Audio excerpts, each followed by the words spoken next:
Recorded Books Romance presents an unabridged recording of Against the Sun by Kat Martin, narrated by Jack Garrett. Chapter 1. Middle East unrest travels to Houston. 1 dead in protests. Jake Cantrell turned off the engine of his Jeep and glanced over at the front page of the Houston Chronicle lying on the passenger seat. The headline in the morning paper was a reminder of why he was there, parked in front of the mirrored glass 14-story Marine Drilling International building. It was still hot as Hades today, the 1st of September, the sun and humidity baking him in his navy blue suit and white shirt as he strode toward the wide concrete steps leading up to the front doors. The clothes were the worst part of a protection detail, wearing a jacket and tie instead of the jeans and T-shirts he lived in most of the time. But the pay was top-notch, and he'd been getting more and more restless, sitting behind a desk at Atlas Security, handling the day-to-day management of the company, while the owner, his best friend, Trace Rollins, and Trace's wife, Maggie, were off on an extended honeymoon in Australia. Jake was damn glad they were finally home. Pushing through the heavy glass doors, he entered the lobby, icy cold in comparison to the wet heat outside. He headed for the bank of elevators and stepped inside one, pushed the button for the 12th floor, then waited through the ride to the executive level. The time hands on his heavy steel wristwatch said he was a few minutes early for his 10 o'clock appointment with Ian Dumont, the founder of Marine Drilling, CEO and chairman of the board. The family-owned business, originally Dumont Drilling, had been in oil production since the 50s, when Ian had made his first big strike along the Gulf Coast. Today they were mostly in offshore oil and gas production, thus the name change to Marine Drilling International. The Dumont family was well known in Houston society, with big money and everything that went with it. Walking out of the elevator, he made his way across the shiny black granite floor to the reception desk, where his shoes sank into thick gray carpet. The waiting area was all black leather sofas and chairs, the desk itself smooth dark walnut and chrome. Nothing but the best for the Dumonts. A good-looking woman in her late 20s, with wavy, shoulder-length mink-brown hair, was busily searching the drawers and cabinets behind the desk. The way she bent over in her tailored pencil skirt provided him with a perfect view of a very shapely ass. He almost smiled. Even the help was first class. She jerked upright at his approach, noticing him for the first time, and her face colored. It was a pretty face, with amazing golden-brown eyes that looked him up and down, which took a while, Jake being 6'5", 235 pounds. "May I help you?"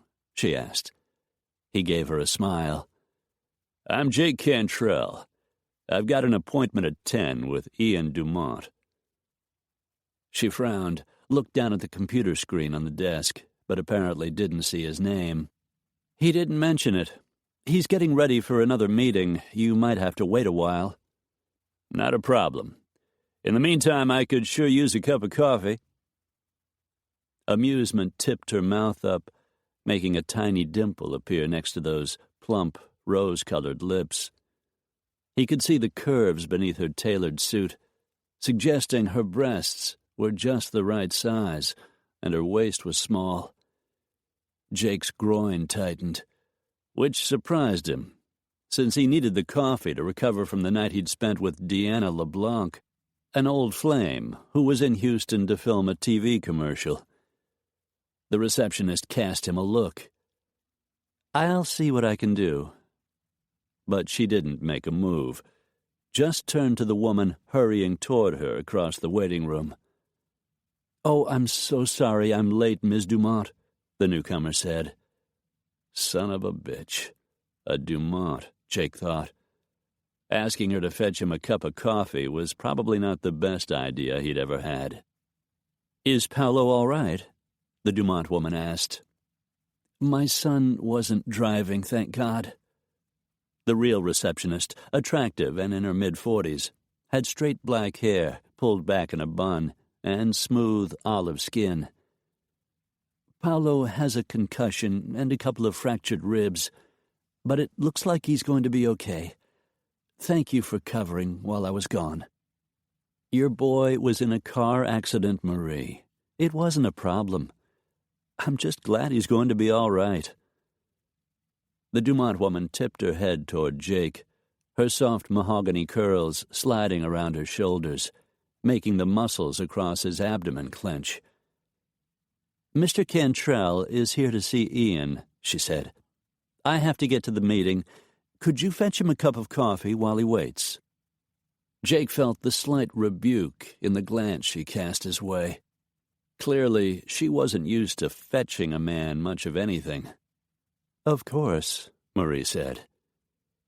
Miss Dumont walked away, heading for the tall walnut door leading into Ian Dumont's imperial domain.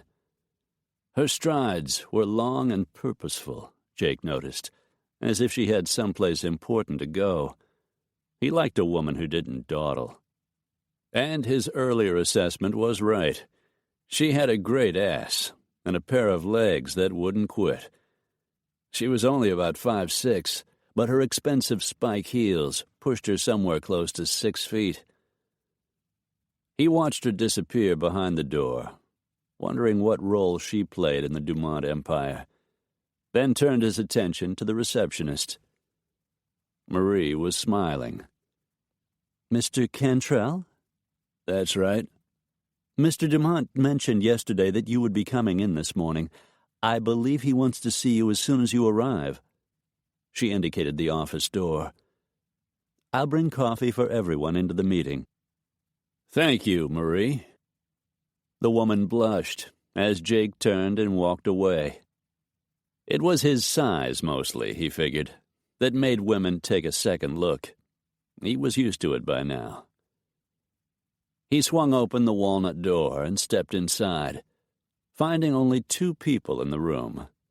The woman he had subtly insulted, and a silver-haired gentleman in his late 70s, slightly stooped but still impressive, undoubtedly Ian Dumont.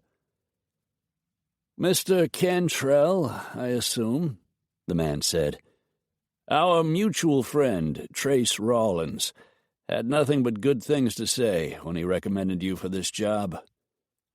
Trace knew Ian well.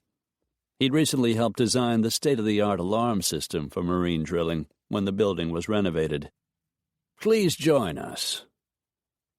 The Dumont woman was staring, one of her dark eyebrows slightly elevated in question. He noticed she was wearing a flashy diamond engagement ring. Since he felt a jolt of heat whenever he looked at her, it was probably good she was out of his reach. Ian Dumont walked the length of the long conference table to greet him, reaching out to shake his hand, a strong, solid handshake that set the tone for the discussion ahead. He'd once had calluses on those hands, Jake figured. "Why don't we all sit down?" the CEO suggested. They grouped themselves at one end of the table, which was done in the same walnut and chrome as the waiting area. Wide plate-glass windows looked down on the city streets, and modern artwork in bold, bright colors lined the inner walls. The door swung open, and Marie walked in with a silver coffee service. She set the tray down on the table and poured each of them a cup.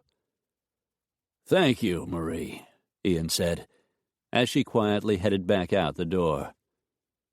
He fixed his attention on Jake.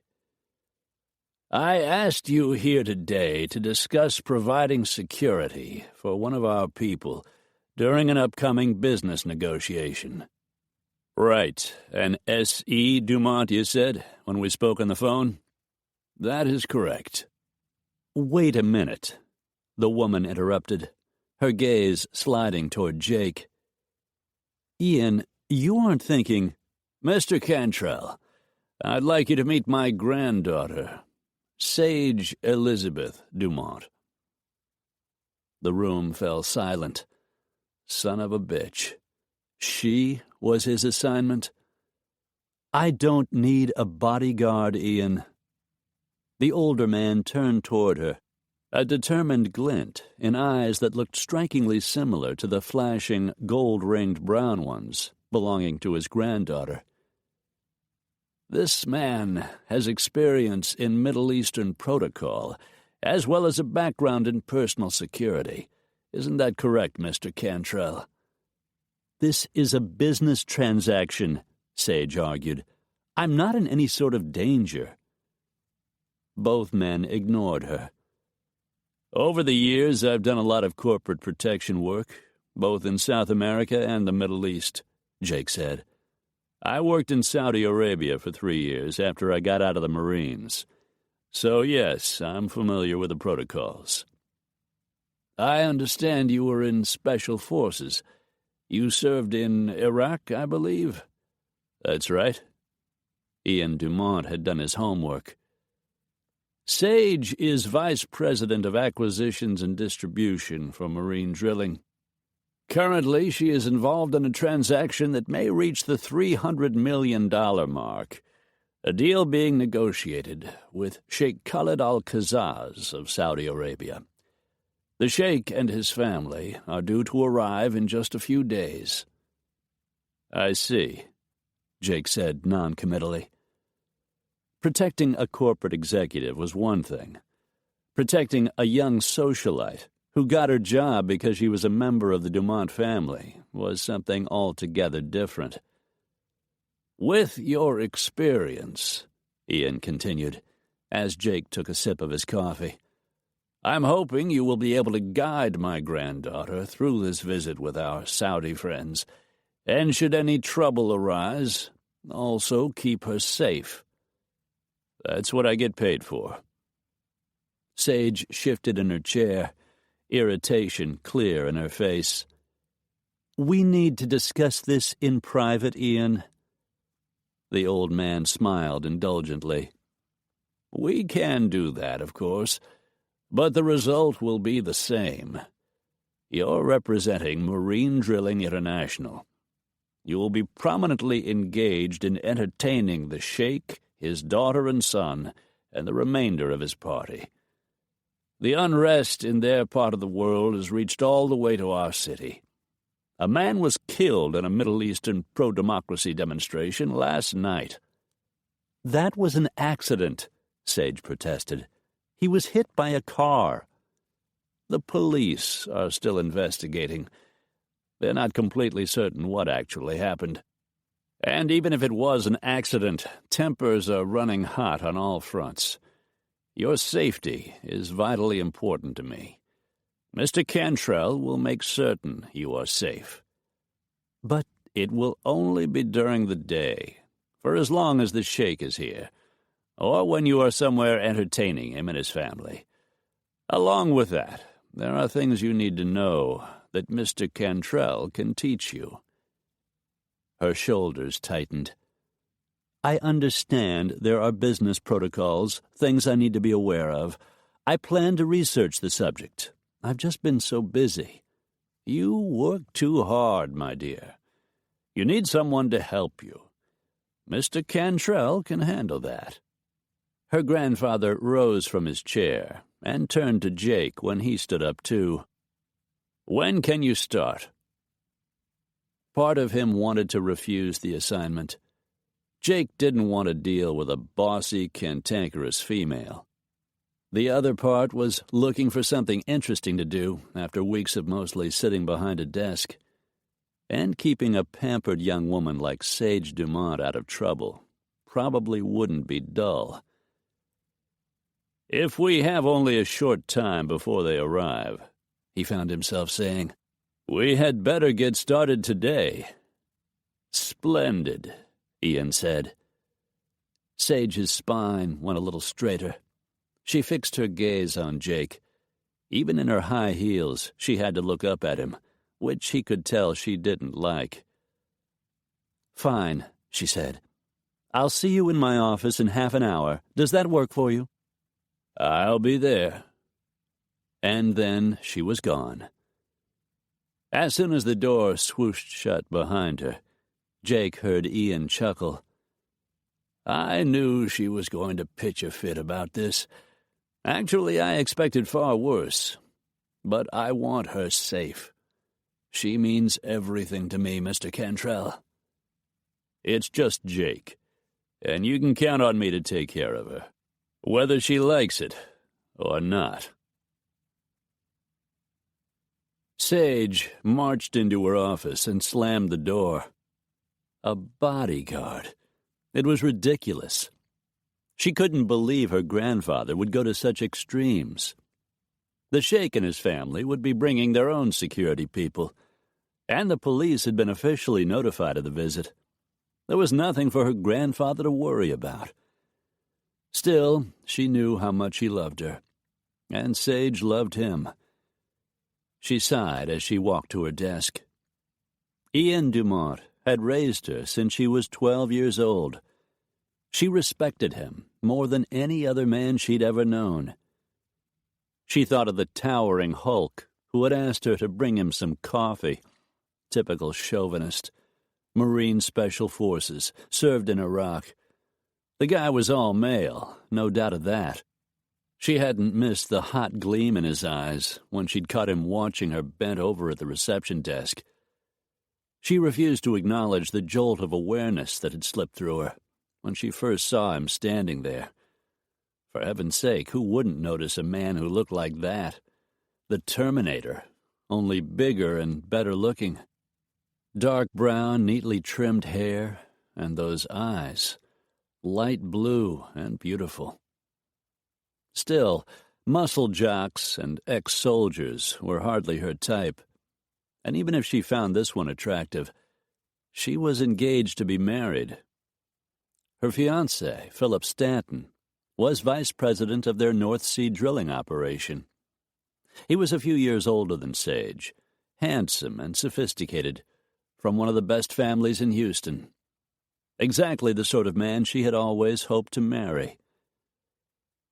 Sage looked up at the clock on the wall. Cantrell would be here soon. When a soft knock sounded, she was sure he'd arrived a few minutes early. But when the door swung open, it wasn't him. Her best friend, Sabrina Eckhart, swept into the office. Red-haired and feisty, and currently dating a brilliant computer geek, Rena was a successful stockbroker who earned a very good living, though the market was shooting up and down like an out-of-control fire hose. "Sorry to barge in," her friend said, though clearly she wasn't sorry at all. Being best friends gave her plenty of latitude, and Sage was always glad to see her. "Marie said you were alone, and it's almost noon. I thought I'd drop by, see if I could talk you into getting some lunch." Sage sighed. "I wish I could. I'm up to my ears in alligators, and on top of that, my grandfather's hired me a bodyguard." Rena's blue eyes widened. "Oh, my God. Not that good-looking hunk out in the waiting room. That's him. Ex-soldier and all that. I can imagine. Even in a suit, the guy looks tough enough to eat nails." He looked exactly like the kind of man her grandfather would choose, confident and capable, and underneath that veneer of civility, a very dangerous man. "It'll just be for the Saudis' visit. Granddad insisted. You know how protective he can be." Maybe he's right. Did you see what happened at the university last night? The students were protesting some damn thing, and a guy got killed. It was an accident. Doesn't make him any less dead. Sage's lips twitched. There is that. Another knock sounded, this one firm and faintly demanding. "No doubt who that is," she grumbled. Rena's face lit up. "The incredible hunk? For God's sake, let him in." Sage rolled her eyes.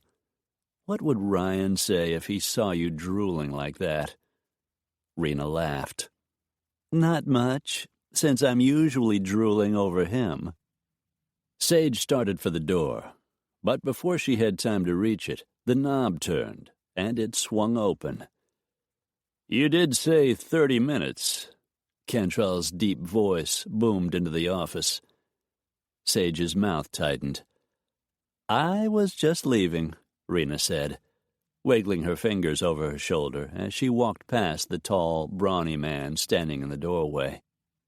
Why don't you come right in? Sage said, with a hint of sarcasm. Bad idea. Cantrell closed the door behind him. Sage's gaze ran over him. She couldn't remember seeing a more impressive male specimen, one she was going to have to put in his place right from the start. She crossed her arms over her chest. We need to get something straight right now. Cantrell cocked a dark eyebrow. And that would be? I'm the boss here, not you. You work for me. That means you do as I say. Sorry, no. I work for your grandfather, not you. You're in charge as long as it involves your job. Until this is over and you're no longer under my protection, I'm the boss, and you do exactly what I say. That's what we need to get straight. Sage just stared. You can't be serious. I'm deadly serious. It's my job to keep you alive. That's what I intend to do. Sage started shaking her head. I'm not in any real danger. And I can see right now this isn't going to work. Until your grandfather says differently. It's going to work just fine. And that was the moment she realized she had lost the war. Ian would never back down, not on this. If she wanted to stay in charge of the negotiations with the Saudis, make the biggest purchase of used offshore drilling equipment in the history of the company, and save them millions of dollars, she had to deal with Jake Cantrell. She let her arms fall back to her sides. Fine, you win. When it comes to my protection, you're in charge. The rest of the time, I'm the boss. Does that satisfy you? The look he gave her said that wasn't even close to the kind of satisfaction he wanted from her. Then he blinked, and the expression was gone. She might have believed she'd imagined it if her stomach hadn't floated up the way it did. That'll work just fine. He pulled an envelope out of the breast pocket of his navy blue coat, opened it, and withdrew several sheets of paper. These are notes I made on some of the protocols you and your people will need to learn. If you're ready, we might as well get started. His blue eyes ran over her, but the heat was no longer there. Still, just looking at all that masculinity packaged so nicely made her skin feel warm. She told herself whatever minor attraction she felt to Jake Cantrell was unimportant, and that all of this would be over in just a few days. Walking away from him, she sat down behind her desk. I'm ready whenever you are. Chapter 2. The lady was hot, no doubt about it. Jake knew a lot of pretty women, but Sage Dumont had something besides a beautiful face and what appeared to be a spectacular body. No, she wasn't just pretty. She had a certain presence, a kind of aura about her.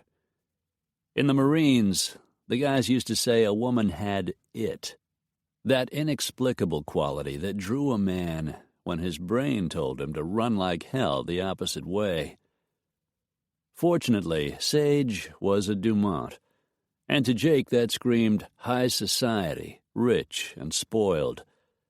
The lady might be great for a night or two in bed, but beyond that, he hadn't the slightest interest.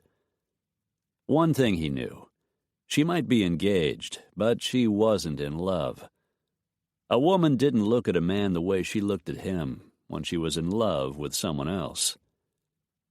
He couldn't help pitying the unlucky bastard she was going to marry. Jake was just damned glad it wasn't him.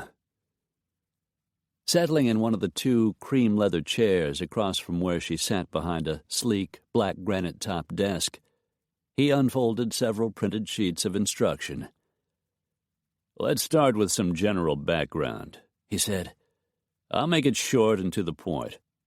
If you know this already, stop me." He glanced at her, saw he had her full attention. Saudi Arabia is a monarchy bordered by Jordan, Iraq, Kuwait, the Persian Gulf, and Qatar. I know where it is. But you've never been there. No. Then maybe you don't know that if you aren't Muslim, you can't go to Saudi Arabia without an invitation, nor can you leave without permission. He checked to see if she was getting bored. To give you some idea of the kind of people you'll be dealing with, visitors to Saudi Arabia have to abide by Sharia law. You can be imprisoned for possessing alcohol, pornography, drugs, or even pork. Thieves still have their hands cut off, and capital crimes are punished by public beheadings. Her face went a little pale. "It's a different culture," he went on. "They don't think the way we do. That's the first thing you need to know." She took a slow breath and started nodding. "All right. What else?" "Knowing their names isn't enough. You'll need to find out how they want you to address them. If they're members of the royal family, and there are 6,000 of those, you'll address a male as Your Highness. Unless he's in line for the throne, in which case you would say, Your Royal Highness. I'll get whatever information we need. Saudi men don't usually shake hands with women. Let them make the first move." "All right." "Do you own a skirt that comes below your knees?" Her lips faintly curved. "Not this season." "Then buy some, and be sure your arms and shoulders are covered. What you have on is fine, but the skirt needs to be longer." "These people are coming to my country. I'm not going to theirs. I don't see why I should change to please them." "How bad do you want to make this deal?" It meant everything. If she closed this purchase, she could prove to her grandfather that she was the person to take over as president of the company when Michael Curtis resigned next year. "I'll take care of it," she said. "I'll need the details of their visit. How long they'll be staying, which hotel they'll be in, what security measures are being taken." "We've booked them into the presidential suite at the Four Seasons. They'll have the entire 20th floor. It's a 5-star hotel, and it's close to the office. I was planning to leave security up to their own people." "Bad idea. They don't know the city or the hotel. I can take a look if you want, see what might need to be done." "All right, yes. That sounds like a good idea." "And you'll need to inform the local authorities of the visit." "Already done. Everything's covered." They spent the better part of another hour going over the protocols. Things like not waving someone forward with your fingers, which an Arab might do to summon a dog, or making the OK sign, forming a circle with your thumb and forefinger, which meant you were giving the person the evil eye. Sage was exhausted by the time Cantrell unfolded his tall frame from the chair. Damn, the man was big. He had feet the size of snowshoes, and big hands as well. She didn't let her mind wander in the direction that led her. Instead, she thought that for a bodyguard, he seemed fairly polished and intelligent. His clothes were perfectly tailored to fit his tall, broad-shouldered frame. His suit wasn't a $2,000 Armani, but it hadn't come off the rack at J.C. Penney's either. He glanced down at the heavy watch on his wrist. "Why don't we take a break?" he suggested. "You haven't had lunch. We can meet back here in an hour, get started again." Her shoulders sagged. "I thought we were finished." Cantrell's mouth edged up, a hard mouth, but sexy. "I hate to disappoint you, but we're just getting started." Sage looked at the stack of notes on her desk, thought of the endless preparations she still needed to complete to get ready for the Saudis. "I've got appointments all afternoon. I won't be finished until at least 7 o'clock tonight." "All right, I'll pick you up here at 7. We'll catch some dinner and continue where we left off." She gazed up at him and inwardly groaned. She was exhausted from working the long hours necessary to prepare for the negotiation. Now she had to deal with Jake Cantrell, to say nothing of the tug of attraction she felt whenever she looked at him, or worse yet, when she felt him looking at her. She wouldn't act on any of it, of course. She was committed to Philip, which reminded her to call and tell him she wouldn't be able to see him tonight. They would have only tomorrow evening to say goodbye before he returned to Edinburgh, where his North Sea drilling operations office was located. Reluctantly, she returned her attention to Cantrell. "I'll be ready when you get here," she said, and wished she'd be going home to get some sleep instead. Jake left the office and climbed into his Jeep. He'd bought it 2 months ago, a replacement for Sassy, the old beat-up one that had served him so well over the years. The new Jeep was also black, but shiny, and had a canvas top without holes. He'd had it up all summer so he could run the air conditioner, which actually worked. He cranked the engine, thinking of the evening ahead. What the hell had he been thinking? Yes, he needed to work with Sage as much as he could before the Saudis arrived. He sure as hell didn't need to take the woman to dinner. Yet there was something about Sage Dumont that interested him. He tried to think of her as the spoiled, rich socialite she undoubtedly was, but somehow it didn't seem to fit. He reminded himself that she was engaged, and that cooled his ardor a little. Not enough. He wondered what kind of man she had chosen to marry, and how she really felt about him. Then reminded himself it was none of his damned business. Disgruntled that he had taken the assignment at all, he left downtown Houston and drove to his office in the University District, where he did freelance work for Atlas Security.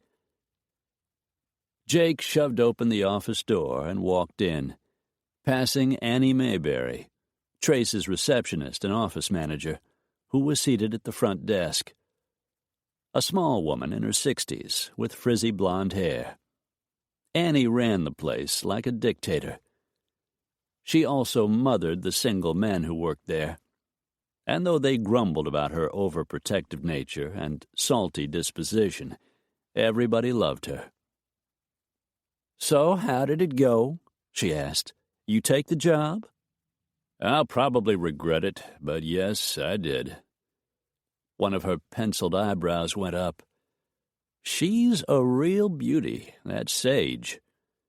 Jake's step slowed. He stopped and turned. "You knew Sage was the assignment? Why the hell didn't you say something?" Annie just smiled. "'Cause I was afraid you'd say no. You know how you can be when it comes to women." Jake frowned. "What's that supposed to mean?" "It means you think a woman has only one job, and that's to keep you entertained in bed. You aren't interested in a female who might stand up to you. Sage Dumont is just as used to being in charge as you are. That has to chap your behind, but good." Amusement warred with irritation. "She's used to being in charge, all right. She works for her grandfather, Of course she's in charge. You might want to do a little checking on that. Sage started at the bottom. She's good at what she does, and that's why she's been promoted so many times over the years. How the hell could you possibly know that? Because, smarty pants, I read the newspapers. They've done a lot of stories about her and her family. Plus, I did a little checking on the internet when Trace mentioned he was recommending you for the job. All right, so let's say she worked her fingers to the bone to get where she is today. Doesn't change the fact that as long as I'm protecting her, she has to do what I say. You told her that? How'd that work out? We talked things over, and she agreed to follow my rules. Annie snorted, as if he was deluding himself.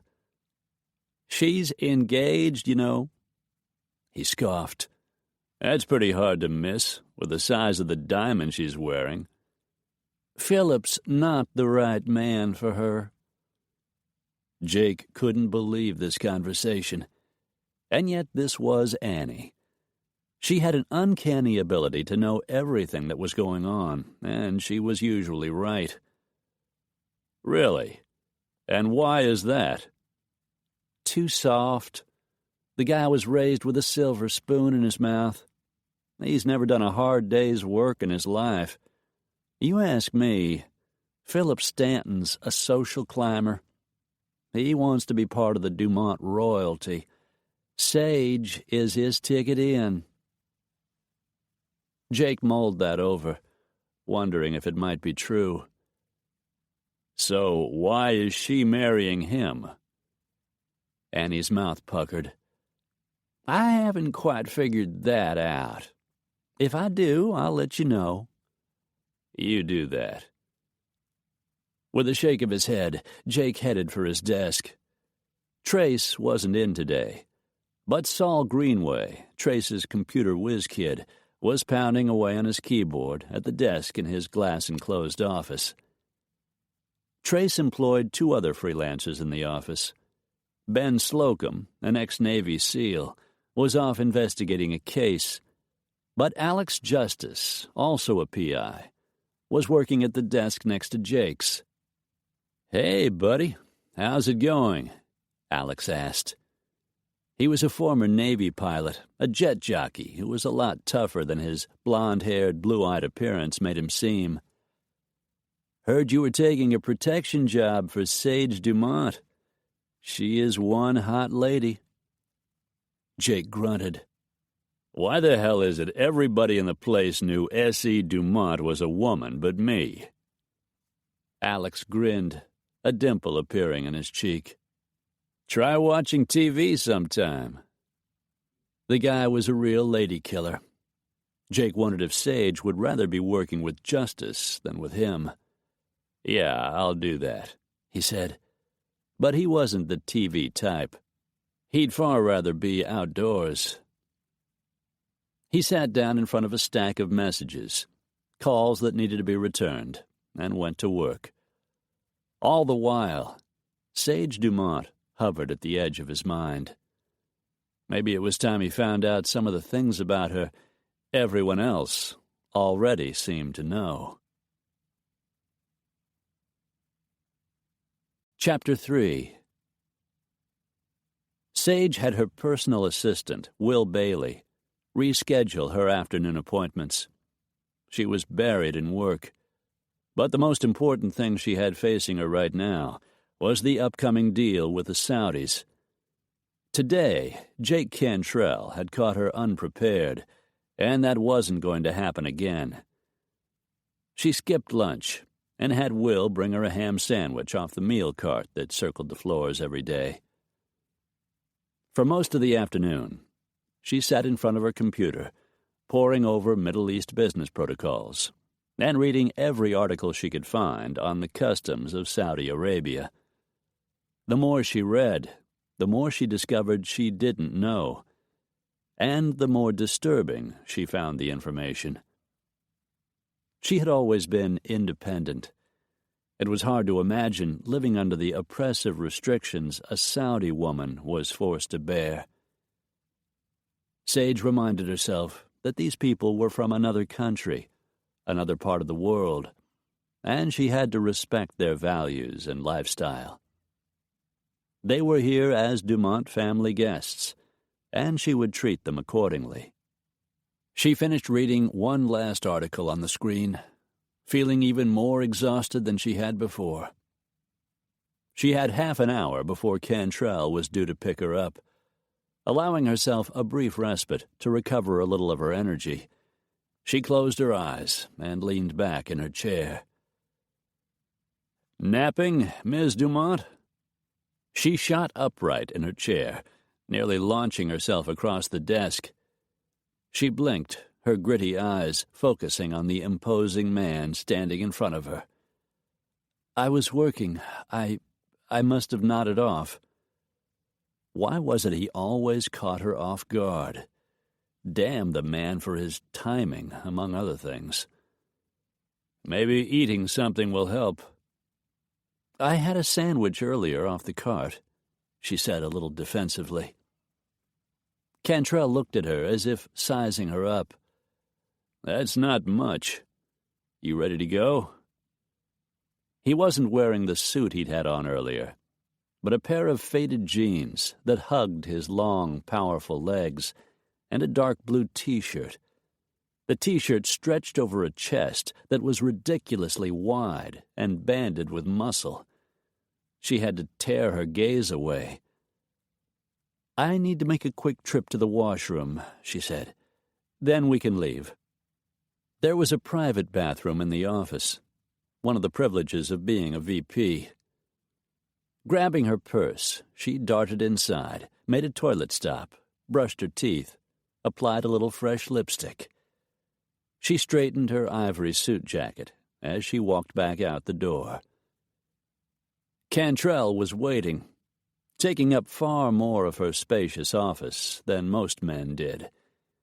She felt those blue eyes on her, assessing her in some way, and a little curl of heat settled low in her belly. She wondered what those perceptive eyes saw when he looked at her. He followed her to the door, but it opened before she reached it, and her fiancé walked in.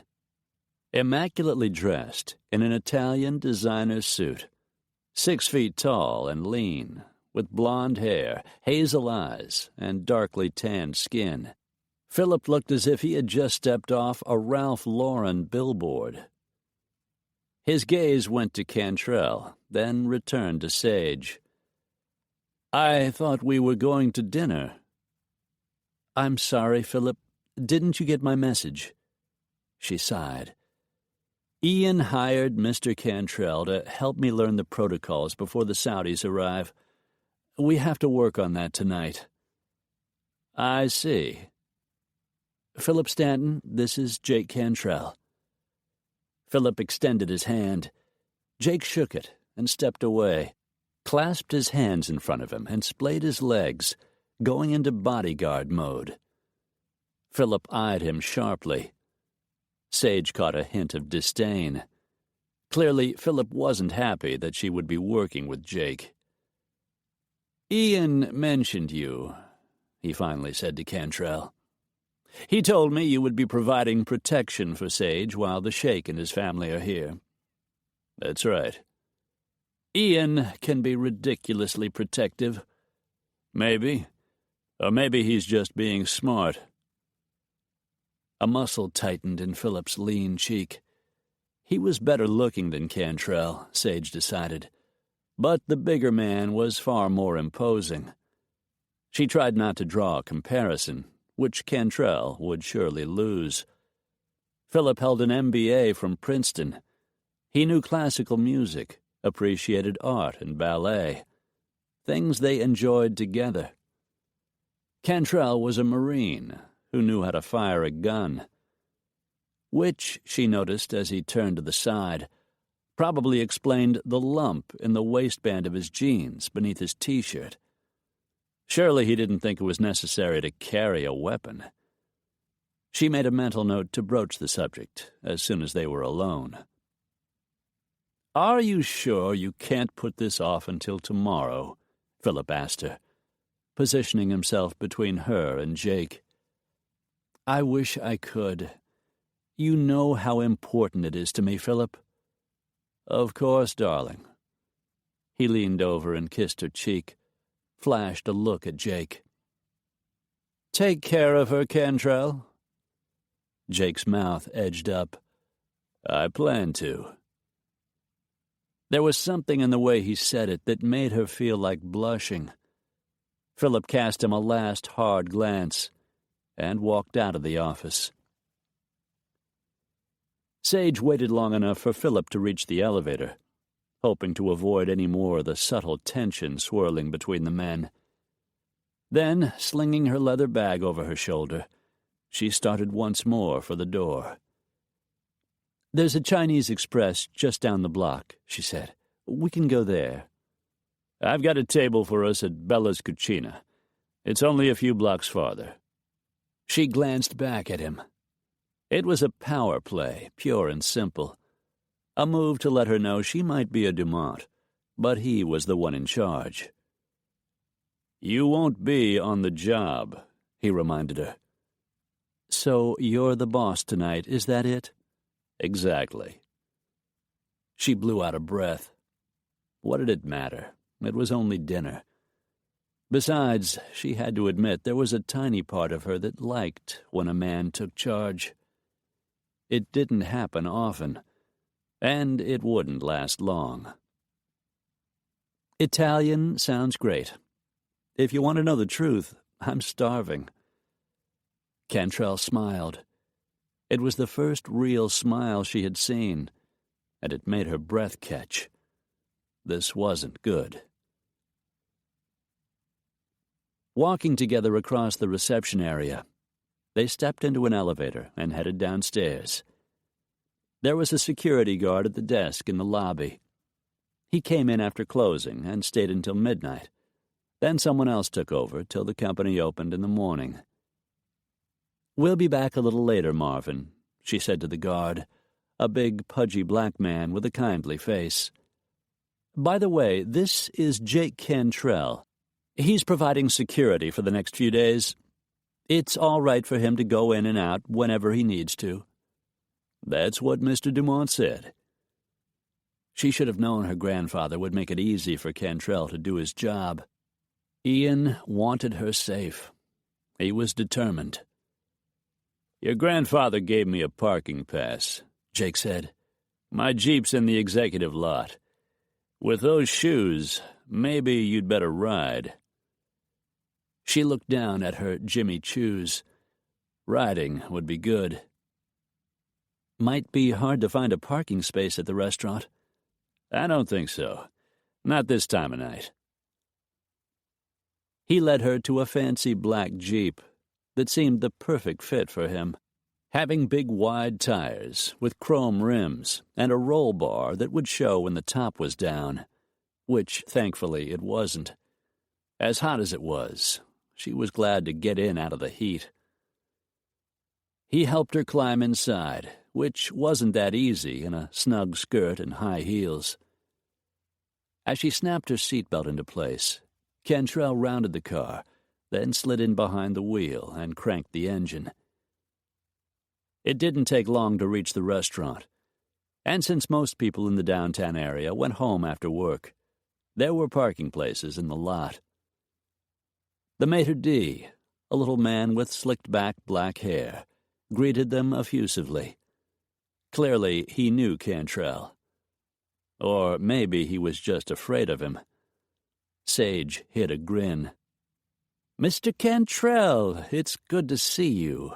I have your table ready if you'll come this way." "Thanks, Mario." A big hand settled at her waist as Jake guided her to a table with a red-checked cloth and a little red candle in the middle. Typical Italian, but the place seemed downright homey. Sage liked it right away. She sat down and picked up a menu. When the waiter arrived, she ordered the pasta primavera with extra vegetables. "I'll have the lasagna, and bring us a couple glasses of Chianti." Jake glanced over at her. "Unless you'd like something else?" I'd love a glass, but I wasn't planning to drink. I need to have my wits about me. You don't have to finish it. He nodded at the waiter, and the man disappeared, returning a few minutes later with the wine. Sage took a sip, glad Jake had ordered it after all. She felt suddenly nervous as she looked across the table at the handsome man. "So you're going to marry Philip Stanton," he said, taking a drink of his wine. "That's right. We thought maybe sometime next year." "But you don't live together.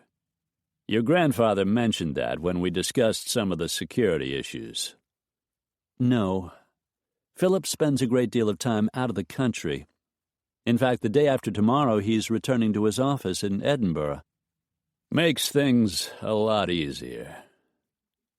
She wasn't exactly sure what he meant by that, especially when she noticed the way those blue eyes slid over her. Cantrell turned his attention to business, pulling folded sheets of paper out of his back pocket. "First, I've got a couple of questions." "Fire away." "How long will the Saudis be here?" "The trip is open-ended. I'm hoping not more than a week. They arrive on Tuesday. I figure we should give them Wednesday to relax, then bring them into the office on Thursday and begin the negotiations." With a faint smile, Cantrell started shaking his head. Sage knew right then it was going to be a very long night. Jake leaned back in his chair. He had a nice view of a very pretty woman, all smooth skin, golden eyes, and softly curling dark brown hair. For several long moments he allowed himself to enjoy it, didn't even fight the hardening of his body beneath the table.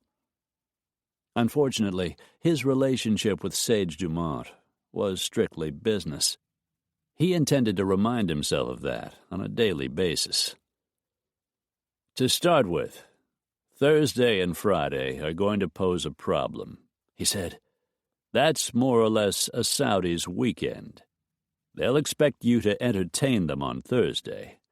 Then Friday is a day of relaxation and meditation, like our Saturdays and Sundays."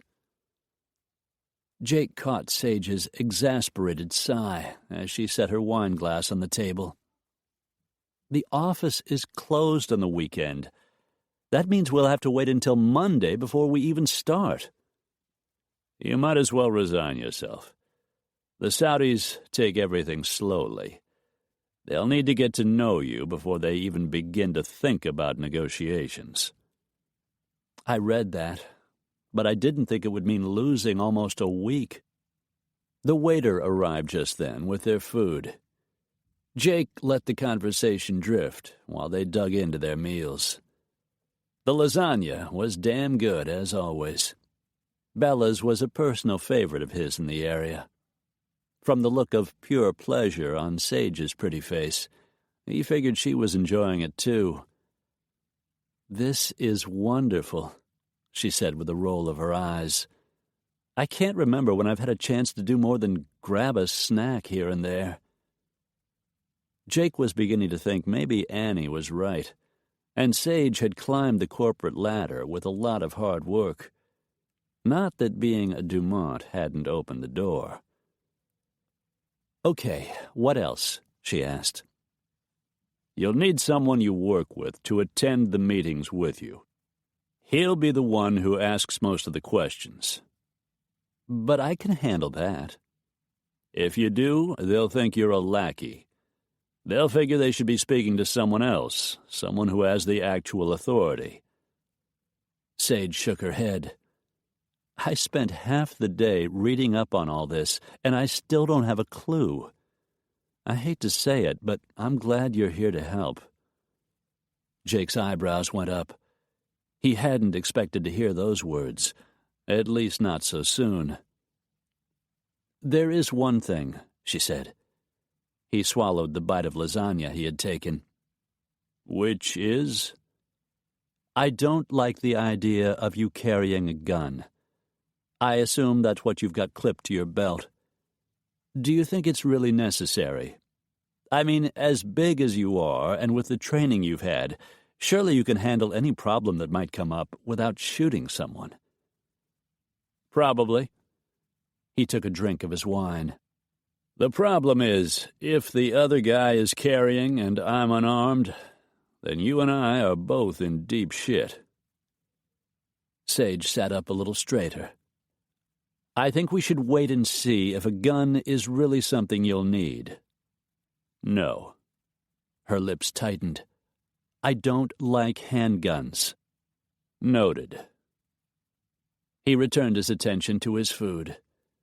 Sage fumed in silence, but the smell of the delicious pasta was nearly irresistible, and pretty soon she was eating with the same gusto as before. She nearly cleaned her plate, and ate at least 2 pieces of toasted garlic bread. Jake enjoyed food, lots of it. He liked that she wasn't a priss about eating. They carried on with their work, and he was impressed that she seemed to know more than he'd thought. When the meal came to an end, he paid the bill, which would go on his expense account, and they rose from the table. We'll need to brief your people, he said, and you have to get those Saudi names. I'll be in at 9 in the morning. That'll give you a little time. She nodded, but he could tell she wasn't looking forward to seeing him. We got a lot done tonight, he said, as they drove back to the office. More than I thought we would. Your research really helped. Now you need to go home and get some sleep. She shook her head. I've still got a few things to do here at work. Jake reached over and caught her hand, saw the surprise on her face. I'm beginning to understand how important this deal is to you, Sage. You'll need to be at your best when the Saudis arrive. Get some sleep. We'll start again tomorrow. She nodded, and he let go of her hand. He didn't say any more as he dropped her off in the executive parking lot, but couldn't help wondering if Philip Stanton would show up at her apartment and spend the night in her bed. The thought didn't sit well. Jake had taken an instant dislike to the man, who was a little too much the way Annie had described him, soft and self-indulgent, more worried about himself than what might happen to the woman who was going to be his wife. The Jeep engine purred as Jake waited for Sage to slide behind the wheel of her silver Mercedes S550, start the engine, and drive out of the lot. He'd been right about her being rich. Everything about her spoke of money and class. She was a little cantankerous at times, but not as bad as he had expected. He wasn't sure yet about the spoiled part. He'd get around to deciding on that. In the meantime, he needed to take his own advice and get some sleep. He'd already canceled the plans he had made for the evening. Funny thing was, even the thought of a night of hot, raunchy sex wasn't enough to stir his interest in Deanna LeBlanc.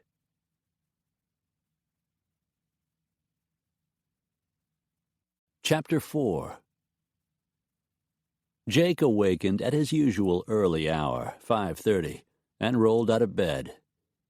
His apartment off Buffalo Speedway was a small oasis in the middle of the huge metropolitan area. A 2-story rectangular complex with fountains and lakes in the center, and trees and grass all around.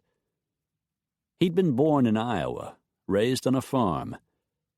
After his father died, during Jake's senior year in high school, he'd felt compelled to stay and help his mom. But as soon as he'd finished junior college, he had joined the Marines. He had worked outdoors ever since. The lush foliage and grassy landscape outside the windows made his apartment a respite from the hustle and bustle, the closed-in spaces of the city he worked in, at least for the time being. Over the years, Jake had never stayed in one place too long. Instead, he'd enjoyed the challenge and excitement, the financial rewards, of taking jobs all over the globe. though lately he'd been thinking that might change. He was beginning to feel as if Houston was home, beginning to build a network of people he cared about. Thanks to a friend named Abraham Lincoln Jones, a man Jake had worked with off and on, he had even gotten involved in the Big Brothers Big Sisters program. It felt good to be part of a community for the first time in his life. Still, he wasn't sure it was possible for a man like him to settle in one place for long. Jake yawned as he walked into the kitchen and went about making a pot of coffee. He felt refreshed today, almost glad he hadn't been up half the night getting laid. Almost. The problem was, he didn't want Deanna. His dumbass libido had begun to fixate on Sage Dumont. Last night he dreamed about her, a lusty dream that had left him covered in sweat with a raging hard-on. The bad news was he couldn't even remember what they had done together. Not enough, that was for sure. As he climbed into the shower, he turned down the temperature until the water was just above chilly. He would be spending another day with Sage. Hell, he'd be with her at least another week. He almost laughed. If he took a cold shower every day, it wouldn't be enough. He turned off the water, towel-dried his hair, shaved, then dressed in a yellow Oxford cloth shirt and another of the tailored suits he kept for protection details, this one dark brown. In the kitchen, he poured a cup of the freshly brewed coffee and took a sip. Heading for the front door, he collected the copy of the Chronicle that waited for him every morning. As he started back to the kitchen, he read the headlines and jerked to a halt. Saudi sheikh to arrive in Houston.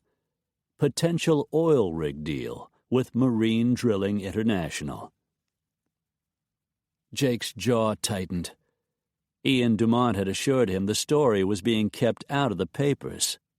He continued reading only long enough to see Sage's name mentioned as the vice president in charge of the transaction. Son of a bitch. Downing his coffee in a couple of gulps, Jake grabbed his Heckler & Koch .45 and shoved it into its leather holster. Then he clipped the holster on his belt, gripped forward on his left side, where it was easy to reach with his right hand. Plucking his suit coat off the back of a kitchen chair, he headed for the door. He knew where Sage lived, a high-rise in the Galleria district. Her grandfather had already arranged clearance for Jake to access the building whenever he needed. He fired up his Jeep. His job had just kicked into high gear. It was still early, just after 6, but Sage was dressed and ready for work.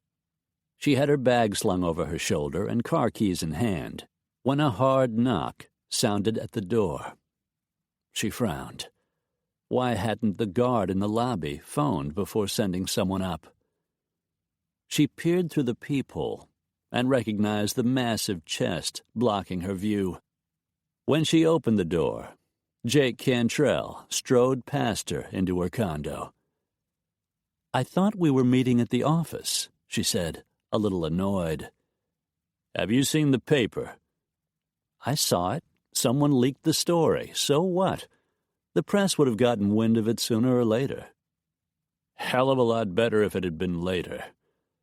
Those beautiful blue eyes ran over her, making her stomach flutter.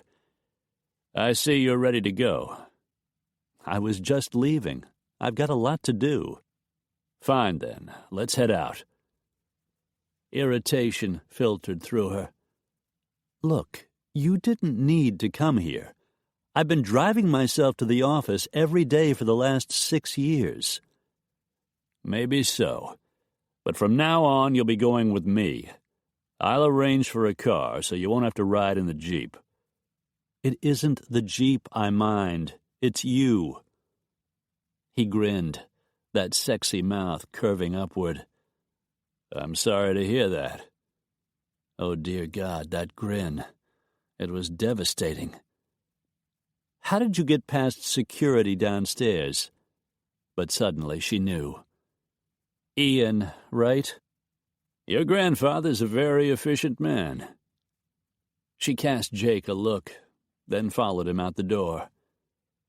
They rode in the Jeep to the office, stopping at a bakery along the way so he could buy something to eat.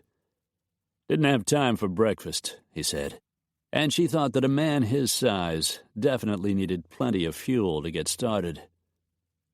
Jake insisted she come with him into the bake shop. She nearly swooned at the delicious smells inside. 2 ham and cheese croissants, he ordered. 2 chocolate donuts, coffee, and whatever the lady wants. At least he wasn't one of those guys who always had to order for a woman. Well, except for the wine last night, and she had to thank him for that. After the delicious meal, she had slept like a baby for the first time in weeks. I'll have a glazed donut, please, and coffee. He flicked her a glance. You sure that's enough? I'm not hungry in the mornings. I usually skip breakfast altogether. He cast her a long, sensual glance. Maybe you need to work up an appetite. Her breath caught. He was giving her that look again, the one that said he could make her ravenous, and not just for food. Then it was gone, as if she'd imagined it. I've got to get to the office, she said. 10 minutes, and we're out of here. They sat at a small round table, Jake barely fitting in the little wrought-iron chair. They finished eating quickly, and were on the road again. It was a little past 7 when he pulled into the executive lot and turned off the engine. It wasn't until they rounded the building, heading toward the front door, that Sage understood why he had come to pick her up. I had a hunch this might happen when I read this morning's paper. Jake surveyed the crowd that had begun to gather in front of the mirrored glass building. I didn't figure they'd get here so early. Is there a back way in? No, just the emergency fire exits. They let you out, but not in. He moved a little in front of Sage, putting himself between her and what appeared to be students from the MSA, the Muslim Student Association, who had been demonstrating at the university a few days before. Some young men wore traditional Muslim garb, white flowing robes called thobes, and headdresses secured by an agal, the black rope that held them in place. Kaftan-style dresses in various colors and patterns were worn by a number of the women, who had their heads and necks hidden by colorful scarves. There were other young people there, kids in Western dress who sympathized with the cause, some of them carrying signs. One read, Students for Middle East Democracy. Another, Free Libya. A third said, Stop the Bloodshed. The group was relatively small, not more than 30 people, and fairly well behaved. So far. Another group milled around to one side. Jake couldn't tell exactly who they were. But there were always radicals drawn to protests like these. People just itching to cause trouble, he knew. As the crowd spotted them climbing the wide concrete steps toward the front door, a soft rumble of recognition turned into a muffled roar, and he went into high alert. Someone shouted, Friends of the Saudi royal oppressors! Someone else shouted, Freedom from tyranny! And hurled something in their direction. A tomato splattered against the wall next to Sage's head. She made a little sound in her throat as Jake pushed open the door and shoved her into the lobby. Oh, my God, she said, pressing her back against the wall there. Oh, my God. The security guard came out from behind his desk and started hurrying toward them. Jake waved him away. He caught hold of Sage's shoulders, felt her trembling. It's all right, Sage. The people out there are mostly just kids, trying to be supportive of a cause they believe in, or at least think they do. They're harmless for the most part. Her trembling eased a little. She steadied herself, straightened, and Jake released her. It's not like the Sheikh is in line for the throne or anything. He's just a businessman. As I said, they're mostly trying to make a point. Unfortunately, there are radicals in every group. They're the ones we need to watch out for. Oh, God. Look, we'll work out a better way to come and go, put a man on the back door, and develop a strategy to keep things running smoothly. We need more security people in here to make sure none of the protesters try to come inside. And we'll need men outside, too, to ensure your employees' safety. Can you handle that? Trace can. I'll call him. Have Atlas provide the extra men we need. Sage looked up at Jake, her eyes bigger and more golden than usual. I had no idea something like this would happen. Now I see why Ian hired you. I'm glad you're here. Jake thought of how protests like this had a way of swelling, how there was a good chance things could get worse in the next few days. He thought of the danger Sage might actually be facing. So am I, he said, and realized he meant it. Sage led Jake into the conference room. I hope this will do. There's a phone in here and a computer. Is there anything else you'll need? I just have to make a few calls, get things rolling. I was hoping we'd have another day or two before things got stirred up. Looks like that's not going to happen. She tried to smile. She still felt shaky inside, a little off-kilter. Marie just got here. I'll have her bring you some coffee. Let me know if there's anything you need. Sage closed the conference room door, and for a moment leaned against it. She had scoffed at her grandfather, thinking it ridiculous to hire a professional bodyguard. It was beginning to look as if he was right, which was usually the way it worked. She'd been 12 years old when her grandfather's detective had found them, Ian's son's runaway wife and daughter, hiding in a Chicago tenement. When Louis, Sage's father, had died, Ian had come for them. He had convinced her mother to return with him to Houston. From that day forward, Ian Dumont had raised her. Sage had just turned 15 when her mother died of breast cancer, and after that her grandfather became her whole world. Over the years, she had learned to trust him, as she never did another man. Sage wasn't convinced she was in any serious danger now. But she didn't want to be assaulted or harassed just for coming to work. Jake would make sure that didn't happen. Jake, besides being dangerously attractive, he was an interesting man, smarter than she'd given him credit for. And from the moment he had spotted the threat in front of the building and taken charge, she had known with complete certainty that he was capable of protecting her from whatever might come. A thought that eased some of the tension inside her. Sitting down in the cream leather Eames chair behind her desk, she went to work.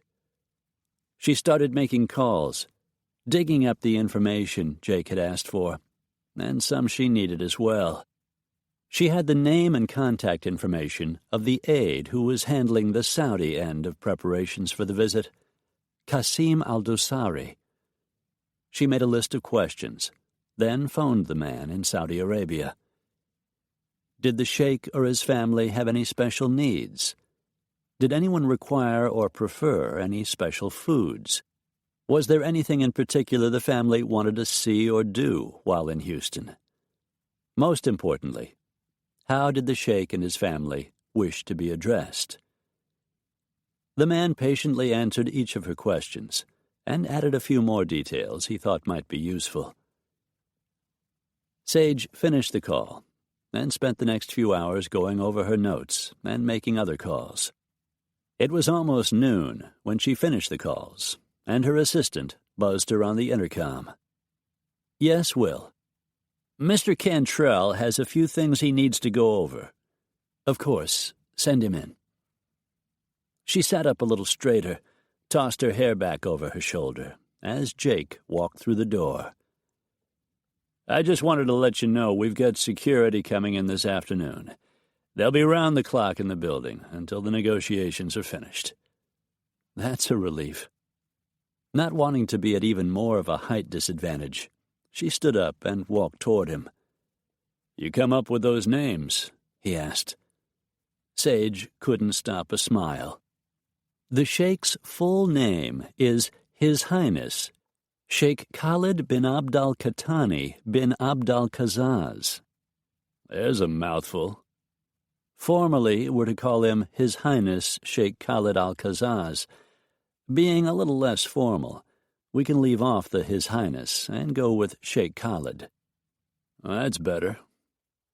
I have the son and daughter's names as well. Roshan's 26 and Aliya's 22. I've got a list of all their personal likes and dislikes, which I'll be discussing with the hotel, and some things they'd like to do while they're here. Such as? The daughter loves to ride. I thought we'd take them out to Ian's ranch for a couple of days, give them a real taste of Texas. Where is it? Out along the Brazos, less than 2 hours away. We've got 2,500 acres out there. There's a main house and a separate guest house. It should be perfect. I'll need to see the place ahead of time. Check the security. A soft knock sounded. Philip's knock. He didn't feel he should have to go through her assistant to speak to her. It irritated her a little. Her fiancé smiled as he stepped through the door, and kept the smile in place when he spotted Cantrell. Just wanted to check in, make sure our evening was going forward as planned. It was Friday, Philip's last night in Houston. He wouldn't be back in the country for at least 2 months. Fridays were one of the nights he stayed at her apartment when he was in town. Tuesdays and Fridays, they went out to dinner, came home, and made love. It fit into both of their schedules. Sage had never given that fact much thought, until she glanced at Jake. She couldn't imagine Jake Cantrell planning his calendar around the 2 days a week he intended to have sex. The thought made her feel uneasy and somehow restless. She didn't know why. She shoved the thought away, looked up at Philip, and smiled. It's Friday, and your last day in the city. Of course, we're going out as planned. Cantrell's blue eyes fixed on Philip. They seemed darker, somehow more intense. If you don't want company, I'd advise you to change your plans. Sage's mouth thinned. What are you talking about? What Philip and I are planning has nothing to do with you. Have you looked outside lately? No, why? Because that little scene you caught this morning has grown. The crowd already more than doubled. My job is to protect you. You're stuck with me until the Saudis are gone. Her shoulders stiffened. She wanted to tell him to take his protection and shove it, that he was overbearing and domineering, and she didn't like it. She looked at Philip, who was waiting for her to do exactly that. Tell Cantrell to stay out of her personal affairs. She thought of the night ahead, of Philip in her bed, of another round of unimaginative love-making and very little passion. Suddenly, it was the last thing she wanted. I think Mr. Cantrell is right. Ian wouldn't have hired him if he didn't trust his judgment. Nonsense. Most of those people are students from the university. They're hardly a threat. Until this is over, what I say goes, Jake said. And if she goes out with you, I'm coming along. Philip bristled.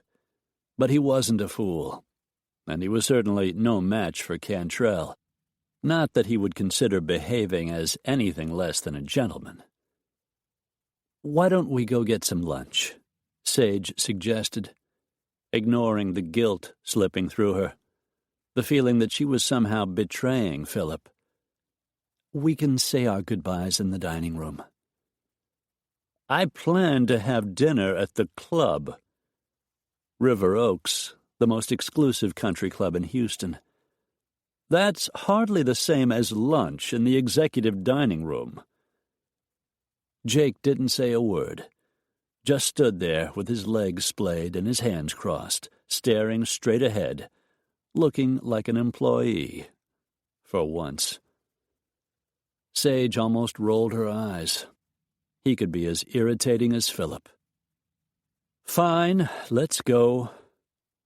Philip waited while she grabbed her bag, then took her arm and walked her out the door. She wondered why he hadn't suggested staying home tonight, having dinner in her apartment. But their relationship had never been one of grand passion. It was comfortable, the kind both of them felt could stand the test of time. "I'll be in the conference room when you're done," Jake said, following them out of her office. Philip's jaw looked tight as he watched Cantrell's tall frame disappear inside the room. Turning, he led Sage toward the elevator and the small but first-class restaurant on the 14th floor. She tried to convince herself she was furious, said Jake, that what she was feeling wasn't relief. Chapter 5. The weekend arrived. Both days, Jake escorted Sage to the office, where only a few people were working in the building. There were just a few protesters out in front, and none of the chaos that had greeted them coming and going on Friday. These were kids. Most of them wanted their weekends off. While Sage caught up on things at the office, Jake began the work he needed to do before the Saudis arrived. As the protests had grown, his job had expanded. Fortunately, Ian had given him the authority to arrange whatever additional security was needed during the visit. Jake made a trip to the Four Seasons, walked the 20th floor, checked the exits, checked the lobby, dining rooms, and kitchen. The hotel was well run, and nothing unusual caught his eye. He spoke to hotel security, alerting them to the Saudis' visit, advising them to treat the matter as a celebrity stay and keep the information quiet. The staff assured him that wouldn't be a problem. Oil-rich Texas was used to visitors from the Middle East. It was only the recent unrest that complicated the situation. On Sunday afternoon, after Sage finished work, she and Jake drove out in the Jeep to the Dumont family ranch, south and a little west of Houston. The weather had turned slightly cooler. Jake hoped it stayed that way. The Saudis were certainly used to heat, but the humidity was something else. He glanced over at Sage. She was dressed in jeans, sneakers, and a white cotton blouse. The shirt was tied up in front, giving him a glimpse of bare skin. Though perfectly modest, it was driving him crazy. Her dark hair fell around her shoulders the way she usually wore it, making him want to run his fingers through it. His heart rate went up, and yet again his groin tightened. He thought of the brief exchange he'd had with Philip Stanton in her office on Friday, recalled the evil little demon that had driven him to ruin Sage's last night with her fiancé. The protests in front of the building weren't enough to keep her from dining out with the man she was going to marry. Jake could have escorted her home and checked things out, made sure everything was okay. They had planned to have dinner at River Oaks, and getting inside the exclusive country club was next to impossible. Jake just couldn't stand the thought of the guy in her bed. Sage was staring out the window now, her mind somewhere else, probably on business. "Why'd you do it?" he asked. She glanced up at him. "Why'd I do what?" "Let me push you into canceling your date with Philip. You knew the protest wasn't enough of a threat that I needed to be with you all evening. You also knew if you gave me any kind of resistance, I would have backed down." She didn't deny it. "So why didn't you fight me?" he pressed. A slow breath whispered out, "I don't know." "I think you do." Sage shifted in her seat to see him better. "What are you saying, Jake?" "I don't think you wanted to be with Philip that night. I think you were glad I gave you an excuse. What I don't get is why you're marrying him." He figured she would launch into him, tell him it was none of his business, which it wasn't. Instead, she leaned back in the seat. "I met Philip right after I started working for the company. He was already a vice president. Not as important a job as he has now, but someone my grandfather had high hopes for. A few years later, we started dating." "So you've known him quite a while." "That's right. We got along well from the start. Same interests, same goals. Philip and I, we're extremely well suited." "How's that?" "We both love classical music and ballet. We're interested in art and the theater." "That's enough for you? That Philip likes ballet?" "Which I'm sure you don't." He grinned. "Watching a bunch of men prancing around in tights? Not a chance." In the mirror, he saw her lips curve in a smile. "We share the same interests, as I said, and my grandfather and I talked about it. He thought it was time for me to think about my future. Marrying the right person is important to my career." Jake clicked on his turn signal and passed a few cars, then pulled back into the right lane. "Your grandfather raised you after your mother died. I saw that in an article on the internet." "He raised me from the time I was 12. He's the best man I've ever known." Jake frowned. "What about your father?" She gazed down at her hands, then looked back through the windshield at the road.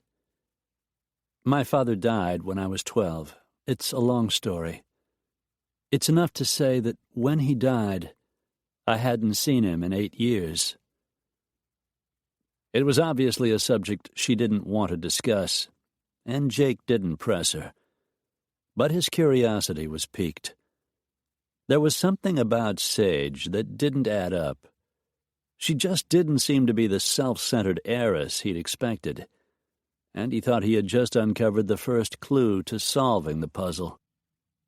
They reached the impressive wrought-iron gate that marked the entrance to the property. A sign overhead read Double D Ranch.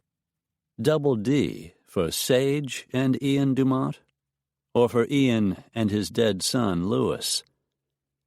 Sage gave Jake the security code. He punched in the numbers, and the automatic gate swung open.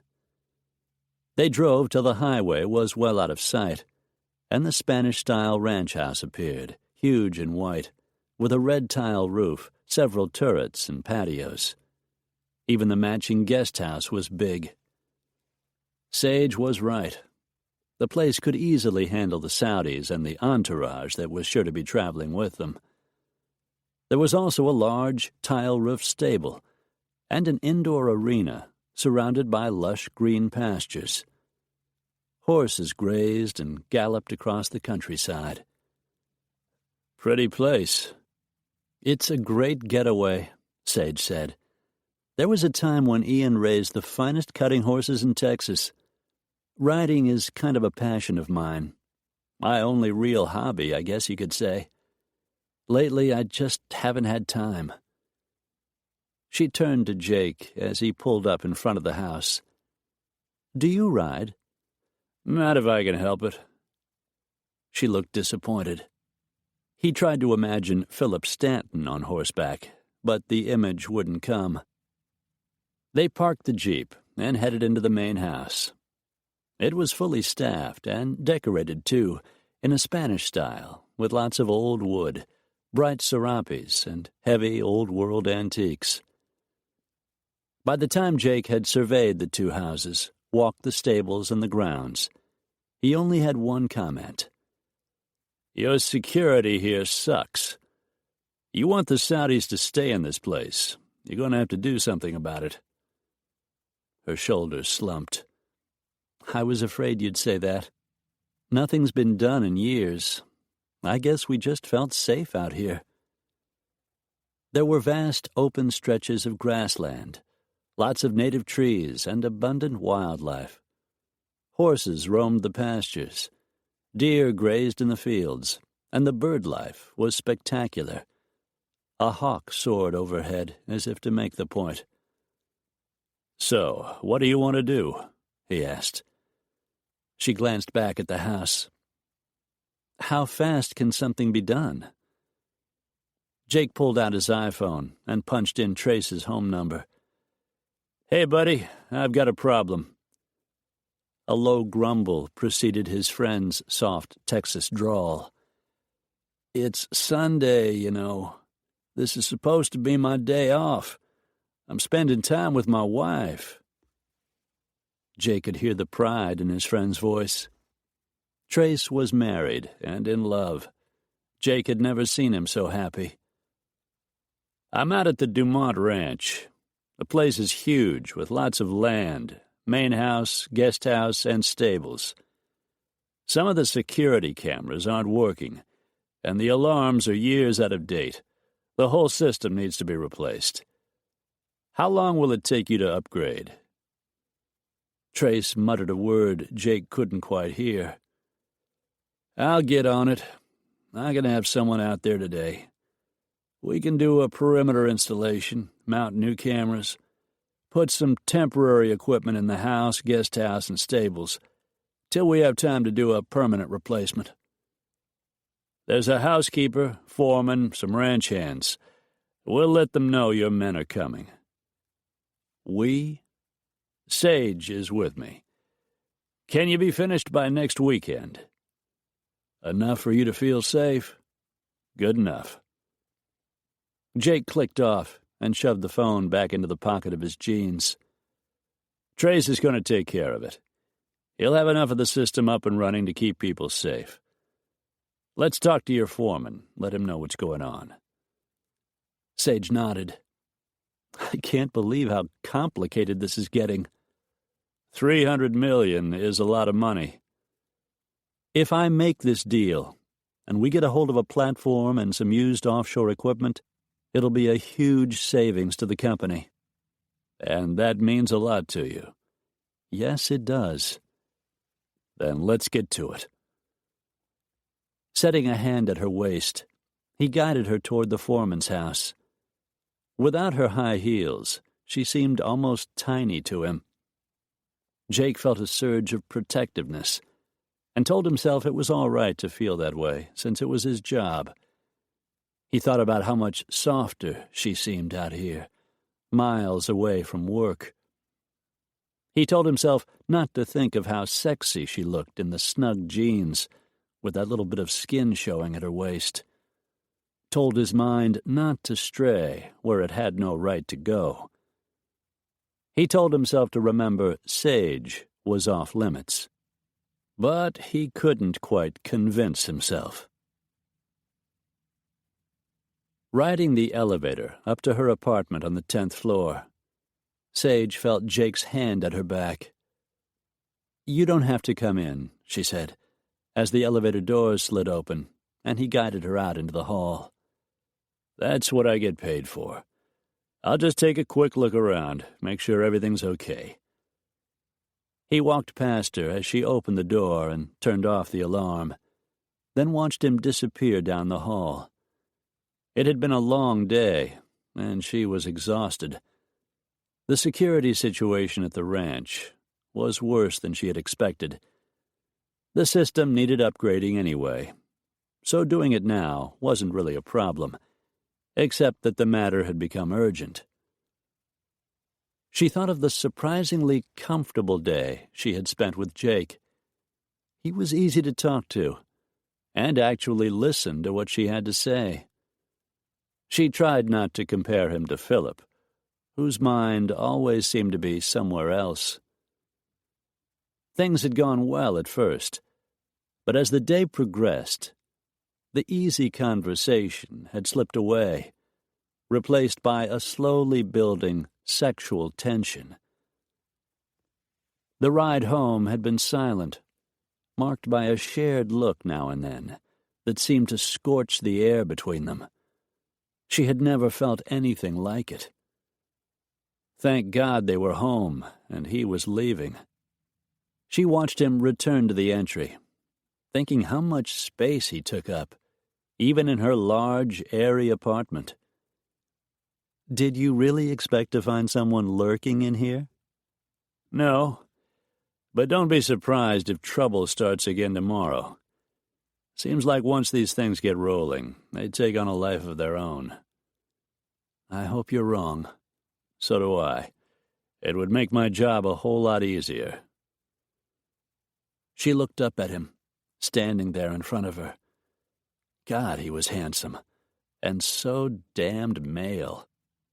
"Is that all I am to you, Jake? A job?" His blue eyes ran over her. Something shifted between them, and the air seemed to simmer and heat. "That's the way it started," he said, his gaze on her face. "And now?" His nostrils flared. He was standing closer than she'd realized. So close she could see his chest rising and falling, each breath coming faster than the last. He was wearing a dark green T-shirt and jeans. And when she glanced down, she saw there was a heavy bulge beneath his zipper. He took a step toward her, and instead of moving back, she rested her hand on his chest. She could feel the thick muscle, the bands of sinew that tightened beneath the soft cotton fabric. Her heartbeat quickened. She stared at his mouth and wanted him to kiss her. It was insane. She was engaged to be married. She wasn't the type of woman who betrayed her fiancé by kissing another man. She tipped her head to look up at Jake's face, saw the hunger in those blue, blue eyes, and her whole body went hot. One of his hands slid beneath her hair, tilting her mouth toward his. She felt the roughness of his palm against her scalp, the raw power he commanded. He bent his head, lightly brushed her lips, and heat and need poured through her. She exhaled a breath, and her eyes closed. She wanted this kiss, wanted it so badly. His mouth hovered over hers, just a breath away. "What about Philip?" he whispered. "Philip?" Her eyes fluttered, slowly opened. Then the name hit her like a splash of cold water, and her stomach knotted. Sage jerked away. "Philip, oh my God!" Those fierce blue eyes bored into her. "I don't share my women, Sage." Humiliation burned through her, and fury boiled in her blood. "Get out!" She pointed toward the door with a hand that trembled. "Get out of here, right now!" The edge of his mouth harshly curved.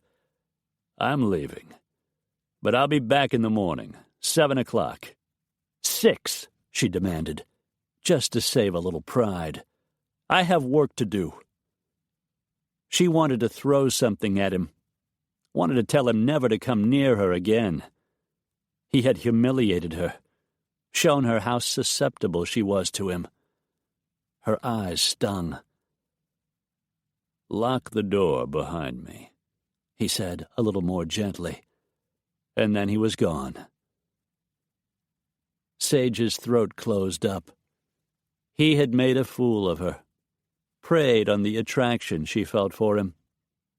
Clearly, he believed he could have her any time he wanted. It wasn't true. She wouldn't do that to Philip. She leaned back against the wall and released a shaky breath. It was nothing, she told herself.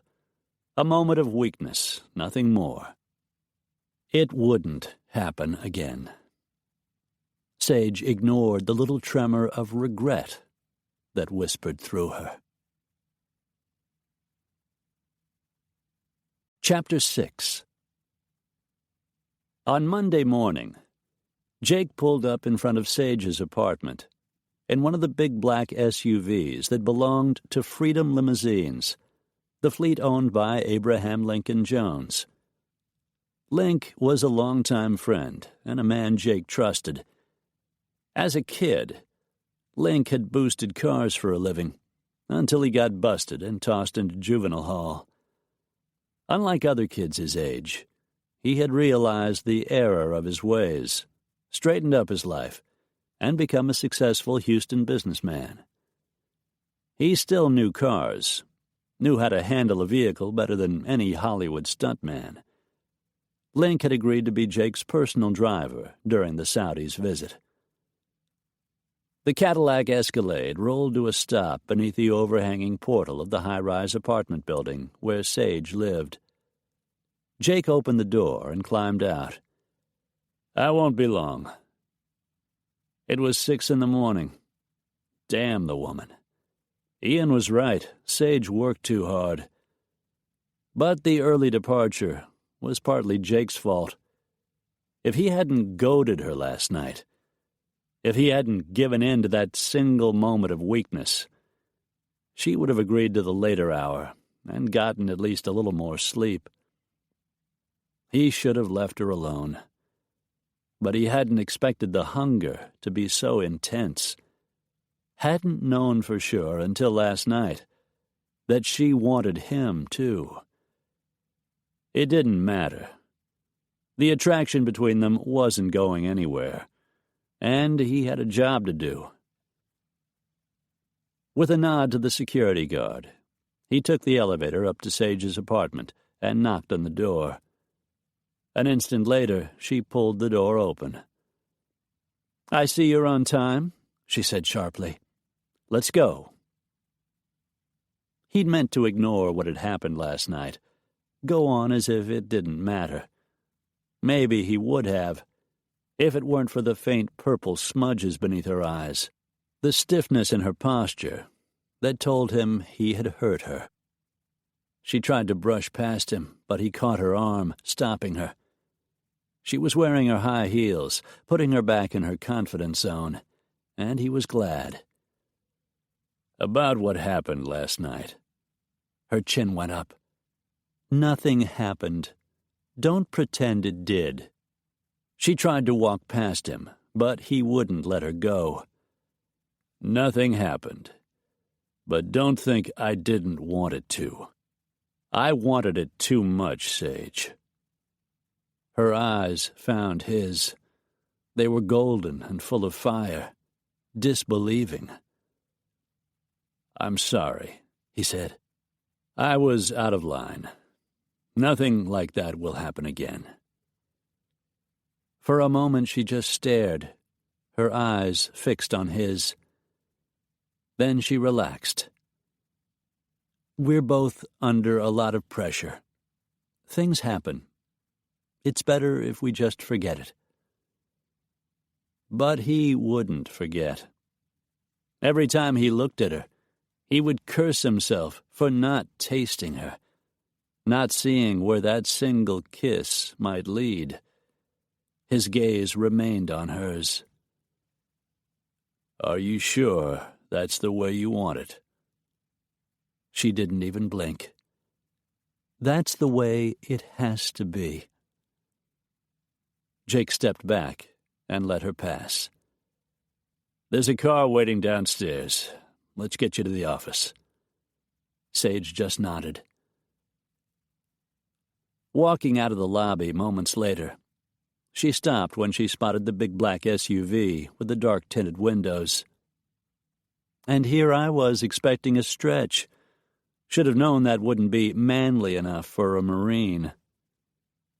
He grinned. Just a little too conspicuous.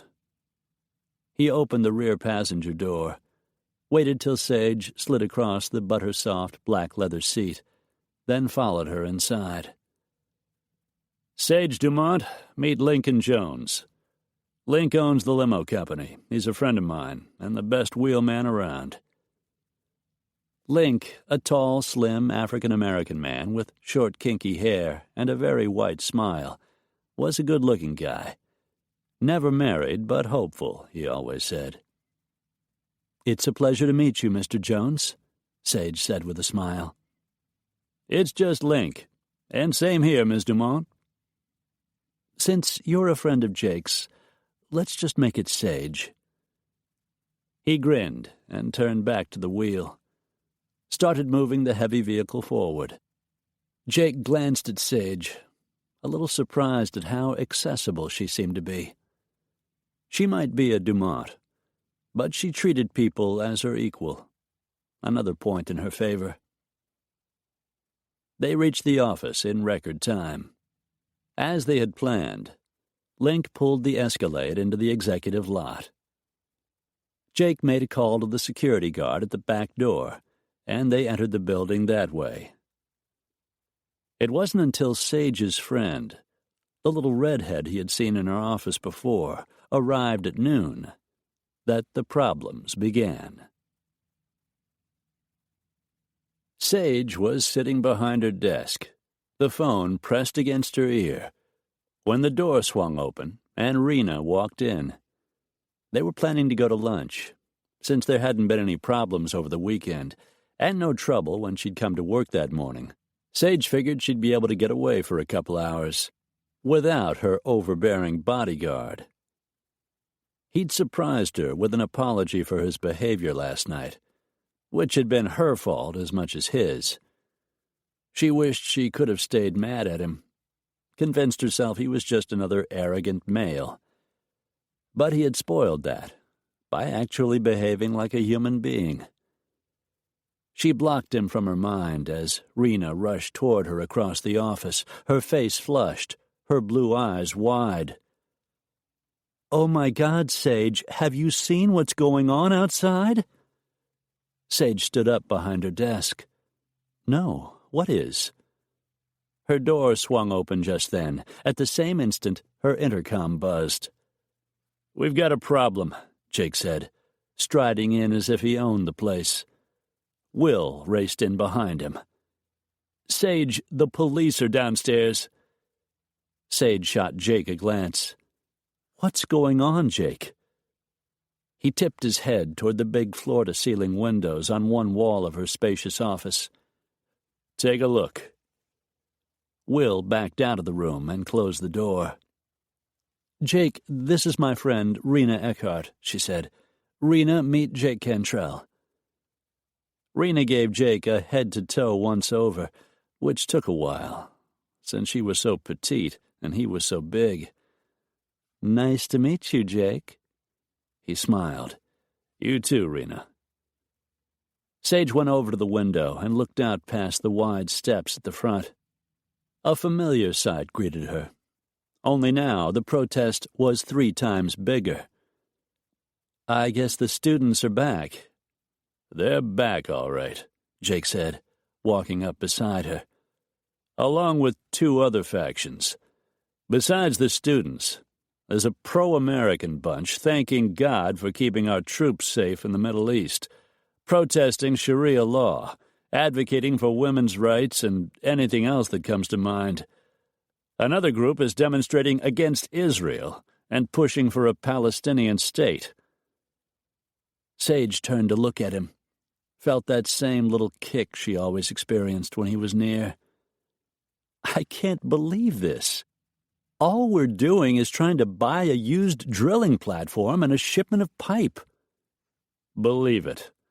There's plenty of friction out there. The cops have arrived to try to keep things under control. It remains to be seen how much good it will do. Don't these people have to get permits for this kind of thing? I talked to the police. The main group has done the necessary paperwork. Aside from that, there's a thing called freedom of speech. Worry knotted her stomach. The Saudis are due at the airport tomorrow afternoon. What are we going to do? We're going to handle it, Jake said firmly. Link's got a fleet lined up to meet the plane and take them to the hotel. They'll have their own security while they're there. And we'll put a couple of people on it, too. The Sheikh and his family will be at the hotel the rest of that day and Wednesday. The ranch won't be ready till the weekend. That leaves only Thursday and Friday to worry about. On Friday, they'd like to attend prayers at the local mosque. That's the Dawa Center. It's right downtown. Good. We'll have them taken there and picked up. Return them to the hotel. That leaves only Thursday. Sage worried her bottom lip. She looked up at him. I wonder if they've ever been to an IMAX. Jake flashed her one of his devastating grins. Probably 10 of them in Saudi Arabia. But it's still a good idea. Anything that'll keep them away from the office. The daughter wants to go shopping, she said, her mind beginning to work. I imagine you can handle that. Are you kidding? Sage smiled, Jake's confidence easing her nerves. The Galleria is my home away from home. She'll have to be accompanied by a male family member. There may be more than one, and they're sure to have bodyguards. I'll get one of the other guys at my office to go along. Alex Justice is an ex-Navy pilot. He's capable, and he knows the drill. Sage turned to Rena. Maybe you could come with us. With 2 other women in the group, Aliyah won't stand out so much. Jake's gaze flicked to the redhead. Good idea. Can you make it? Rena grinned. She was always up for an adventure. I'd love to come along. I'm a shop-till-you-drop kind of gal, and I've never met a Saudi princess. All right, then. We keep them busy and away from the office. With nothing going on here, there's a good chance things will start cooling down. By Monday of the following week, you'll have done enough small talk to satisfy their customs and earn their trust. If the protests are over, you can bring them into the office and start negotiations. Sage shoved back her hair, lifting it away from her face. You make it sound easy. It could be. With any luck, it'll all work out the way we plan. But his smile couldn't hide the unease in those sexy blue eyes. She knew it was the same worry she was feeling. She looked over at her friend, determined to carry on as normally as possible. You ready, Rena? Sounds like Jake has everything under control. So yeah, let's go. Sage turned to him. We're going to Gravitas for lunch. Rena's car is in the lot. We'll go out the back way so no one will see us. You and I can talk some more when I get back. Jake just smiled. I'll tell Link we'll be needing the limo. She didn't argue. She didn't care who drove them. She just wanted out of there. All right. Sage started for the door, but Jake's long strides got him there before she did. He pulled it open, stepped back for them to walk out, then followed on their heels. Sage stopped and turned. Please don't tell me you're going with us. All right, I won't. But deep down, she had known he would demand to accompany them. With the protest going on out front, it was his job. He pushed the button on the elevator, and when it arrived, followed them inside. She gave it one last try. Jake, please. I won't sit at your table. In fact, you'll hardly know I'm there. That's the way it works, Sage. This won't be for long. In the meantime, you might as well get used to it." "I could sure get used to it," Rena teased with a grin. Sage bit back a smile and shook her head. They headed for the back entrance out of the lobby, which led to the executive parking lot. When the guard pushed open the door, Sage jerked to a halt. "Son of a bitch," Jake muttered beneath his breath. The group out front had morphed into a mass of people at the back door, slightly smaller, but no less disturbing. He let the door swing closed, but not before Sage got a look at the media trucks parked at the curb, the cameras aimed at the crowd, as well as the back door of the building. It was turning into a circus. Jake was on his iPhone, in contact with Lincoln Jones. He ended the call and slipped the phone back into his pocket. "Link's pulling up as close as he can get. He'll have the passenger door open. When I say go, walk as quickly as you can to the car and get in." Sage glanced at Rena, who didn't look nearly as perky as she had before. "Are you ready for this?" she asked. Her friend's slim shoulders straightened. "I guess if I want to eat, I don't have any choice." "Go," Jake said, and they hurried toward the car. He was blocking the way like a pro football tackle, herding them into the car, then jumping inside himself. Link gunned the engine, and they shot out of the parking lot, the tires squealing, the crowd surging toward them, waving their signs. If she closed her eyes, Sage could still see the one that read, "Keep American money in America," and right beside it, "Dumont millions earned at the price of betrayal." "We got company," Lincoln said, his black eyes fixed on the mirror above the windshield. Jake turned in his seat, saw the white media van cutting in and out of traffic behind them. "Get rid of them." He checked to make sure the women had their seatbelts fastened, as Link gunned the powerful engine. A couple of screeching turns, roaring through a few yellow lights, blazing down a straightaway, careening around another corner, and the van was no longer in sight. "Everybody okay?" Jake asked. Sage smiled. "When you said Link could drive, you really meant it."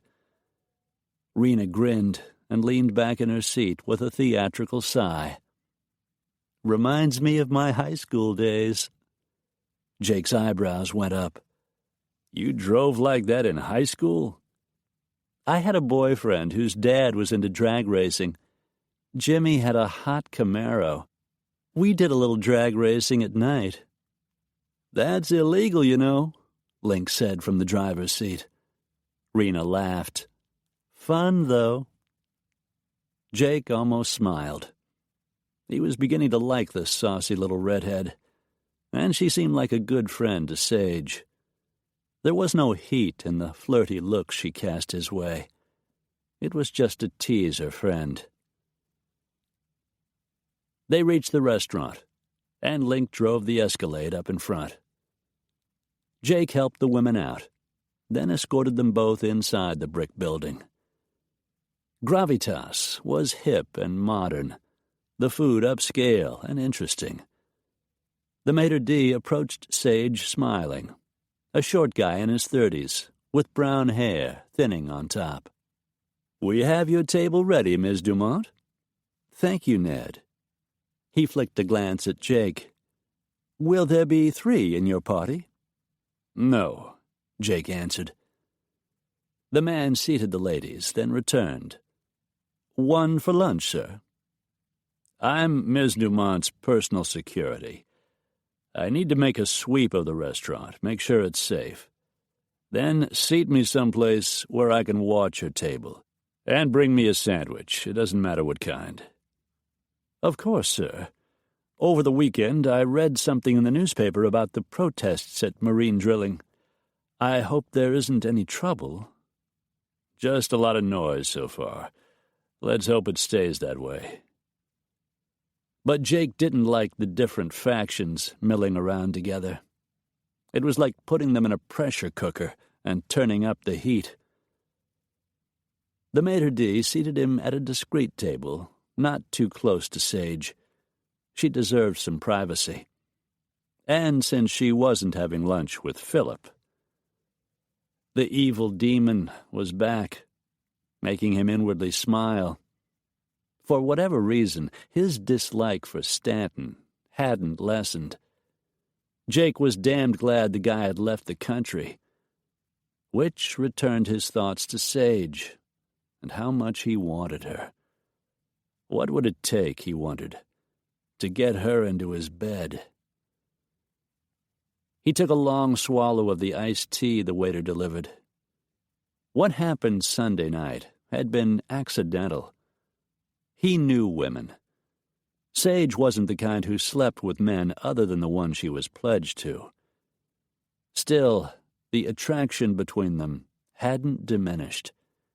He felt it every time he looked at her, every time she looked at him. Just sitting next to her in the car had left him hard and wanting.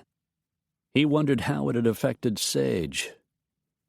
He had a feeling the desire that sparked between them was new to her, not something she felt with Philip. It didn't matter. Jake didn't date married women because he didn't want to think of them in another man's bed. He felt the same way about Sage. She was available, or she wasn't. And clearly, she wasn't. He made another slow, sweeping perusal of the restaurant, saw that everything was as it should be, picked up his sandwich, and dug in. The delicious pastrami on rye tasted like sawdust in his mouth. Your neck isn't getting stiff, is it? Sage kept her eyes straight ahead. What are you talking about? It's okay if you look at him once in a while, Rena said. He's very easy on the eyes. I don't want to look at him. I don't want to think about him.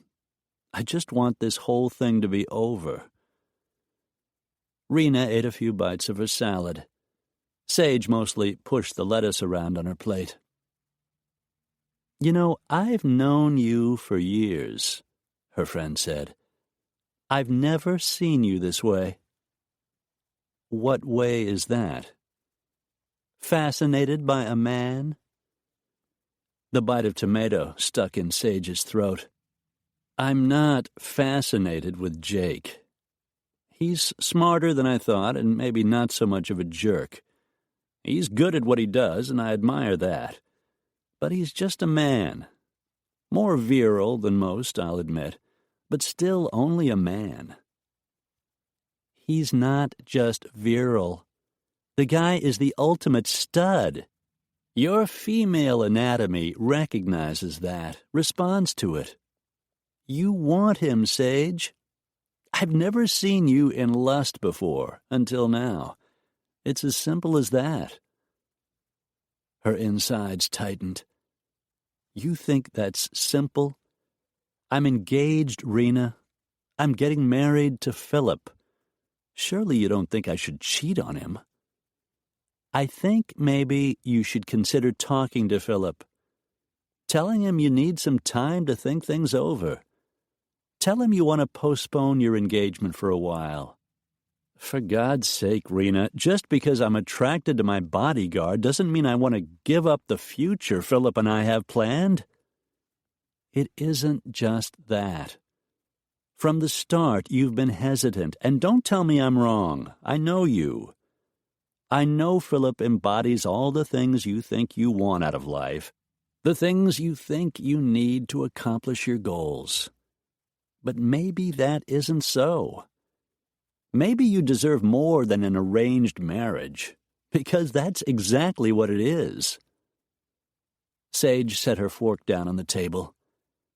My grandfather has nothing to do with this. pleasing him does? Her mouth felt dry. Rena was her best friend.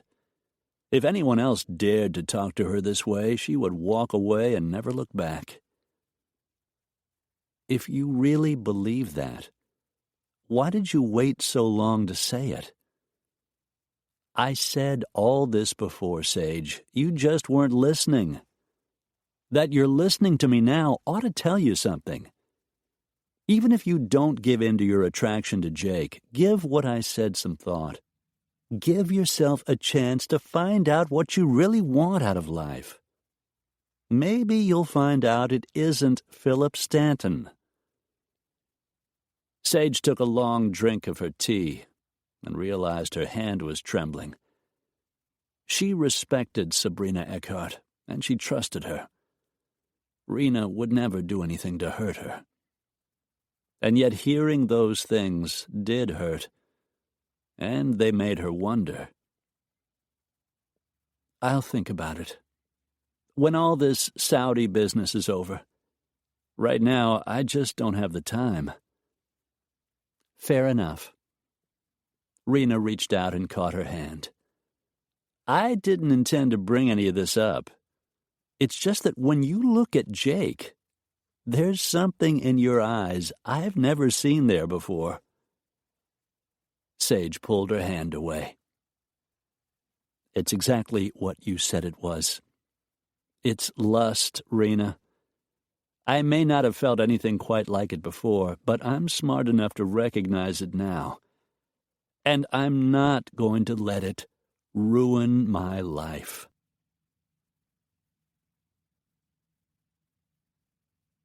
Chapter 7. The Saudis arrived right on schedule. Tuesday afternoon, Sheikh Khalid's Boeing 727 landed at Bush International Airport and taxied to the executive terminal. Jake was there with Sage to greet them, along with her assistant, Will Bailey, and a man named Red Williams. Her assistant was a string bean of a kid in his mid-20s, with dark hair and bighorn-rimmed glasses. Will looked efficient, which Jake was sure he was, or he wouldn't be working for Sage. Red Williams was the man Sage had chosen to bring with her into the negotiations, the one she considered her best purchasing agent, and apparently someone she respected.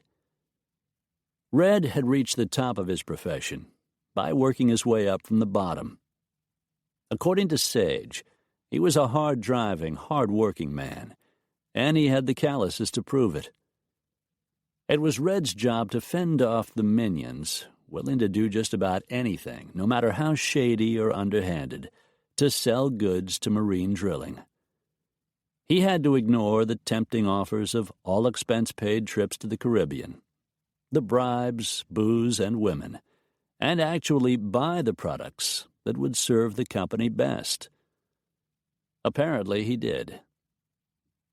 Yesterday, after they returned from lunch, Sage had brought him into the office. Jake had worked with him the rest of the afternoon and into the evening, teaching him the basic protocols he would need to know to negotiate with the Saudis. Aside from asking questions and giving advice when it was needed, Red would remain in the background as much as possible. He seemed to have no problem with that. Jake liked him right away. The plane taxied up to the executive terminal, and the jet engine shut down. A ladder rolled across the tarmac toward the door, and a few minutes later, the heavy portal swung open. The Saudi entourage descended the steps, crossed the asphalt, and entered the building through a private entrance. Jake stood just behind Sage, Alex Justice beside him. Jake had brought his friend in mostly for appearances. Though everyone involved in the negotiations knew Sage Dumont was in charge, she was a woman, and would therefore be seen as less important. Having 2 personal bodyguards left no doubt of her status.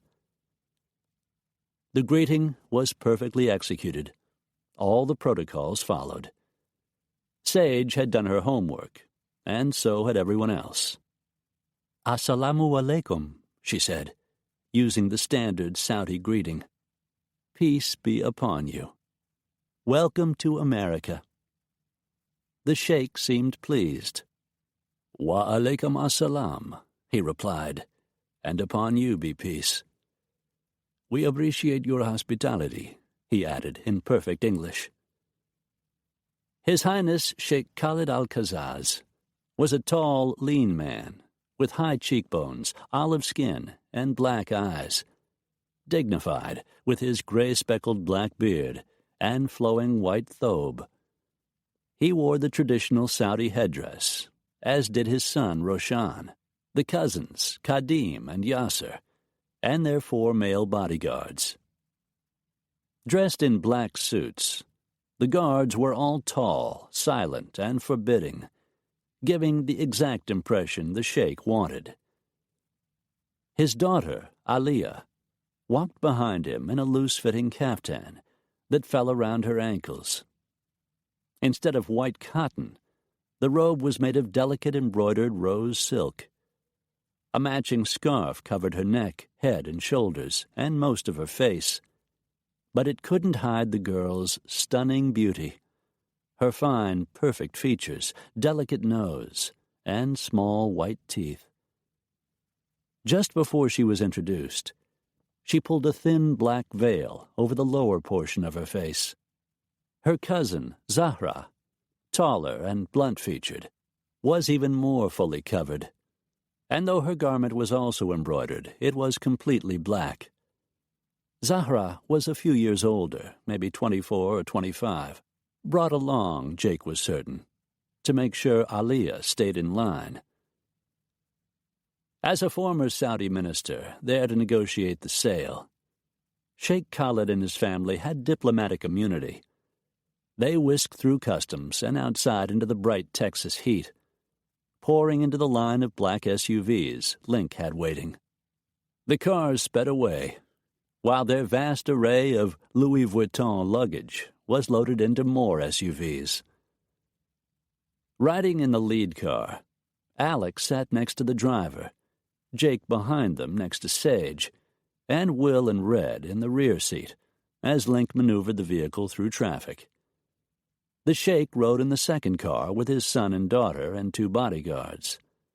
Zahra rode with the cousins and 2 more bodyguards in the third vehicle. The cars reached the Four Seasons, the timing fairly close together and without incident. The Saudi group was welcomed by hotel staff and escorted up to the 20th floor. Sage accompanied them, walking into the entry of the elegant, richly appointed presidential suite, Jake taking a position behind her and to the right, Alex behind and to her left. She smoothed a non-existent wrinkle from the front of her pale yellow business suit. Jake's gaze ran over her. Though the skirt reached well below her knees, and the cream silk blouse was buttoned to the throat, she still made him think of sex. His pulse quickened, and his loins began to fill. The fertility gods were definitely working overtime. "I hope you find the hotel accommodation satisfactory, Your Highness," Sage said. He smiled. "The suite is quite lovely. I've planned an itinerary I hope will meet with your approval and you will find interesting. While you're here, if there is anything at all you need, please feel free to call my assistant or me and let us know." She handed him their business cards, carefully prepared with the information on the front, also printed in Arabic on the back. The sheikh looked down at the cards. "I am certain everything will be fine." Sage smiled. She was doing everything just right, Jake thought, oddly proud of her. "Then rest and recover from your journey," she said. "Take a look at the schedule, and if it is suitable, I'll see you again on Thursday."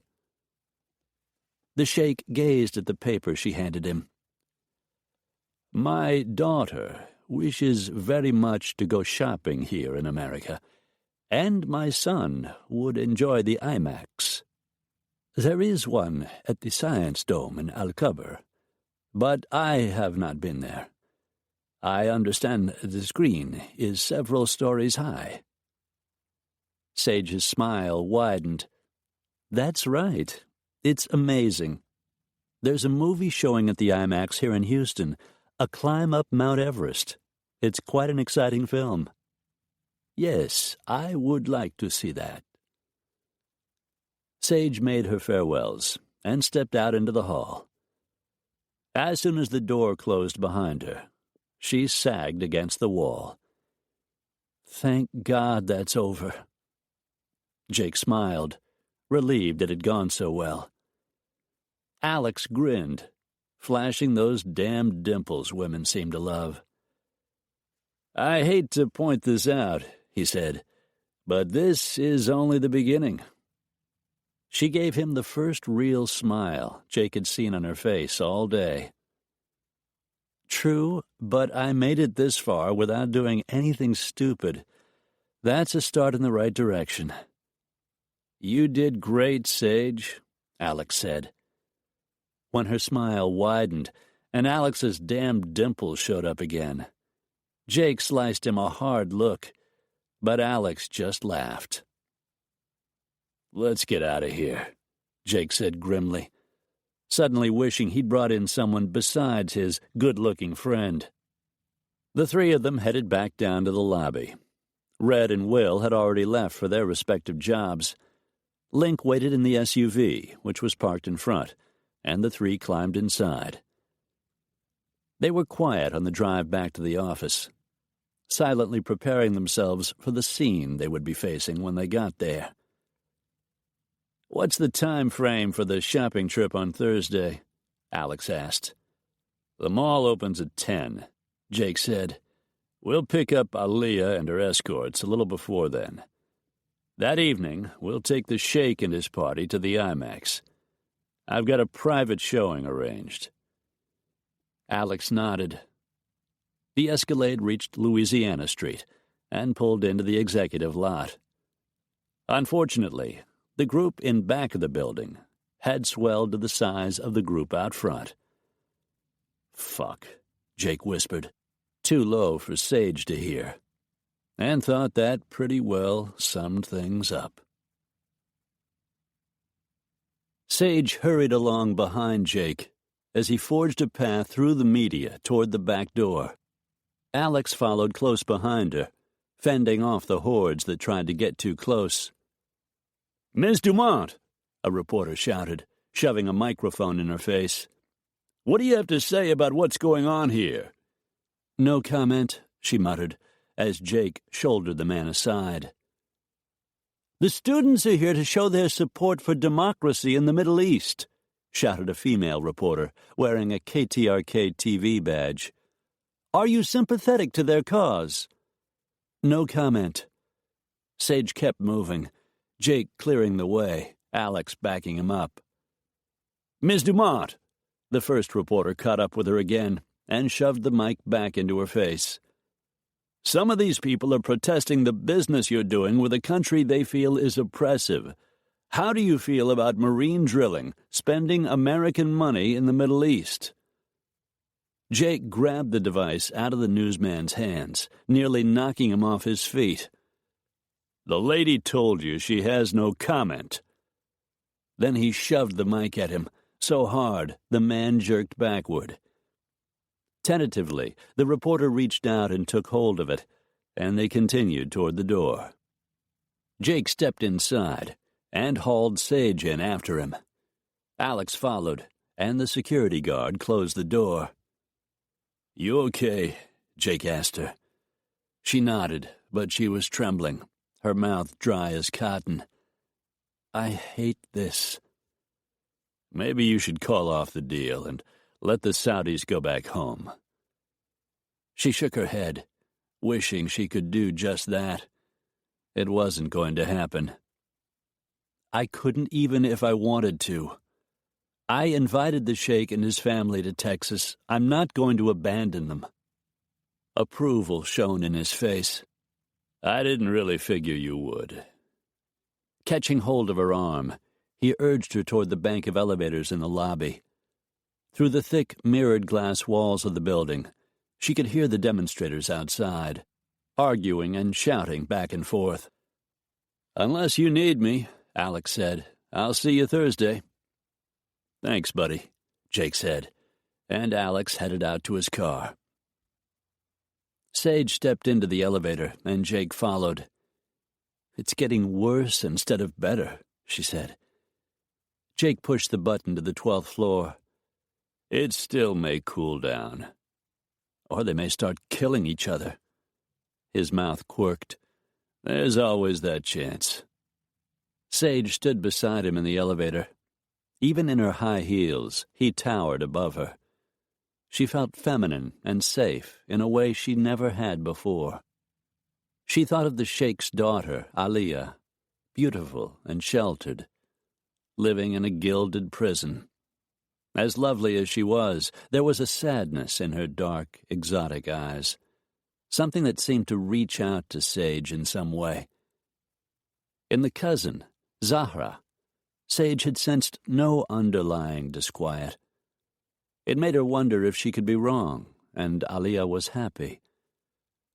Whatever the truth, it was none of her business.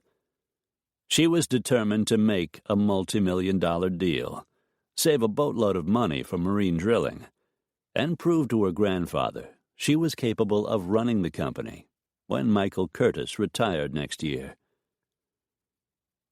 She entered her office, accidentally brushing against Jake's thick chest as he held open the door, and his eyes locked with hers. A jolt of electricity shot through her, making her legs feel weak. It was ridiculous. He probably had the same effect on every woman in the building.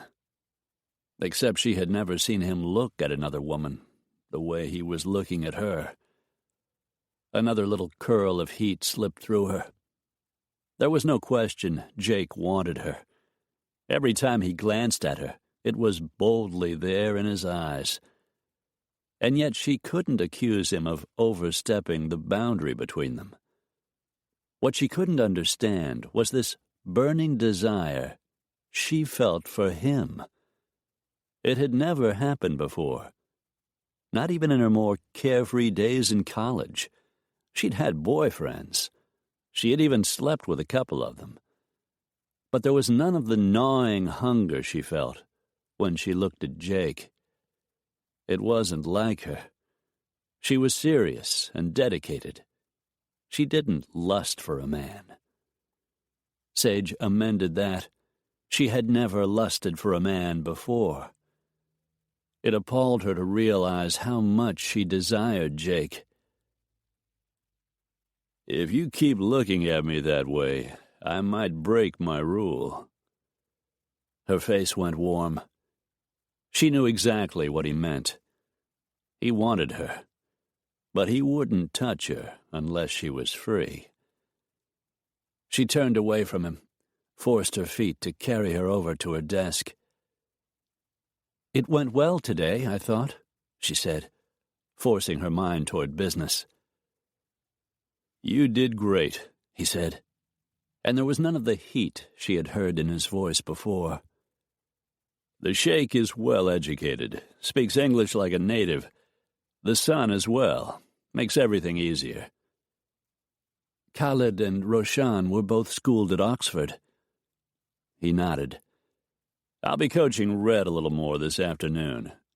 I noticed he has a habit of crossing his ankle over his knee when he sits too long. I've warned him it's a major insult to show a Saudi the bottom of his shoe. Red may not have a university degree, but he's smart. He'll remember what you tell him." "He seems like a good man to have on your team." "He's a very good man.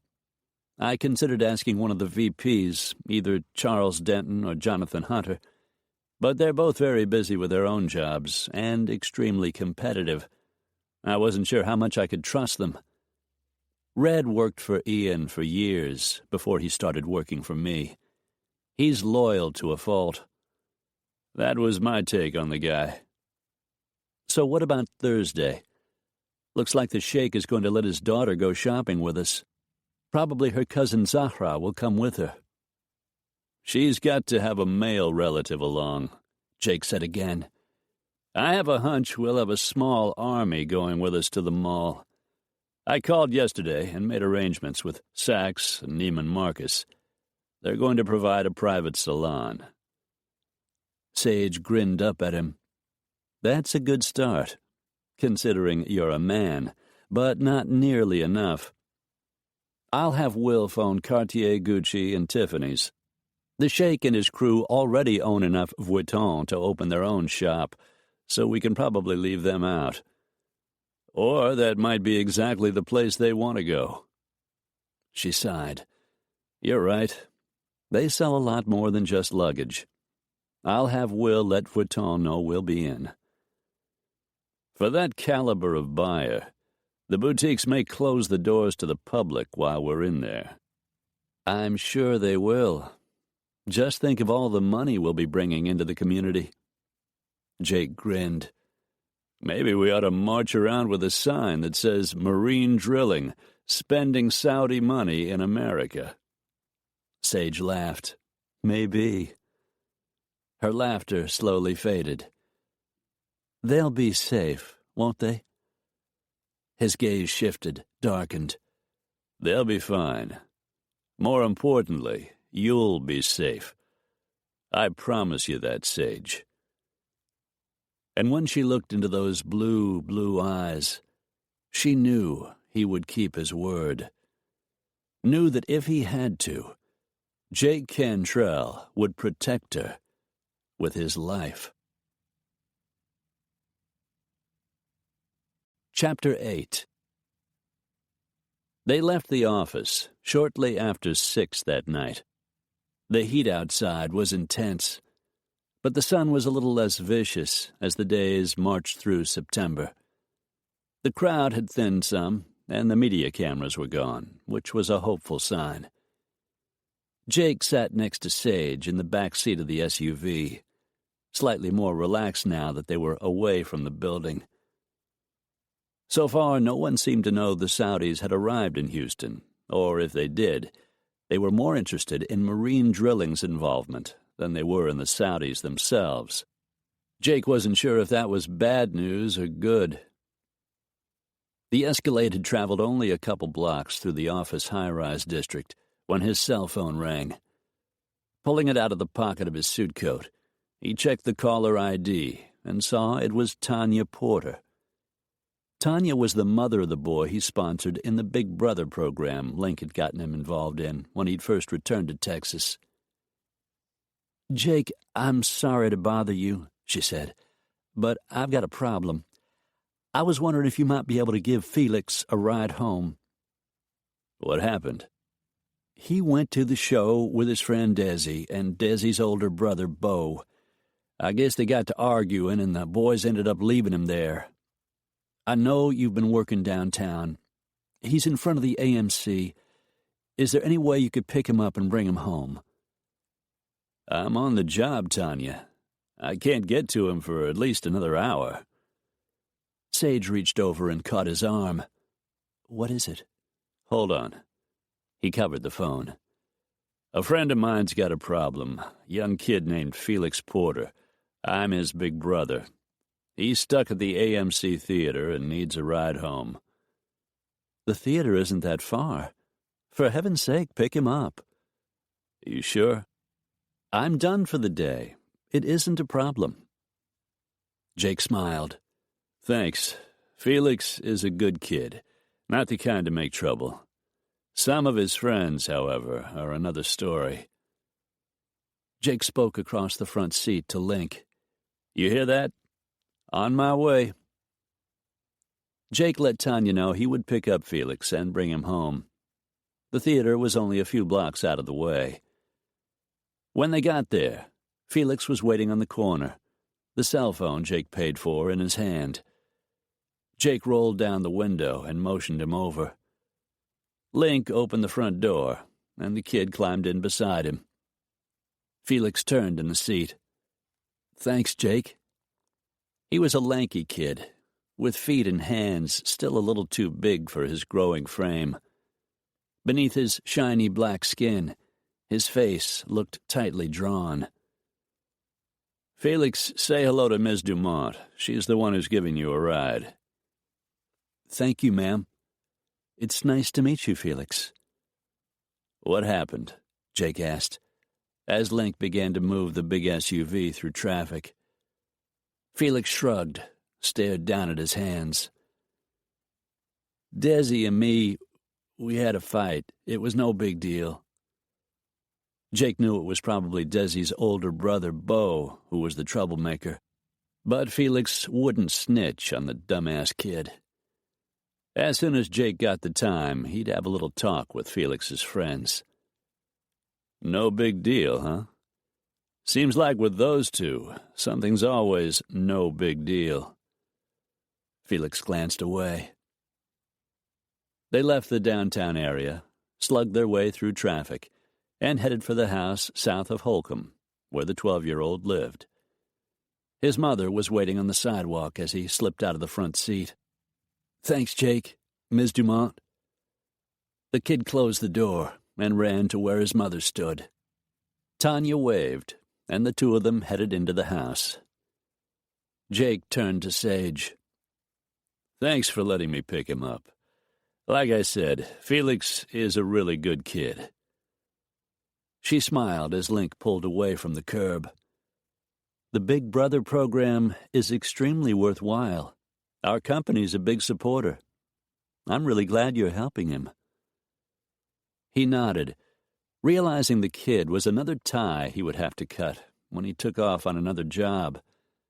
This was the second time he'd lived in Houston. The first was after he'd left the service and returned from the Middle East. He'd gotten his PI's license and taken a job freelancing for Trace. Though he'd enjoyed the work, eventually he'd grown restless and taken a corporate protection job in South America. He'd traveled and worked there for a while, and had just finished a job in Mexico when he got a call from Dev Raines and met up with him, Trace, and Johnny Riggs, old military buddies. When the job was over, he'd returned to Texas, which had begun to feel more like home than any other place he'd been. He flicked a glance at Sage, his current, far more intriguing assignment, and looked back out the window. Nothing but traffic, no one on their tail, and aside from the occasional bad driver, nothing that posed any sort of danger. He was doing his best to keep his eyes off her, trying not to think how pretty she looked, even after the long, grueling day. Trying to keep his thoughts in check and his blood from flowing south. Once the SUV reached the high-rise where she lived, Jake escorted her upstairs, went in, and checked her apartment. Finding everything in order, he made himself head for the door, though every ounce of testosterone in his body wanted him to stay. He reminded himself the lady belonged to another man, that he had a job to do, and there was no place in it for his attraction to Sage. He reached for the doorknob. "I'll pick you up in the morning." He stopped and turned. "Unless you have plans to go out tonight." So far, the threat posed by the demonstrators had stayed confined to the downtown area around the office.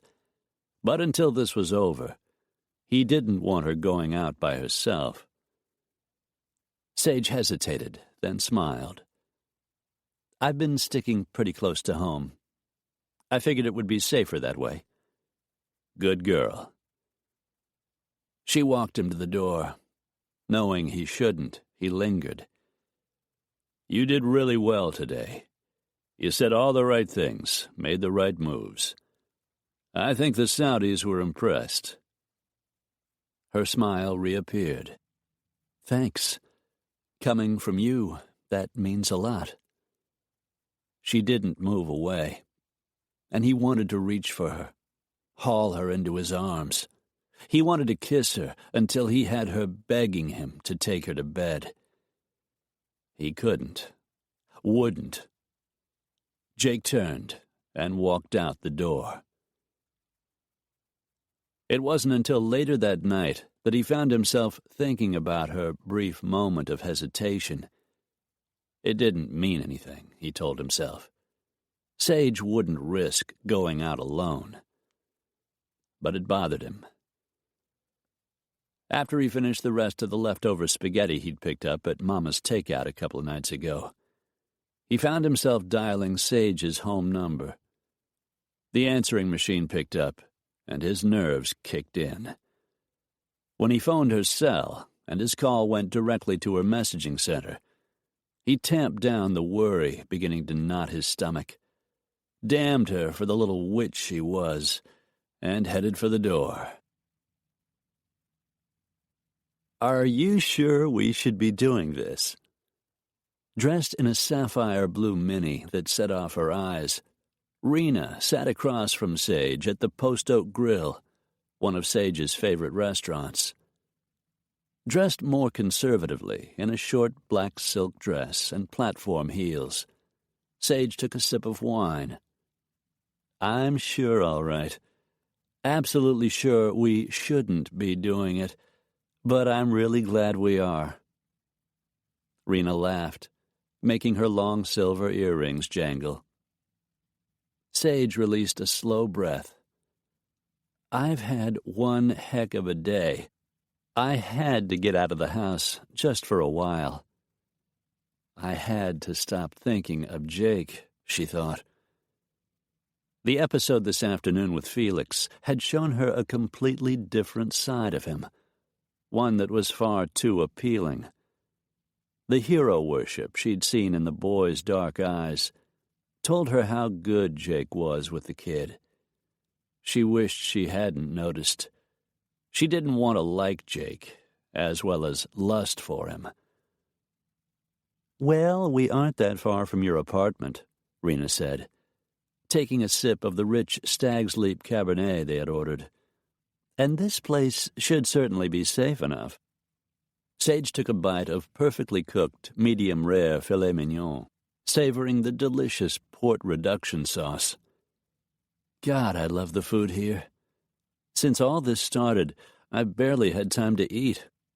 Believe it or not, I've actually lost a couple of pounds." Rena rolled her eyes. "That should happen to me." Sage scoffed. "You don't need to lose weight. You're perfect." "I don't need to lose weight because I constantly watch what I eat. If I didn't, I'd be as big as a house." Sage just smiled. Rena ate healthy food, and both of them went to the gym at least 3 times a week. That is, until she had gotten involved with the Saudi deal. Fortunately, there was a fitness center in the apartment building where she lived. "So tell me about today," Rena said. "How did it go with His High and Mightiness the Sheikh?" "Actually, I think it went pretty well. But Lord, it wasn't easy. And this is just getting started." She sipped her wine, set the glass back down on the table. "You're still on for the shopping trip, right?" Rena grinned. "You couldn't keep me away." "Aaliyah will probably be bringing her cousin, Zahra, so there'll be 4 of us women all together. I think that'll make things a little easier. Or at least with you there, it'll be easier for me." "What's she like?" "Beautiful. Absolutely gorgeous. But kind of sad, I think. It has to be hard to have your entire life completely laid out for you and be totally dominated by men. And some of them will be coming with us to the mall, I gather?" "That's right. A male relative and probably at least 1 bodyguard, along with Jake and Alex." "Alex?" "Alex Justice. He's the guy who's helping Jake with security. Apparently they work out of the same office." She took a bite of scalloped potatoes and decided she had never tasted anything so delicious. Then again, everything tasted good when you forgot to eat. "I think you'll like this guy," Sage said. "I'm involved, remember?" "So am I, remember? He seems interesting, that's all I'm saying." Interesting how.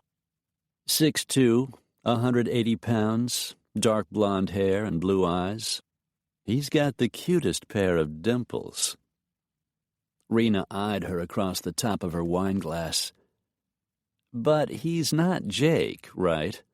So you're passing him on to me. I'm not passing him on to anyone. I just mentioned him. That's good, because I'm not interested. I thought you and Ryan were having trouble.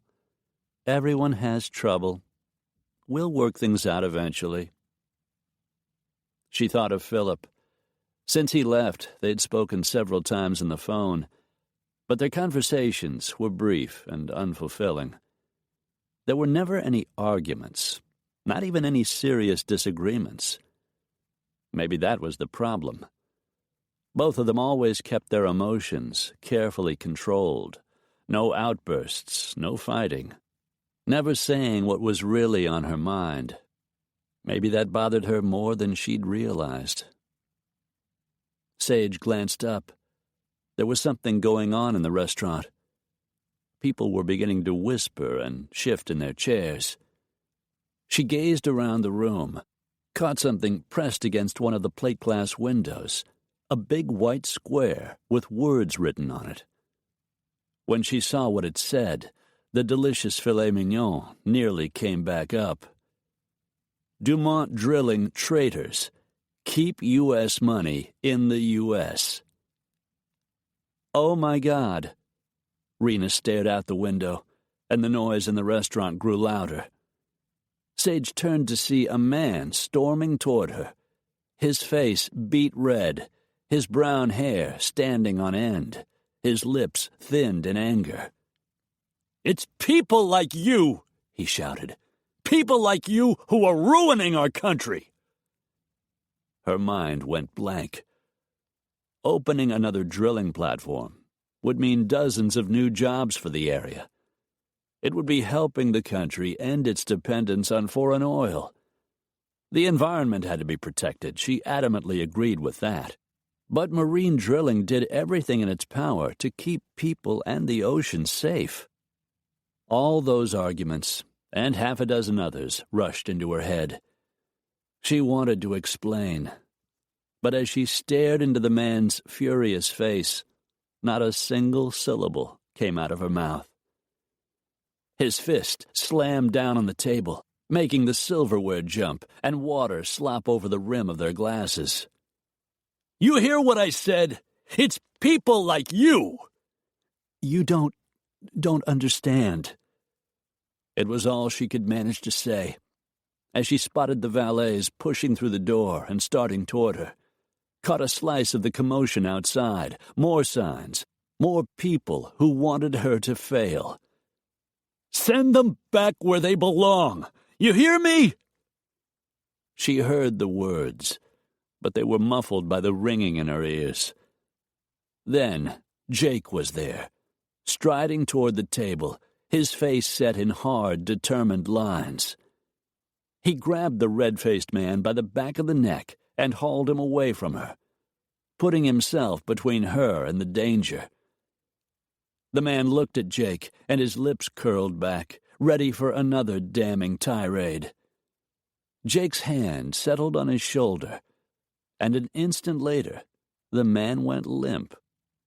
Sage watched in awe as Jake propped him against his side and hauled him out of there as if he weighed nothing, as if maybe he was just a friend who had drunk a little too much. The maitre d' stepped out of the way, letting them pass, and the pair disappeared through the door. "Oh, my God," Rena said again, staring at the place where Jake had been. Sage just sat there trembling.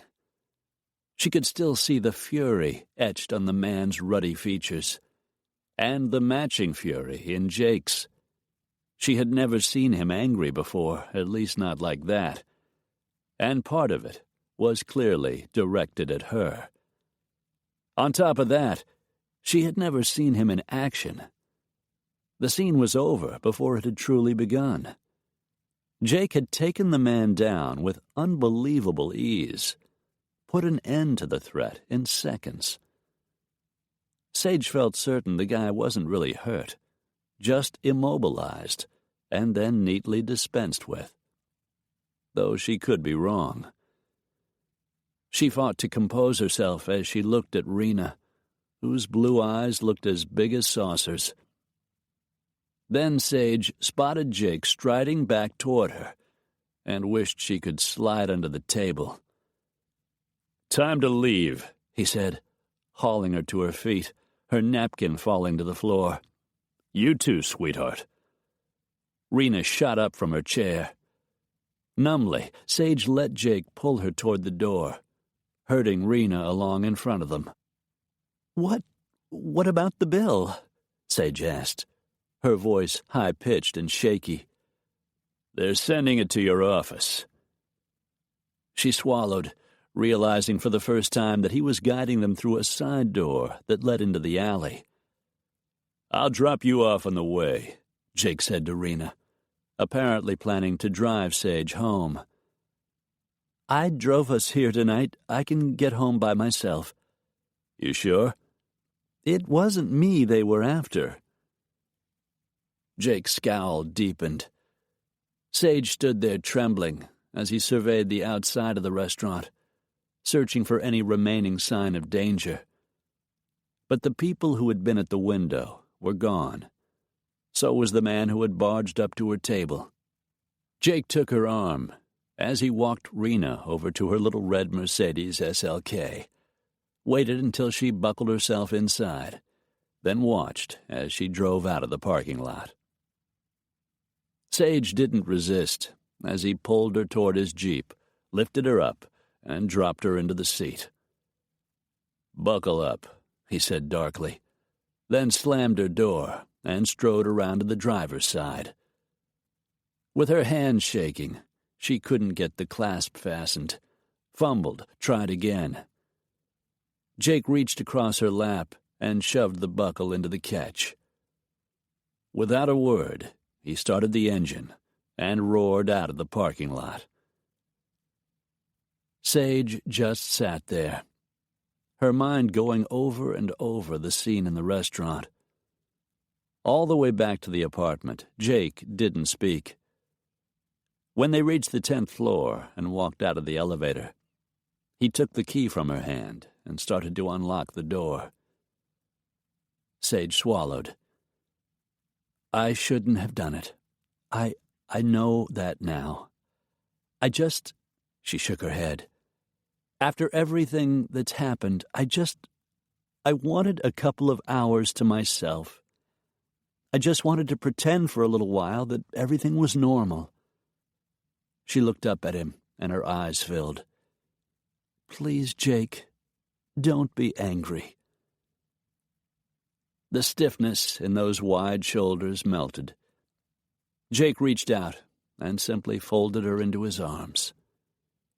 She knew she should resist, but all she wanted was to burrow into him more deeply. Let him make her feel safe. "It's all right, baby. This is new to you. You scared me, that's all." She didn't let men call her baby or honey or any of those ridiculous terms. She should have told him that, put him in his place. Instead, she just hung on. "I'm sorry," she said. "It was a stupid thing to do. I won't do it again." He nodded. She felt the tension begin to seep back into his big body. Knew his concern was shifting to sexual awareness. The moment was over, and she pulled away. "I'd better go in." Jake nodded again and focused on opening the door. He used her key in the lock and turned the knob. As she disabled the alarm, he drew his pistol, a big black semi-automatic, and began checking the rooms. "Everything's all right," he said, when he returned to the entry, shoving the gun back into its holster. She looked up at him, trying not to think how good it had felt when he'd held her. "What happened to that man in the restaurant?" Jake's lips curled. Guess he wasn't feeling very well. Seems he fainted dead away. She cast him a glance. But not really dead, right? He grinned. Not really dead. He was fine by the time he got outside. By then the police were there, and the demonstrators were dispersed. How many were there? 5, including him. Her mind strayed back to the scene in the restaurant, and she shivered. What would have happened if Jake hadn't come when he did? Things could have gotten ugly. Very ugly. Sage frowned. How did you know where to find me? Jake pulled out his iPhone, brought up the screen. GPS. Handy little app that lets me know where everyone is. At least everyone whose cell number I've loaded. Wait a minute. The way I understand it, you have to have my permission to do something like that. He smiled. You must have given it to me. Maybe you just forgot. Sure, that must be it, she thought. The man was impossible, and she was incredibly glad he had shown up when he did. How did they find me at the restaurant? They must have had someone watching the building. Not hard to find out where you live. Whoever it was must have followed you. I'll talk to the security guard, bring him up to speed. Tell him to watch out for anyone who doesn't belong around here. She nodded. The people who work here are very conscientious. The police had a chat with the guy who bothered you. They warned him what would happen if he continued to harass you. They'll also be keeping an eye on the building. Still, after what happened, I don't like leaving you here alone. His eyes found hers and lingered. She felt a sweep of heat, then suddenly short of breath. Maybe I should stay. Sage forced some air into her lungs, breathed out slowly. Finally, she shook her head. She wanted him to stay, which was the reason he had to leave. I'll be fine. He nodded, seeming almost relieved. He wanted her, but not as long as she was engaged to another man. Still, she tempted him, just as he tempted her. But neither of them wanted to do something they would regret. I'm only a phone call away, Sage. Call if you need me. I will. She needed him, all right, but not for protection. She walked him to the door. I'll see you in the morning, he said. Lock up behind me. She nodded and watched him walk away. With a sigh, she closed the door, slid the deadbolts into place, and turned the alarm system back on. Tonight had shown her one thing, that until this was over, she needed Jake Cantrell. Chapter 9. Jake kicked himself all the way home. What the hell was he thinking? Sage wasn't his baby. She wasn't his sweetheart or even his date. She was his assignment.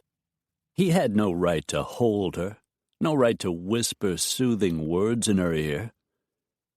In all his years of working protection details, he'd never done anything like that before. Maybe if he hadn't been so angry. But she had lied to him, or at least let him believe she would be staying safely at home. When he'd driven up to the restaurant and seen the angry people outside, when he'd walked inside and found the guy leaning over her table, threatening her, he had damn near come undone. Then she'd told him she was sorry, and looked up at him with those big, tear-filled golden eyes, and he'd melted like a bowl of ice cream on a hot Texas day. Damn, what the hell was wrong with him? The thing she didn't understand was that the whole situation with the Saudis was explosive. Jake knew from experience how quickly things could shift from volatile to deadly. It was his job to keep Sage safe, and tonight he had almost failed. As he walked into his apartment and tossed his keys onto the kitchen table, he blew out a breath. What a day. Earlier this evening, before he'd called Sage's apartment, he'd phoned Tanya Porter, concerned about Felix. Tanya had managed to get her son to admit it was Desi's older brother who had been hassling him, trying to get him to try some kind of drugs. The argument had started when Felix refused. Jake was proud of the kid, which, since he saw the boy only one weekend a month, he'd told Felix on the phone. He really thought a lot of the kid. Until he'd come back to Houston, Jake had never allowed himself to get involved in other people's problems. Maybe at 35 he was changing, becoming less of a loner. As a boy, he had been close to his dad. Then a heart attack struck as he worked in the fields, and Sam Cantrell was gone. 2 years after he died, Jake's mother had married one of her high school sweethearts, Sam's bitter rival for Letty Cantrell's hand. Since Jake looked just like his dad, and by that time was just as big, he was a constant thorn in his stepfather's side. Figuring it was better for everyone, Jake had joined the Marines and left Iowa. And aside from an occasional phone call to his mother, he'd never looked back. He stretched out on the sofa in his living room now, his long legs hanging over the arm, and shoved his hands behind his head.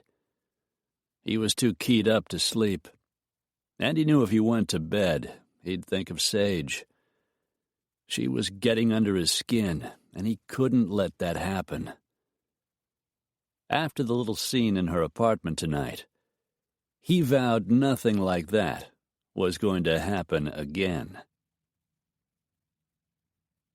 The demonstrations mushroomed again on Wednesday. There were at least 3 groups of people in front and behind the tall glass building, most of them at odds with each other. Some were the college students, advocating for democracy in the Middle East, while others demonstrated against Israel in support of a Palestinian state. Some were Americans against Sharia law, and there were those like the men last night who believed spending American money on Saudi Arabian equipment made marine drilling a threat to the country. Any minute, Jake expected the scene to erupt into violence. So far, that hadn't happened. On Thursday morning, Link picked him up, and they went to collect Sage for her shopping trip. Next, they picked up Rena at her apartment not far away. It was time to go shopping, and all of them were ready for their day at the mall. Alex, who was meeting them at the Four Seasons, was waiting when the big black SUV pulled into the portico in front of the glass lobby doors. A second Escalade was already there and waiting. Before they went inside, Sage made introductions. "Alex, this is my friend, Sabrina Eckhart." Sage smiled. "Rena's here to give me moral support."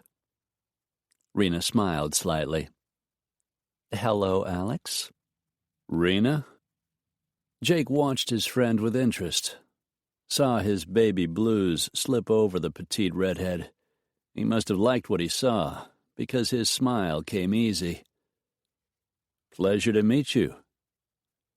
Alex was from Connecticut, born to a wealthy family, attended all the right schools. He was intelligent, had the polish that came with money and social position, and yet to his family, he was a big disappointment. Seems his father wanted Alex to study law and go into politics. Instead, he joined the Navy and became a fighter pilot. All he'd ever wanted to do was fly, and he was damned good at it. And a hell of a lot tougher than his polished good looks made him seem.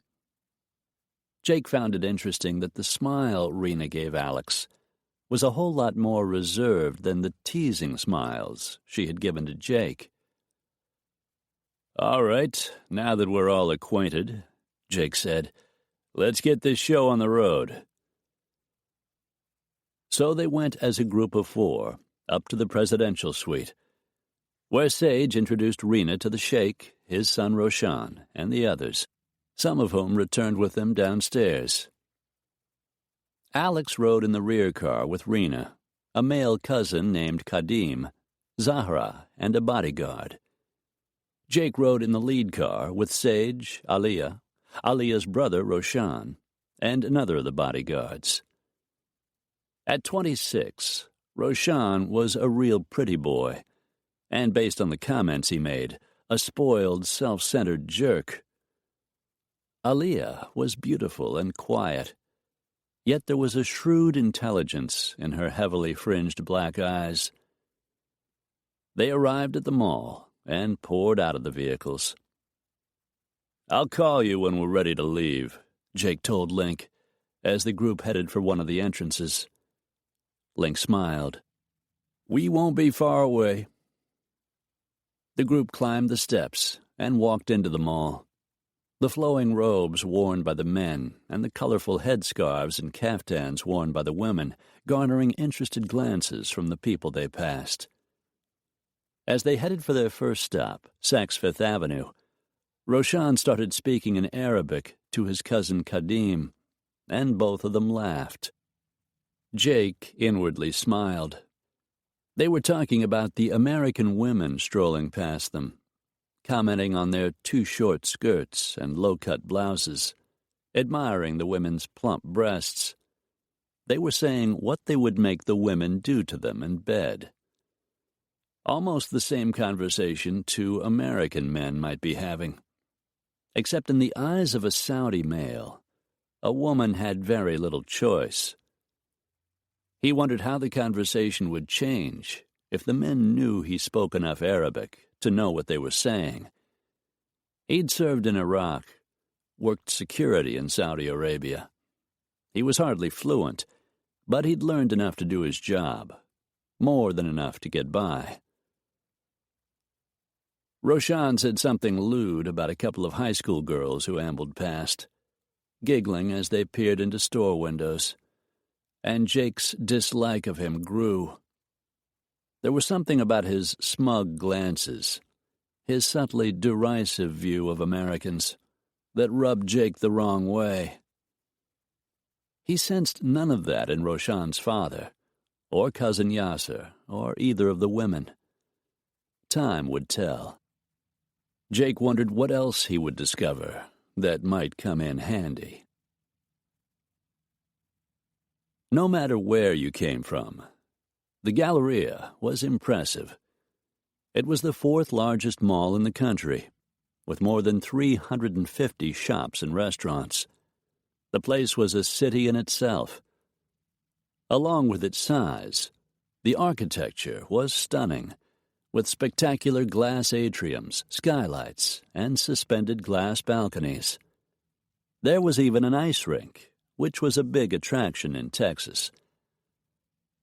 Walking with Alex and Jake, Sage herded the women toward the entrance to Saks, and as they walked into the exclusive department store, some of Aliyah's solemnity began to fade.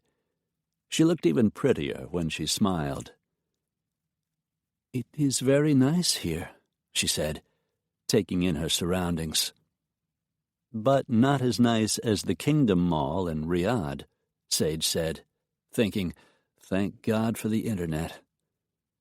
She had intended to impress the girl with the Galleria until she'd stumbled on photos of the fabulous Saudi Mall that included most of the exclusive shops in the Galleria and more the mall didn't have. "I bet you've shopped there, right?" Aliyah smiled. "I went to university in Riyadh, but I lived with my aunt, who is very strict, so I did not get to go there often. Sometimes my father would take me when his travels brought him to the capital." Sage waited as Alex opened the door, then walked past him inside. "I saw photos of it on the internet. It's beautiful. We have shopping in Dhahran, where I live, but it is not so fine as the Kingdom Mall. And the best part is the entire third floor is accessible only to women. It is a place we can go where we are allowed to dress in the American-style clothes we cannot wear out in public." The sadness had crept back into her voice. Sage wanted to ask about it, but it was none of her business. "Here men and women shop together," Sage said.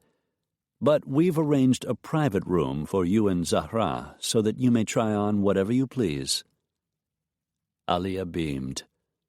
"That sounds wonderful." She flashed a look at her brother. Half-brother, Sage mentally corrected, having read somewhere that the two had different mothers. "Roshan will not like it," she said softly, so he couldn't hear. "He believes a woman can easily be seduced by sinful American ways." She surveyed the beautiful displays, filled with expensive perfumes and cosmetics, and smiled again. "Perhaps he is right." "This way, ladies," Jake said, urging them toward the elevators. Roshan led them inside, looking grim. Apparently Aliyah was right. Her brother did not seem to approve of the freedom American women claimed as their right. He stood in the elevator with his back against the wall and his head held high, looking down his nose at the rest of them. With his high cheekbones, smooth dark skin, and small, neatly trimmed beard, he was unbelievably handsome. He had the longest, thickest eyelashes Sage had ever seen. Behind them, Rena chatted with Zahra, who also spoke English, though not as well as Aliyah. Sage could hear them discussing Zahra's family. Apparently she was another Al-Khazaz's cousin, married, but her husband had remained in Saudi Arabia with the rest of his family. "Does your husband have more than one wife?" Rena asked Zahra, as they walked toward the salon where the private showing was scheduled to take place. Sage held her breath. She had gone over the basic protocols with Rena, but they hadn't discussed which topics might be taboo. Sage had no idea how such a question would be received. She released a sigh of relief when Zahra answered easily, "My husband, Mahmoud, has 3 other wives. I am his latest. We have not been married long, and as yet have no children. But I am from a very fertile family, and I am certain that in time we will have many offspring." "I'd like to have children someday," Rena said, "but not right away." "You are married?" "No, I'm not ready for that either." "Your father must be very displeased." Rena just laughed.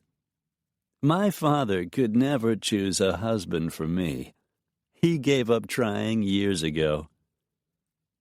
Sage was hoping Rena would change the subject before it came to light that she was living with a man, and he wasn't her husband. That's when Alex stepped in. "I'm sure Miss Eckhart's father will help her choose exactly the right man when the time comes." She opened her mouth, but Alex's hard look silenced whatever she was about to say. Rena pasted on a sugary smile. "I'm certain he will," she said demurely, and cut Alex a glance that warned him not to push his luck. The corner of Alex's mouth tipped up, but he made no further comment. They crossed the floor of the designer clothing department, and 2 high-level managers hurried toward them, introduced themselves to Sage, and led the group toward the private salon. Jake went in to check security.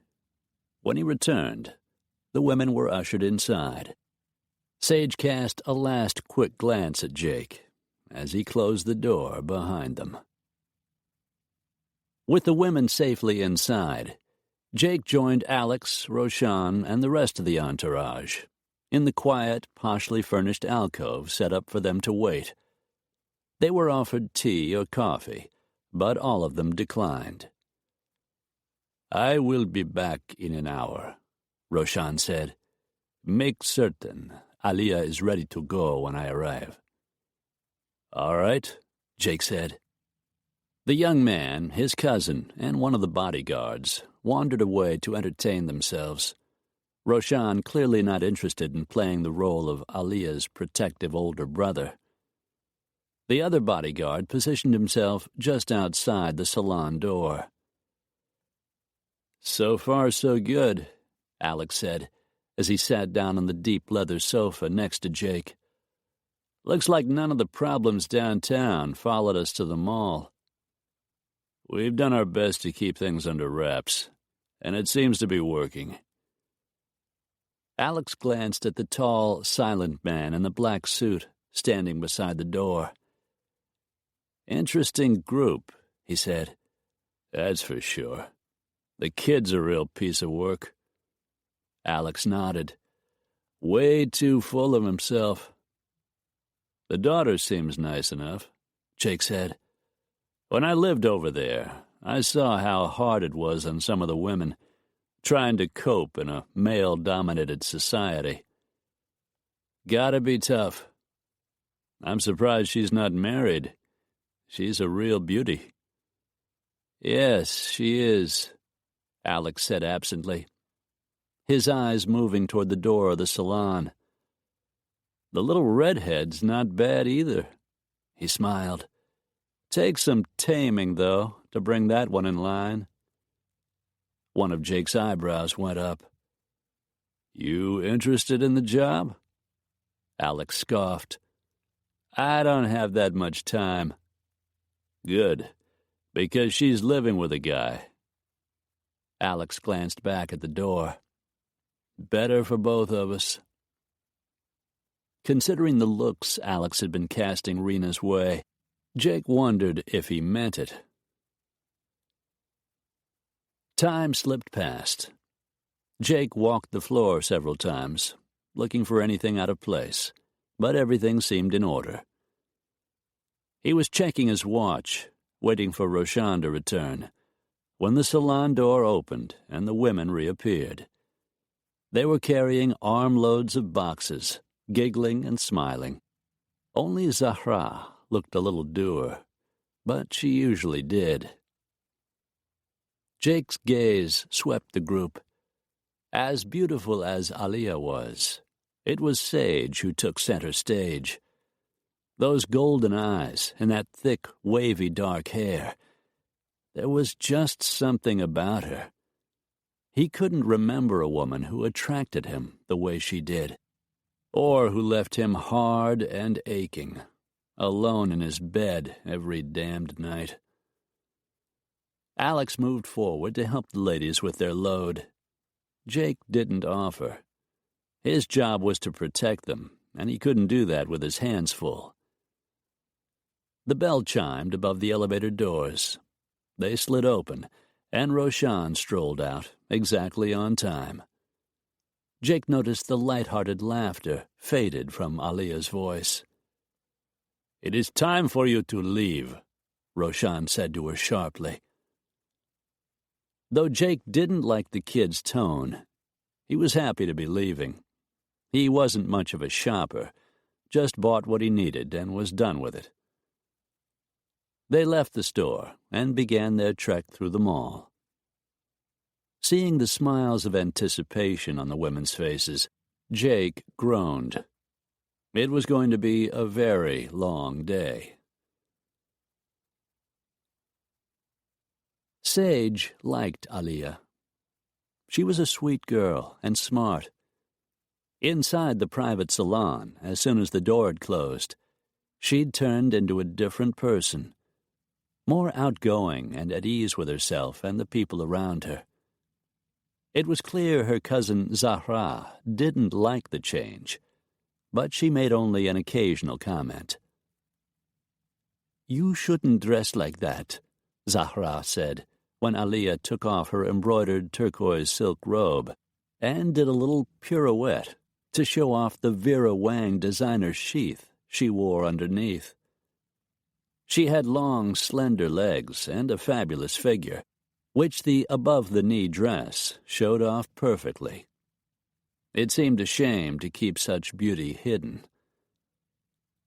Saks did their usual spectacular job of presenting the merchandise, gowns, sportswear, bags, and jewelry, displaying them in a private fashion show. As much money as Aliyah wound up spending, along with the clothes Sage and Rena couldn't resist buying, their extra effort certainly should have paid off. From Saks, they went to Cartier, Gucci, Louis Vuitton, where Roshan added to his personalized luggage collection, and ended the day at Neiman Marcus. Jake insisted they leave in time to avoid the traffic heading back downtown, and Sage was secretly grateful. She was exhausted, but also pleased that another day had passed without incident, and, in her estimation, had proved a great success. They took the Saudis back to their hotel. Alex drove off in his shiny dark blue BMW coupe. Link dropped Rena and her armload of bags at the apartment she shared with Ryan, not far from Sage's, then took Sage back to her apartment. "I might as well stay," he said, as he helped her out of the Escalade. "We've only got a couple of hours before we have to head for the IMAX." The thought of tonight made her inwardly sigh. "All right." "You'll need to be back here in time to get us down to the hotel," Jake said to Link through the rolled-down car window. He grinned. "Will do." Their driver seemed to have far more stamina than Sage. Then again, he hadn't been shopping in high heels all day, the way she had. Jake escorted her upstairs, and she waited while he checked her apartment as usual. "You can nap for a while if you want," he said. "I'll wake you up in time to change." His mouth curved in a sexy smile. "With all the stuff you and Rena bought today, there's no way you're going out tonight without wearing something new." Sage laughed. "Trust me, nothing I bought today has a skirt that comes down past my knees." Jake laughed. "I suppose that would be a problem." His expression slowly shifted, and his gaze ran over her, settling on her lips. She knew that look, and her stomach contracted. "You went to Victoria's Secret," he said, his voice softer now, a little husky. "You must have bought something there you can wear." Challenge sparked in those sky-blue eyes. Sage never could pass up a challenge. "Oh, I definitely bought something at Victoria's Secret. Among other things, a pair of pretty blue satin thong panties. And since you suggested it, I'll make sure I wear them tonight." Jake's whole body tightened. He looked as if he couldn't breathe. With a triumphant smile, Sage turned and walked off down the hall, leaving him staring after her. Sometimes being a woman was just too much fun. She closed the bedroom door and leaned against it for a moment. She was tired, but satisfied with the way the day had turned out. Still, she needed to recoup for the night ahead. Trying not to think of Jake on the opposite side of the door, she pulled a cap over her hair, turned on the water, and took a long, hot shower. By the time she got out, she felt better, some of the tension in her muscles having drained away. She thought of the night ahead with less dread. Will Bailey would be going with them to act as her escort for the evening, a way for the sheikh to get used to his presence in the meetings as one of her assistants. Sage pulled on a robe and lay down on the bed, determined to take Jake's advice and catch a quick nap. Instead, she stared up at the ceiling and tried not to wish he would come striding through the door and demand to join her in bed. Guilt washed over her. She was engaged, for God's sake. She had to stop thinking of Jake. She remembered the old adage about trying not to think of an elephant, after which the image of an elephant completely filled your mind. It seemed to be that way with him. Whatever the reason, she never relaxed enough to get the nap she so badly needed. She felt just as tired when she left the apartment as she had when she arrived.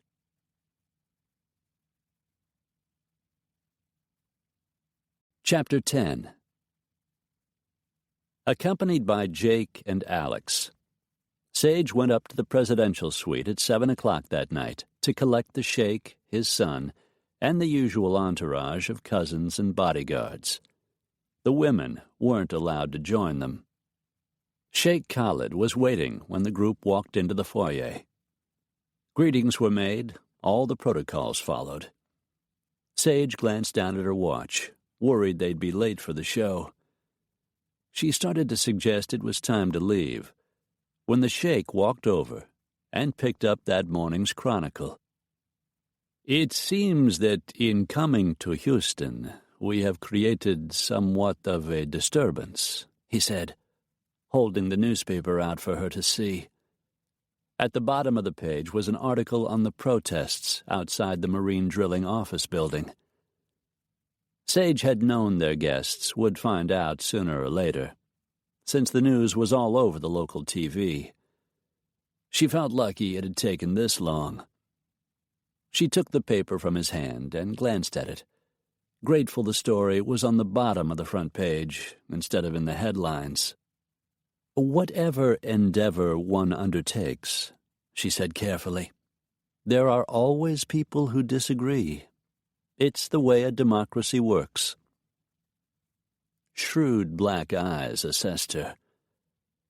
Things are much simpler in my country.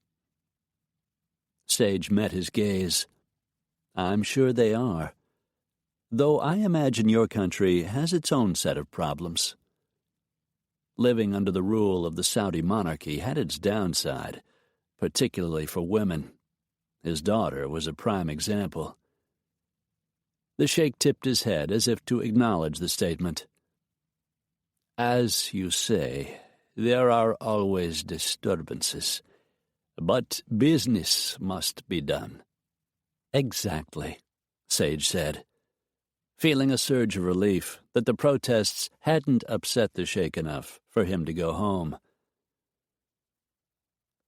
The party headed downstairs and climbed into the waiting limos for the short drive to the IMAX theater at the Houston Museum. 2 hours later, they were on their way back out, with Sage and Will walking together, Jake and Alex behind, heading into the warm, moist night air. Fortunately, when Will started talking, they were out of earshot of the sheikh and his son. I guess Alia and Zahra weren't allowed to come, Sage's assistant said. It's kind of hard to get used to that whole thing about women being treated so differently. I keep telling myself it's just the way it is in their world. But you're right. It's difficult to imagine living that way. Worse, I suppose, for you, being a woman. Sage didn't answer. From the dark look Jake was giving Will, she knew the conversation was over. She smiled as she approached the sheikh. I hope you enjoyed the movie. Everest, Roof of the World, seemed to have kept the group enthralled. Yes, we enjoyed it very much. He was a tall man, dignified and imposing, obviously a product of his culture. Yet in some ways he seemed far more modern than his son. The Himalayas are vastly different from the warm places we both live, Sage said. He nodded. I would like to see the mountains someday. I have never seen snow. I'm afraid I can't help you with that while you're here. The ice rink at the Galleria is as close as we get. A smile appeared above his gray-speckled beard. My daughter enjoyed her day, he said. She likes you very much. She's a sweet girl and incredibly bright. She told me she graduated from your university. I'm sure she had very high marks. My daughter is very intelligent. It is her dream to continue her studies in America. I wish I could grant her that dream, but it is better she remain in her own country and assume her wifely duties. I didn't think she was married. Alia is not yet wed, but it is past time I chose a husband for her. Sage opened her mouth, then felt the subtle pressure of Jake's hand at her waist. The car is waiting, he said firmly. Sage just nodded. It was none of her business, and women's rights was a very touchy subject among the Saudis. One of the protocols, she remembered, was never to ask a man about his wife. I guess we had better get going, she said. Beside her, Will shoved his glasses up and offered her his arm. Sage walked with him toward the line of limos, waiting to drive the party back to the hotel. Once they arrived, the Saudi men exited the cars and walked inside. Quite a sight in their flowing white robes and headdresses. As soon as they were gone, Will departed in his own car. The evening was finally over. Sage breathed a sigh of relief. Thank God. Jake chuckled. You were great. It was a tough day from start to finish, and you handled it like a pro. She smiled up at him. I am a pro. He smiled back. I know. Their eyes met, held for several long seconds. Then Sage glanced away, and they climbed into the Escalade, sliding into the seat behind Link. You know, you were pretty great yourself, she said, once they were settled and the limo pulled into the street. Thanks for keeping me on the straight and narrow. It's hard for an independent woman like me to keep from speaking her mind. Damn good thing you weren't born in the Middle East. Sage laughed. Damn good thing, she repeated, swearing, which was also not done. Jake grinned and just shook his head. We're off the hook tomorrow. Link will be driving the Saudis to the mosque and back. We don't have to return to the hotel until Saturday morning, when we take them out to the ranch. Trace will be there on Friday to make sure the security is all in place. Your friend seems very capable. He's the best. Then at least we won't have that to worry about. The visit to the ranch would be safe. And once they were there, she had plenty of activities to keep her foreign guests entertained. Hopefully no worries in that regard either. I read in the paper this morning that the police have declared the man killed during the protest at the university an accident, Sage stated. Jake nodded. Apparently the accelerator stuck, and the driver of the vehicle lost control of his car. The victim just happened to step in the way. Another possibility we don't have to worry about. He nodded again, but she could tell he was thinking of problems that might lie ahead. Sage thought of the protests that continued at the office, the volatile situation facing her in the morning when she went to work, and knew she had plenty of other things to worry about. She flicked a glance at Jake, felt his eyes on her, as hot as the tip of a flame. One of those worries was sitting beside her. Sage sighed. Jake was still awake at midnight, even tired as he was.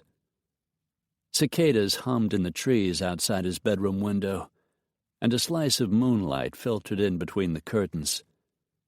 His eyelids were finally beginning to droop when the phone rang. It was nearly 1, he saw on the clock, as he rolled to the side of the bed and grabbed his cell off the nightstand. His stomach tightened when he read the name on the caller ID. "Sage, what is it?" "I've got a problem, Jake.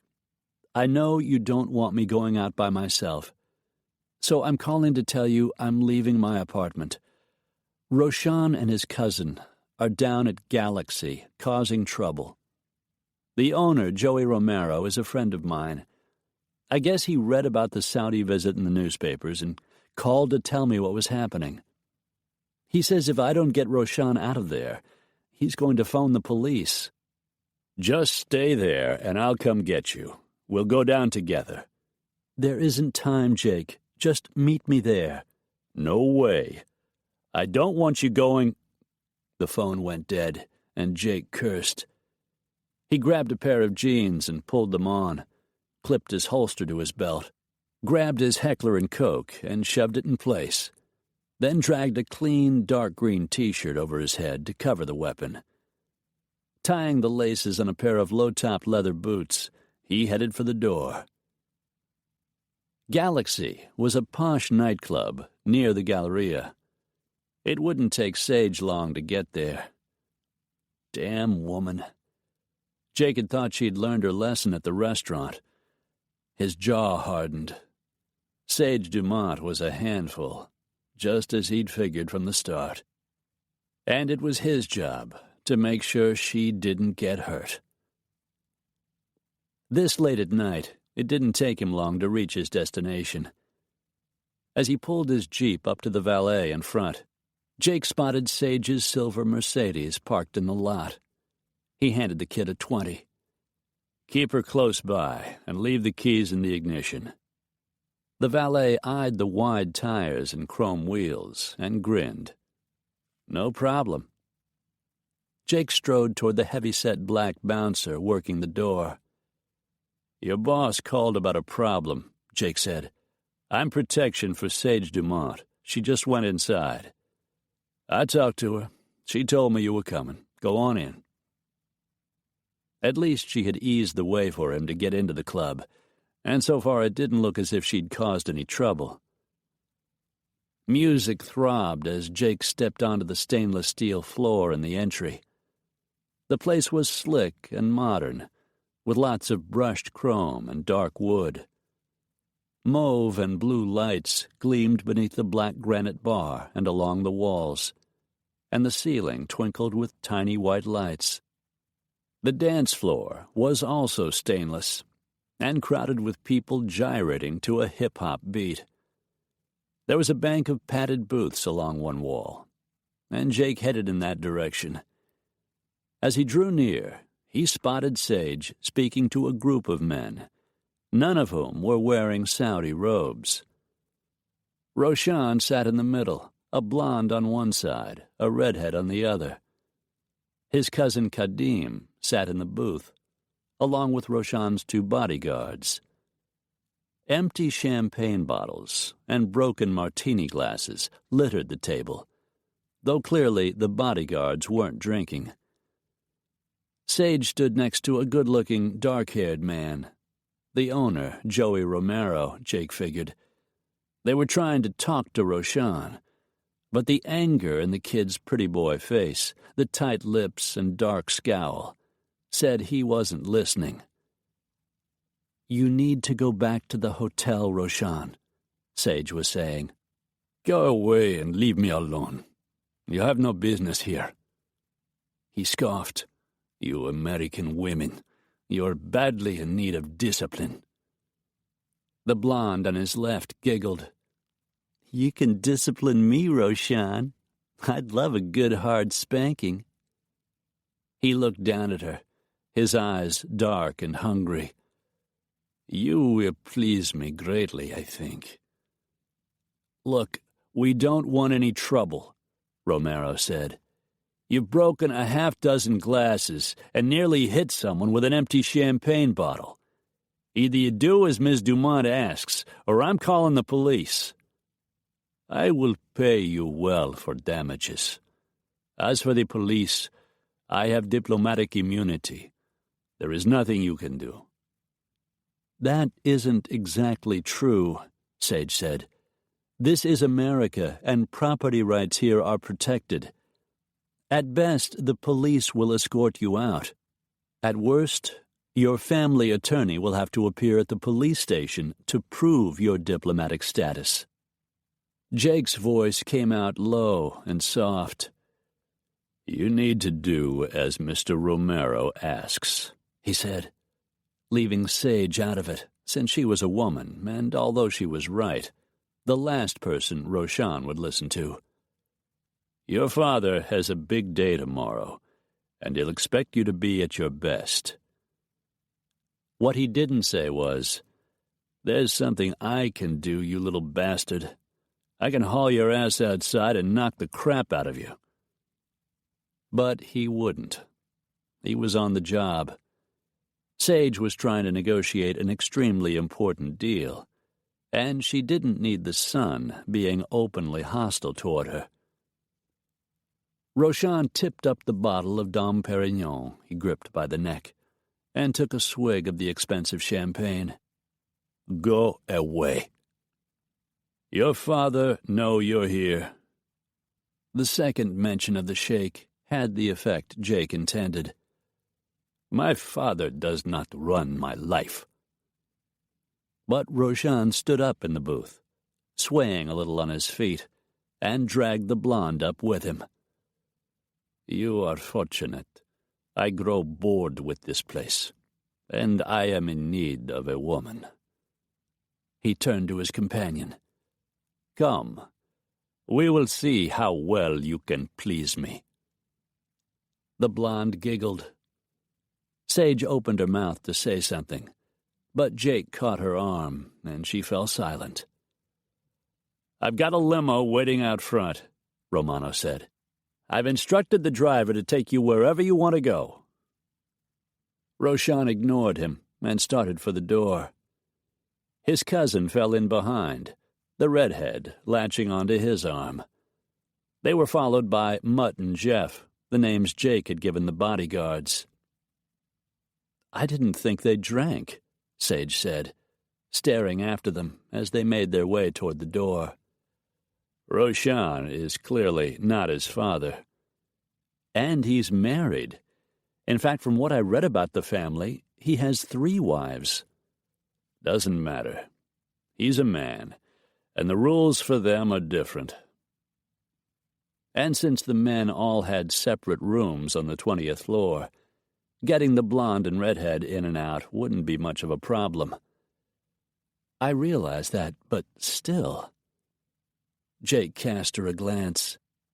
"Since you're hoping to make a deal with the sheikh, we need to make sure they all get back downtown safely. I'm not letting you out of my sight again tonight, so you'll have to come along."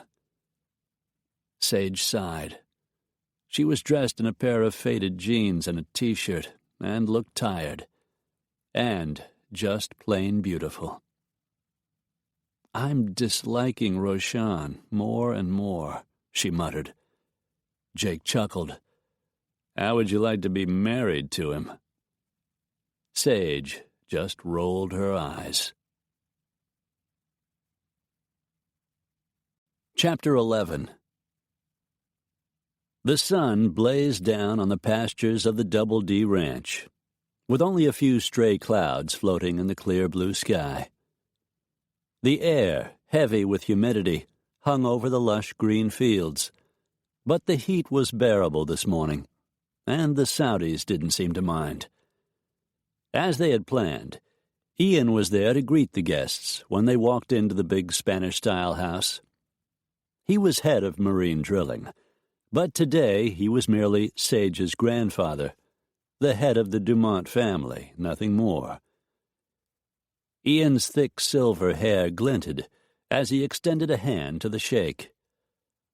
"Assalamu alaikum," he said in greeting, an old pro at this game. "Wa alaikum assalam," the sheikh replied. And so the day began. Introductions were made all around. Then the Saudis were taken to the guest house to refresh themselves and change into clothes more appropriate for a casual Western setting. Sage stood next to Rena beneath the wide-covered patio as she waited for her guests to reappear. She had called her friend first thing that morning and asked her if she could possibly get away and come with them to the ranch. After the scene at Galaxy with Roshan, Sage figured she needed a friend to help her through the next 2 days. Having another woman along would make things easier, especially since, a little to Sage's surprise, Rena seemed to have made a nice connection with both Zahra and Aliyah. "Thank God you came," Sage said to Rena softly. "I swear this is getting harder instead of easier." Her friend grinned. "Ryan's out of town. I didn't have anything better to do, and I figured the weekend would definitely be entertaining." Sage laughed. "That it certainly should be." During their earlier phone conversation, Rena had asked only one question. "Is Justice going to be there?" "He's one of the bodyguards. He'll be there." "You really don't like him, do you?" "The guy's a total male chauvinist. Men like him are exactly the reason I'm living with a sweet guy like Ryan." And walking all over him, Sage thought, but didn't say so. "Can you put up with him for a couple of days as a favor to me?" "Of course, he's just a man. It's not a problem." But Sage thought maybe it was more of a problem than Rena wanted to admit. She wasn't so sure her friend wasn't attracted to the hot-looking guy with the amazing dimples. She glanced across the patio to where Jake stood with Alex, both men with their legs splayed and their hands crossed in front of them. They were making their presence clear, to impress the sheikh, and so far it seemed to be working. Most of the time, Jake remained in the background, yet Sage was always aware of exactly where he was. It was as if she had some special radar where he was concerned, and could somehow sense him, even when she couldn't see him. It was another reason she was glad Rena had agreed to come. Secretly, she hoped having a friend along would help insulate her from Jake.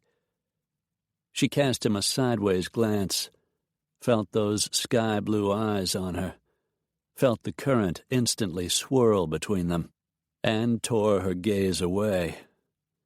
She should be thinking of her fiancé, not her bodyguard. But Philip had scarcely entered her mind since the day Jake had walked into her office. And the fact she so rarely thought of the man she was engaged to marry worried her in a way it never had before. It was cool out here beneath the heavy wooden beams and red tile roof. Situated at the back of the house, the patio looked out over the lush green pastures and paddocks of the ranch. Horses galloped through the fields, and frolicking colts raced after their mothers. While Jake and Alex stood with their backs to the wall a few feet away, Sage, Ian, and Rena sat on comfortable wicker sofas and chairs, upholstered in cheerful striped fabric, bright orange, red, and dark green. They talked for a while, then stood up as the first of their guests reappeared, Roshan and his cousin Kadim. As handsome as Roshan was, Kadim was unattractive, with a broad nose and low brow over eyes set a little too close together. Both were dressed in American fashion. Roshan in a pair of designer jeans and a red plaid Western shirt. Kadim wore a brand-new pair of jeans and a light blue Western shirt with pearl snaps up the front. The rest of the group arrived in more traditional apparel. The sheikh and cousin Yasser in lightweight white trousers beneath a long, loose-fitting robe that fell to just above the knees. Mutt and Jeff, as Jake jokingly called Roshan's personal bodyguards, wore their usual black suits. They had to be sweating in the moist Texas heat. Aliyah appeared in a loose-fitting, soft peach caftan, an embroidered scarf around her head and neck. Since she planned to ride, Sage figured there were matching pants underneath. Zahra wore a lightweight, dark gray robe and a headscarf that covered most of her face. Refreshments were served, iced tea and lemonade, and trays of tiny quiche and finger sandwiches, nothing that contained pork. No mention was made of the scene at Galaxy last night. It was as if the incident had never occurred, which was perfectly fine with Sage. As soon as they finished the snacks, Sage and Ian led the group out to the stables, followed by Jake and Alex. "I hope you all enjoy your ride," Ian said, declining to join the excursion, and instead remaining with the group who wouldn't be going along: Zahra, Yasser, Rena, Alex, and both the Sheikh's personal bodyguards. The horses were led out of the barn and over to the riders. A pretty little pinto mare for Aliyah, a prancing black gelding for Roshan, and a dappled gray for the Sheikh. Sage had chosen each of their horses personally, having discovered their level of skill from the liaison in Saudi Arabia, hoping each animal would please its rider. The rest of the horses were a mix of sorrels and bays, all of them easily handled by even a novice rider.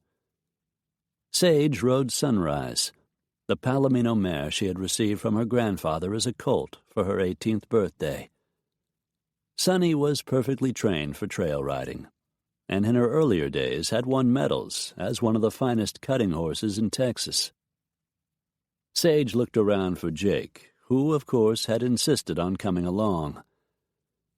She frowned when she saw him leading Thor, a big red gelding, and one of the stable's best quarter horses, out of the barn.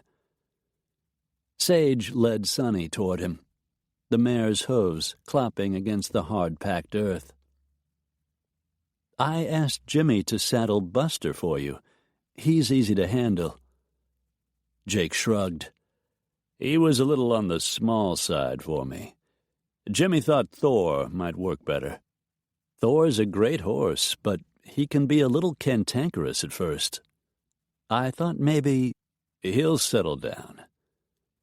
Jake had on scuffed cowboy boots today, and a slightly dusty straw hat her grandfather had loaned him and insisted he wear, and he looked way too good in them.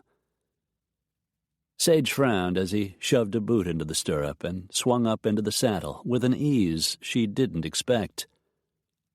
"I thought you didn't ride."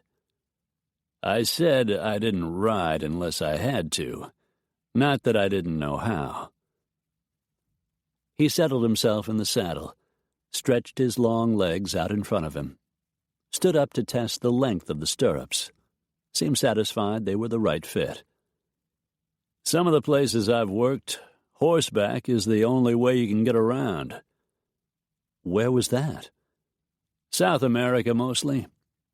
That area's kind of my specialty." He tugged the hat a little lower on his forehead. "You coming?" Sage released a breath. Damn, the man was maddening. She wondered if he was really as comfortable in the saddle as he looked. Some mischievous little part of her imagined Thor tossing him on his tight derriere, but the horse was behaving as if Jake had ridden him for years. The group was finally mounted, with their stirrups adjusted to the proper length. The Sheikh rode next to his daughter, and they made a handsome pair. Roshan hung back, riding next to his cousin, the two of them speaking quietly in Arabic. Sage settled in next to the Sheikh and Aliyah, who sat her mount easily, as did her father. "It is wonderful to ride out here," the girl said with a wide, bright smile. "Thank you for giving us a taste of your American West." Sage felt a trickle of satisfaction that her plans seemed to meet with approval. "My pleasure." A few of the wranglers fell in behind them, their saddlebags filled with the snacks and drinks that would be served at the halfway mark down by the river. Sage planned for them to be out only a couple of hours, including the stop for refreshments and to rest and water the horses. As much as she liked to ride, with the tension she was feeling, she was already looking forward to getting back to the house. The lady was magnificent, Jake thought. There was no other word for it. Sitting astride her pretty Palomino mare, Sage rode with the ease of a true Texas woman, someone who'd spent years in the saddle. Dressed in crisp blue jeans, an embroidered pink-flowered western shirt, expensive custom-fitted boots, and a white straw hat with a turquoise and silver band, she should have looked like a socialite playing cowgirl. Instead, she actually was one. There was no way to fake it. You either had the confidence, the know-how to handle a high-spirited animal, or you didn't. The mare had plenty of spunk, but Sage controlled her easily, using a mixture of voice commands, knee pressure, and light tugs on the reins. She was in her element on horseback, out here on the ranch, something Jake never would have expected. When they were here before, she'd been worried about security, thinking about the visitors she planned to host. None of the passion she felt for riding or the land itself had shown that day, but it was showing now. It made her even more appealing, and it raised questions about her. He'd done a cursory search of Sage Dumont on the internet. He'd read about the charity benefits she attended, the donations she and the company often made. He'd seen the photos of her engagement party at the River Oaks Country Club, an event the newspapers had called one of the social highlights of the year. He knew she had graduated from Vassar and gone on to the Harvard Business School. Now he saw that he hadn't dug deep enough.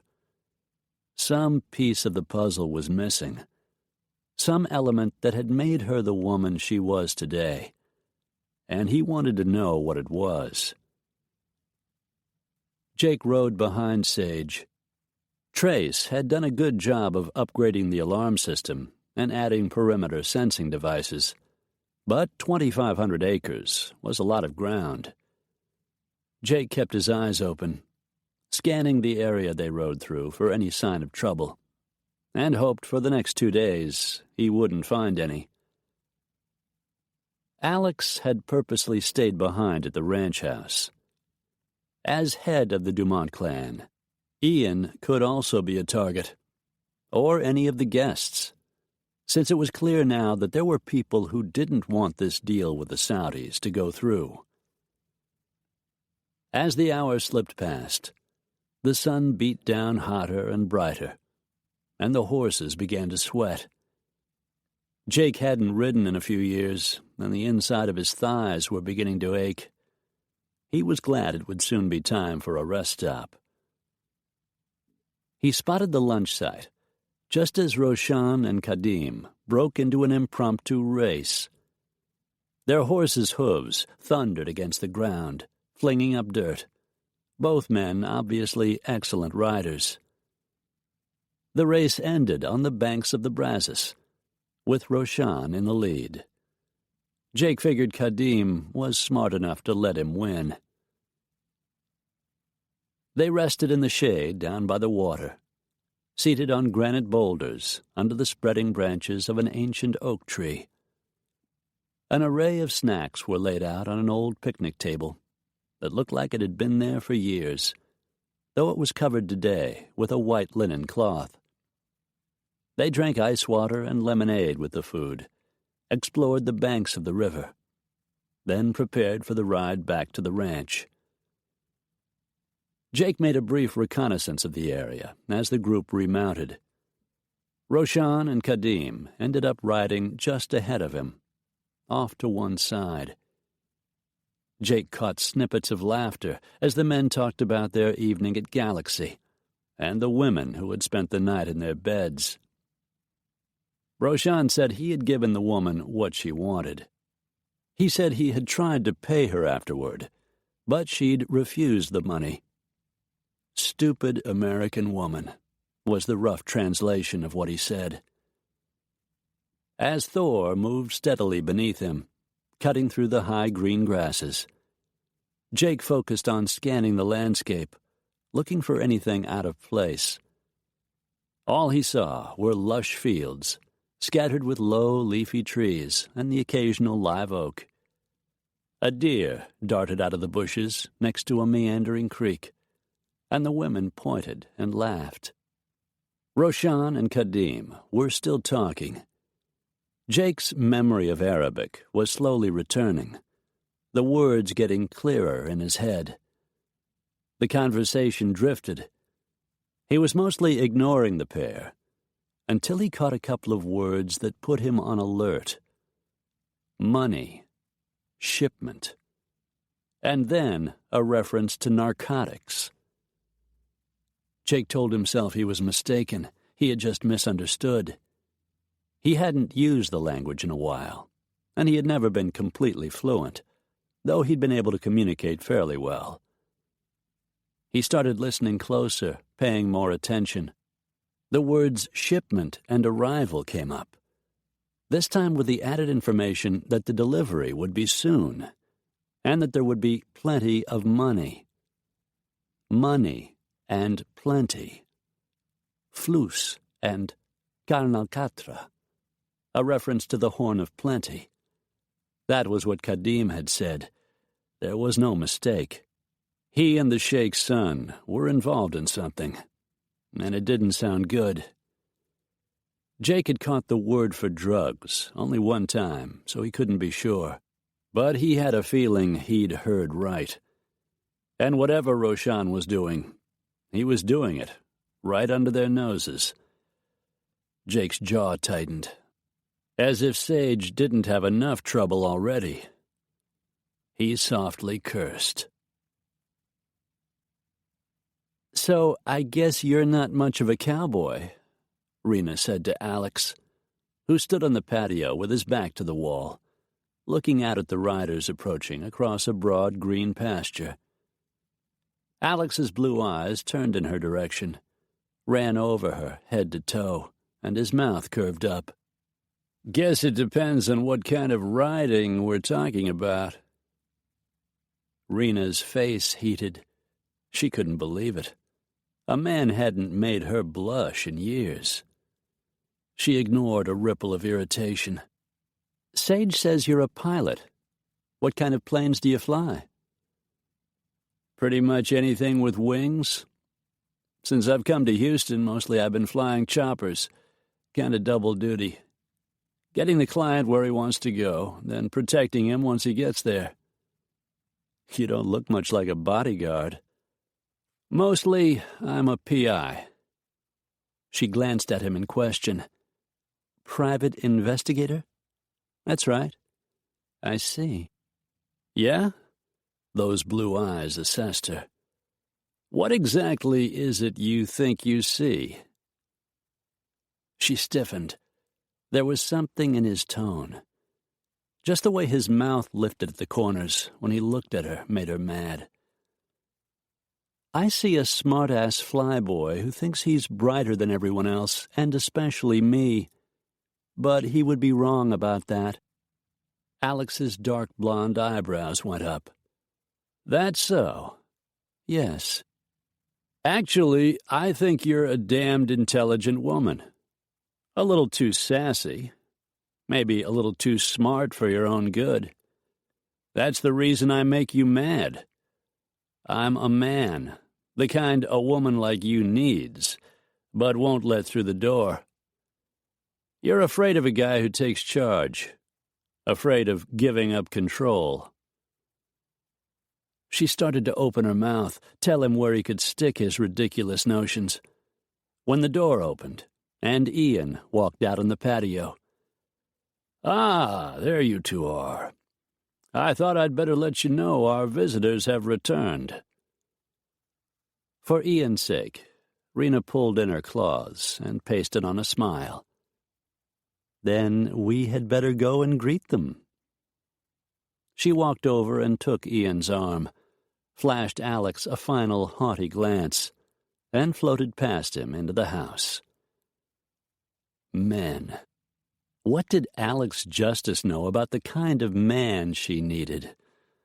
Not a single damned thing. When the party arrived back at the ranch, lunch was waiting in the main house.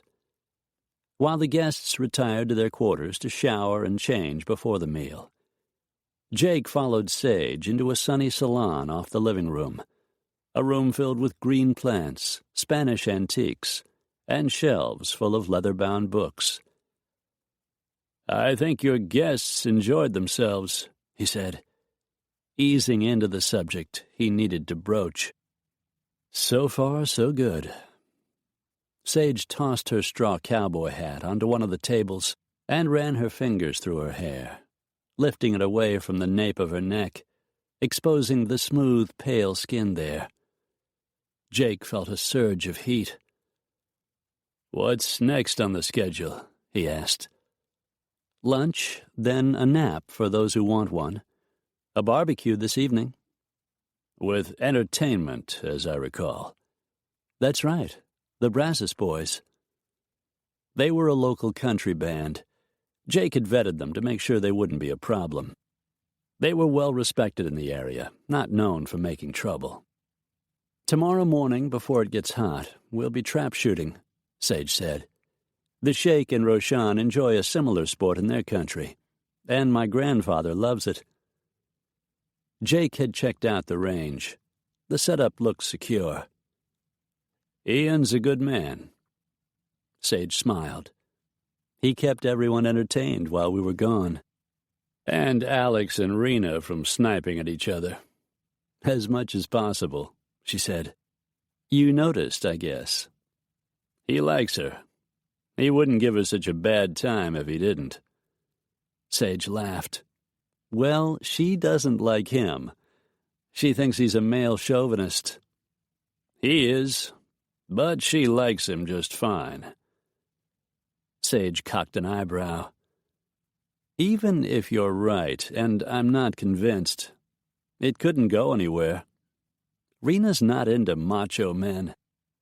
Jake looked down at the stack of magazines on the round oak coffee table. A Forbes rested on top. "What about you? Considering the type of guy you're going to marry, it doesn't look like you're much into macho men either." Her eyes met his. "Big, strong guys like you are for flings, Jake. They aren't the kind of men women marry." Jake made no reply. Sage was right. He wasn't the kind of man a woman married. Not if she had a lick of sense. His eyes slid over the snug jeans covering that perfect little ass, the pretty pink shirt with the flowers across her breasts. Didn't mean he didn't want her in his bed. Which, from the way Sage was looking at him, was exactly what she was thinking. "I need to shower and change," she said, grabbing her hat off the table and starting for the door. Jake stepped in her way. "So do I. But before you head upstairs, there's something I need to talk to you about." She lifted her head. "What is it?" "Something's going on with Roshan and Kadim. I overheard them talking while we were riding. Kadim said something about money and a shipment coming in. He used a word that means narcotics." "You can't be serious." "I know you've already got problems enough, but from what I've heard, using drugs in Saudi Arabia gets you thrown into prison. I can't imagine Roshan would be that stupid." "We aren't talking about Saudi Arabia. We're talking about here in the States." "What possible motive could he have? His family is filthy rich. He can buy anything he wants." "With his father's money, not his own." I don't want to hear this, Jake. In the first place, you told me yourself you aren't fluent in Arabic, so you could have misunderstood. I thought I had at first. I hoped I had. I didn't, Sage. I don't care, she said stubbornly. I don't give a damn what Roshan and Kadim do while they're in Houston, as long as it doesn't affect our deal. We start negotiations Monday morning. As soon as we reach an agreement, the Sheikh and his family will be heading back home. Until that time, I don't want to hear anything about drugs or money or anything else. And don't even think about saying anything to Ian. Jake clamped down on his temper. I'm not talking to Ian. I'm talking to you. This could be important, Sage. We need to know what the hell is going on. She firmly shook her head. No, Jake. We're going forward exactly the way we planned. We aren't stirring up trouble. We already have more than we can handle. Sage, don't bring this up again. She looked at him, and her voice softened. Please, Jake, I'm asking you as a personal favor to let the matter drop. He wished to hell he could. What Sage didn't understand was that they had to find out what Roshan and Kadim were doing in order to protect themselves. The marine drilling deal with the Saudis was already making headlines in the papers. If Roshan was into something illegal, the whole thing could come down on Sage's head. I won't say anything to Ian or anyone else, Jake said. He didn't have enough information anyway. But you need to keep your eyes and ears open. That just makes good sense. She released a long sigh. All right, I'll do that much. But that's as far as it goes. She looked up at him with those golden brown eyes. This deal means everything to me. And I really appreciate your help, she added softly. Jake just nodded. Something was going down, and it involved people who had come to matter to him. Sooner or later, he'd find out what it was. And he'd damn well put a stop to it. Chapter 12. The aroma of hickory smoke lingered over the patio long after the barbecue was over. In their jeans, boots, and dusty straw hats, the Brazos boys strummed guitars, fiddled, and sang till midnight. No one seemed ready for bed as they packed up to leave, so Rena brought out her guitar and started strumming old cowboy tunes. For an amateur, she was darned good. Seated nearby, Sage flicked a glance at Alex Justice, who watched her with an interest he didn't bother to hide. Every once in a while, Rena cast a hostile glare his way. Alex either returned the glare or gave her an indulgent grin, which only seemed to annoy her more. Sage figured Jake was way off base when it came to that particular pair.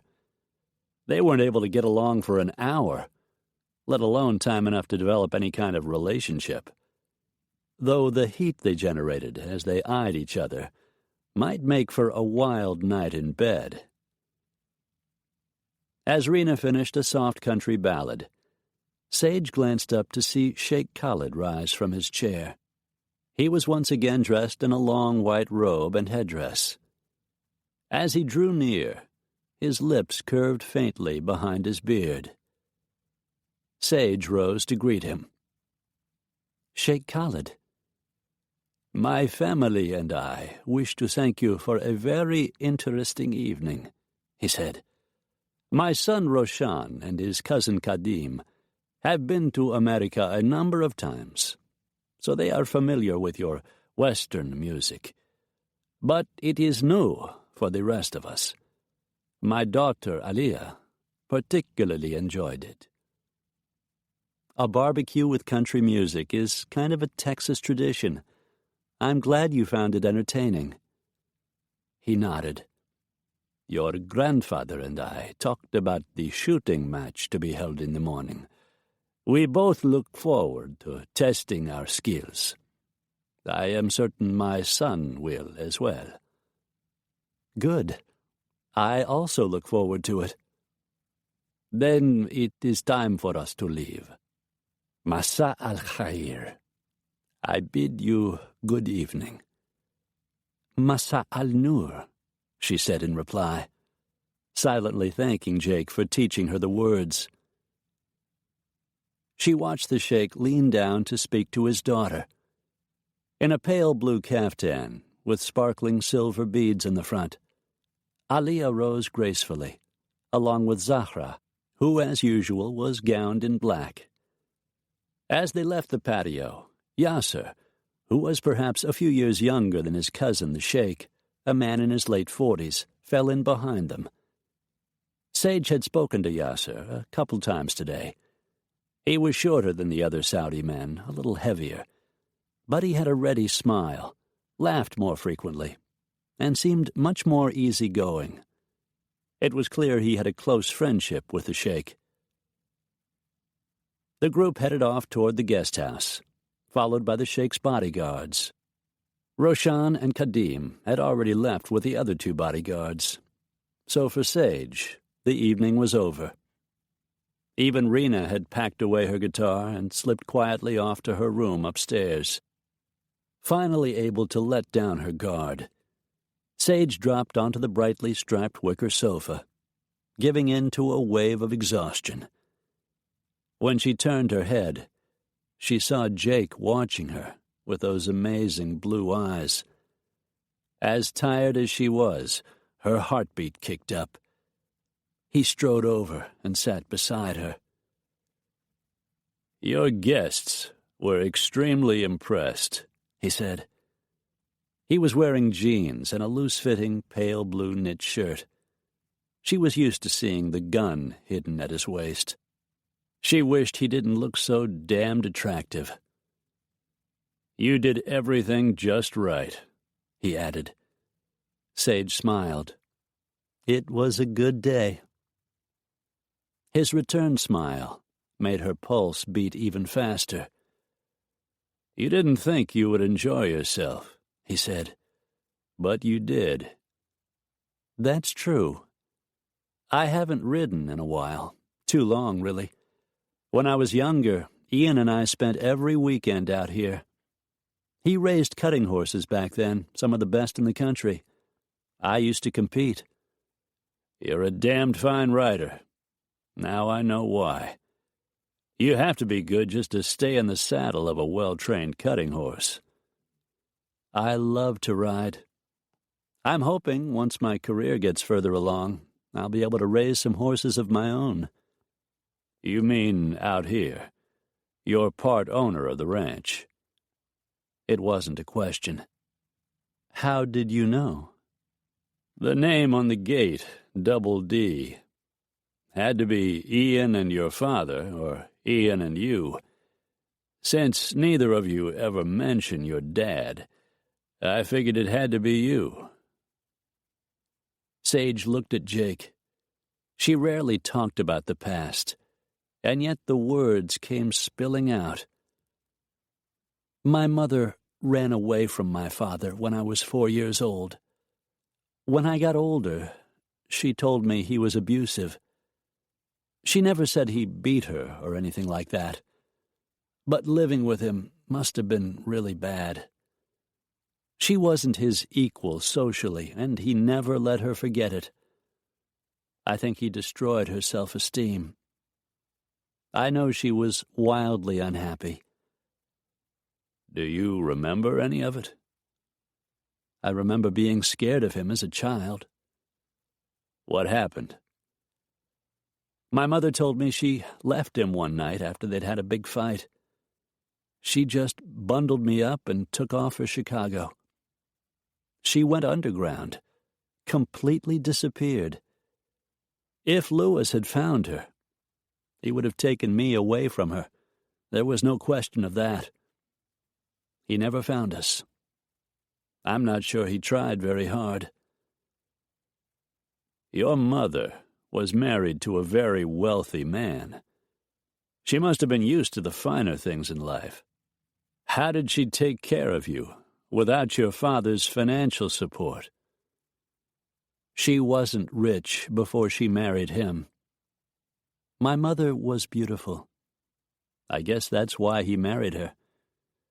At any rate, after she left, she went to work as a waitress. We lived in a ratty old tenement building in a low-rent district. But she had a job, and she made enough to pay the bills.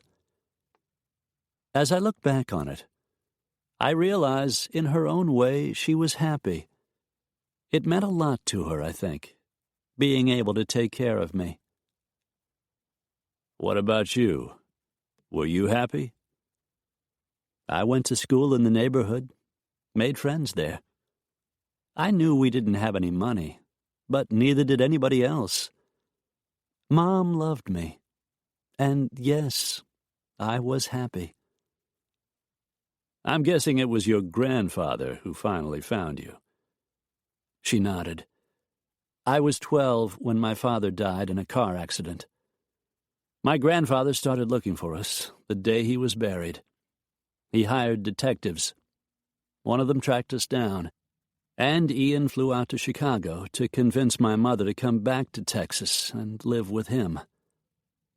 Why'd he wait so long? I think maybe he knew what was going on with my mom and dad. I think he was afraid of what would happen if he brought us back to Houston.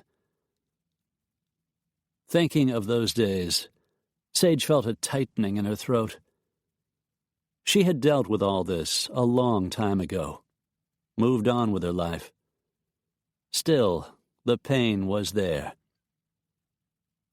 3 years later, my mother got breast cancer. If it hadn't been for Ian, I don't know what would have happened to me. Sage felt her eyes burn when she glanced up. I owe him everything, Jake. More than anything in the world, I want to make him proud of me. He is, Sage. I can see the pride in his eyes every time he looks at you. She didn't expect to feel Jake's hand cupping her cheek, the gentle brush of his thumb over her lips. I read about you on the internet, he murmured. I tried to figure you out, but I knew something was missing. Some part of you that makes you the woman you are today. Now I know. A tear rolled down her cheek. He wiped it away with his finger. I've never wanted a woman the way I want you. I don't expect that to change things. I just wanted you to know. Her throat tightened even more. She had never wanted anyone the way she wanted Jake, either. She wanted him to kiss her. So badly she ached with it, deep down inside. She watched him rise from the sofa, hold out a hand.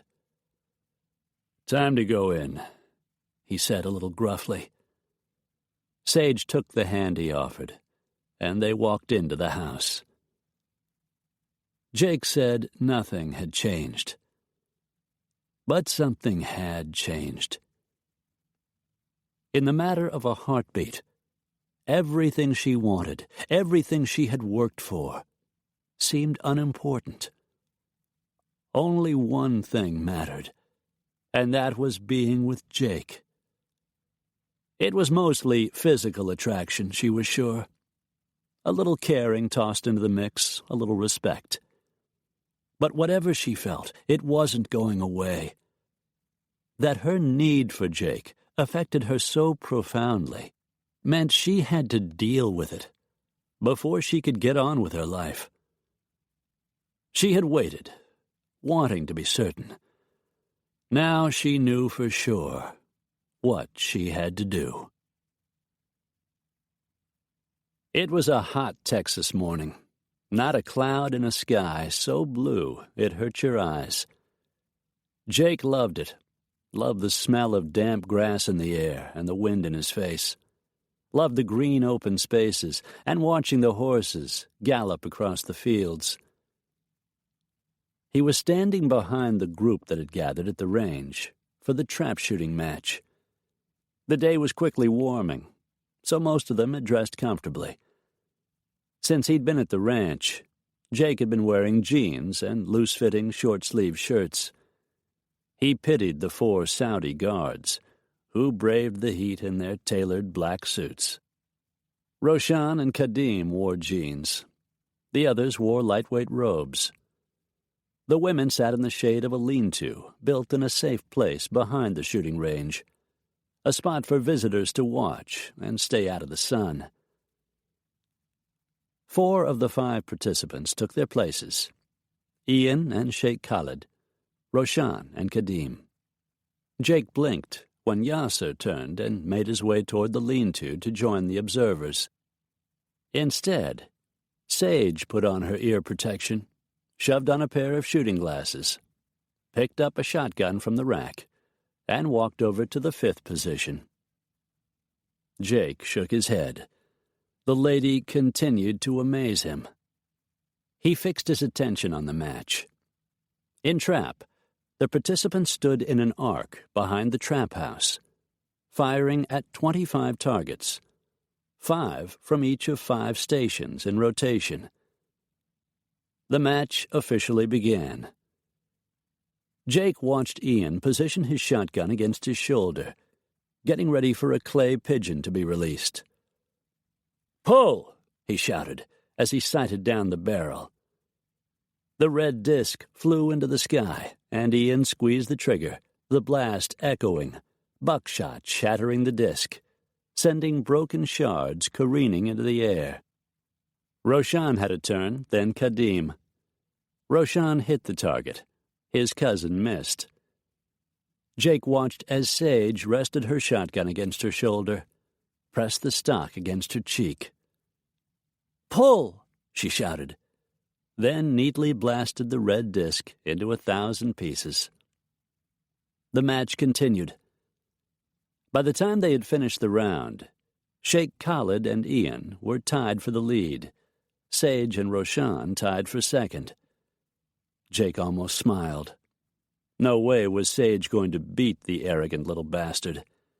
Jake would have bet his last nickel on that. She wanted her deal too badly. He wondered what Ian would do, and wasn't surprised when the older man won the match 1 point ahead of the Sheikh. Respect was involved. They were both clan leaders. Losing on purpose would not have served either of them well. Jake wasn't surprised when Sage missed her final target, and Roshan hit the clay bird dead center. Sage grinned so widely, the tiny dimple he'd noticed before popped into her cheek. Setting her 12-gauge back in the rack, she walked toward him. He cast her a glance. "I thought you didn't like guns," he said, slightly irritated that she had given him such a bad time over the pistol clipped to his belt. "I said I didn't like handguns. I didn't say I couldn't shoot." His mouth edged up. "Good to know." "Granddad taught me how to handle a pistol, a rifle, and a shotgun when I was a teenager.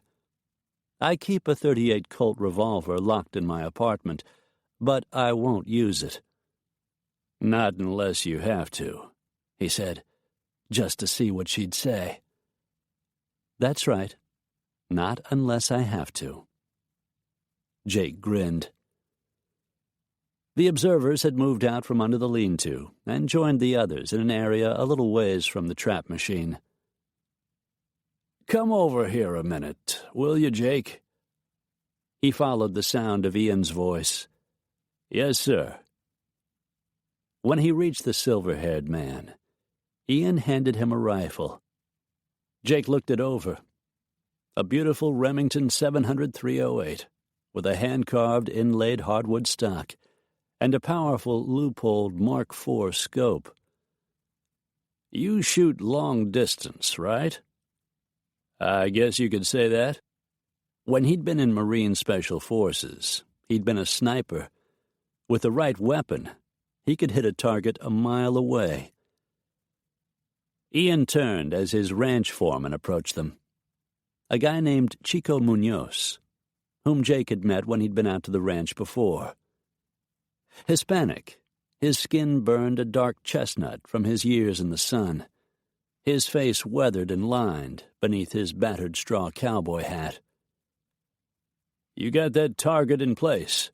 Ian asked. "Si, senor." Ian turned to Jake. "Over there, through those trees, you'll see a hill beyond. Chico set up a target. We figure it's about 700 yards out. Think you can hit it?" "Long way for this caliber rifle." "Damn long way," the older man agreed. Jake hefted the rifle, jerked it up to his shoulder a few times, sighted down the barrel. The gun was a showpiece. It felt good in his hands. "I'm only as good as my weapon." "Rifle's dead on at 200 yards, Ian said. Jake aimed the gun toward the space between the trees. Through the powerful scope, he spotted the tiny speck of a target against the hillside. At 700 yards, a .308 bullet would drop about 28 inches. He bent and picked up a pinch of dry grass, held it up and let it fall, testing the wind. "About 2 knots, he said. He walked over to a fence post, lifted the gun, and settled it against his shoulder, steadying the rifle on top of the post. He felt the weight of the gun in his hands, the warmth of the hardwood against his cheek, felt himself settle into the quiet zone. He found his mark and gently squeezed the trigger. The gunshot echoed and the weapon recoiled. It was done. Ian turned. "All right, Chico, let's see if Jake hit his mark." The foreman grinned and took off toward a red four-wheeler parked not far away. Jumping on, he fired up the engine and roared off toward the trees. Jake ejected the casing, leaving the breech open, which was range etiquette. From the corner of his eye, he saw Sage watching him, her look assessing. She turned to her grandfather. "I've got a $10 bill, says Jake hit the target." Ian smiled, cast Jake a sideways glance. $20 says he didn't. You're on. "If your man made the shot, he is quite a marksman," the sheikh said. "I will match your 20 if your daughter is willing to take the bet." "I will also bet he did not hit the target," Roshan said smugly. Sage's smile suddenly looked less enthusiastic. "Of course I'll cover all bets." But the glance she cast at Jake said she was starting to hope he'd missed. The moment passed, and Chico roared up in the four-wheeler, waving a black and white paper target. They all circled around it. All but Jake. If the gun had done its job, he'd hit the target. He was pretty sure he had. "Dead center," Ian shouted, coming over to slap Jake on the back. "Damn fine shooting, son." "Very well done," the sheikh said. "That was quite an impressive exhibition of marksmanship." "The kind of lessons I had stay with you." Ian eyed him shrewdly. The older man knew Jake's background. There was no need to ask what a sniper did with his expertise. "I imagine they do," he said. The match was over, and they walked back toward the house. the women following behind the men. As soon as the Saudis disappeared inside the guest house, Sage turned to Jake. "You were amazing." "Hitting a target was once my job. When things go wrong, it still is." He thought he saw a shudder pass through her. He was a bodyguard, after all, and currently he was guarding her luscious little body. That she needed him at all must have had her thinking of the demonstrations downtown and the man who had accosted her in the restaurant. "What about tomorrow?" she asked, confirming that he had been spot on. "You think it's safe to start the negotiations at the office?" "You watched this morning's news?" "No. What happened?" "The protests are still going on. Police made a couple of arrests last night. You'd be better off going to Plan B, our attorney's office." Sage had already spoken to Weiss, Silverman and Schultz, the law firm that represented marine drilling. Should the demonstrations continue, Robert Schultz had arranged for the meetings to be held at his Midtown office. "All right," Sage said. "We go to Plan B." "I'll let Link know tomorrow's destination has been changed." "Kadim won't be going to the meeting. According to the Sheikh, he's staying at the hotel with Zahra and Aliyah. Oh, and Roshan has asked for a car and driver for the evening. He wants a stretch. He and Kadim are going out." "I'll have Link arrange it. Let's hope the arrogant little prick stays out of trouble this time." Sage smiled. "Maybe we'll get lucky." Her eyes stayed on Jake's face for several long seconds. He thought she was going to say something, but instead she shook her head and looked toward the house. "It's almost time to head back to town. I need to go upstairs and pack my things." Jake checked his watch. "The limos will be ready to leave in half an hour." "Perfect." She walked back toward the red roof structure, and Jake fell in behind her. His gaze moved over her trim figure and narrow waist. He tried not to stare at that sexy little ass and those snug-fitting jeans, but it was impossible. His groin tightened. He wanted this woman. And since he couldn't have her, he'd be damned glad when the job was over. Before they reached the door, Sage stopped and turned. "You haven't... Roshan and Kadim, you haven't heard them say anything more, have you? Anything else that sounds suspicious?" Jake shook his head. "Not so far." "Good. That's good." But it wasn't good. It just meant he didn't know more than he had before, and he was sure there was plenty more to learn. Jake held the door, and Sage walked past him into the cool interior of the sprawling house. They needed to know what was going on, and he had just been given a chance to find out.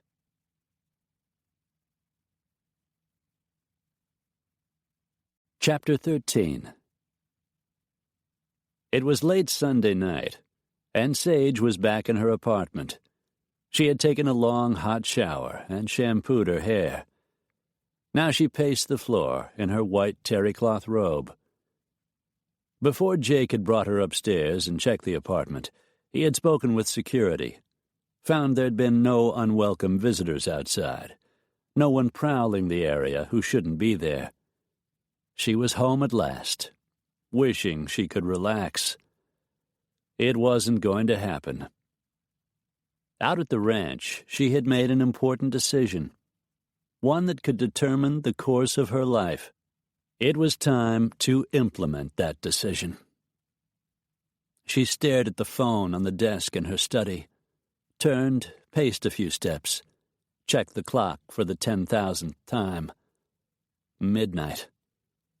She picked up the receiver and dialed Philip's number. It was 6 a.m. in Edinburgh. She had purposely waited to make sure he would be awake, and since he was an early riser, and usually one of the first to get to the office, it should be a good time to call. The phone in his apartment rang a few times. He sounded a little groggy when he answered. "Stanton here." "Philip, it's Sage. I hope I didn't wake you. You're usually up by now. If this is a bad time..." "I'm up. Just getting the coffee on. How are you?" "I'm fine, Philip. It's just... something's come up." "I hope nothing's wrong with your platform deal." "No, it's not that. The negotiations are just starting. Today is our first official meeting. This is something to do with us." She heard the sound of a chair scraping the floor.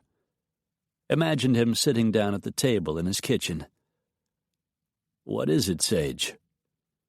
She moistened her lips, took a deep breath. "I've been doing a lot of thinking lately. About us." "Us?" "That's right. I've decided I need a little more time." "Time for what, exactly? If you're talking about our wedding, we haven't even set the date." "I'm talking about our engagement, Philip. I need a little more time to work through this whole idea of getting married." He didn't say a word, and yet she could feel his annoyance streaming over the line. "I'm afraid I don't understand what it is you're getting at." "What I'm saying is I want to postpone our engagement. I need to decide if getting married is the right thing for me to do." Her pulse was pounding, thrumming so hard it was difficult to concentrate. "That's insane. We went through all this before. Have you discussed it with your grandfather?" Her stomach tightened. She hadn't mentioned it to Ian. Couldn't imagine what he would say when she did. "It isn't Ian's decision, it's mine. I need more time, Philip. I'm breaking our engagement."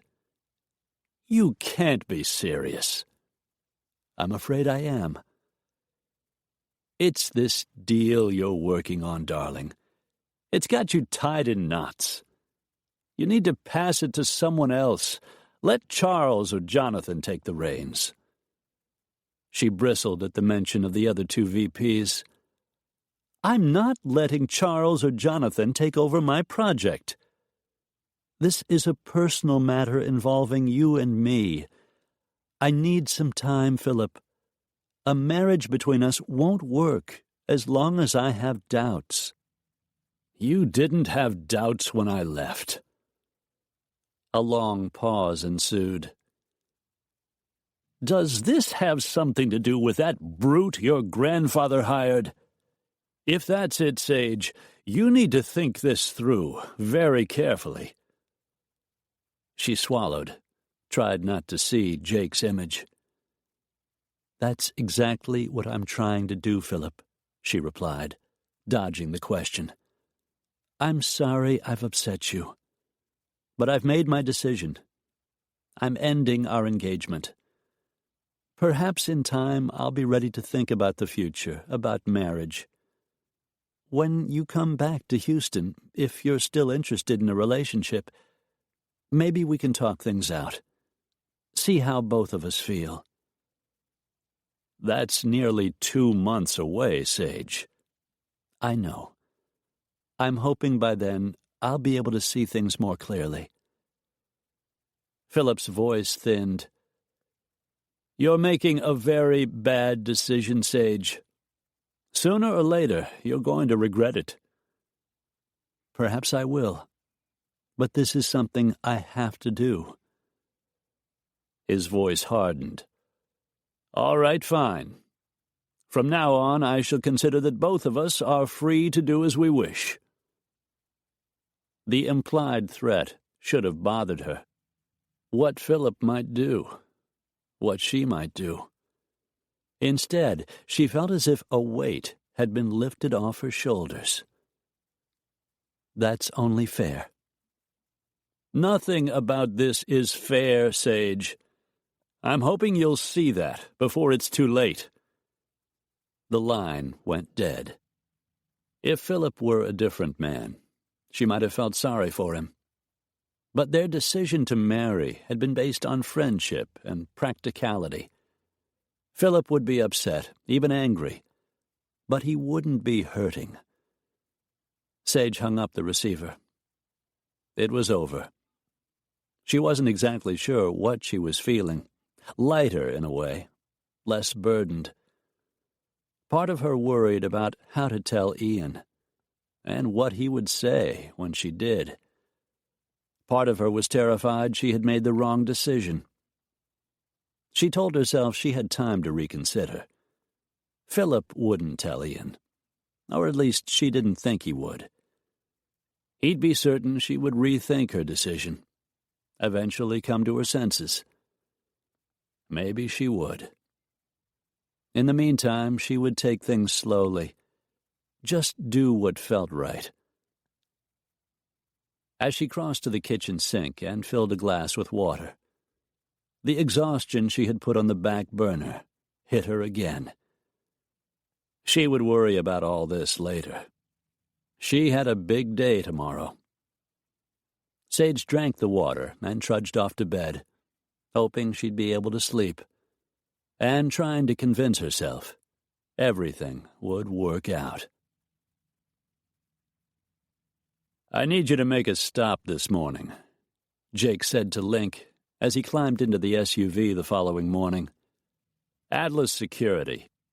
I need to check on a couple of things and talk to Alex. Jake figured he'd be there. Alex was usually in early, and Jake didn't want to talk to him on the phone or with other people around, and the office wasn't far away.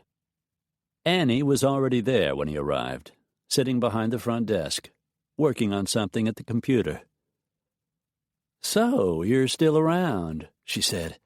"I was beginning to wonder, since I hadn't seen you in a while. Thought maybe you'd make a run for it. Couldn't handle a strong woman like Sage Dumont, and hightailed it back to Mexico." Irritation slipped through him. "I'm handling Sage just fine." He wished. He'd like nothing better than to get his hands on that sweet little body.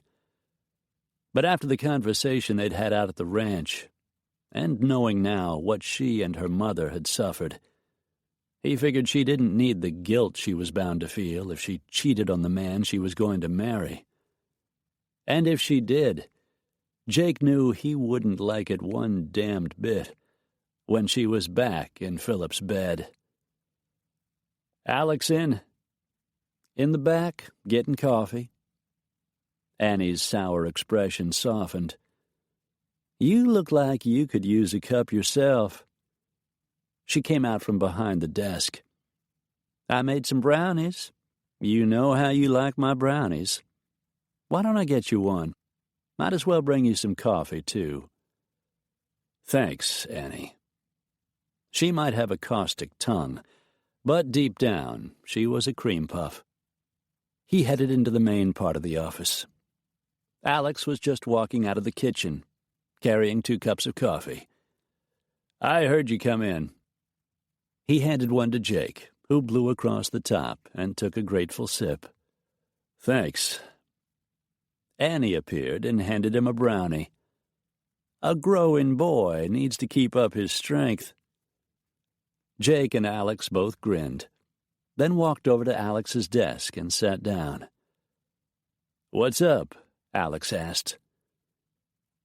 Briefly, Jake filled him in on the conversation between Roshan and Kadim he'd overheard at the ranch, about the money, the shipment, the possibility the men were involved with drugs.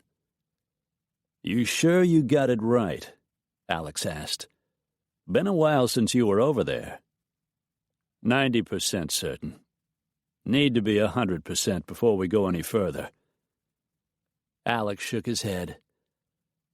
"Man, when you took this job, you sure got more than you bargained for." True enough. But I'm in it now. Nothing I can do but charge forward, which is the reason I came by to see you. Tonight, Roshan and Kadim are planning to go out on the town. I talked to Link. Went over last night and put a bug in the limo he arranged for them to use. Got a parabolic mic hooked into a hidden USB recorder. We'll get everything they say. Alex grinned, flashing his dimples. That ought to be interesting. If we pick up any hint they're involved in something illegal, I'd like you to talk to that professor friend of yours who teaches Arabic out at the university. Adam Haddad? Good idea. You get something, we'll have him translate. He can confirm you heard right the first time. Bugging a car is a serious breach of privacy. Haddad might not want to get involved. Then we'll keep his name out of it. And we won't tell him who's speaking on the recording or where we got it. That ought to keep him out of trouble if something goes wrong. Jake nodded. That'd be great. Thanks. The two men left the office and headed out for the day. Jake in the SUV with Link, Alex in his own car. 3 hours after he'd arrived with Sage at Weiss, Silverman, and Schultz, Jake walked the floor outside the conference room where the meeting was being held. Legs splayed, Alex stood next to the closed door. With his blonde hair, blue eyes, and perfectly tailored Italian suit, he looked like a model in GQ magazine. Of course, the average male model didn't carry a Smith & Wesson .45 in a shoulder harness under his jacket. Inside the room, Sage and her assistant, Will Bailey, along with her purchasing agent, Red Williams, sat across the gleaming mahogany table from Sheikh Khalid, Yasser, and Roshan. The lawyers were also in there. Robert Schultz and his assistant acting for marine drilling, Eric Nadar and a junior attorney representing Saudi interests. One of the Sheikh's bodyguards stood across from Alex. Another roamed the floor of the elegant offices, styled in an old-world design with dark green carpets, plush sofas, and gold-framed paintings of English hunting scenes on the walls. The negotiations were now officially in progress. "How do you think she's doing?" Alex asked, leaving his post to join Jake, out of earshot down the hall from the elevators. "Sage is a smart lady, and the Sheikh, aside from whatever prejudices he carries, is a well-educated man. My bet is she'll do just fine. I wouldn't bet against her. I like her." Alex glanced at Jake. "From what I can tell, you more than like her." He shrugged. "I won't lie about it. She's beautiful and intelligent and sexy as hell. But she belongs to another man. Long as that's so, I'm not interested." "Right." Jake's mouth twitched. "Well, I'm plenty interested, but I'm not dumb enough to make that kind of mistake." Alex didn't say more. He didn't date married women or those who were spoken for either. He didn't have to. With his looks, Alex pretty much had his pick of women. Jake's mind flashed to Sabrina Eckhart, with her fiery hair and sassy smile. Well, at least most women. The door opened just then, and the Sheikh walked out, his white robes flowing around him. He was followed by Roshan, Yasser, and their attorney. Sage came out with Robert Schultz, followed by Will and Red. Nadar is taking Sheikh Khalid and the others in their party to lunch in a private room at the Bristol Cafe. It's right next door. Alex came to attention. "I'll check it out, make sure there's no problem with security." He strode off toward the elevator, pushed the button, and disappeared inside. "What about you?" Jake asked Sage. "Robert's having some sandwiches and soft drinks brought in. We'll have a working lunch right here." Jake nodded. "Sounds good. Safer, anyway. How's it going so far?" She flicked a glance toward the conference room. "You know basically what's going on in there. We're trying to buy a deep-water drilling platform and as much Class 1 5-inch pipe as they've got available. We've bought pipe from them before, but we need more. The deal also involves some miscellaneous drilling equipment, diesel engines, drill collars, those kinds of items. But the main thing is the platform. Used, it's valued at over $200 million. "Not small change," Jake said. "No. These days, used platforms are hard to find, and new ones take forever to build. Plus, the cost is out of sight. We've offered $250 for the package. Sheikh Khalid wants $350, plus a few $100,000 extra for the pipe and miscellaneous." She flashed Jake a look. "Let's see, we're only $100 million apart, so we're doing just great." He felt the tug of a smile. "Nothing's ever easy." Red Williams walked up just then, his graying red hair neatly combed and his suit smartly pressed. "Don't let her kid you. She's got him on the run. It's the way the game is played, and Sage is making all the right moves." Jake smiled again. "I figured." Sage smiled for an instant. Then her eyes met his and slid away. "We need to get going." She tapped the notepad she held in one hand. "Lots of things to talk about." She was all business today, keeping her distance, concentrating on her work. He told himself it was exactly the way it should be. Sage was damn good at her job, and she was determined to put this deal together. It should have been a turn-off, a woman that preoccupied with her career.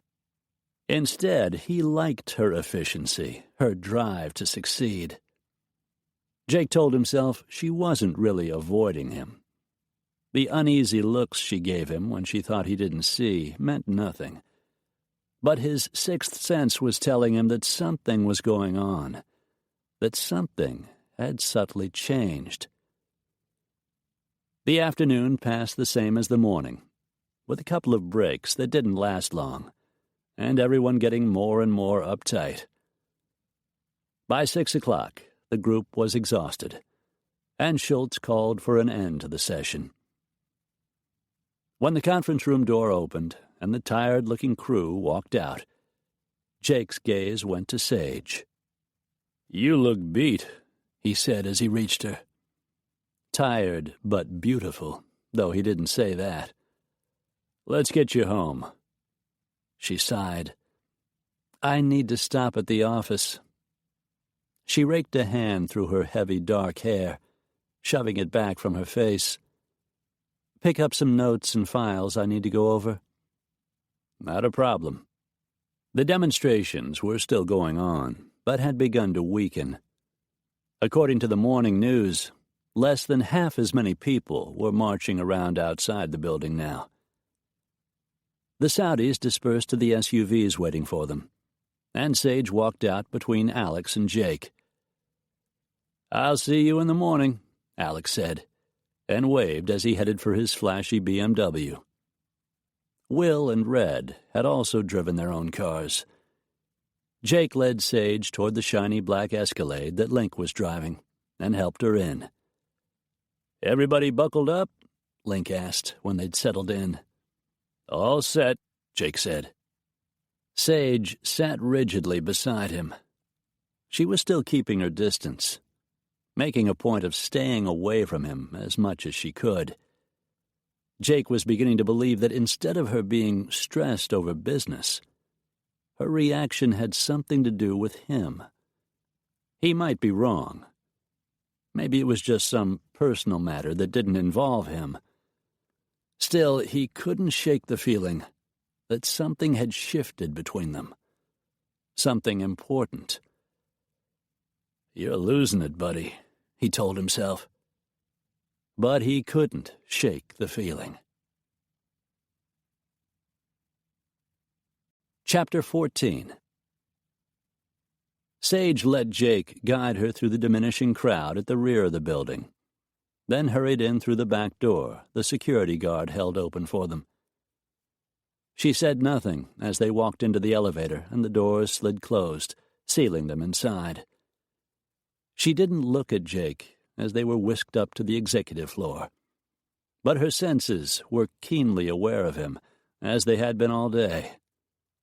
She knew exactly how far away he stood, recognized the faint scent of his cologne, the brush of his coat sleeve as the doors opened and they walked out, had goosebumps feathering her skin.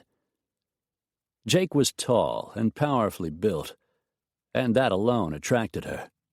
That he was handsome and strikingly male made him even more appealing. She tried not to wonder how he would look with his shirt off, how it would feel to run her fingers over all those hard muscles. Add the chemistry between them that made her heart pound every time he walked into a room, and it was the perfect recipe for wild, erotic sex. At least the kind of fantasy sex she had only imagined and never actually experienced. From the start, she had fought to keep her desire from Jake under control. Now, as he followed her into the office and closed the door, that control was slipping badly. As Jake tossed his jacket over the back of a chair, she forced herself to focus on what she was doing.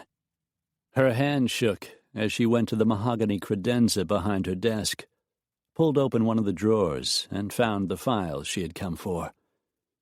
She looked inside the folder, saw the note she needed, turned and spotted Jake. His intense blue eyes were watching her, perceptive eyes that saw more than she wanted them to. "Something's happened," he said flatly. "What is it?" She moistened her lips. She didn't have to tell him. She told herself to wait, think things through, take it slowly. Told herself she couldn't afford to make a mistake. "Tell me," he demanded. And it wasn't her bodyguard talking. It was Jake Cantrell, the man. "I phoned Philip last night in Edinburgh. She swallowed. "I broke our engagement." Jake's nostrils flared. "You talked to Philip?" "That's right." "You told him you aren't going to marry him?" "I don't know. I told him I wasn't ready. I needed more time. I said maybe later, after we'd both had a chance to think things through, we could talk about it again." "But right now, you're a free woman. You've got no obligation to Philip." She squared her shoulders. "No." "Then why are you still wearing his ring?" She looked down at her hand as if it belonged to someone else, saw the flash of a clear white diamond. "I don't want the questions. Not yet. Not while I'm in the middle of this deal." Jake's eyes bored into her. He took a couple of deep breaths. When he turned and locked the door, Sage's senses went on alert. Those long, powerful legs carried him toward her. Jake hauled her into his arms, and his mouth crushed down over hers. There was nothing gentle in the kiss, nothing tender. It was a man's kiss, hot and fierce. A man letting her know what he intended. Desire washed through her, thick and heavy, so potent it made her dizzy. "Jake," she whispered, as her arms went around his neck. She swayed against him, kissed him back as wildly as he was kissing her. She wasn't sure what she had expected. Not the wet, deep, open-mouthed kisses, Not the slick tangling of tongues or the spiraling heat, or being pulled into the V between his thighs, feeling his hardness, his hunger for her.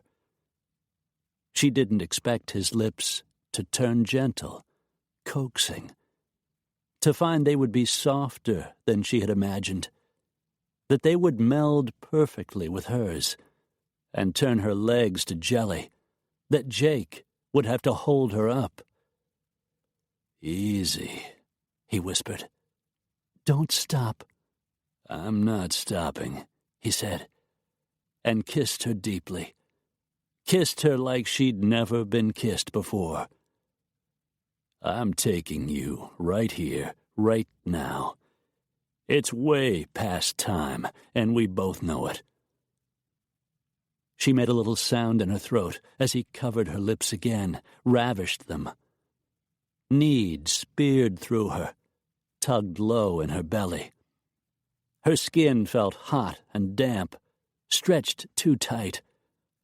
All she could think of was getting closer, touching him, having him touch her. He tugged her silk blouse free of the waistband of her skirt, began to work the small pearl buttons up the front. Her hands trembled as she tried to help him, and several buttons tore loose, one popping off and rolling across the floor.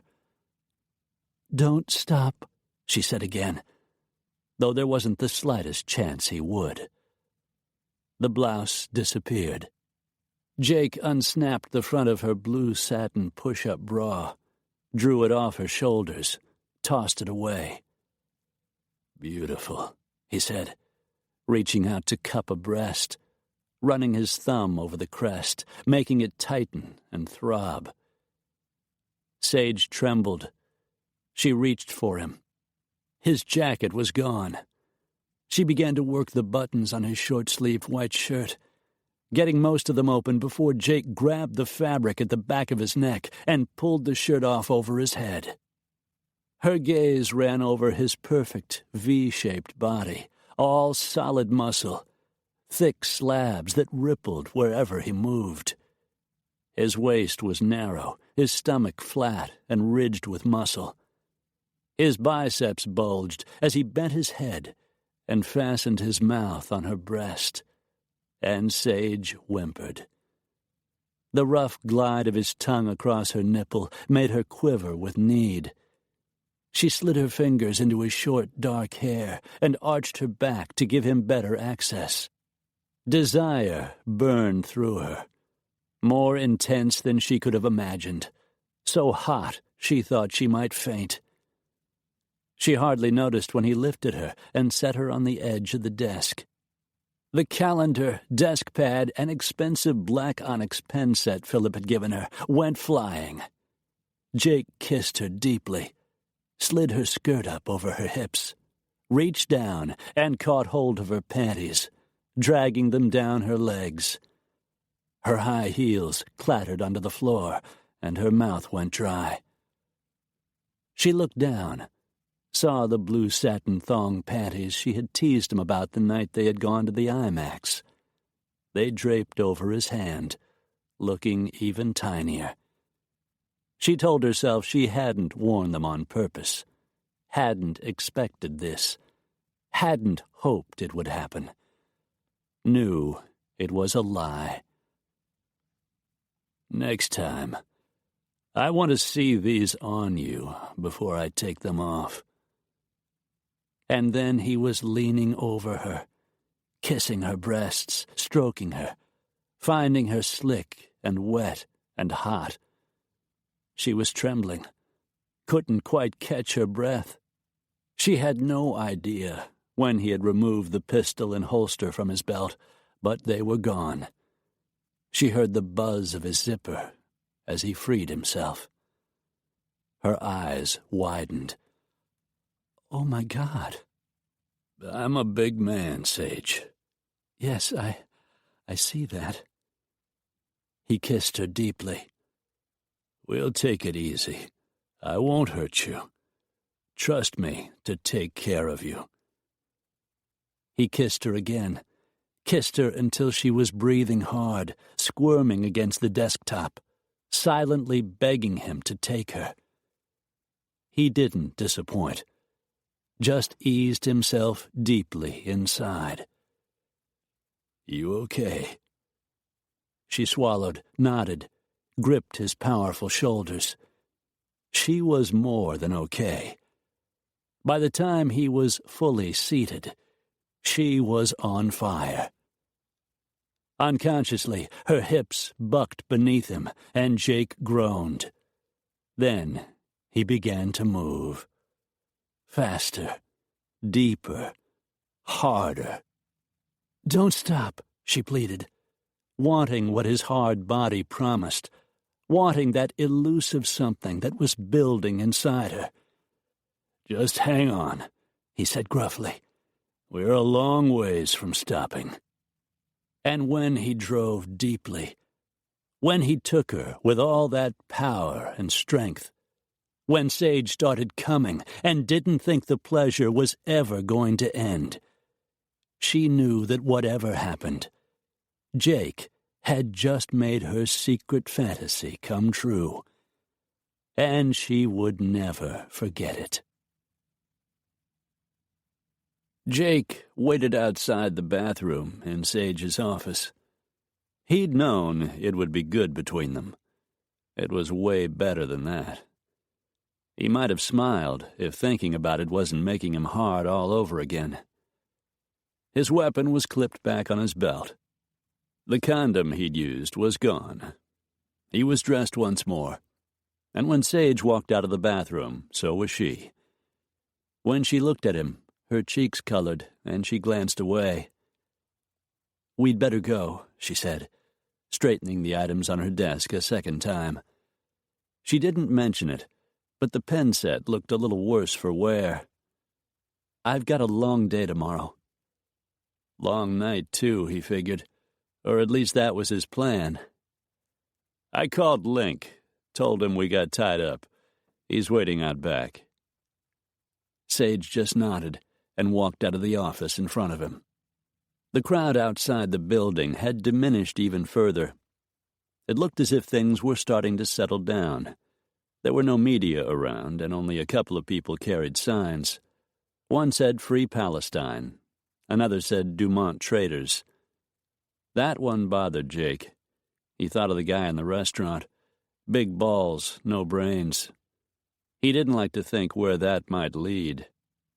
Sage didn't say anything on the way to the Escalade. She managed to smile for Link as they settled themselves inside and fastened their seatbelts. "Drop us off at my place," Jake said. "We're going to go out and grab a bite. Then I'll drive Sage home. No use you having to wait for us." "You sure?" Link asked, meeting his gaze in the mirror. He was always conscientious, but there was hope in his voice. It had been a long day for him, too, and it was going to be another long day tomorrow. Jake flicked Sage a glance. "I'm sure," he said, when he caught that deer-in-the-headlights look in her eyes. She wasn't sure what she should do, but he was. He wanted a hell of a lot bigger taste of her than he'd just had, and he figured whether she knew it or not, the feeling was mutual. Link dropped them off at Jake's apartment. "See you both in the morning," he said with a tired smile. Jake grabbed his suit coat out of the car and closed the door. He guided Sage up the front steps, and she waited while he unlocked the door, then walked inside and turned off the alarm. When he looked up, she was prowling the living room, wandering over to the big window looking out at the fountains, trees, and flowers in the open rectangular area surrounded by apartments. "I didn't know there was any place like this in Houston." He tossed his coat over the arm of an overstuffed chair. "It's a real find. A little slice of green right in the city." She turned, looked up at him. "We've just had the most incredible sex. But the truth is, I don't even know you." His mouth hitched up. "Oh, I think you do. After what just happened, I think we know each other pretty damned well. But not as well as they would by morning. That's not what I mean. He crossed his arms over his chest. All right, what would you like to know? Sage moved restlessly, stopping in front of him. I checked you out on the internet. I know you were born in Iowa. I know you were in Marine Special Forces. Ian told me you were a sniper. That's right. And you worked in South America? I did a lot of corporate protection down there. Like you're doing with me. He grinned. Honey, it was nothing like what I'm doing with you. Her cheeks flushed. She was always so in control. He liked that he could fluster her a little. What about your family? She asked. Are your parents still living? I was a senior in high school when my dad died. Heart attack. As soon as I got out of junior college, I enlisted. Because of your dad? Maybe. Dad was a Marine, and I admired him. Serving my country was important to me, something I'd always planned to do. What about your mother? She married a guy she'd dated in high school. Big rivalry between him and my dad over which one she would choose. My dad won. Thing is, I look a lot like him, same size, same build. I'm a constant reminder of Sam Cantrell, which made a problem for my mother. It was one of the reasons I left when I did. One of the reasons I don't see her very often. Jake reached out and wrapped a hand around Sage's waist, drawing her closer. He caught a hint of her perfume, jasmine maybe, or lilac. It made him hard. Anything else you want to know? Why did you leave the military? I never planned to make it a career. I had things I wanted to do, places I wanted to see. She looked up at him, moistened those tempting lips. Are we really going out to dinner? Jake slid his fingers into her hair, tilted her head back, and kissed her until she was molded against him, gripping the front of his shirt. What do you think? He whispered against her ear. Sage let go of his shirt, reached up and slid her arms around his neck. Hot, deep kisses followed, and his arousal strengthened. Man, the lady could kiss.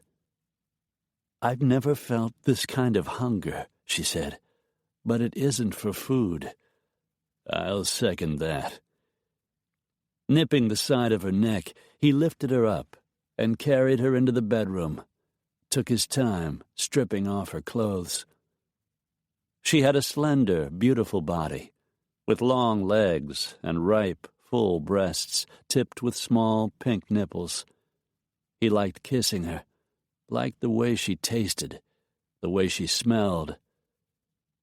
Once they were in bed, he took his time with her breasts, enjoying the way they felt in his hands. He loved the little noises she made when he took them in his mouth. He rose above her, entered her in a single deep thrust that had her arching up from the bed. He tried to go slow, be gentle, but ended up taking her hard.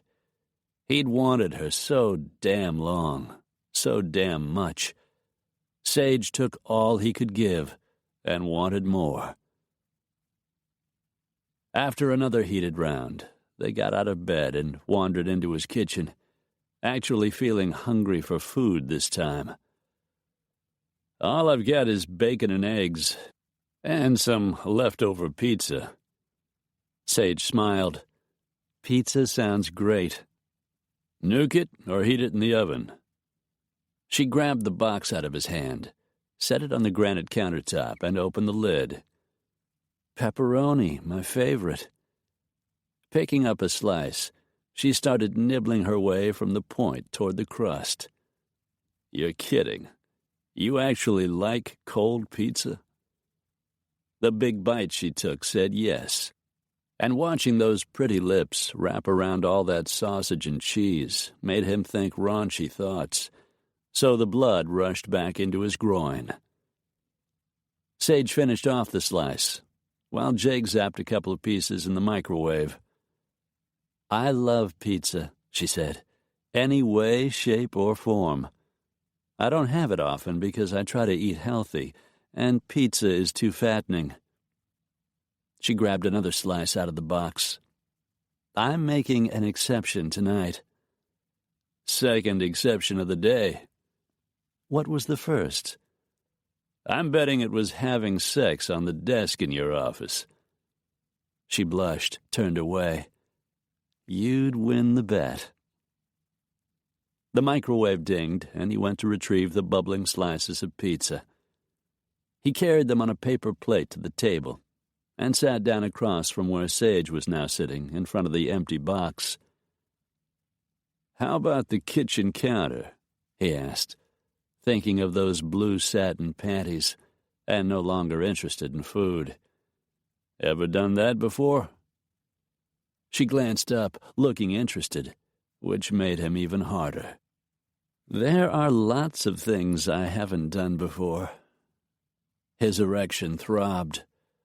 "I can take care of that."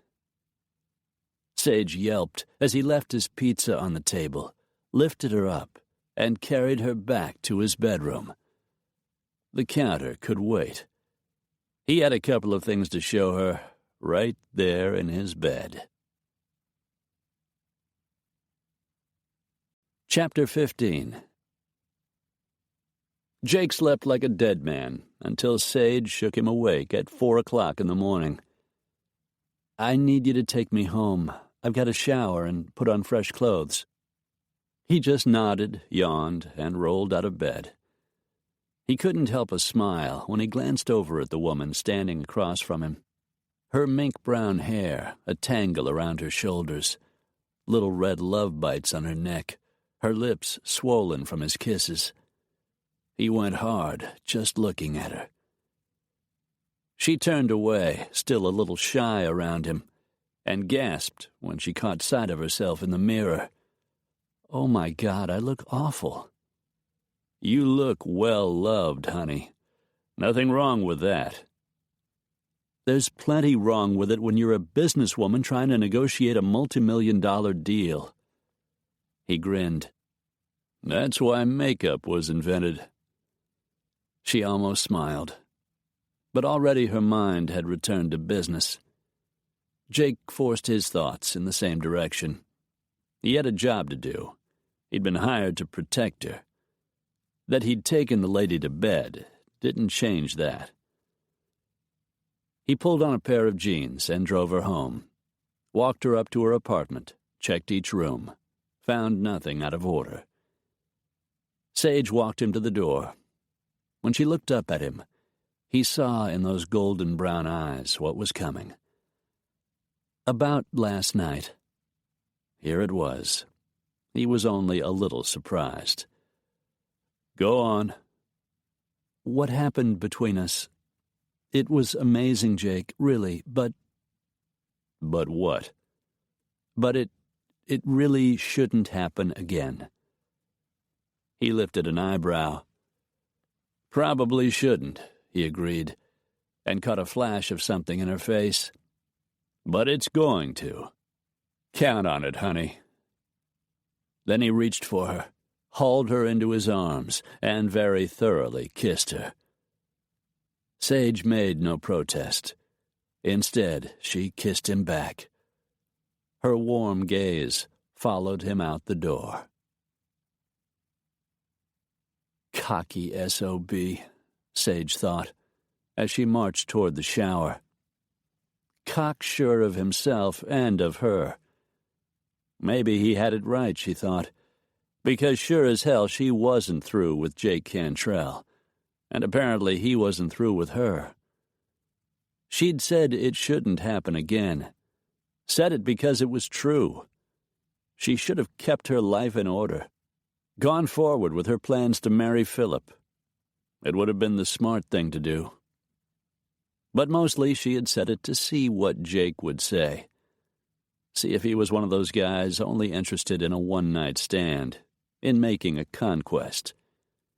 She hadn't expected the sharp ache that struck her when he had momentarily agreed. Or the relief when he'd made it clear it wasn't over between them. She told herself it was only sexual attraction. How could any woman resist a man with the body of a god, beautiful blue eyes that had a way of seeing inside her, and a brain to go with such a virile package? She told herself the fire would burn out, that it was just an itch that had become so strong she'd had no choice but to scratch it. But when he'd been kissing her, touching her, moving deep inside her, it felt like so much more. Just take it slowly, she told herself. Let things unfold in their own time, their own way. See where it leads. She really had no other choice. Jake didn't go back to sleep. Just went home, showered, and dressed for the day in a conservative dark blue suit. His first stop was Freedom Limousine. He phoned Link ahead, and his friend met him there. The shiny black 9-passenger stretch that Roshan and Kadim had used for their adventures last night was parked in its usual place. Link clicked open the locks, and Jake climbed in to collect his gear. The partition between the driver and passengers was still rolled up. With any luck, the bodyguards had ridden at the opposite end of the car, far enough away to allow Roshan and Kadim to speak privately. The mic was good enough to pick up even the faintest whisper. A pair of empty highball glasses lay on the floor. The scotch decanter sat empty in the otherwise fully stocked wood-grained bar.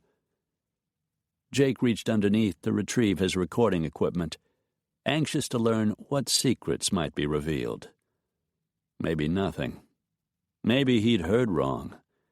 He'd had time to think about it. The wind could have distorted the words, or his memory could have been playing tricks.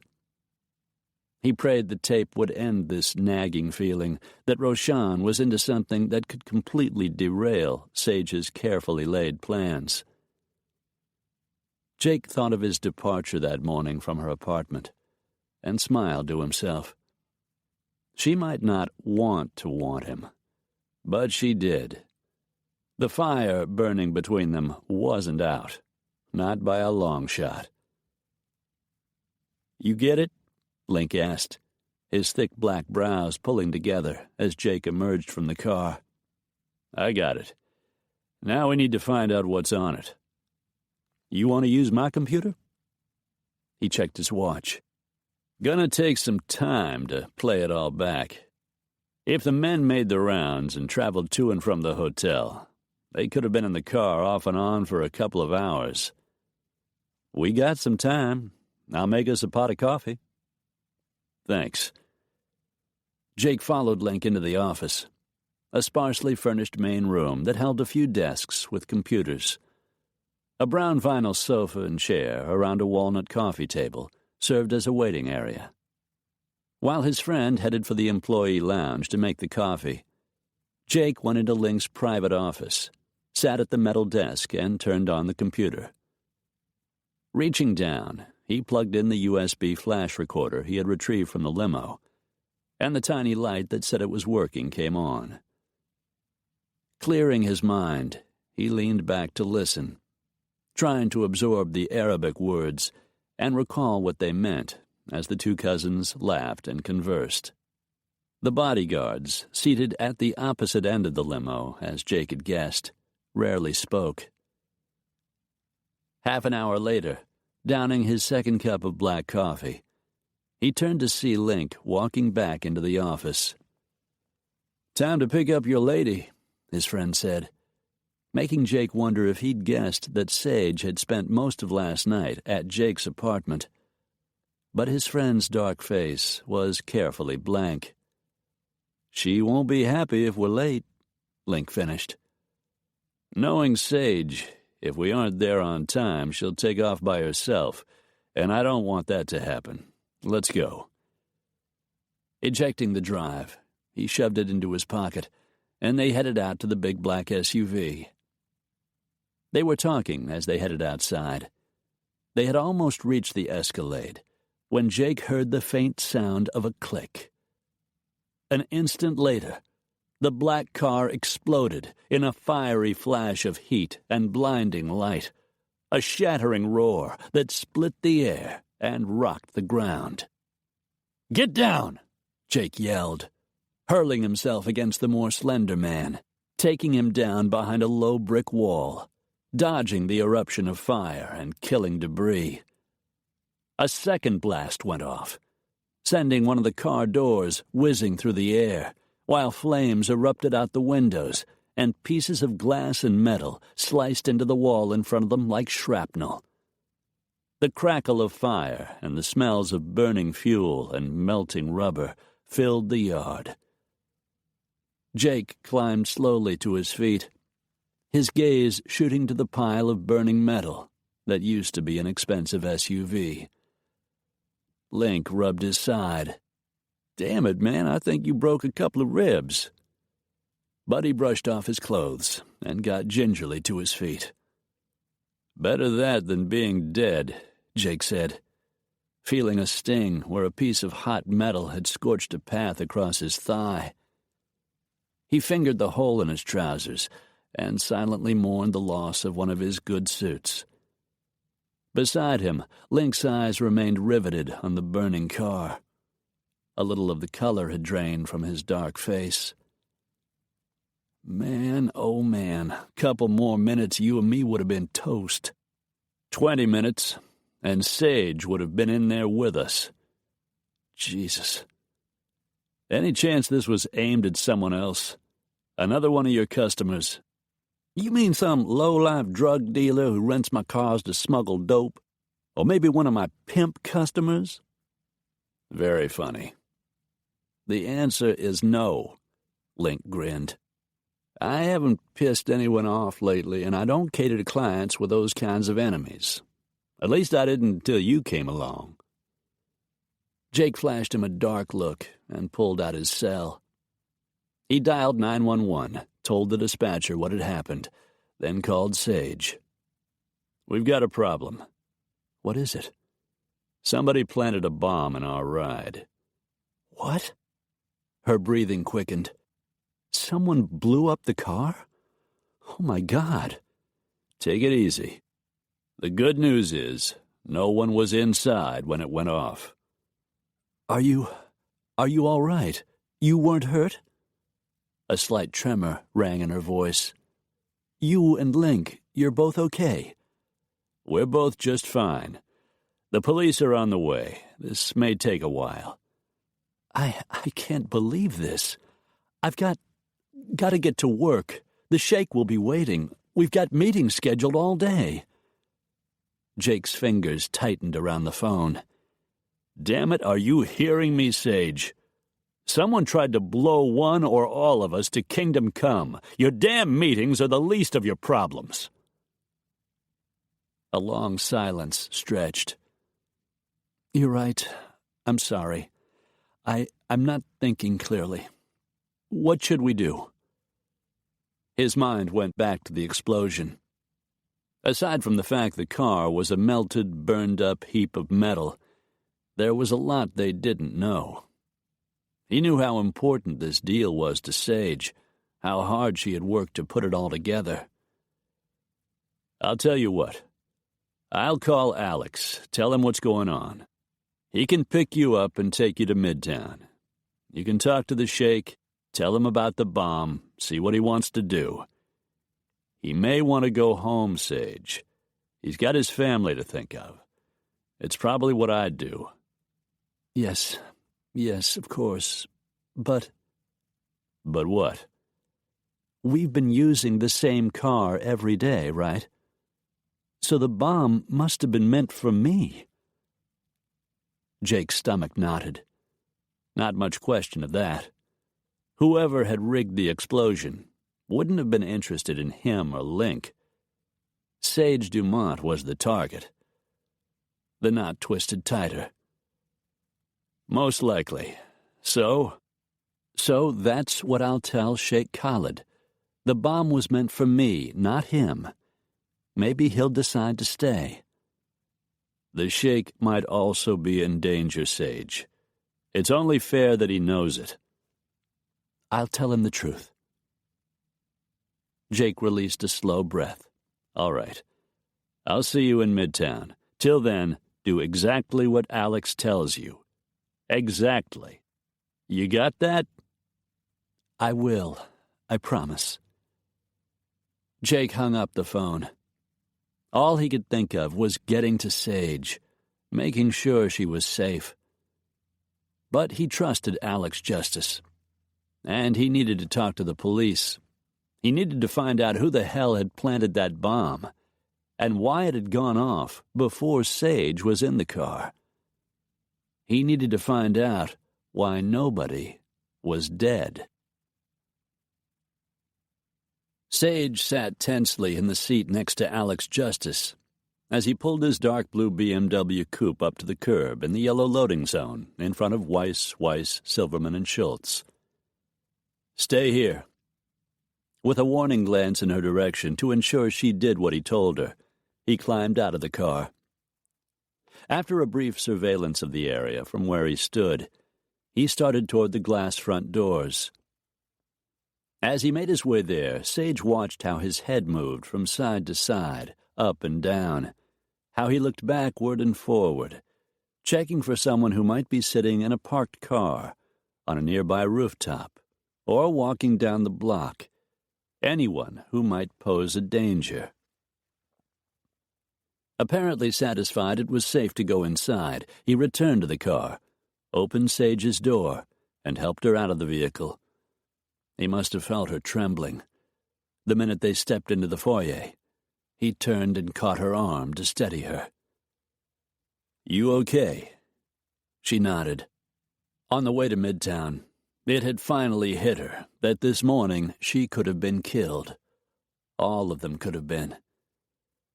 She clamped her teeth together to stop the chattering and steeled herself.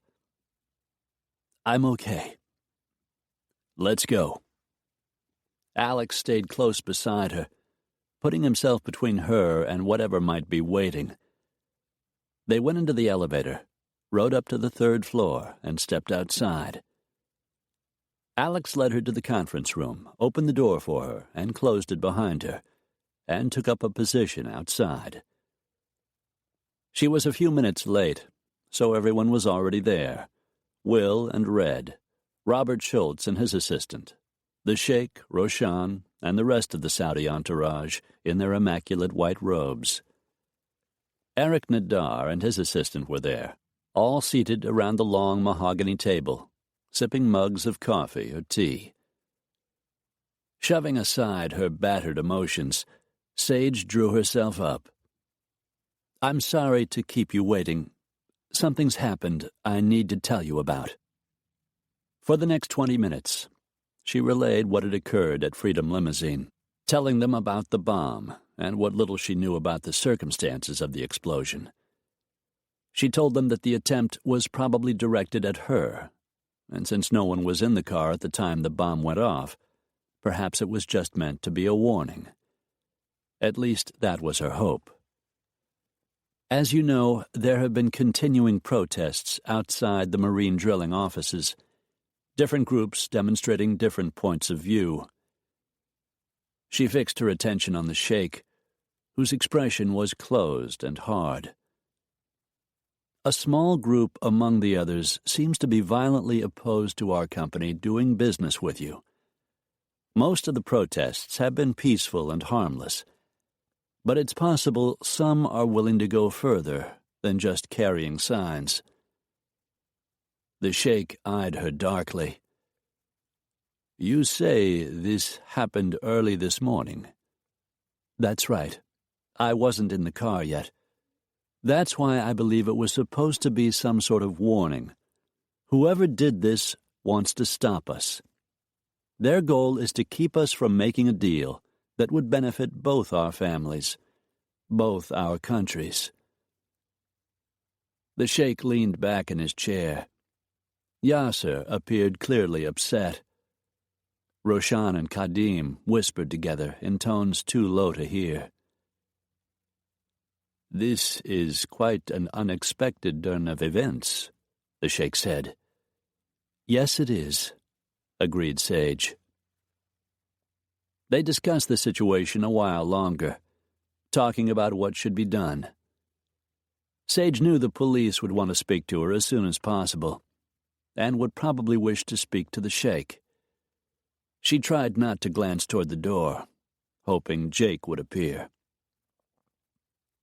Finally, Khalid rose to his feet, followed by the rest of his entourage.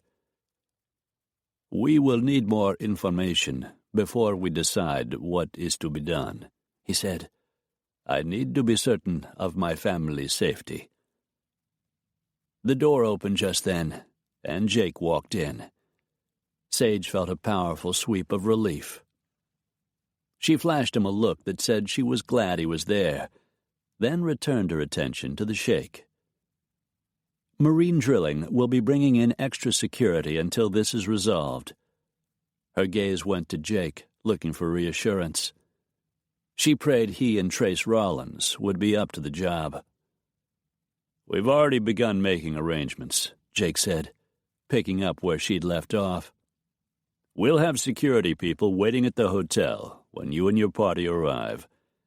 The police are already working on a suspect list.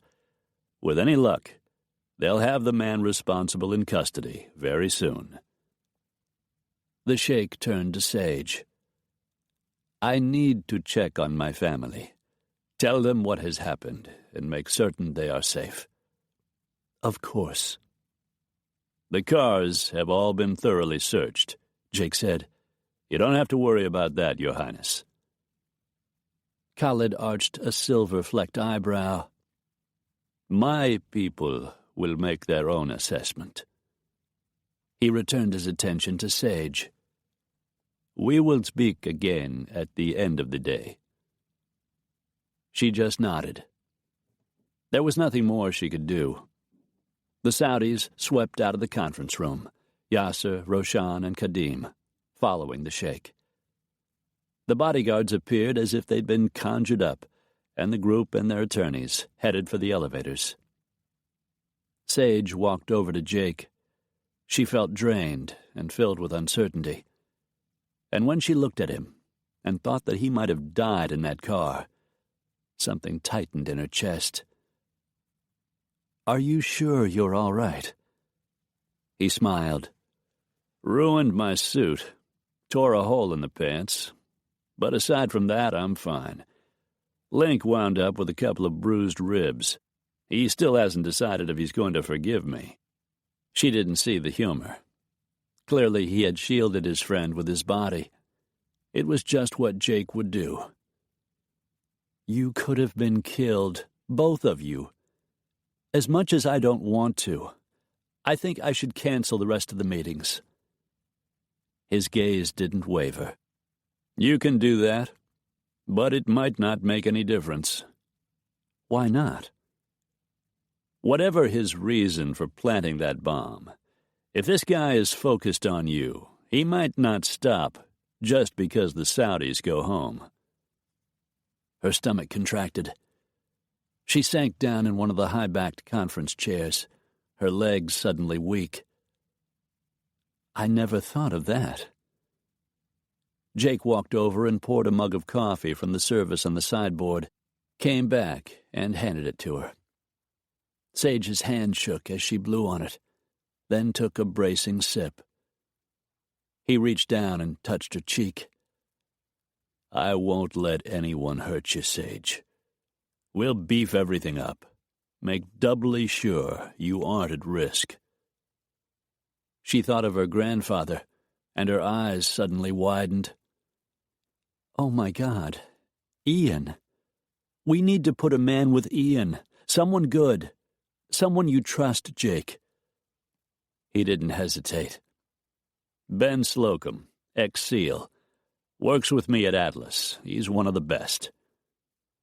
Sage moistened her lips, which felt like cotton. "Do it now." "Already done." "You talked to Ian." "Soon as I got off the phone with you. He's worried about you. He wants the meetings ended." Exhaustion washed over her. "You're right in what you said. It might not make any difference. I'm not ending the negotiations, unless the Saudis decide to go home." "Which they very well may." "I know. But the Sheikh is a proud man, and I have a hard time seeing him back away from a fight." "Or you," Jake said. Her shoulders went a little straighter as she shoved herself to her feet. "Or me. I have a hard time letting some sick creep dictate my life. I want him caught, Jake." "The police have the name of the guy who accosted you in the restaurant. They're bringing him in for questioning.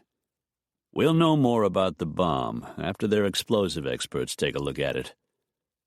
"Why did it go off early?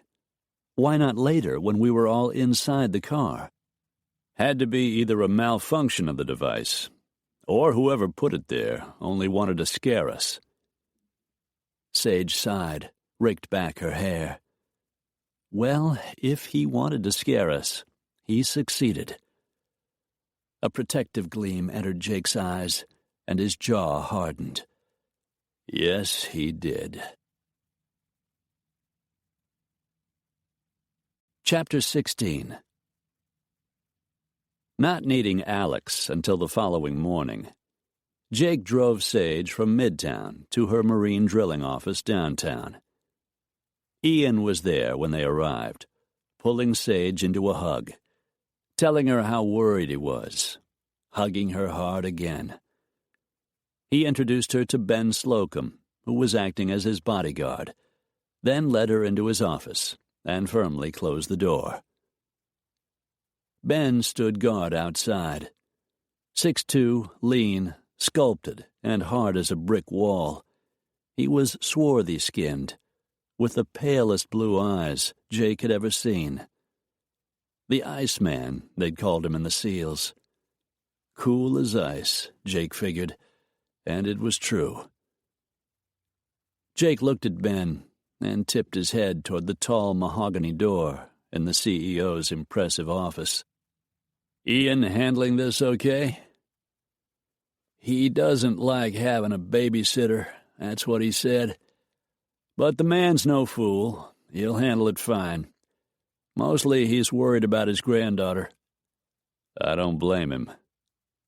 And along with the danger Sage was facing from an unknown assailant, there was the emotional danger she faced from Jake. Already he had derailed her perfectly laid-out future.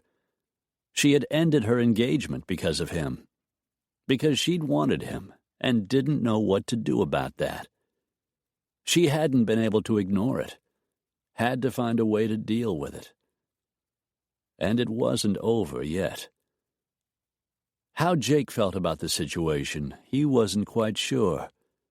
Not sorry. After last night, he would never be sorry. He'd ached with wanting her. Still did. At the moment, his main concern was keeping her safe. "How's Sage doing?" Ben asked. "She's a lot like her grandfather. She's tough when she needs to be." His colleague watched him closely. "Seems like a good lady." Jake glanced away. "Seems to be." "She's definitely hot. Maybe I should ask her out." Jake's gaze swung to his friend. "You do, and you're a dead man." Ben actually laughed, which he didn't do that often. "I figured. Just thought I'd check." Jake stared at Ian's closed office door. "Who else is in there?" "One of the VPs, her assistant, a couple of other employees." Jake looked down the hall to find the black-haired receptionist, Marie Costello, walking toward them with cups of coffee in her hands. "I thought you might need this," she said, handing each of them a cup. "Thanks, Marie," Ben said, having already made a conquest. Marie was older and probably married. She had a son, Jake recalled, But she was female, and she wasn't dead. Ben was the epitome of tall, dark, and handsome, and women seemed drawn to his forbidding nature. When it came to the opposite sex, Ben was far more ruthless than Alex, but the ladies didn't seem to mind. "I heard what happened this morning," Marie said. "We all did. Mr. Dumont is terribly worried." "The police are on the job," Jake said. "They're hoping to make an arrest very soon." "I pray they do." She glanced at the closed office door, looked back at him. "I'm glad you're here to take care of her." He smiled. "So am I." "Well, let me know if there's anything either of you need." Turning, she headed back to her desk. Sage walked out a moment later and made her way over to Jake. "What's the verdict?" he asked. "Ian's agreed to wait until we hear from the sheikh." Her smile looked weary. "Convincing him took some doing, I can tell you. He wants you safe, I know." She turned to Ben. "My grandfather's ready to leave. You can go on in." He gave a slight nod. "It was nice meeting you, Sage." "You too." Ben cocked his head toward Jake, but spoke to Sage. "You can trust him to take care of you." Sage looked at Jake. He could read the trust in her eyes, and his chest tightened. "I know," she said simply. Slocum turned and walked through the office door, heading toward the silver-haired man sitting behind his massive mahogany desk. "I've got a couple of things to do in my office," Sage said. "It shouldn't take long." "I'll be here whenever you're ready." As she crossed the reception area toward her office, Jake's gaze ran over her. The tailored light blue business suit, with its calf-length skirt and trim-fitting jacket, did nothing to show off the luscious figure beneath. But after last night, he knew every curve, every sensuous hollow and valley, the exact shape of her upturned breasts. His hands fisted with the need to touch them, to peel off her clothes and take her again, learn even more of her secrets. He reminded himself he needed to stay focused, keep his distance, do his job. He would, he knew. He would do whatever it took to keep her safe. A man he didn't recognize walked up to the receptionist desk, wearing an immaculate dark gray suit and aviator glasses on his long, thin face. "I'll tell her you wish to see her, Mr. Hunter," Marie said, reaching for the intercom. Jake made his way over. "Jake Cantrell," he said. "I'm Ms. Dumont's protection. Do you work for Marine Drilling?" "Jonathan Hunter, and yes, I work here." "Mr. Hunter's one of the vice presidents," Marie interjected with a hint of uncertainty, since it was clear the man didn't appreciate Jake's interference. Jake stepped out of the way. "Go ahead." Hunter turned and headed for Sage's office, knocked lightly, walked in, and closed the door. Figuring he had a few minutes, Jake made a round of the floor, looking for anything suspicious, anything out of the ordinary. Finding nothing, he came back and stood next to Sage's office door. She'd had a long, stressful day. He was hoping when she finished with Hunter, she'd be ready to go home, which was a whole new can of worms. Because no way was he letting her stay in her apartment alone, not without protection. Not until they caught the joker who had tried to kill her. Jake was staying with her, whether she wanted him to or not. He figured she'd balk. It was one thing to sleep with a man, another to let him move in. Should be an interesting argument, he thought. One he meant to win. "I'm sorry I missed the meeting," Jonathan said. "I had an appointment on the other side of town. Charlie just told me what happened. I wanted you to know how glad I am you weren't injured. Or, for that matter, how glad I am no one was hurt." The executive sat down in one of the cream leather chairs across from Sage. In his late 40s, of medium height and build, he had black hair with the merest trace of gray at the temples. Jonathan's nose was too narrow, his lips a little too thin for him to be truly good-looking, but he was attractive, smart, and capable, and aggressive in building his career. If Sage didn't prove herself, he or Charlie Denton would be appointed president next year. "I appreciate your concern, Jonathan. The police are interviewing suspects. We're hoping they'll be able to make an arrest very soon." "They think it was one of the demonstrators?" "It seems most likely. You should have seen the man who came barging into the grill the other night. He was so mad he was spitting." "I heard about that." "Yes, well, it wouldn't be a stretch for me to imagine him planting a bomb." "It could be him or any number of people. And from the signs I saw outside, it's hard to tell who the explosion might have been meant for." She frowned. "You don't think I was the target?"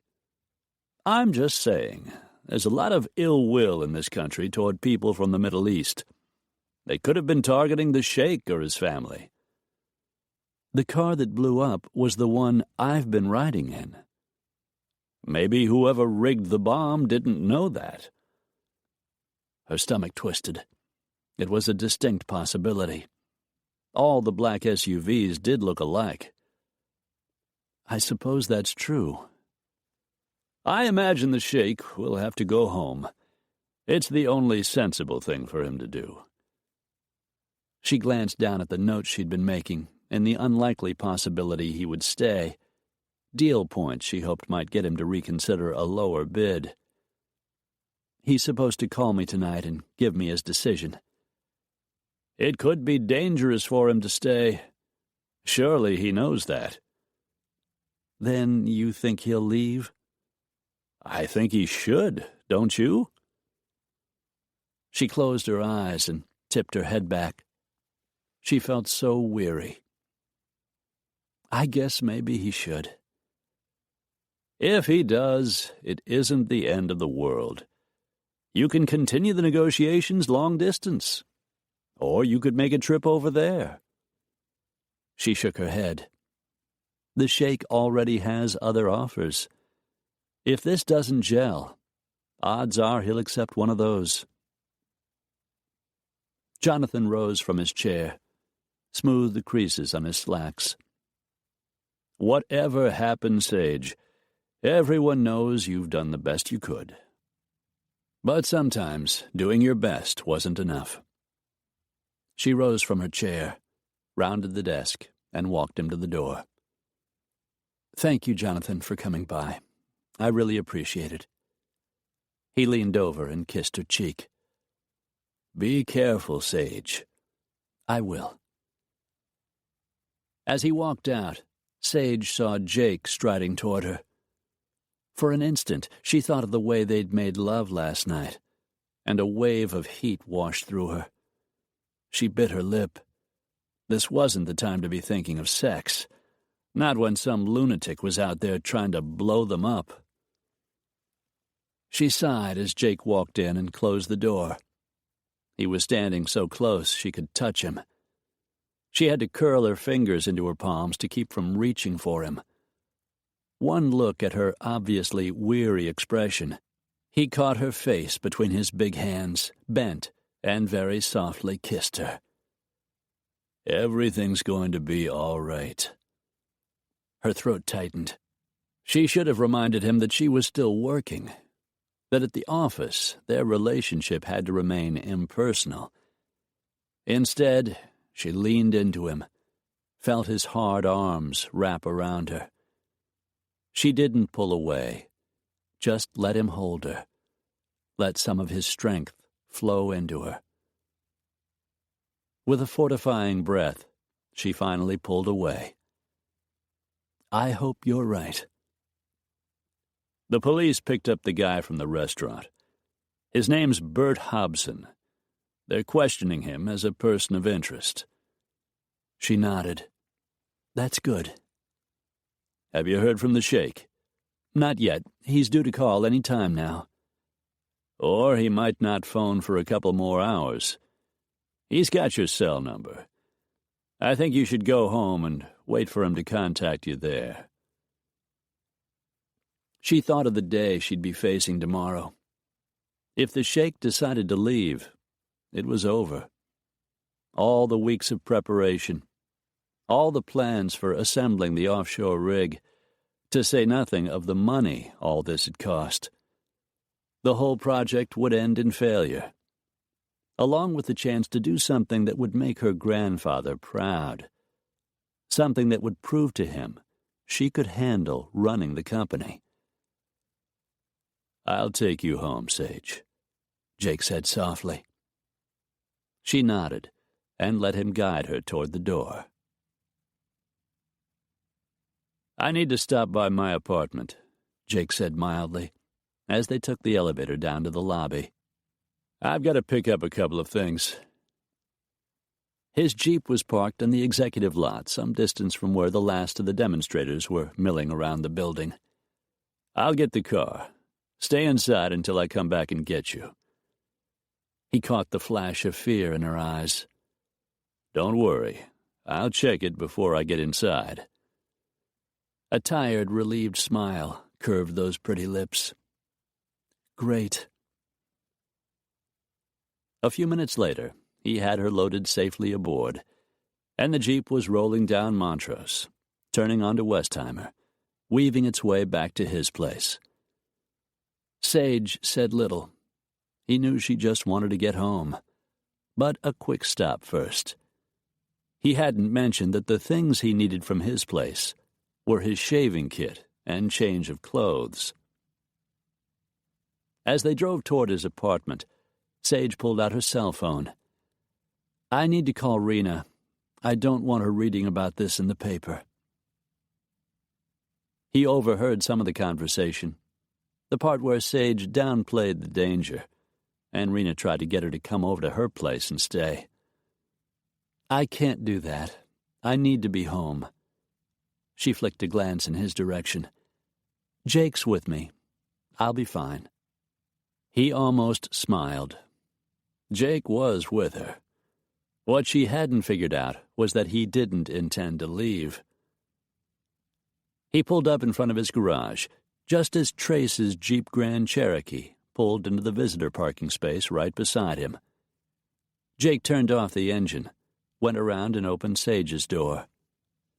"Come on," he said. "There's someone I want you to meet." She had trouble climbing down with her snug skirt longer than she was used to wearing. Jake lifted her, then set her on her feet in front of him. Her high heels pushed her up 6 inches.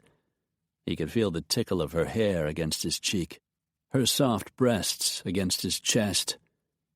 Heat pooled heavily in his groin, and he had to remind himself that at least for the moment, he was her bodyguard, not the guy in her bed. She stood so close he could bend his head and settle his mouth over hers. Sage didn't move, but her breathing quickened, and his arousal strengthened. "Thank you," she said softly. He clamped down on his hunger as Trace walked up. Like Ben and Alex, Jake's friend was tall, lean, and solidly built. His hair was dark brown, and so were his eyes. A former Army Ranger, he was the owner of Atlas Security, and technically Jake's boss. "Sage, this is Trace Rawlins. The two of you have been doing business together for a while. It's about time you met face to face." "Ma'am?" Trace drawled, tugging on the brim of the white straw cowboy hat he wore. "It's a pleasure."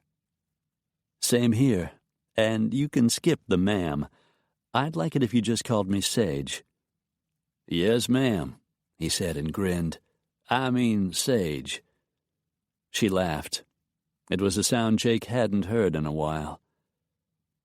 "Let's get in out of the heat," he said, though the warm Texas days were beginning to cool. Trace followed them into the apartment, and Jake closed the door. He kept the AC cranked up, the place almost chilly. It felt damned good right now. "You want something to drink? I got Coke and beer." "I'll have a beer," Trace said. "So will I," said Sage. Jake took a bottle opener to a couple of Lone Stars and handed them around, then popped the top on a Coke for himself. He was still working. He wouldn't be drinking anything alcoholic until Sage was out of danger. "What's up?" he asked, as Trace and Sage walked to the breakfast bar and climbed up on a pair of brown leather stools, Sage struggling only a little. Jake almost smiled. She hated the dowdy skirts she'd been wearing since the Saudis arrived. He didn't mind them, long as he got to strip her out of them. "I talked to a friend in the department," Trace said. "Asked him to do a little digging, see what the cops have found out about the bomb." "Sayers?" Jake asked.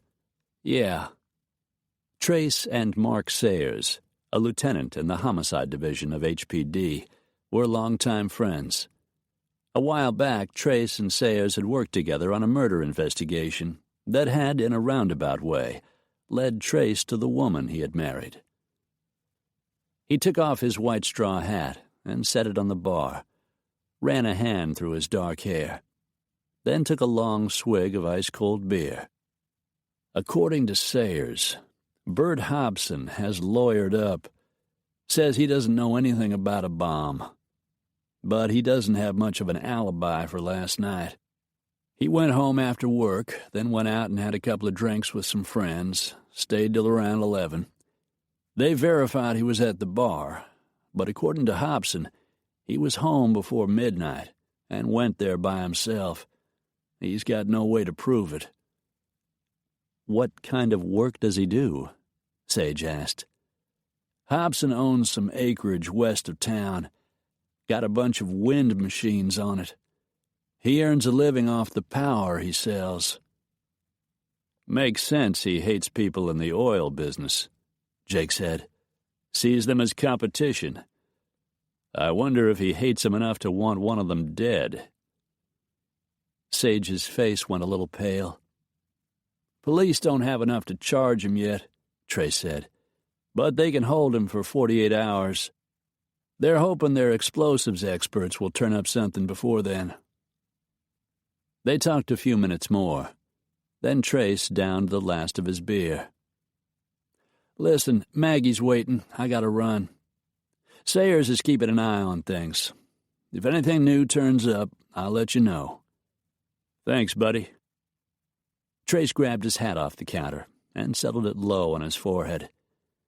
He turned to Sage, tugged on the brim. "Pleasure, Sage." "Thank you, Trace, for everything you've done." He headed out the door, and Jake came around and sat on the bar stool his friend had vacated. Lifting his can of Coke, he took a long swallow. As he set it back on the counter, his cell phone started to ring. A reprieve, he thought, since he was just getting ready to broach the subject of Sage's protection. He looked down at the number on the screen, saw it belonged to Felix's mom, Tanya Porter. Or maybe just more trouble. With a sigh, Jake pressed the phone against his ear. Chapter 17. "Jake, I'm so sorry to bother you, but Felix is in trouble. I didn't know who else to call." "What's happened, Tanya?" "He was caught fighting. I'm not sure who it was with. I guess the other boys ran away, but the police took Felix down to juvenile detention. I don't want to go down there by myself. I hope maybe you could come with me." He looked over at Sage, sitting at the breakfast bar beside him. Her golden eyes were filled with concern. "Let me make a couple of calls, then I'll come and get you. Don't worry. We'll handle this one way or another." He hung up the phone, then turned back to Sage. "What is it?" she asked. "Felix Porter's in trouble. They picked him up for fighting, took him down to juvenile hall. I'm going to call Alex, have him take you home, and stay with you till I can get back." "Isn't the detention center downtown?" He nodded. "Congress Street. I've passed the building a couple of times on my way to your office." "Maybe there's a faster way to handle this. Why don't we just go down and get him? I like Felix. He seems like a really nice boy, and he must be scared to death." The kid did his best to stay out of trouble, and Sage was right. He'd be scared to death. "You've had a hell of a day, and tomorrow may not be much better. Let me call Alex." "Honestly, I don't mind. I'm too wired to do much of anything but worry anyway. I've got my cell in case the Sheik calls. Let's just go get him." Jake leaned over and kissed her. "All right. I trust Alex, but not as much as I trust myself. I'd rather you were with me. I'll just grab a couple of things and we'll go." Jake went into his bedroom and changed into jeans and a t-shirt, tossed clean underwear into a black canvas bag, folded a suit and a fresh white shirt and laid them inside, then grabbed his shaving kit. When he had everything together, he carried the bag into the living room. "What's that?" Sage asked. "Long story." Jake kept walking, urging her toward the door. On the way to the Jeep, he phoned Tanya and told her he was going directly to the detention center. "Let me talk to them, see if I can take care of this. If I need you, I'll call." 20 minutes later, he was pulling into a parking space just down the block from the 8-story building and turning off the engine. He helped Sage down, led her inside, and up to the front desk. "I'm here for Felix Porter," Jake said. "I'm a friend of his mother's." "I'll see what I can do." The receptionist, an older blonde woman, disappeared for several minutes, then returned with the news that they had already decided to drop any charges against Felix and release him into his mother's custody. A call was made. Tanya okayed the release of her son into Jake's care so that he could bring him home. A few minutes later, Felix appeared from the back, looking scared and shaken. "What happened?" Jake asked. The boy looked down at his oversized feet and just shook his head. One of his eyes was swollen, and there was a cut on his chin. Probably hadn't done too well in the fight. Jake realized the kid wasn't going to talk in front of Sage. "It's all right now," she said gently, sensing his distress. "Jake's going to take you home and make sure everything's okay." Felix relaxed a little and looked up at her with grateful brown eyes. "Thank you." They walked outside and down the block. Jake waited till the boy climbed into the back of the Jeep, then helped Sage in, went around and slid in behind the wheel. "You doing all right?" Jake asked over his shoulder. Felix just nodded. "This have something to do with Desi and Bo?" Felix nodded. "Desi and Bo wanted me to try some stuff. I told them I didn't do drugs. Then me and Desi started fighting, and then the cops showed up and Desi and Bo ran away." Jake gritted his teeth. "I'll talk to them. You said that before." He blew out a breath. "I'm sorry, son. I'm just really busy right now." Sage turned in her seat, laid a hand on Felix's arm. "Jake'll take care of this. You don't have to worry." He looked up at her, seemed to believe her, gave her a faint, tentative smile. "In the meantime," Jake said, in the voice he'd used to command his men. "I want you to stay away from Desi and Bo. You got that?" Felix's eyes went wide. "Yes, sir." They left the downtown area, slugged their way through the last of the evening traffic, and headed for the house south of Holcomb, where Felix lived. Just as before, his mother was waiting on the sidewalk. Jake got out and helped Felix out, leaving the car door open so he could introduce the women. "Tanya, I want you to meet Sage Dumont," Jake said. "She's the client I'm working for. She let me take care of this." "Oh, I surely do thank you, Miss Dumont. I don't know what could have happened. Felix is always such a good boy." Jake flicked Felix a warning glance. "I'm sure it won't happen again. Right, Felix?" "Yes, sir." Jake turned to Tanya and gave her a brief, whitewashed version of what had happened, keeping her in the loop as much as he could, without losing Felix's trust. Tanya settled an arm around her son's narrow shoulders. "Thanks again." Waving, she turned and directed the boy toward the house. "I feel sorry for him," Sage said, as they drove toward her apartment. "It has to be hard to be Felix's age and stand up to his peers that way." "Damned hard. I'm proud of him. Tomorrow, while you're at the office, I'll have a little chat with Desi and Bo. Make sure they know what will happen to them if they don't leave him alone." Sage sighed. "I hate drugs. I hate what it does to the kids." "It sucks them dry. It takes away their will to accomplish anything. And ultimately, it kills them." The Jeep hit a bump. Sage glanced into the mirror above the dash and caught something in Jake's expression. "What is it? What are you thinking?" He just shook his head. "Be better if you didn't know." "Drugs," she repeated, recalling the look on his face the last time they'd been talking about them. "Oh my God, you were thinking about Roshan. Did he say something else about smuggling narcotics?" Jake sighed. "To be honest, I don't know yet. I've only played part of the recording, and if I tell you how I got it, it makes you an accomplice." Her mind was spinning. She chewed her bottom lip. "Okay, let's see if I get this right. Last night, Roshan and Kadim went out clubbing. You knew they were going, so you hid some kind of recording device in their limo." She caught his glance in the mirror again. "That's it, isn't it?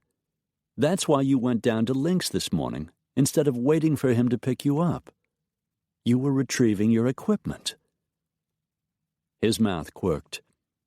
"No one ever said you were dumb."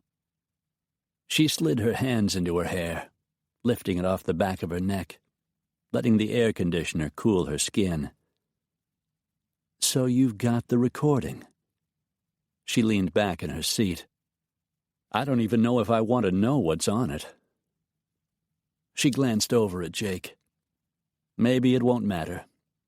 Maybe Khaled will take his son and go home. At this point, I almost wish he would." "When we get to your apartment, I'll play the rest of what I got. Maybe there won't be anything important. If there isn't, that's the end of it." Sage silently prayed that was exactly what would happen. She didn't need any more trouble. But now that Jake had the recording, she had to know if he was right, and Roshan was involved in something illegal. She didn't say anything more. Jake drove her into her apartment's underground garage, parked in one of the visitor spaces, came around and helped her climb out. Reaching into the back, he pulled out the black canvas bag, slung the strap over his shoulder, and started for the elevator. Sage came to a halt in front of the stainless steel door. "You haven't said what's in the bag.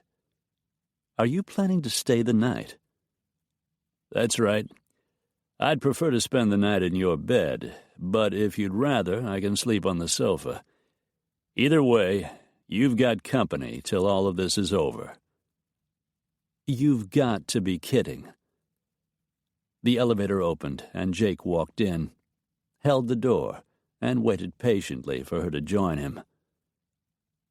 "I'm tired, and I'm not in the mood for sex," she said sharply, though for the last half hour she'd been thinking of little else. "I may need protection during the day, but I'm safe inside my own apartment." "I hope that's true. Unfortunately, after what's happened, there's no way to know for sure." The elevator made a speedy ascent to the 10th floor. The doors dinged open, and they walked out into the corridor. Sage dug the key out of her purse and unlocked the door, went in and turned off the alarm. When she looked up, Jake was standing in the living room, the canvas bag on a chair. Sage walked toward him. "I don't like this, Jake." "You didn't mind last night."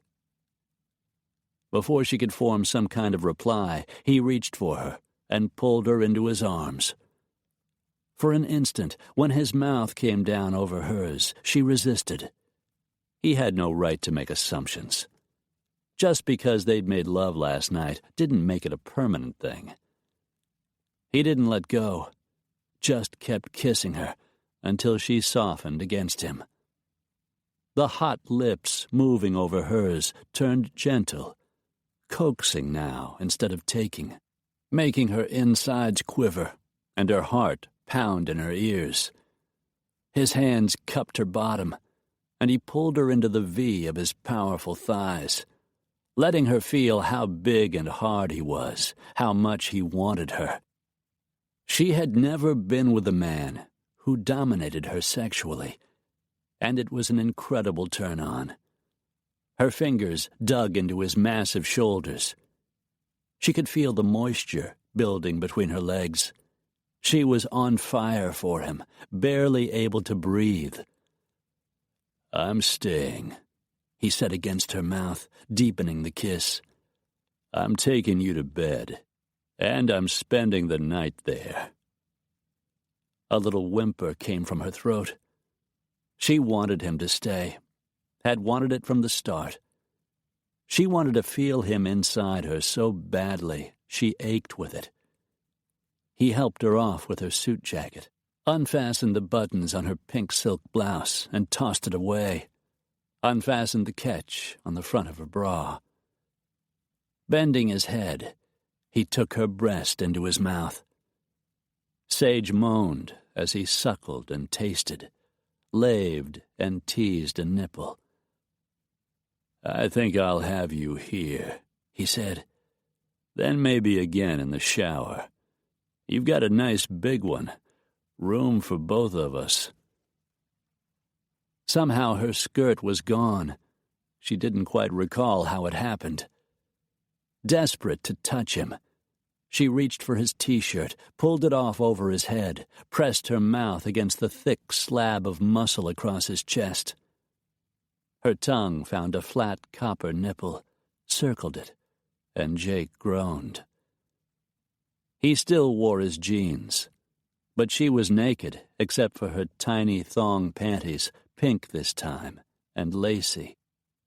"I like those even better than the blue ones," he said roughly, as he buzzed his zipper down.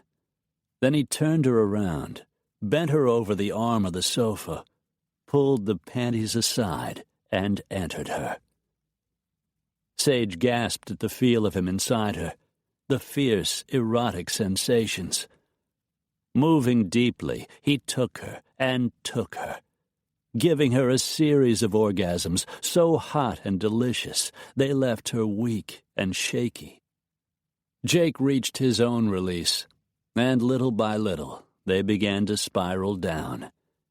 Big hands circled her waist as he turned her around and kissed her softly one last time. "You could have stopped me any time, you know." "I know." Lifting her into his arms, he started for the bedroom. I'm staying. You got a problem with that?" Sage slid her arms around his thick neck and shook her head. Jake smiled. "I didn't think so," was all he said. The spray, coming from 2 different nozzles, was finally getting cold. Jake reached over and turned off the water, grabbed a fluffy white towel off the rack, and began to dry both of them off. He almost smiled. The moment they'd stepped into the shower, Sage had surprised him by taking control. "Two can play this game," she'd said, and dragged his mouth down to hers for a kiss as steamy as the water. He went instantly hard. He liked sex, and he liked a woman who enjoyed it as much as he did. They'd climaxed together, Sage's head against his shoulder, her legs wrapped around his waist. When he finished drying her off, she slipped into a fluffy white robe and sat down in front of the mirror to dry her hair. It was too early for bed, though he'd be happy to make an exception, since Sage looked so damned beat. She'd had a stressful day, they both had, though it hadn't dimmed the desire that continued to burn between them. Her sexual needs matched his own. In fact, in all the ways that counted, the woman was his equal. And wouldn't Annie get a kick out of hearing him say that? The fact was, Jake liked this woman. More than liked her. She was intelligent and interesting, competent, determined, and sexy as hell. Once he took a woman to bed, his interest usually waned. With Sage, he only wanted to know more about her. She intrigued him in a way a woman never had. The question was, what should he do about it? "You hungry?" he asked, as Sage pulled on a lightweight blue jogging suit, and he dragged his jeans and T-shirt back on. "I wasn't before, but I am now." She grinned as she fluffed out her hair, letting it dry into those soft curls he liked so much. "You have a way of doing that to me." The lady had a way of doing a lot of things to him, which at the moment he was trying not to think about. "Maybe we should order some pizza," he said. "We had pizza last time. How about Chinese?" "Sounds good." They walked into the living room just as the intercom buzzed, signaling a visitor downstairs. Sage walked over and pushed the button. "Yes, Henry." "The police are here," the security guard said. "Detectives Brady and Vasquez."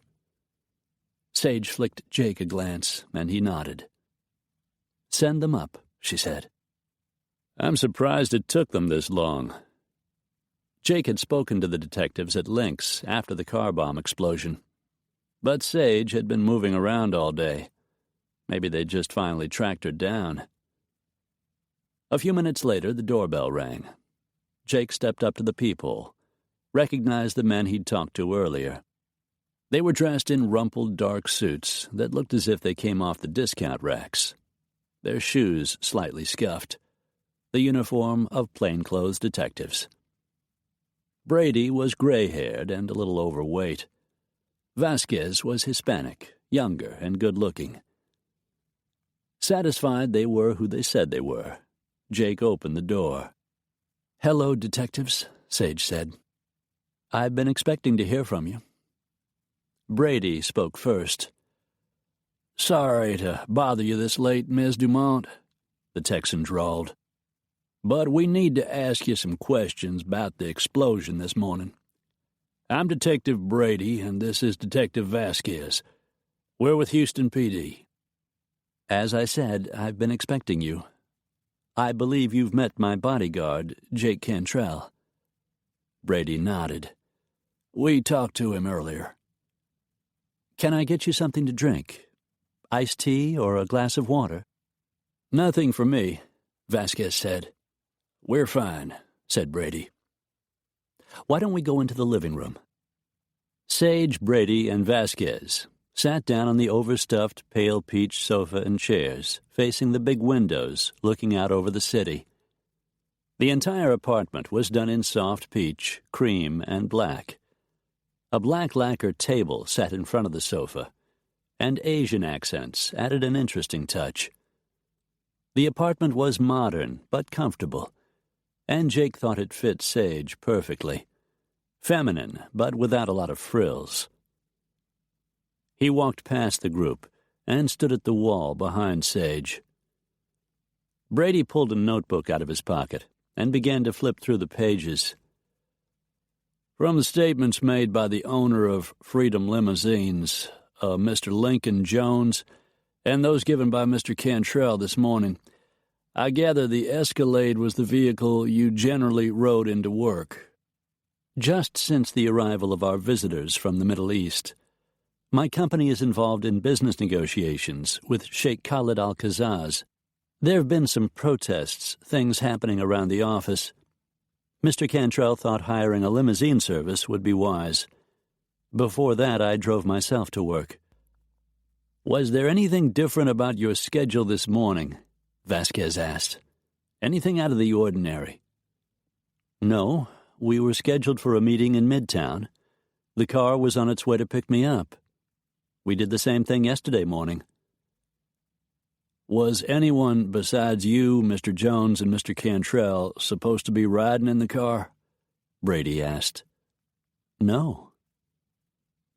The detectives continued asking questions, all of them routine. Jake had given them the same information that morning. The detectives were just confirming, doing their job. It took a better part of an hour before the men stood up to leave. "Anything you want to add, Cantrell?" Brady asked. "I wish I had something. You get anything out of Hobson?" "Nothing I can disclose at this time." Which was bullshit. They didn't have a damn thing. Vasquez handed Sage a business card. "If you think of anything, even if it doesn't seem important, call the number on the card." "I will." The men left the apartment, and Sage gave a sigh of relief. "I feel like I'm moving in circles. Everything's turned upside down. Nothing seems to be going in a straight line anymore." "Maybe Hobson will talk, or the explosives team will come up with something." She shook her head. "I keep thinking of what might have happened." He'd had a few thoughts about that himself. He walked over to where she stood, eased her into his arms. "What might have happened didn't. And now that we know what we're up against, we'll be on guard." Like he hadn't been already? He didn't tell Sage how hard it was to stop a killer whose mind was made up. Jake just held on to her, more determined than ever, to keep her safe. Chapter 18. It was late, nearly midnight, and still no word from Sheikh Khalid. Sage had been asleep next to Jake, but now was awake and couldn't seem to go back to sleep. They had made love again, slowly this time, Jake treating her as if she were made of glass. He was extremely intuitive. He seemed to know when to be rough and when to be gentle. He liked to take control, but he also enjoyed it when she took the lead. The man was the perfect lover, and he was becoming a friend. A dangerous combination. Sage couldn't allow her feelings for Jake to grow too deep. He wasn't a marrying kind of man, and even if he were, he wasn't the sort who fit into her plans for the future. He was hard-edged, dangerous, and sexy. Certainly not the kind of man who enjoyed an evening at the country club. She stared up at the ceiling. So much was going on in her life. She tried to stay focused, objective, tried not to be afraid that if she walked out of her apartment, someone might try to kill her, or someone she loved. Her grandfather's beloved face popped into her head, and she felt a rush of fear for him. She wished she had called him before it got too late. What if something had happened? Was he safe, or was he in danger? Next to her, Jake came up on an elbow and looked over her shoulder. "Everything's going to be all right, Sage. You have to believe that." "I should have called Ian." "I talked to Ben while you were in the bathroom brushing your teeth. I would have told you, but I got sidetracked." She smiled at the reference to their lovemaking. It was nothing like what she'd experienced with Philip. Whatever happened, she would always have the memory of her days of fantasy sex with the most virile man she had ever known. "Then Ian's okay?" "Both of them are home and settled in. Ben says Ian's house has a first-class security system." She nodded. "That's good." Jake turned around, swung his long legs to the side of the mattress, stood up and reached for his jeans. As he zipped them up, he walked around the bed, bent and picked up her white terry robe. "Come on." He held it up for her to slide into. "Speaking of Ben, I saw some Ben & Jerry's in the freezer. Maybe it'll help you fall asleep." Those hot blue eyes were reminding her that he had the perfect sleeping pill, but he didn't say it. Sage sighed as she slipped into the robe. "The sheikh hasn't called. The police haven't come up with anything. I don't know what to do." "We'll know more tomorrow. Best to take things as they come." It seemed like good advice. While Jake got the ice cream out of her stainless Sub-Zero freezer, Sage opened a cupboard and took down a couple of bowls. He had just finished scooping ice cream when Sage heard the distant chiming of her phone. "That's my cell." Racing back to the bedroom, she grabbed the phone off the side table. The caller number wasn't one she recognized.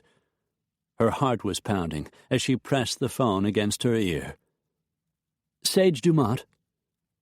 "Miss Dumont, this is Sheikh Khalid. I am sorry to call you at such a late hour, but a problem has come up." Her fingers tightened around the phone. "What is it?"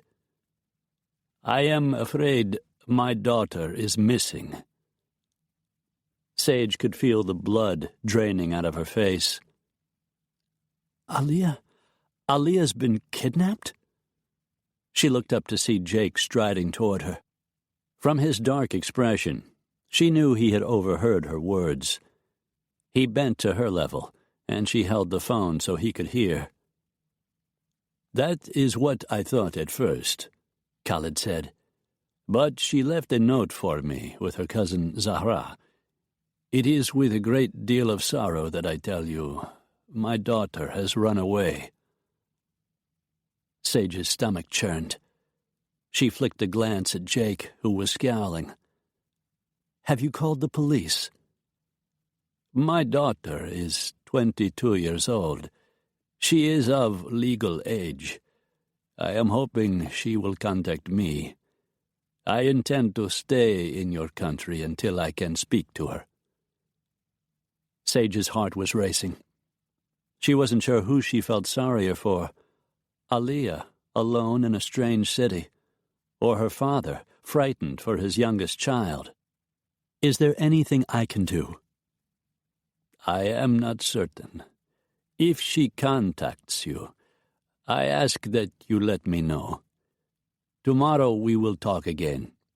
I will meet with you as we planned at your attorney's office at 9 in the morning." "All right. I'll arrange for our security people to pick you up at the hotel." "Good night, then." "Good night." Sage ended the call and looked at Jake. "You heard what he said. Alia is missing." "I heard." I can't believe this is happening on top of everything else. Jake's gaze strayed down the hallway. We need to find out what else is on that recording. Sage took a shaky breath, and they went to the study. She thought longingly of the ice cream melting in the kitchen, and of curling up in bed with Jake. Apparently, sleep would have to wait. Sage's wood-paneled study was inviting, a little less formal than the rest of the house. It was filled with books and had a walnut desk with a computer on top, an ergonomic chair behind it. A butter-soft, fawn leather sofa sat against one wall with a matching chair beside it. A shaggy sheepskin throw rug cushioned the brass feet of a wooden brass coffee table. Jake sat down at the computer, plugged in the flash drive, and started playing the recording from where he'd left off the morning of the explosion. He yawned as he listened to the flow of Arabic and tried to keep his attention focused. It was a half hour before he heard words similar to those he had overheard at the ranch. First there was laughter, and Roshan saying something to Kadim about a girl they had been talking to in a bar, and that maybe the next place would provide better entertainment. There was silence for a while as the limousine rolled toward its next destination. Then Roshan said, "You are certain?" Words Jake didn't get. "The delivery is on schedule." Jake's senses went on alert. He paused the recorder, wrote Roshan's name on a yellow pad and what he'd just said, including the blank spots, then clicked to continue. "The last delivery will be—" something Jake didn't understand. "On Friday," Kadim answered. "Unless my father—" something about a new deal. "There will one more pipe after this one." Wishing he knew more Arabic, Jake paused the playback and wrote down the rough translation of what he had heard.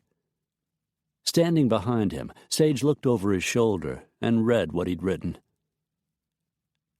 "I think Roshan is saying something about the negotiation his father is currently involved in with us," she stated. "Unless his father makes a new deal, there'll only be one more shipment of used 5-inch pipe coming into Houston. That's what we contracted for some months back. There are only 2 shipments left. One's coming in this Friday."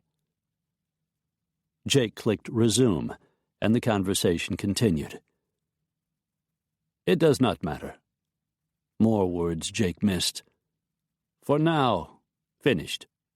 "When will the money?" Roshan asked, and Jake scribbled that down on the pad. "Tariq will be there with—" Jake couldn't get the rest of what Kadim said. "He will the money and bring it back to us." Something else was said, but Jake missed it. He paused the replay and wrote down roughly what he'd heard. "I'm getting some of it, but not enough." Yet it was sounding as if he had been at least partially right before. The gaps in the translation would have to be filled, of course. He hoped Alex could arrange for that tomorrow. "Roshan mentioned money," Sage said. "What money is he talking about? We pay the balance due on the pipe the day it's delivered. The money goes directly into the Saudi bank account the sheikh set up for the transfer. None of it goes to Roshan." "I'm not sure, but I think maybe there's something coming in with the shipment.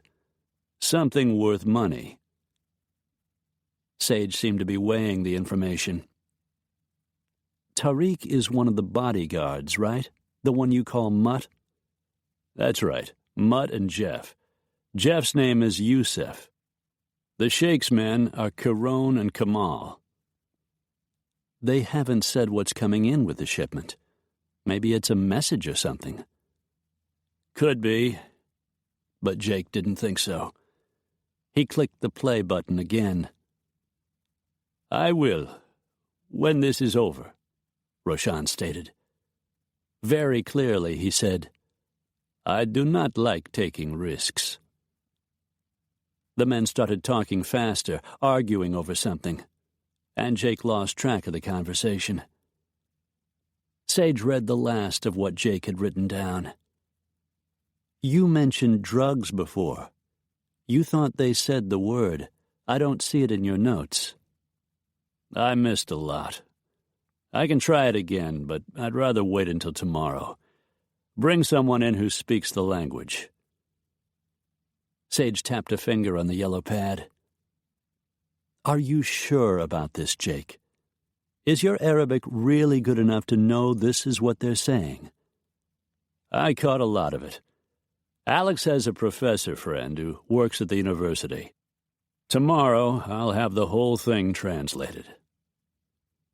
They played the rest of the tape, but the conversation veered off in another direction.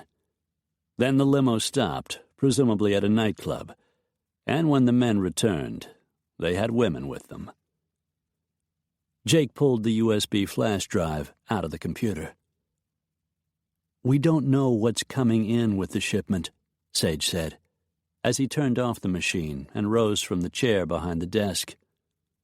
"Or if this has anything to do with Aliyah's disappearance." "Let's hope it doesn't," Jake replied. "If it does, the girl could be in serious trouble." "Oh, God." He reached for her, eased her into his arms. "We just have to keep going, honey. Sooner or later, we'll get all of this sorted out." Sage just nodded. Jake took her hand. "You like melted ice cream?" She smiled up at him. "I like the other kind of sleeping pill better. The one you were thinking of earlier." He grinned. "So now you're a mind reader." "It was more a matter of body language." Jake laughed. Sweeping her up, he carried her back to the bedroom.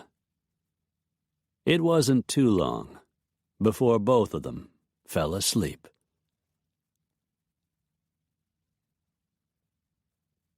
Rena turned the key in the lock on her front door. Though technically she was living with Ryan, she hadn't given up her own apartment, a nice 2-bedroom in Uptown. No relationship was ever a sure thing, and she wasn't about to give up this small piece of personal security. A place she came to whenever she needed a little space, a place to hole up and think, or just get away from the stress of her job. Being a stockbroker definitely had its ups and downs. Lately, mostly downs. She hadn't been there for a while, and the place smelled faintly musty. She walked over and cracked open a window, letting in the moist night breeze. Then headed for the air conditioner, turned the temperature down, and cranked the fan up to high. She glanced around, admiring the job she had done on the decor, combining a comfortable eggshell sofa and chair with an array of French antiques, a Louis XV armoire, a pair of fauteuil chairs, a marble-topped burlwood sideboard. She'd always had a passion for France, had even gone against her mother's advice and taken French in high school instead of Spanish, which would definitely have been more useful in Houston. Since her parents were poor, she had studied hard, won a scholarship, then been chosen as an exchange student, and gone to France to study for 2 years, before finishing school in Houston. She spoke the language fluently. Not that she had much use for it now, just as her mother had said. Still, her apartment, with its many French touches, always felt like home, even at 1 a.m.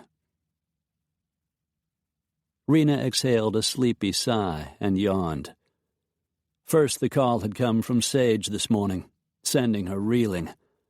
A car explosion that could have killed her best friend.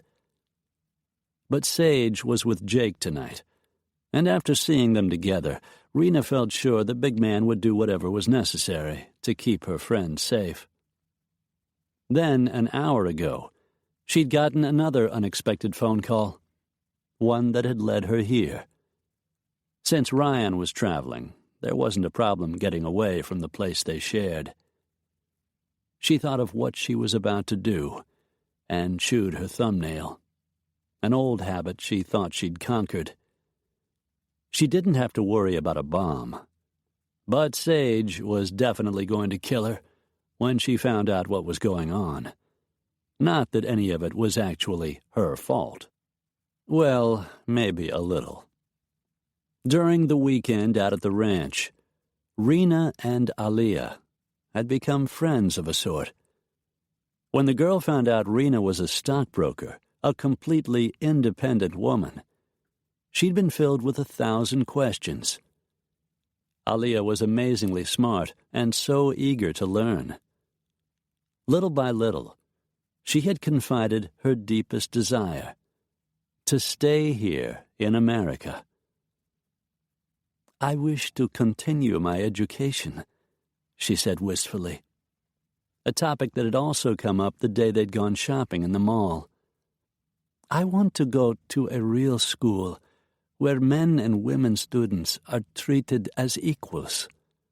I want to see things, do things." She smiled. "I want to drive a car." They'd been sitting outside on the patio that Sunday morning, while the rest of the group got ready for the shooting match Sage had planned. "So, why don't you stay?" Rena had asked.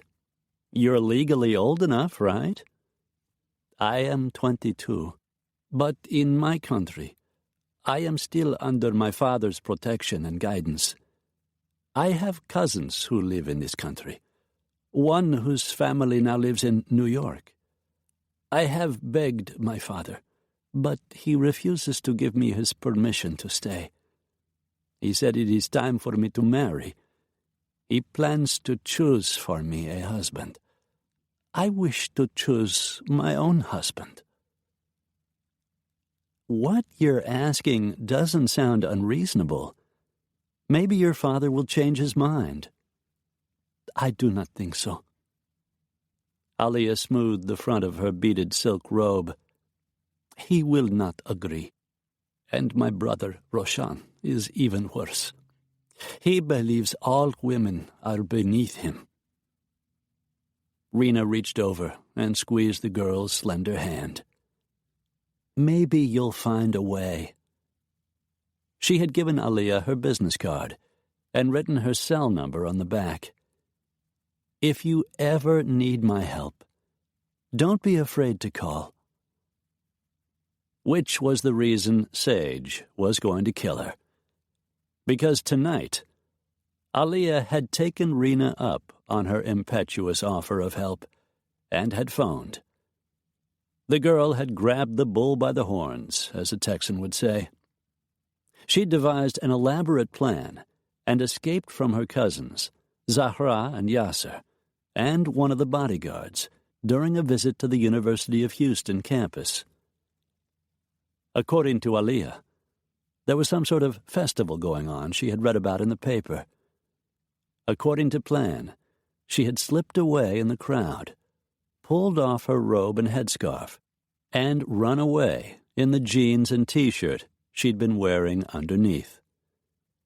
For several hours, she'd stayed hidden, until she could get safely away. Then had used some of the allowance money she'd been stashing away for months to hail a cab. Apparently, she had wandered the streets till well after dark, trying to work up the courage to make a call to Rena. Hearing the near-hysterical tone of Aliyah's voice over the phone, Rena had given her the address of her uptown apartment and told the girl she would meet her there in an hour. A knock at the apartment door sounded, dragging Rena's thoughts back to the moment. With a resigned sigh, she opened it. Aliyah stood on the threshold, looking pale and teary-eyed, dressed in the jeans and T-shirt she had been wearing when she'd run away, though her headscarf was now back in place. Rena managed a smile. "Come on in, sweetie. Don't worry, everything's going to be fine." How that was going to happen, she had no idea. But the girl looked so forlorn that Rena's heart went out to her. When she opened her arms, Aliyah stepped into them, then burst into tears. Rena swallowed past the lump in her throat and hugged the girl tightly. Sage was going to kill her.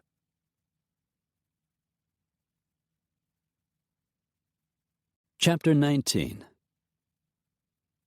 The following morning, after a thorough inspection of his Jeep, Jake drove Sage to Midtown for her meeting with the Sheikh. Alex wouldn't be coming, not today. The car bomb had changed the equation. Odds were the Sheikh would be heading back to Saudi Arabia. Today's meeting was just a formality, Jake figured. Sage would be wildly disappointed. But the way things were at the moment, none of them were safe. It was early when they arrived at Weiss, Silverman & Schultz. Outside the conference room, Jake waited while Sage went in to prepare herself for whatever the Sheikh might have to say. On the surface, she appeared cool and in control, but Jake was coming to know her.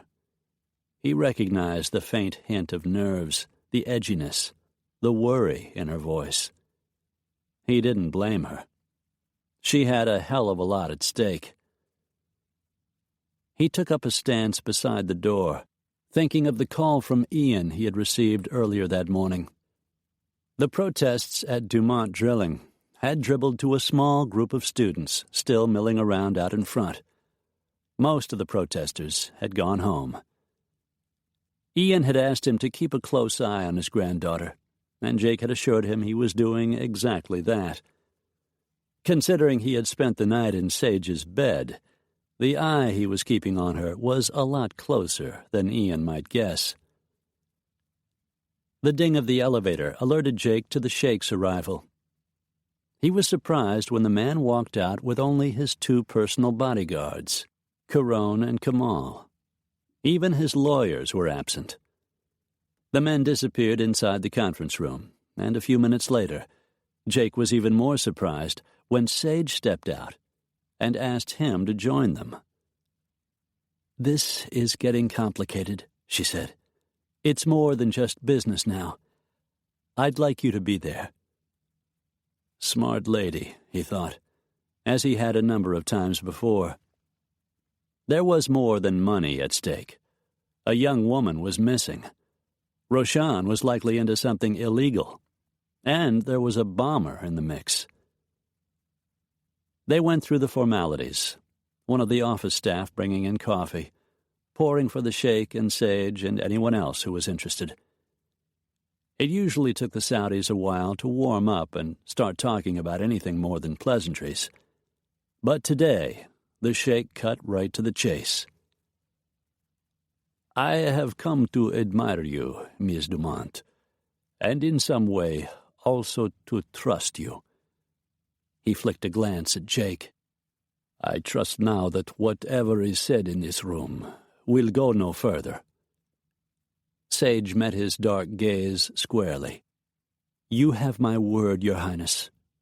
Her eyes went to Jake. "I speak for Mr. Cantrell as well." The Sheikh nodded, seeming satisfied. "As you know, my daughter is missing.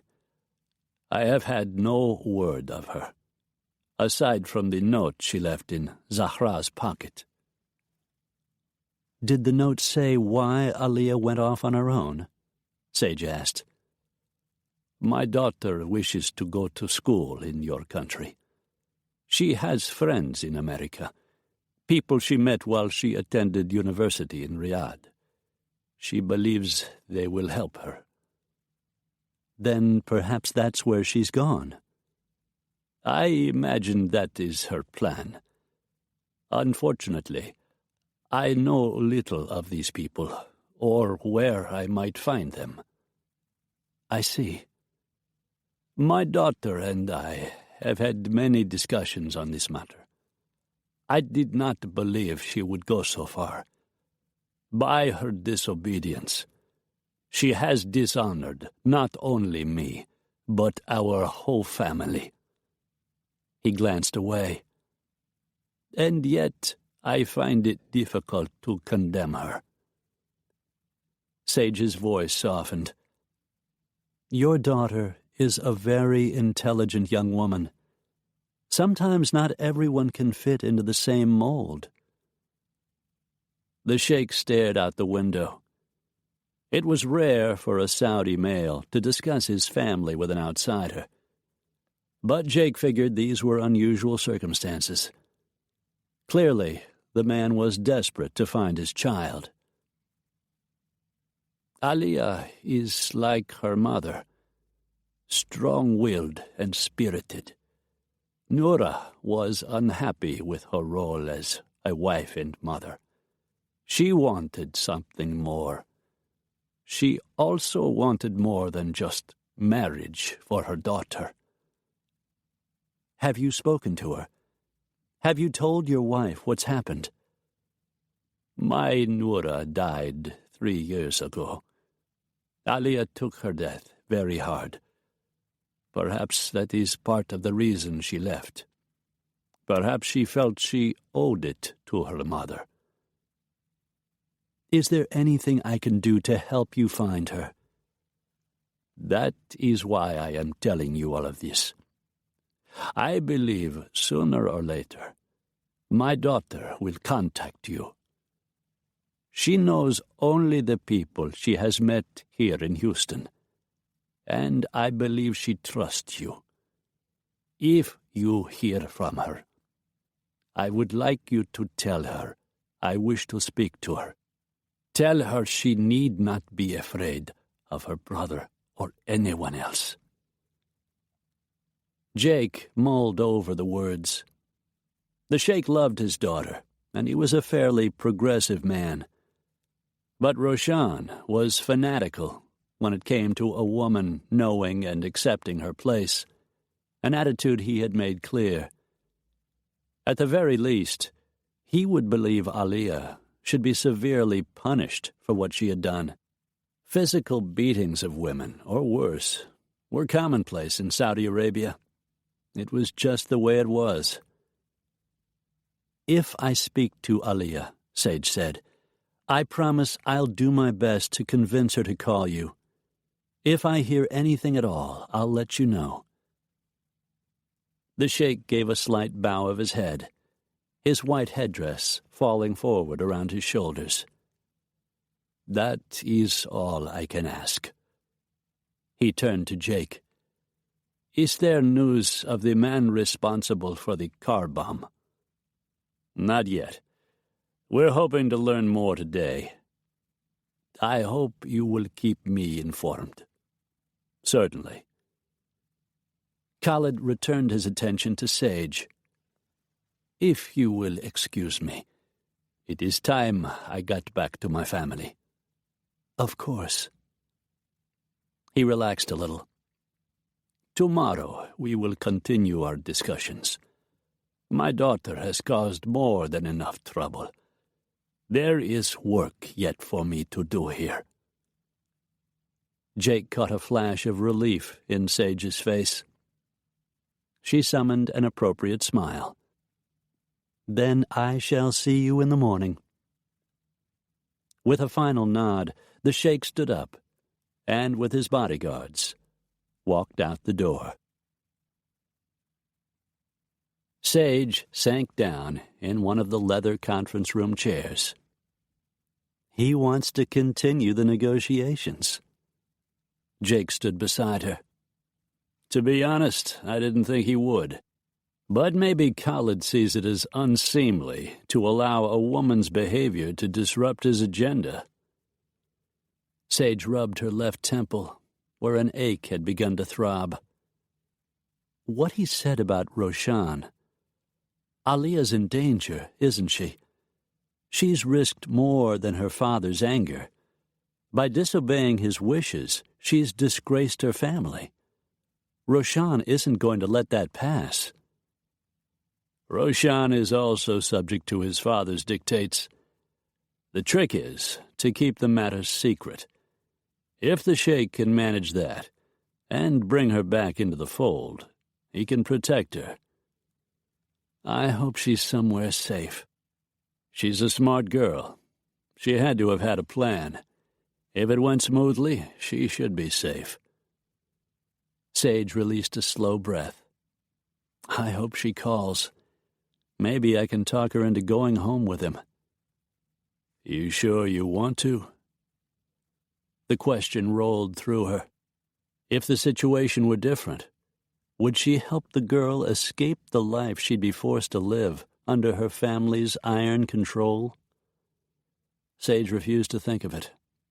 The deal was all that mattered.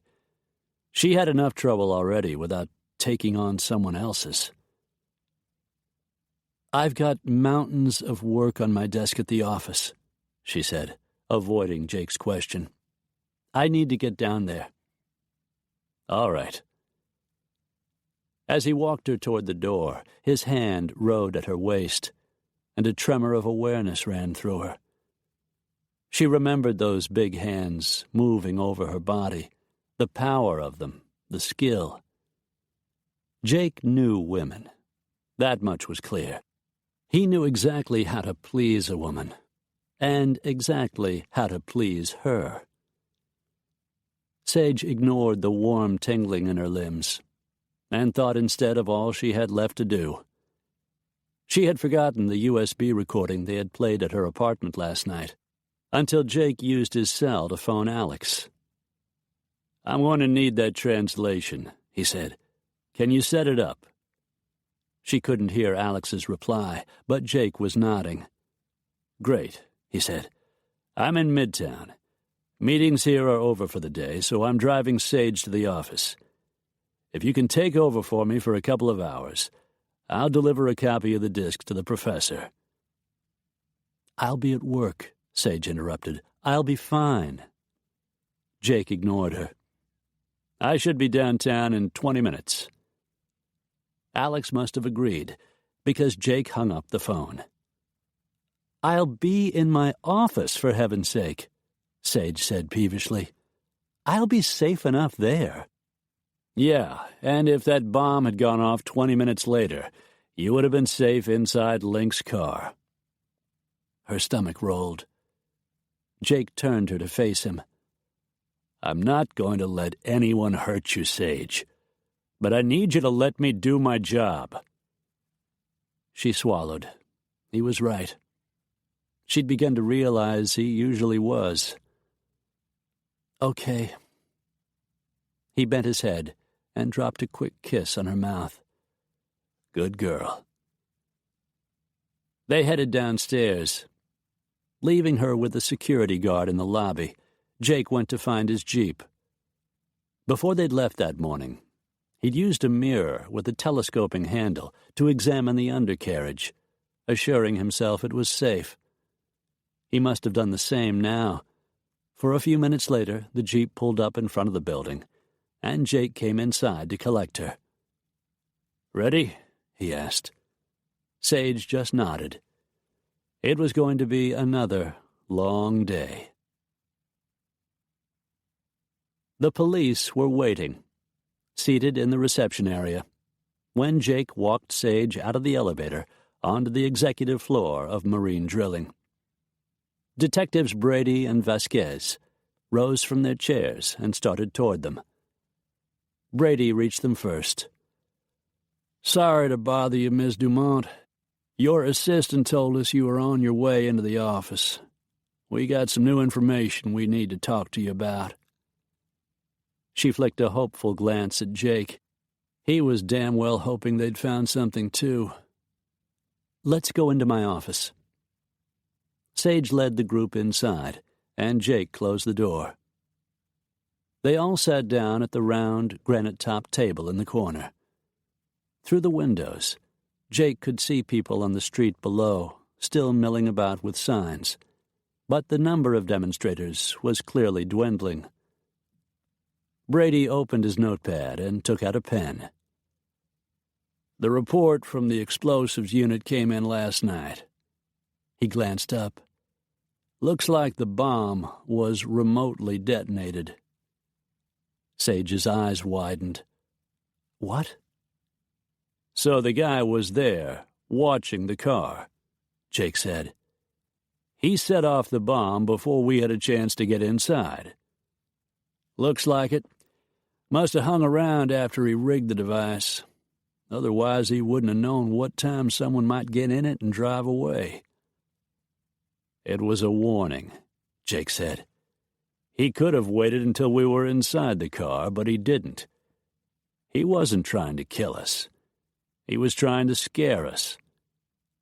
But why? Sage asked. Good question. Vasquez raked his fingers through his thick black hair. He may have intended to set the bomb off later, Brady said, when more people were around. But it would have been a bigger risk. Something could have gone wrong, and people could have been killed. Maybe he got cold feet and changed his mind, Jake said. Took the safer approach and set the bomb off before anyone got in the car. I still don't understand what he was trying to accomplish, Sage said. Notoriety, maybe? Vasquez leaned back in his chair. The explosion was covered in all the papers and on TV. Speculation was the bombing had something to do with the protests. That stirred the media up again. It certainly seems like a lot of risk just to get media attention, Sage said. Jake thought so too. But so far he hadn't come up with a better motive, so he made no comment. What can you tell us about the bomb itself? Any idea who might have made it? Explosives Forensics says it was a combination of ammonium nitrates and fuel oil, a compound similar to Prillex. Sage straightened in her chair. Prillex? That's one of the explosives used in oil exploration. That's right, Brady drawled. And even more interesting, they traced the electrical detonator back to a supplier who deals exclusively with the oil industry.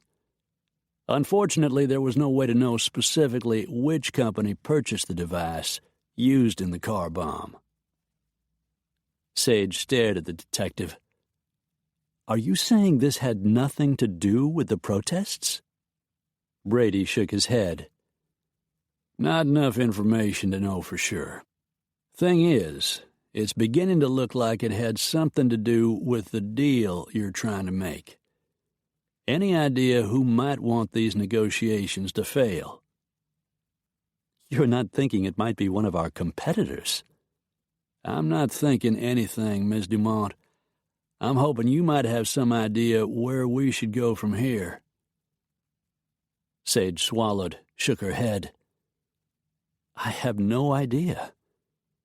What I'm working on is a business venture. The oil industry is booming. I can't imagine another company going so far as to blow up my car in order to keep us from buying used drilling equipment. $250 million worth of drilling equipment, Vasquez said. That's not like buying a load of rusty nails. Maybe one of them wants it for themselves, Brady suggested. Are there any other companies vying for this equipment? Sheikh Khalid has other potential buyers. I don't know exactly who they are, but I doubt any of our competitors want that platform badly enough to set off a bomb. But Jake was thinking that it had nearly put an end to the negotiations. Probably would have, if it hadn't been for Alia's disappearance. How about on a personal level? Brady asked. Anyone you've done business with who might hold a grudge? Sage glanced at Jake and shook her head. No? The detectives asked a couple more questions, then rose from their chairs. Jake and Sage stood up too. That's all for now, Brady said. If you think of anything, I'll call, believe me, Sage said. She stared at the door as the men left the office, looking so dispirited. that Jake gently grasped her shoulders. "We'll figure this out," he said. She gazed up at him. "Who would do this, Jake? Someone I know? Someone I've done business with? I've always tried to be completely ethical in my dealings." He wanted to pursue the subject, ask a few questions of his own. But the phone on her desk started ringing, and Sage walked over and picked it up. She slipped into business mode, and he could see she was going to be involved in the call for some time. She nodded when he pointed toward the door, and quietly left the office. Alex was waiting outside, the slight bulge beneath the jacket of his expensive suit telling Jake he was armed. "Cops just left," Jake told him. "Looks like the bomb was a homemade version that included a substance similar to Prillex. It's used to find oil." "I've heard of it." "Detonator was oil-related too, and triggered remotely. The guy was there when the car went up." Alex's dark blonde eyebrows went up. "So he was sending a message?" Jake nodded. "Police figure he was trying to get media attention or interfere with a purchase. They're looking at Marine Drilling's competitors." "Could be, I guess." "Maybe." Though Jake had a couple of other ideas, he glanced toward the elevator. "I've got a couple of things I need to do, including talking to your professor friend out at the university." Alex checked his watch. "I called him this morning. He's free after 10 for a couple of hours." "Great." Jake tipped his head toward the door to Sage's office. "Keep an eye on her, will you?" Alex didn't smile. "Count on it." Chapter 20. Sage thought things couldn't get any worse. But when her grandfather walked into her office, his eyes dark with concern, she discovered they could slide even further downhill. Silver-haired and imposing, Ian stopped just inside and carefully closed the door. "So, what's this I hear about a broken engagement?" Her stomach instantly knotted. She thought he'd come to discuss the negotiations, or the bombing, or what was happening with the sheikh. Instead, Philip must have called. She took a deep breath, steeled herself for the conversation ahead, and came out from behind her desk. She bent and kissed Ian's cheek. Smelling his cologne, she thought about how she loved the scent he always wore, and how handsome he looked today in his dove-gray, pinstriped three-piece suit. "I guess you talked to Philip." His expression didn't alter. "Philip is in my office. He flew all the way back here from Scotland. He's extremely upset about this, Sage." Then why hadn't he come to her instead of to her grandfather, she thought. "I was going to tell you about it," she said a little defensively, "after things got back to normal. So much is going on right now. I didn't want to upset you any more than you were already." "You could have come to me, Sage. You know that." She glanced down at her hands, which she'd clasped in front of her. "I know. I'm sorry." She hadn't meant to hurt him. She loved him so much.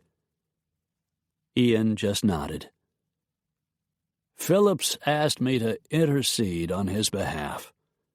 He hopes I can make you understand how much you mean to him, how much he wants to marry you."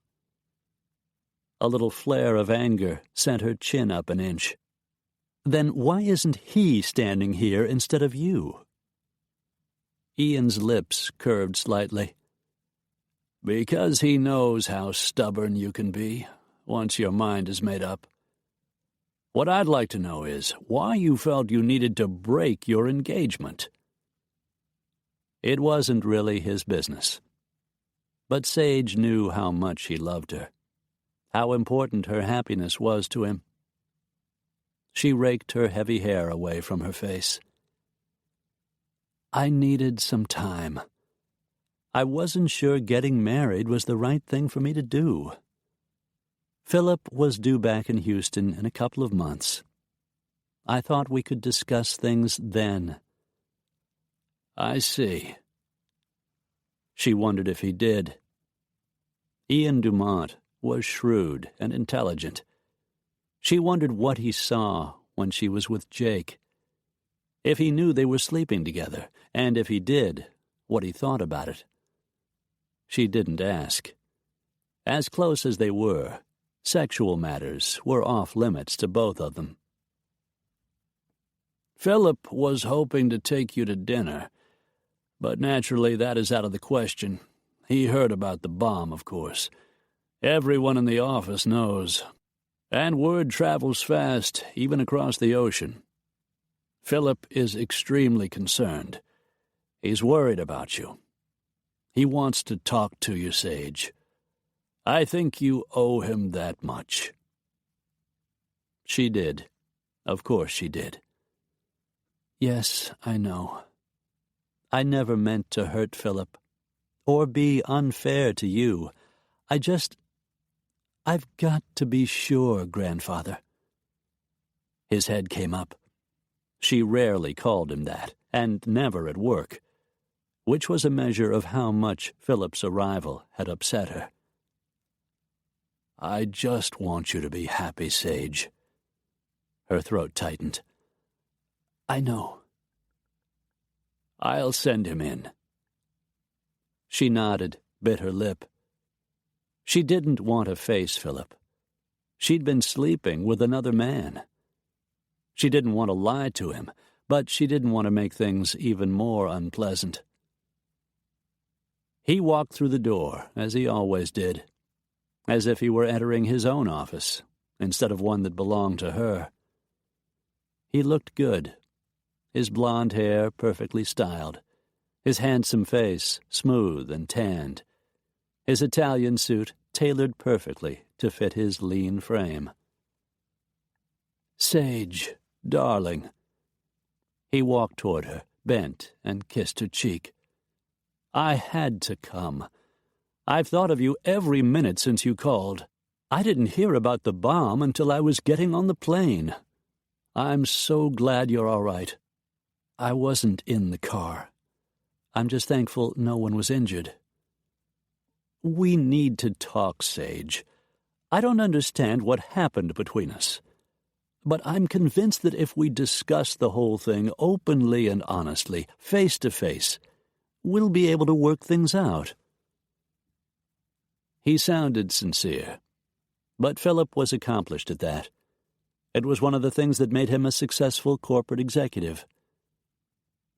I wish that were true, Philip. Truly, I do. But I haven't changed my mind. I need time to find out what sort of future I really want. I need the freedom to explore different avenues. That's the reason I ended our engagement. A muscle ticked in his lean cheek. By freedom, you mean you want the right to see other people? She swallowed, but refused to glance away. Yes. And I suppose that includes Jake Cantrell. Did he know, or was he just guessing? It means exploring my options. She released a shaky breath. I'm not sure anymore about anything, Philip. That's why I need more time. He took both her hands and brought them to his lips. We're good together, Sage. We always have been. You know that. They were good together. They enjoyed the same things, had the same goals, saw the future the same way. They'd been friends as well as lovers. Her throat closed up. She felt the sting of tears. I know that, Philip. I wish I could love you, she thought. I wish things could be the way they were, but what, Sage? I love you. I've loved you for years. Tell me you still love me. In a way, she did love him. Philip had helped her become the woman she was today. She owed him for the strength she had gained, and for the years they had shared together. Her eyes filled with tears. I care about you, Philip. I always will. He moved closer, drew her into his arms. She didn't stop him when he kissed her. Instead, she closed her eyes, praying she would feel something, some of the heat she felt with Jake, some of the passion. It wasn't there. She realized it never really had been. Sage pulled away. I'm sorry, Philip. I have to do this. Have to have time to figure things out. His expression shifted, hardened. And in the meantime, you expect me to wait on the sidelines until you make up your mind? No, She straightened, summoned her courage. I don't expect you to wait. I expect you to go on with your life. He looked into her eyes, and his features softened. He reached out and touched her cheek. If you feel that strongly, I'll respect your wishes. For now. In the future, maybe something will change and you'll realize that what we had together was the right thing for both of us. She swallowed. Maybe I will. If I do, and you feel the same, if both of us are interested in resuming our relationship, then that's what we'll do. But more and more, she was seeing Philip in a different light, seeing that he wasn't the right man for her. For an instant, an image of Jake Cantrell appeared in her mind. But Jake wasn't the right man either. He was her lover and her protector. But they were from different worlds. Jake was a loner, a man who liked to live on the edge. She wanted stability. In time, she wanted children. Something squeezed inside her. Their affair couldn't last. But it wasn't over. Not yet. She told herself she could protect herself against her feelings for Jake. She just had to be careful. Are you certain this is what you want? Philip asked, drawing her back to the moment.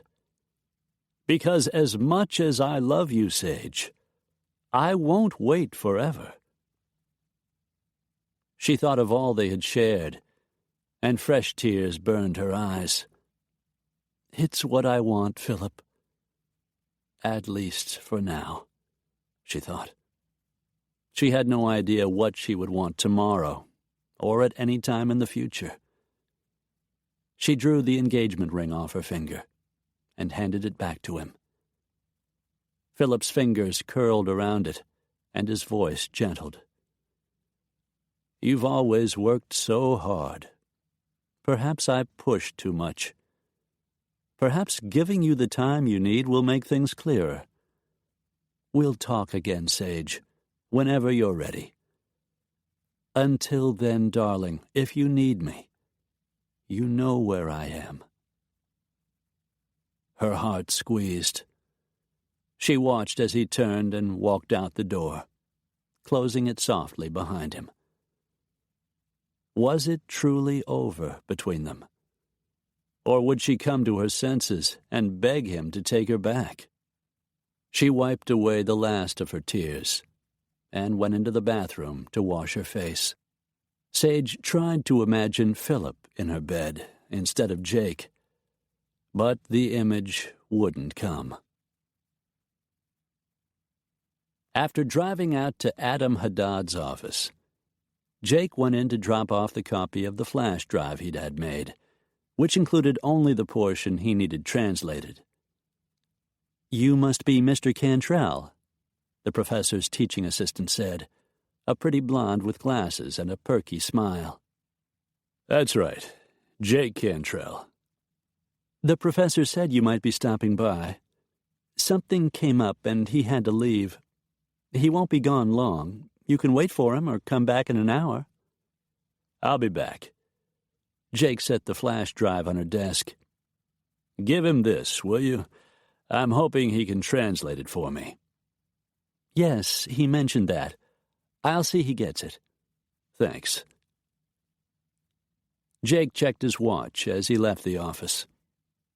With plenty of time to finish his second errand, he headed for the middle school, where Felix and his young friend Desi were enrolled. He had a hunch he'd find Desi's older brother, Bo, loitering somewhere in the neighborhood. He knew the kid. Felix had introduced the two Johnson brothers at a Little League baseball game. Felix played shortstop. He wasn't much of an athlete, but he loved the sport, and was getting better all the time. Jake turned south on Kirby toward the school, then began a methodical search of the area, driving up and down the streets, slowly expanding his search grid. It didn't take long to find his quarry. Just as he'd figured, Bo Johnson stood on a corner with two of his friends, smoking cigarettes and watching some of the neighborhood girls walk past. Jake pulled the Jeep over to the curb and got out of the car. "Hey, Bo, I need to talk to you a minute."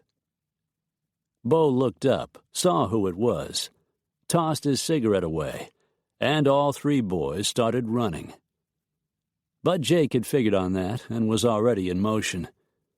Ignoring the other two, he caught up with Bo before he reached the end of the block, grabbed him by the back of his dirty red basketball jersey, and pushed him up against the rough brick wall of an empty store. "I guess you didn't hear me. I said I want to talk to you." "Let me go, man. I didn't do nothing." Bo was tall, just a couple inches shorter than Jake, but he was thin to the point of scrawny. "You did do something, Bo. You tried to push a friend of mine into using drugs. Long as I'm around, that's not going to happen." "I don't know what you're talking about, man." Jake slammed him back against the wall. "Felix Porter's a good kid. He's trying to stay clean, make something of himself. Far as I know, your brother's a good kid, too. You pushing him to start using?" Bo shook his head. "No, man." Jake shoved him against the wall yet again. "Are you?" Some of Bo's bravado faded. He looked like the vulnerable teenager he actually was. "I wouldn't do that, man." "Then why are you doing it to Felix?" A slow breath whispered out. Bo wiped a trickle of sweat off his forehead. "My mom's sick, okay? She can't work like she used to. That's why I dropped out of high school. I needed to get my hands on some green so I could take care of her and my little brother." Jake let go of Bo's ragged jersey. "What about Felix?" "Everybody likes Felix. I figured if I could get him a little high, show him how good it felt, maybe he'd sell some stuff for me. He'd do that, we could both make some money, and I could take care of my mom." Jake stepped back, giving the boy a little more breathing room. "Why don't you get a job and earn some money on your own?" Bo shook his head. "Tried that, man. Ain't no work nowhere." That much was true. Times were tough, especially for a high school dropout. Jake looked closely at Bo's eyes. "You using?" "No. I smoke a little dope once in a while, not too often. Costs too much." Jake caught the kid's arm, turned it over to look for needle marks, saw it was clean. "You got a record?" Bo's eyes widened. "No." I'll tell you what I'll do. I'll talk to a friend of mine, see if he's got any work for you." The teen looked suspicious. "What kind of work?" "Jobs with Atlas Security." Trace was looking for a kid to help out at the office, maybe run some errands, do some filing. If Jake recommended him, Trace would give Bo a try. "Be doing odd jobs, running errands, a little cleanup. Pay won't be a lot more than minimum wage, but it'll give you some experience, and there's potential for you to work your way up in the company." It was a stretch to imagine Bo Johnson as a security guard, but stranger things had happened. Hope slipped into Bo's dark eyes. "This ain't some kind of joke, is it?" "No joke, Bo. You show up at Atlas tomorrow morning at 7:30. Ask for Trace Rollins." Jake handed the teen a card with the address printed on it. "I'll call him. Tell him you're coming in to talk to him about the job." Bo stared at the card as if he thought it might disappear. His chin angled up. "I don't know. I'll think about it." "You do that. And you better think real hard." He stuck the card into a pocket in his dirty jeans and started to walk away. Jake caught his arm. "One more thing. You take the job. Don't screw it up. You understand?" Bo's jaw tightened. Jake took a step closer, using his full height and weight to make his point. He clamped a hand on the boy's bony shoulder. "And if you ever try that shit on Felix again, I'll be back. The next time, we won't be talking. I'll be kicking your skinny ass." He squeezed the kid's shoulder. "You got it?"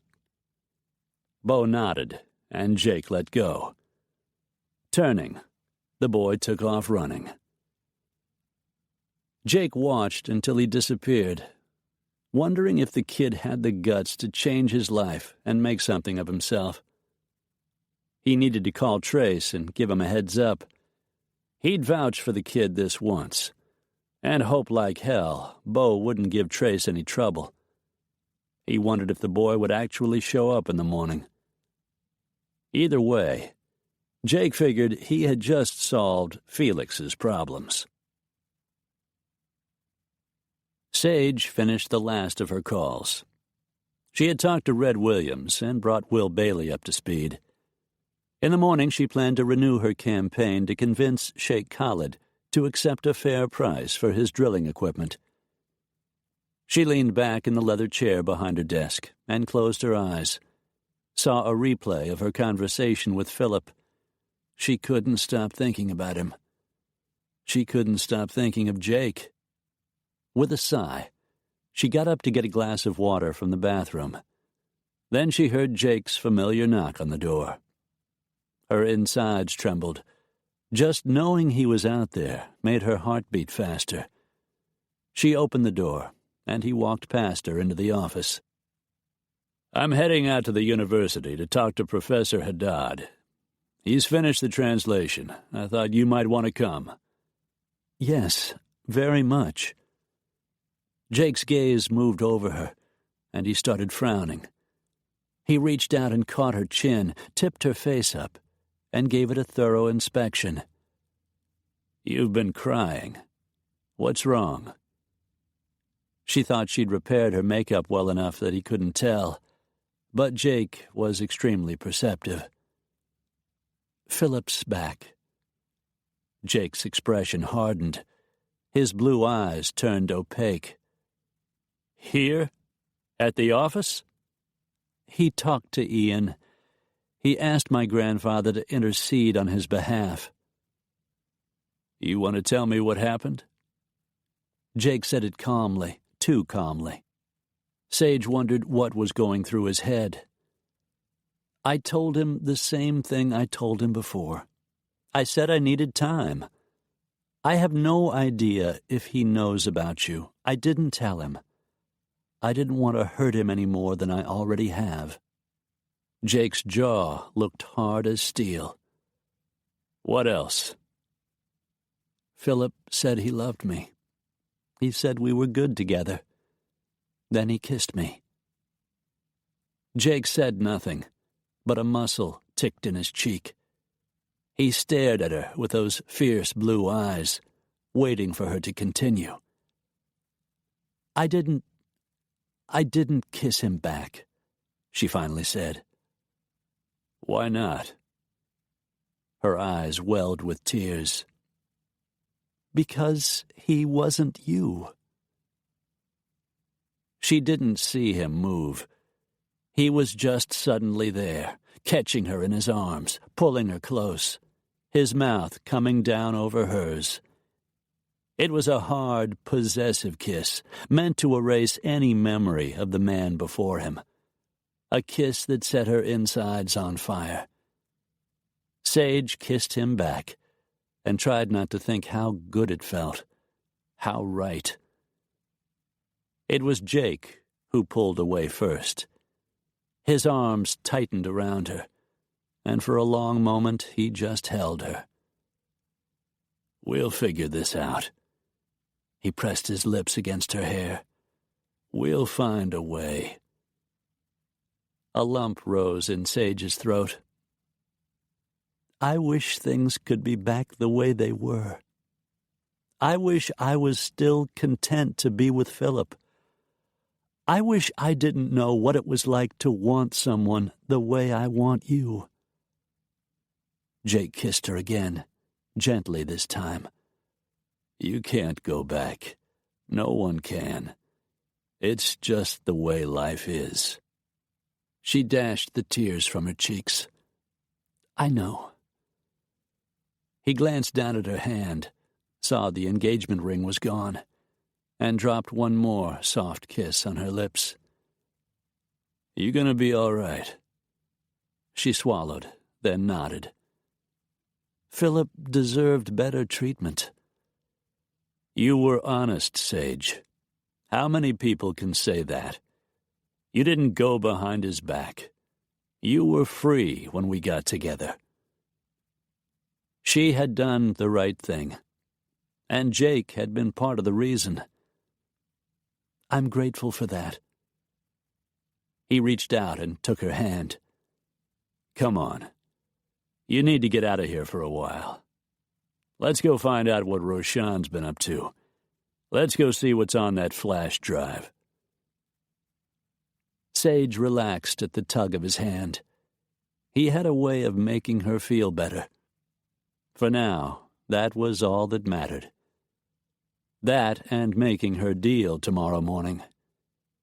Sage let Jake lead her out the door. Chapter 21. Jake pulled the Jeep into the University of Houston parking lot and turned off the engine. It was still hot and muggy, but the days were a little shorter, the nights cooler, and a breeze rolled in off the distant sea.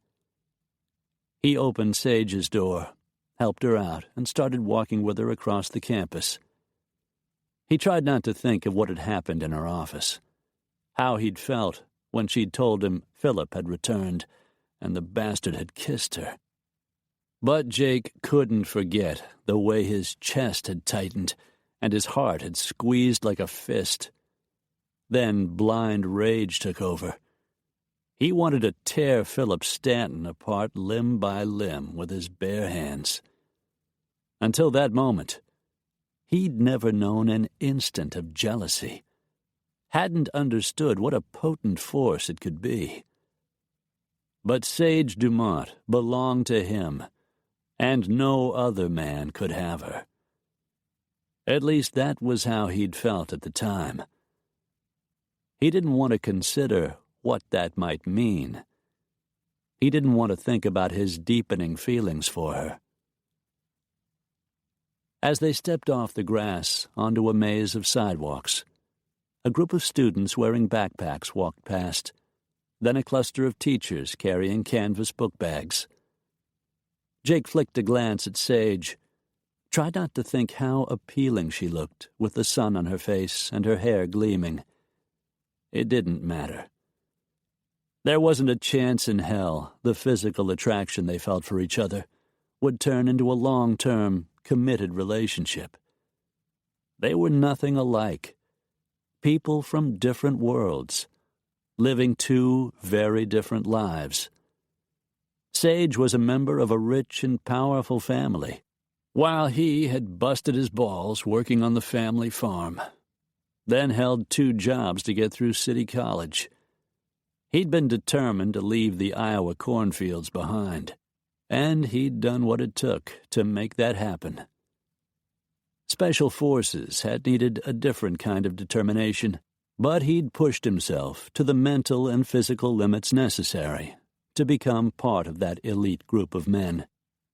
He was tough to the core. Sage was a society princess. Jake amended that. He couldn't deny that she hadn't had an easy childhood, that the life she and her mother had lived in Chicago had to have been rough. That kind of life built character, and he recognized that character in Sage. Recognized and admired her drive, her guts, and her brains, which was just another reason it wouldn't work. Sage wanted to run the family business. A husband like him, and hell, maybe a couple of his kids, wouldn't have any place in her world.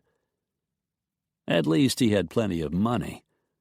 Mercenary work paid big time, and so did personal security at the levels he was employed. He wasn't as rich as the Dumonts, but he was a damn long way from being poor. They arrived at the professor's office, and Jake led Sage inside, grateful for the chance to get his mind off his feelings. The professor's blonde assistant spotted him as he walked toward her, and smiled up at him from behind her desk. "Professor Haddad said to send you in as soon as you arrived." She pointed to a door leading to an inner office. "He's anxious to see you." Jake wondered if that was good news or bad, and exactly what the professor had learned. "Thanks." They found their way to his office, a slightly chaotic room full of books and stacks of papers. There seemed to be some kind of order to the files and notebooks sitting on the desk, but only the professor himself would understand what it was. Haddad stood up as they entered, pulling off his black-rimmed glasses. "Mr. Cantrell, a pleasure to meet you. Alex has told me a great deal about you." "It's just Jake, and I hope it wasn't anything too terrible." "No, quite the contrary." The professor, a man in his 40s, had short black hair and an olive complexion beneath a neatly trimmed black beard. He turned to Sage. "And you're Sage Dumont. I've seen your photo in the newspapers." She smiled. "It's nice to meet you, Professor. We really appreciate your help." "Before we begin, I must tell you, I am concerned at the implications of this recording. I'm wondering if the conversation should be reported to Homeland Security." The hairs on the back of Jake's neck went up. He'd been thinking drugs. What else was on the damn tape that he hadn't understood? "First, let's see what you've got." Haddad handed him the transcript of the portion of the recording Jake had given him. Jake read the first line. "You are certain about this? The delivery is on schedule?" Roshan was the speaker, Jake recalled. "The last delivery will be coming in as planned. It will be picked up on Friday." Kadim had answered. "Unless my father makes a new deal, there will be only one more load of pipe arriving after this one." "It does not matter. The product has all been shipped. For now we are finished." Kadim.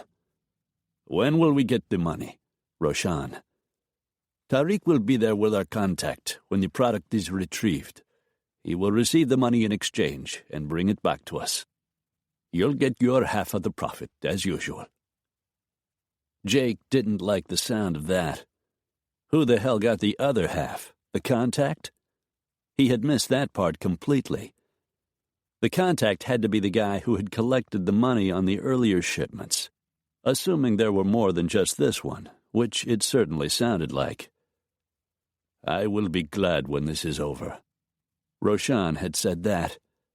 "I do not like taking risks." Jake looked at Sage, who had been reading the transcript along with him. "Nothing specifically about drugs," she said.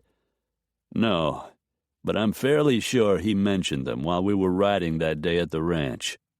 I think that's the product they're discussing." The professor's tone held a note of concern. "You believe this information concerns a shipment of drugs?" "That's what we think. We can't take the recording to the authorities because of how we got it. And because he didn't want Sage's name or marine drilling spread all over the front pages of the newspapers again. And we want to keep your name out of it." The professor watched him closely. "Alex says you are an extremely capable man. What will you do?" "We'll be at the docks when the men arrive to pick up whatever is in the pipe. If drugs are involved, we'll make sure they don't fall into the wrong hands." "And if it is something more?" Jake knew what the professor was asking. Was Roshan planning something that would threaten national security? There was no reason to suspect that. And it didn't really matter. Whatever it was, there was no way in hell Jake was letting it illegally enter the country. "Same answer," he said. "I've got friends trained to handle this kind of thing. We'll take care of it quietly until we're sure what we've got." The professor nodded. "All right. Alex sent you, and I trust him." He smiled. "Did you know we were classmates at Yale?" Sage looked up in surprise. "He never talks much about his life before he became a pilot," Jake said. "One day I was accosted by a group of young men in town," Haddad recalled. "Perhaps because of my heritage, I don't know. Alex happened to see me as he came out of a store and realized I was in trouble. He was on the boxing team." The professor grinned. "I discovered that Alex Justice is a very capable man." Jake felt the pull of a smile. "We became friends that day. I trust Alex, and so I will abide by my agreement to translate the recording and leave the rest to you." "Thank you, Professor." Jake shook his hand, and so did Sage. "Thank you," she said. They walked out of the office and into the sunlight. "I wonder what Rena would say if she knew Alex graduated from Yale." Jake smiled. "Doesn't change the fact he's not her type." "True enough." "If he's really not her type." Sage laughed. Then her smile slipped away.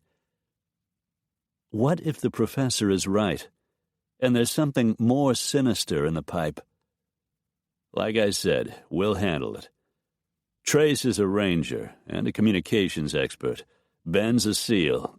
Alex is ex-military, and he knows what he's doing." "And so do you." Jake glanced at her as they reached the Jeep. "That's right, I do." He opened the passenger door, caught her waist, and lifted her into the vehicle, feeling that little rush of sexual heat that always hit him when he touched her. In this kind of work, he knew exactly what he was doing. He wished like hell he knew what he was doing when it came to Sage Dumont. Jake started the car, but didn't pull out of the parking space. He turned in his seat toward Sage. "There's something on your mind. You'd better spit it out before I make these calls." She shuddered out a breath. There was definitely something on her mind, and Jake had an amazing ability to ferret that out. "I was just thinking, wondering if maybe we shouldn't just bring in the police." "It's your call. The problem is we don't have any real evidence. We can't turn over the recording or the transcript, or we'll be the ones arrested. We can alert the police that something might be coming into the port illegally, but we can't back up our suspicions, and we don't even know for sure what it is." Sage stared down at her hands, then looked up at Jake. I'm worried something will go wrong. I don't want anyone getting hurt." "I won't lie to you.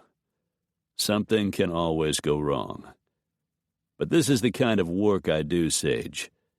If things go the way we plan, we'll stop this without having an international incident. That's in your best interest, the best interest of marine drilling, and also the best interest of the Sheikh and his family." Jake was right. So far, Sheikh Khalid had heard no word from his daughter. He was worried, and rightfully so. He didn't need trouble with his son, at least not the kind that would be spread all over the newspapers. "You're right. We need to keep this quiet. Stop it before it becomes a real problem." She looked up at him. "Do whatever it takes to make that happen." Jake just nodded. "There's one more thing. I'm leaving you out of this. If something goes wrong, I don't want you involved." Sage straightened. "That's not happening, Jake. I'm the one who brought the Saudis over here. I'm the one responsible for whatever it is Roshan is doing. I want to be included." "You need to think of your career. If you let me handle this and there's trouble, you'll have deniability." "You mean I can lie and say I didn't know what you were going to do?" "Yeah, that's what I mean." "I'm in, or it doesn't happen." Jake's features tightened. He wasn't happy, she could tell, but he was beginning to know her well enough to understand she wouldn't back down. Not on this. Pulling his cell phone out of his coat pocket, he pressed a number.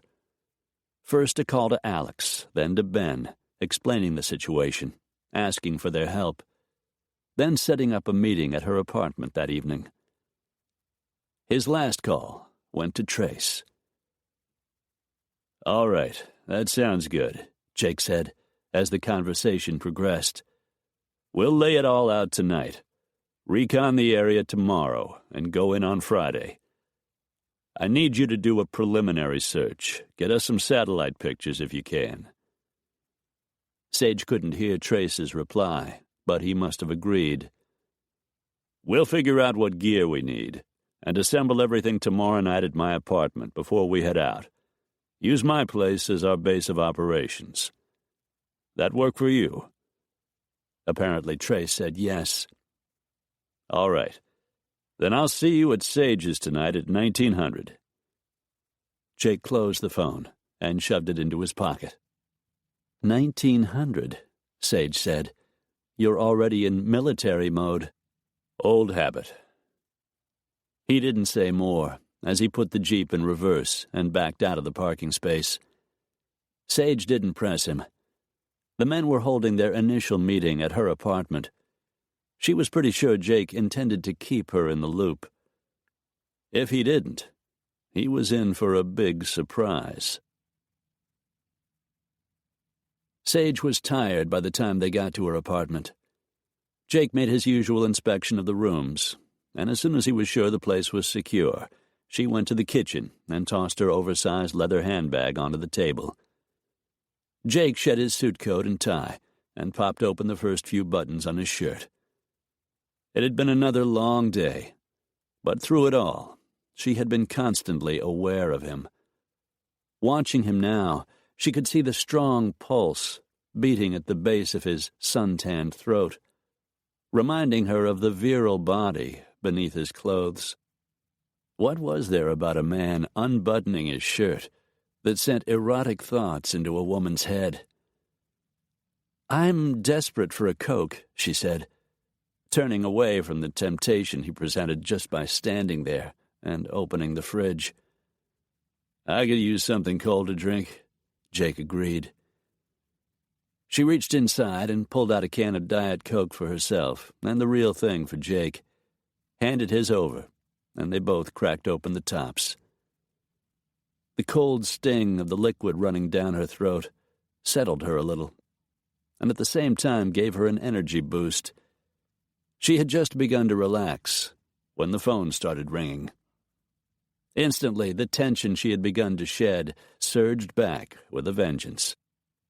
Digging her cell out of her purse, she pressed it against her ear. Sage Dumont. Miss Dumont, it's Detective Brady. Jake bent down so that he could also hear. We wanted you to know we've released Bert Hobson, the man who had accosted her that night in the Post Oak Grill. We didn't have enough evidence to hold him. Jake took the phone. What about the people who were with him? Did Hobson give up their names? He did. They all checked out.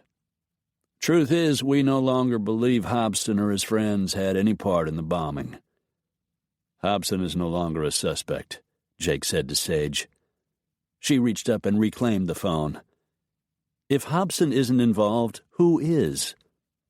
We don't know that yet, but we will. It's just a matter of time. She looked up at Jake and shook her head. I'd appreciate it if you'd keep me informed. She ended the call and tossed the phone back into her purse. The police don't think it was Hobson. What do you think? Jake took a swallow of his drink. Hobson isn't our man. Because of the kind of bomb that was used? That's right. Hobson is in the wind power business. He's got no connection to the oil industry. She raised the Coke can, took a slow drink just to give herself time to think. The kind of substance that was used and the detonator. Those same materials are used by the Saudis. You don't think Roshan or his friends could have had something to do with it? Jake shook his head. I don't think so. Roshan wants whatever is in that load of pipe. The car bomb could very well have sent his father back to Saudi Arabia. Roshan would have been forced to go with him, or find some excuse to stay. Leaving sooner than planned doesn't suit his purpose. Jake tipped up the shiny red can and finished his drink in a single long swallow. Sage watched the muscles in his throat move up and down, watched as he crushed the empty can in one of his big hands. A tremor of heat moved through her, tugged low in her belly. So much was happening. The last thing she should be thinking about was sex. Yet just looking at Jake made her want him. His blue eyes sharpened on her face. Did you know your cheeks get pink when you're thinking about sex? They're pink right now. I wasn't thinking about sex. He tossed the can into the recycle bin. Liar. He reached for her, pulled her into his arms. She could feel his powerful erection pressing against her as his mouth came down over hers. The kiss was deep and thorough, and she gave up any pretense of resisting. I look at you and I want you, Jake whispered against her ear. I like that you want me too. And then he was kissing her again, and she was kissing him back. She didn't protest when he carried her into the bedroom and set her on her feet, unclipped his pistol from his belt and laid it on the nightstand. She stopped him when he reached for her and started to strip off her clothes. Not this time, she said. This time it's my turn. Reaching toward him, she finished unbuttoning his shirt, then tugged it free of the waistband of his slacks and pulled it off his shoulders. Jake towed off his shoes, and she knelt and stripped away his socks. She could feel his eyes on her as she unbuckled his belt and reached for his zipper, slid it down with a satisfying buzz. His breathing quickened. He straightened, making him even taller, the ridge of his sex jutting forward.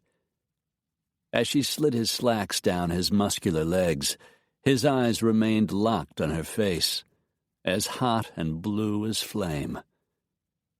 He looked incredibly sexy in a pair of snug-fitting briefs, his arousal making them way too tight.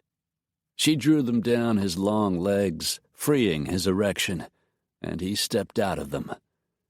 He looked even better naked. Her heart was beating, thumping inside her chest, and her mouth felt dry. She paused to admire the thick muscles in his thighs, the ridges across his flat stomach, his deep chest and powerful biceps, the heavy bands of muscle across his shoulders. "My turn," he said gruffly, his impatience building. Her heartbeat quickened as he made short work of removing her yellow suit and cream silk blouse. Then he lifted her out of her heels and let her slide down his body until her bare feet touched the floor. "I always forget how small you are." Another searing kiss, and her bra disappeared, along with her panties. Sage felt his hands on her breasts, cupping them, teasing the crests into peaks. She was breathing hard, wanting him. "My turn again," she said, sounding as breathless as she felt, and went to work kissing her way down his amazing body. Sage knelt in front of him, brushed her lips against the healing red mark on his thigh, where a piece of hot metal had burned across his skin when the car bomb exploded. Reaching up, she cupped him, stroked him, then took him into her mouth. "Jesus," he said, clenching his jaw tight. Jake hissed in a breath and slid his hand into her hair. He didn't let her work him over very long. He liked it, though. She could tell by his deep, ragged breathing, the growls of pleasure that came from his throat. "That's enough," he said harshly. "I have to have you now." She gasped as he hauled her up and lifted her into his arms, carried her over and settled her on the bed. Jake followed her down and began to feast on her breasts. She thought he would take her, but instead he lifted her, set her astride him, let her sink slowly down until he filled her completely. "Your turn," he said, and her eyes closed as pleasure washed through her. For a moment she just sat there, absorbing the feel of him inside her, the way they fit so perfectly together, the thrum of her heart and the delicious sensations. His jaw clenched when she started to move, and she thrilled at the power she held over him, a man so big and fierce. She wondered that he could be such a thoughtful lover. It didn't take long until she brought them both to a wild, shuddering climax, their muscles straining, their bodies damp with perspiration. With a sigh of pure pleasure, she slumped against his massive chest, nestled there, and felt his hand stroking her hair. Sage didn't remember falling asleep. She only knew a feeling of deep contentment, unlike anything she had ever felt before.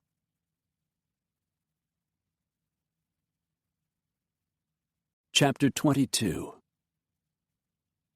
Jake napped for a while, not really asleep, mostly enjoying the feel of the soft woman nestled against him. Sage was exhausted from the stress of her job, plus dealing with a bomber and a missing girl. So far they'd heard nothing from the Sheikh, and Aliyah hadn't tried to contact Sage. Jake hoped the girl's father was making the right decision in not alerting the police. Keeping the girl's disappearance under wraps was a hell of a lot better for Sage, since it ensured her name stayed out of the papers. It was also keeping the Sheikh in Houston and the negotiations alive. And it was better for Aliyah, assuming she was somewhere safe. Without being hunted by the authorities, the girl would be able to make her own decisions.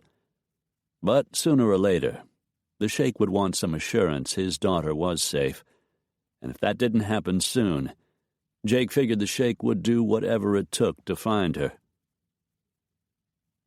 Doing his best not to waken Sage, he eased out from under her warm, naked body and left her sleeping, her dark hair curling over the pillow. He showered, then dressed in jeans and a drab-green Marines t-shirt, soft and thin from so much wear over the years. He snagged his stainless wristwatch and checked the time, clipped his pistol back onto his belt, and made his way into the kitchen. He checked the fridge to make sure Sage had Cokes and beer, and at 6 o'clock called Domino's Pizza to order a couple extra-large pies, fully loaded, for the meeting ahead. Padding into Sage's office, he grabbed a yellow pad off her desk and returned to the kitchen, sat down, and started making some notes. It was nearly 6:30 when Sage emerged, freshly showered and smelling like flowers, making him remember how much he liked taking her to bed, arousing him a little before he forced his mind back to business.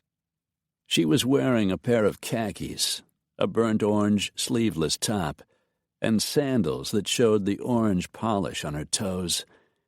He wanted to suck them. "I ordered some pizza for the guys," he said, determined not to get distracted. "You have plenty of soft drinks and beer." His eyes ran over her, and his mouth curved up.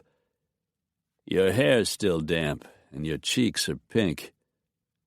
Her eyes widened. "I'm not thinking of—" His laughter cut her off. "I know. You just look so damned luscious. It makes me want you all over again." And damned if her cheeks didn't get even pinker. Maybe she really was thinking of sex. Or if she wasn't, he figured he'd just put the thought back in her head. "Your friends will be here any minute," she told him a little tartly. The reminder ended his teasing and brought his thoughts back to the work ahead. "Before they arrive, there's something I've been wanting to talk to you about." "What's that?" "Who benefits if your negotiations with the Saudis fall through?" "Some other company, I guess. You were there when I told that to the police." "That's right. Another company might benefit. Or someone in your own company. Someone who doesn't want you to get the job as president." Her head came up. She hadn't thought of that. He could see by the stubborn set of her chin that she refused to consider it now. That's ridiculous. The only other candidate Grandfather would consider would be one of the vice presidents, either Charlie Denton, Jonathan Hunter, or Philip. None of them would try to blow me up to get rid of me. The guy who planted the bomb was there watching it happen. You weren't anywhere near the car when he set it off. But the consequences of the act were the same. The threat was enough to send Khalid and his family back home. If he'd left, the deal most likely wouldn't get done, right? Yes, but you would have cost the company a boatload of money and got zip for your efforts. And you wouldn't get picked for the promotion. Think about it. Her lips thinned. I'm not going to think about it. I know these men. I was going to marry one of them. They wouldn't do something that awful. Maybe they wouldn't. Then again, the possibility wasn't something Jake was willing to overlook. I'll have to take your word for it, since I don't know them. But he'd already started checking them out. Tomorrow he'd set Saul on it. It wouldn't take long before Trace's whiz kid knew everything there was to know about the three men, maybe even whether one of them was involved. Sage eyed Jake sharply. She was loyal to a fault, but she was also smart. He could almost see her mind spinning, wondering if it was possible that one of the men she knew had arranged for the bombing. She shook her head, undoubtedly thinking it couldn't be true. But the notion would stick in her head until the bomber was arrested. Sage Dumont was a lot of things, but a fool wasn't one of them. Dusk settled in. Outside her apartment windows, the lights of the city began to blink on, strings of white and circles of bright colors that would intensify as the evening progressed. The men were due any minute. Former military men who could handle whatever Roshan was planning. Whatever Roshan was planning. The thought sent a chill down Sage's spine. She carried a tray of cheese and crackers into the dining room and set it in the middle of the table, along with napkins and paper plates. Sodas and beer were waiting in the refrigerator. It was going to be a testosterone-filled atmosphere, the likes of which her apartment had never seen. The intercom buzzed. Showtime. She walked over and pressed the button, gave permission for Alex and Ben to come up. "I'm expecting another guest," she said, and gave the guard Trace's name. "You can send him up as soon as he arrives. Thank you, Henry." Ben and Alex walked in together, one hard-featured and dark, one smiling and fair, both handsome. Alex was no longer on the security detail, unless Jake had something else he had to do. Sage's grandfather had brought in a couple of security people that Jake approved of, and Ian had worked with before, which freed up Ben Slocum to help with the job tomorrow night. Each of them carried an extra-large Domino's pizza. "We bumped into the delivery boy in the lobby," Alex said. "Figured we'd save him the trip." "I owe you one," Jake said. Alex set his pizza on the dining room table, and Ben carried his over to the kitchen counter. A few minutes later, Trace walked through the door, a beautiful redhead on his arm. He pulled off his white straw cowboy hat and held it in his hand. "Sage, this is my wife, Maggie. I hope you don't mind me bringing her along.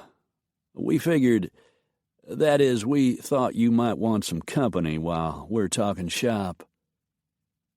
A distraction. As curious as she was about Trace's wife, it wasn't going to work. She managed to smile. "It's nice to meet you, Maggie." "You too," Maggie said.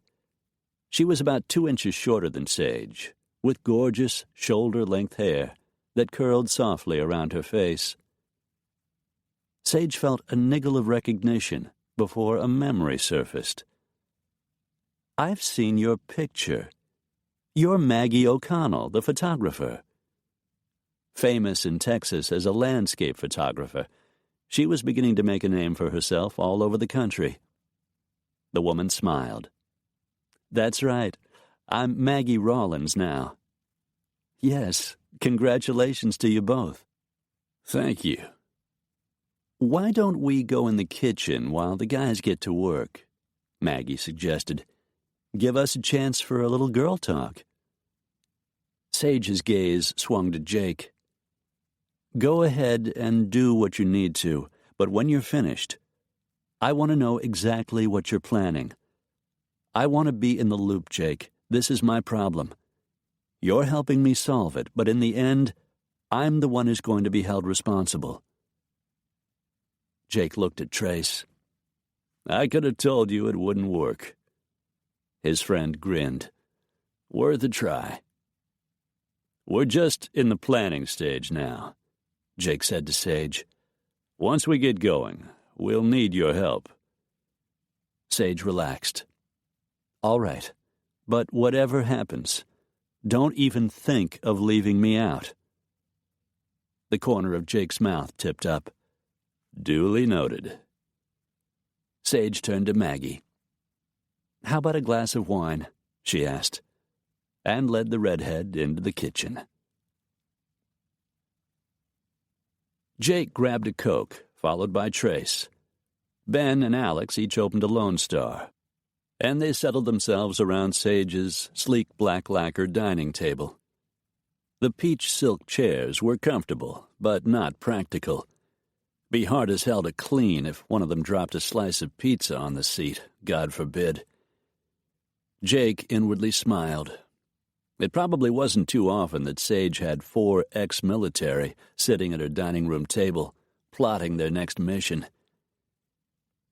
"Anything new on the bomber?" Alex asked, starting them in the right direction. They'd talked a few more times on the phone, come up with some preliminary plans. The rest would be laid out tonight.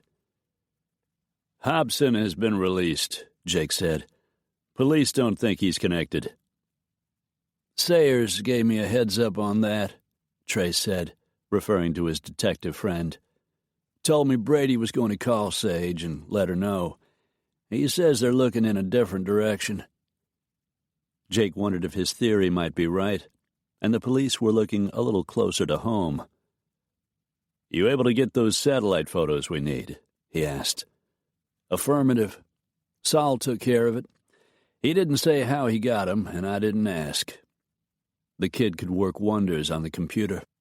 Trace did his best to keep him reined in, unless it was important. This was important. Trace opened the briefcase he'd brought with him, took out rolled-up satellite photos, and spread them on the table. He used his laptop to weigh down one end, and Ben and Alex set their beer bottles on the other. "This shows the pier, where the Normandy is scheduled to dock sometime tomorrow morning. They'll start unloading cargo that day. I figure they'll be finished sometime Friday." Jake turned toward the kitchen, heard the sound of female laughter. It seemed as if the women were getting along just fine. He shoved back his hair and went to get Sage, hoping she could help them here. She and Maggie were chowing down on slices of pizza and sipping glasses of chilled white wine. "If you two can quit gossiping for a minute. Sage, we could use your help." A smug smile flitted across her face. "Of course." She grabbed the plate and her wine and walked ahead of Jake to the dining room. Maggie followed them in, and both women sat down. The guys were scarfing pizza when he joined them. Jake grabbed a slice for himself, took a bite, and set the rest down on a paper plate. He swallowed and swung his attention to Sage. "Trace says the Normandy will be docking tomorrow, offloading tomorrow and Friday. That sound right to you?" Her eyes widened. How did he know that? "Only ship coming in from the Middle East between now and Sunday," Trace answered. She frowned. "How did you get that information?" "Took a look at the schedule of arrivals at the Port of Houston over the next few days." "Yes, but how did you—" "It's what we do, Sage," Jake said. "And you don't want to know more than that." She flicked a glance between the two of them and moistened her lips. "All right. Okay." She took a sip of wine. "Yes, that sounds correct," she said, answering his question. "The Normandy is hauling one of the last 2 loads of 5-inch pipe we purchased from the Saudis. It should be completely offloaded by late Friday afternoon and transported to the storage area. It'll be kept there over the weekend until the trucks arrive to pick it up and disperse it to the proper locations on Monday." "Do you know which storage area it'll be kept in?" "It's on my computer. Let me pull up the data." Sage hurried to her office and returned with a printout that held the shipping information. The Normandy should be docking around 10 in the morning at one of the wharves in the Woodhouse terminal. That's on the north side of the ship channel near Galena. After the pipes are offloaded, they'll be kept in Storage Area C. Trace pulled out a 24 by 36-inch map of the area. Jake didn't tell Sage she was mostly confirming info Trace had already gotten. He laid the map on top of the satellite images, located the docking site, then the storage area. "Right here." Trace pointed to the spot, then circled it with a fluorescent marker. "They'll wait for dark," Jake said, "then go in. They'll need time to locate the pipe or pipes that hold the merchandise and remove it." Jake studied the map, examined the route to the area Trace had circled in yellow. Kadim said Tarek would be there when the product was retrieved. They'll have the drugs out of the pipe. The other guys will be bringing the money. Since these kinds of folks aren't all that trusting, they probably plan to make the exchange right there in the storage area. Ben and Alex both leaned over the table to examine the first map, then locate Area C on the satellite images. Ben used the magnifying glass Jake had brought from Sage's study to get a closer look. "Open area, enclosed by what appears to be chain-link fence. Looks like mercury lights along the perimeter." Alex took the glass, leaned over the table. "Lights aren't too close together. Shouldn't be hard to take a few of them out." "I'll handle that," Trey said. "Lights will be off long enough for you to go in. I'll turn them back on after you're under cover." "What happens then?" Sage asked. "The bad guys arrive to retrieve the merchandise," Ben said, "and exchange it for the money." "And after?" she pressed. Alex grinned, his dimples digging in. "Then we take it away from them, sweetheart." "Like candy from a baby," Ben added. "Not quite," Jake said. "It's trickier when you need to make it happen without any casualties." Ben's ice-blue eyes swung to Sage. "That means we don't get to kill anyone." Her eyebrows went up. "Oh." He was kidding, Jake knew, but with Ben, it wasn't that easy to tell. Sage took another sip of wine. "So how will you get the stuff away from them without using weapons?" "Oh, we'll be carrying," Alex said. "None of us has a death wish, but we'll be using tranquilizer darts and stun guns to take them out." "Jake will be point man," Trace added. "He'll be located somewhere on the perimeter. He'll take out as many of them as he can from his position without alerting the others. Then we go in and finish the job." "I'll be armed with a CO2-powered air gun," Jake explained. "A new dart Excalibur. It's the kind of rifle they use to sedate wild animals. This model is extremely accurate." Sage looked up at him. "I've seen you shoot. I know how good you are." He smiled. She was right. He was one of the best. He'd be using a night vision scope, and it was a good one. He wouldn't miss. Still, it was a single-action weapon. He'd have to reload, so he wouldn't be able to take all of them out. That would be Ben and Alex's job. "How do you plan to get inside?" Sage asked. "The main entrance stays open, but the gate to the storage area will be locked, and a security guard patrols the grounds." "Tomorrow we'll take an up-close look around," Trey said. "See what kind of alarm system they've got. Figure a way to get by it." "We'll time the guards' rounds," Jake said. "Figure how much time we'll have to get in and take up our positions. Unfortunately, we won't be able to get too close in the daytime. There's bound to be security cameras all over the place." Sage sat up a little straighter, her eyes lighting up. He didn't like the look on her face. "I can get you in," she said. "I'm head of acquisitions for MDI. We have a shipment coming in. That gives me a reason to be there. If my car shows up on the cameras, no one is going to think anything about it." Jake started shaking his head. "I told you, I don't want you involved. If something goes wrong..." "Something is a lot more likely to go wrong if you don't have good information. I can help you get it. You need me, Jake." Ben looked at him hard, those pale blue eyes pinning him like a laser. She's right, you know. We need all the intel we can get. Besides, it's not like we're stealing anything. No one knows about the stuff in the pipe. Hell, we don't even know for sure it's there. We're just eliminating a possible problem before it occurs. Alex took a swallow of his beer.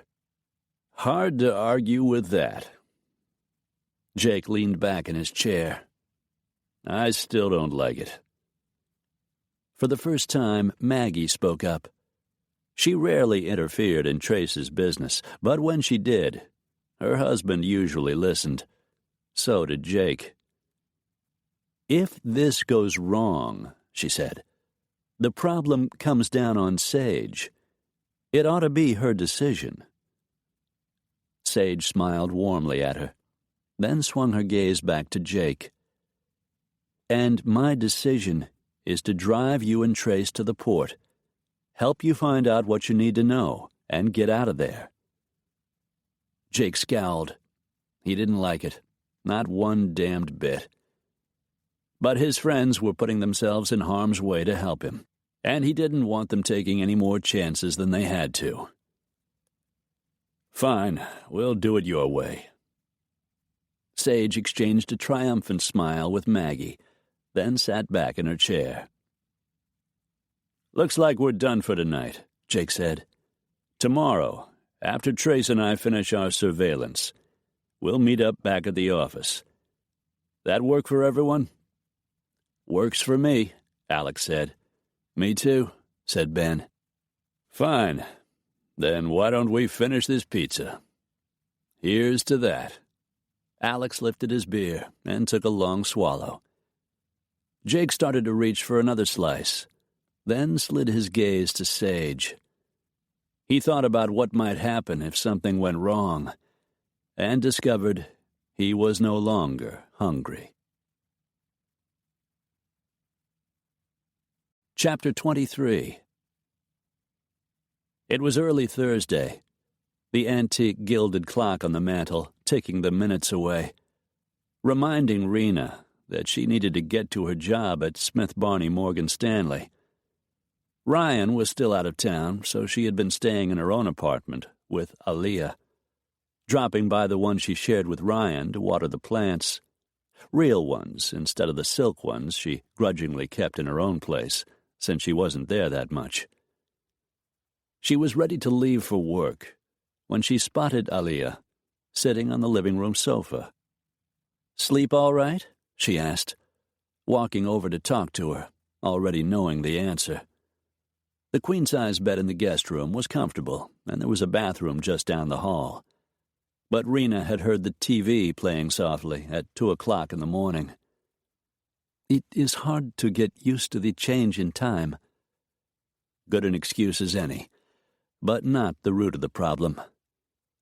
Rena sat down on the overstuffed sofa and gently rested a hand on Aaliyah's slender shoulder.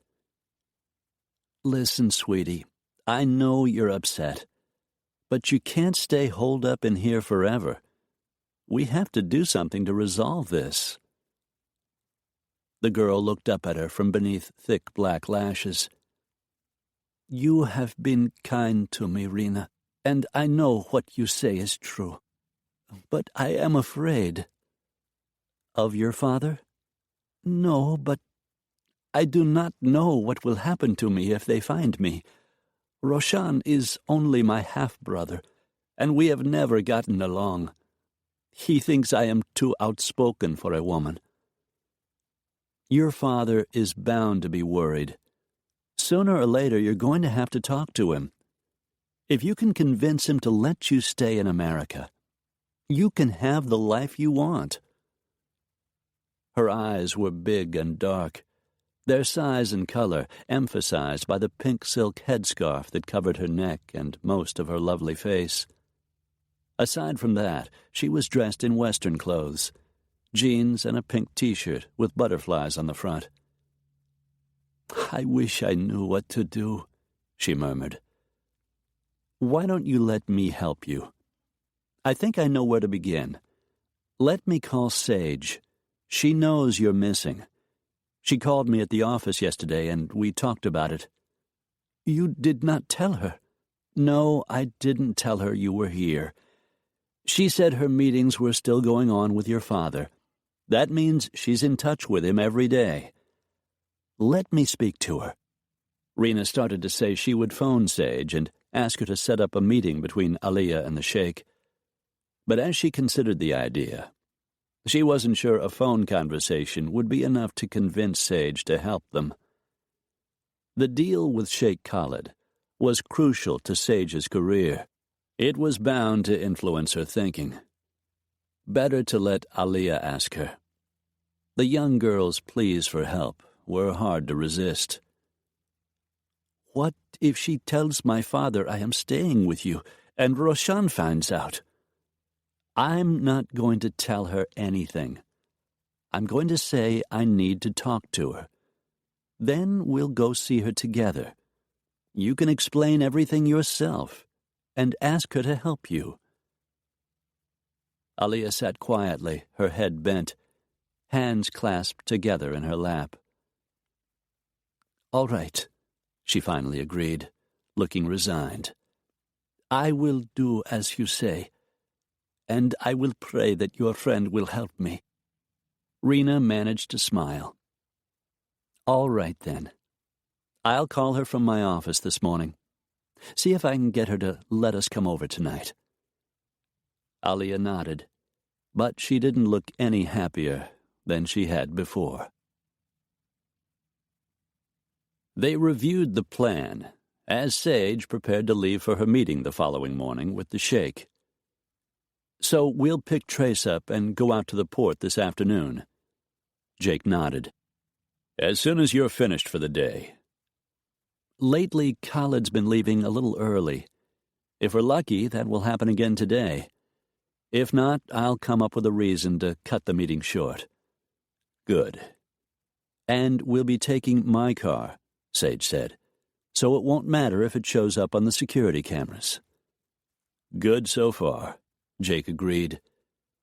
"When we get to the port," she continued, going over the details in her head, "I'll stop and check in.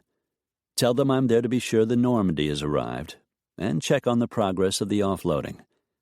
Then we'll make our way around to Storage Area C, and you and Trace can take a look." Jake gazed toward the window, staring out at the sprawling city 10 stories below.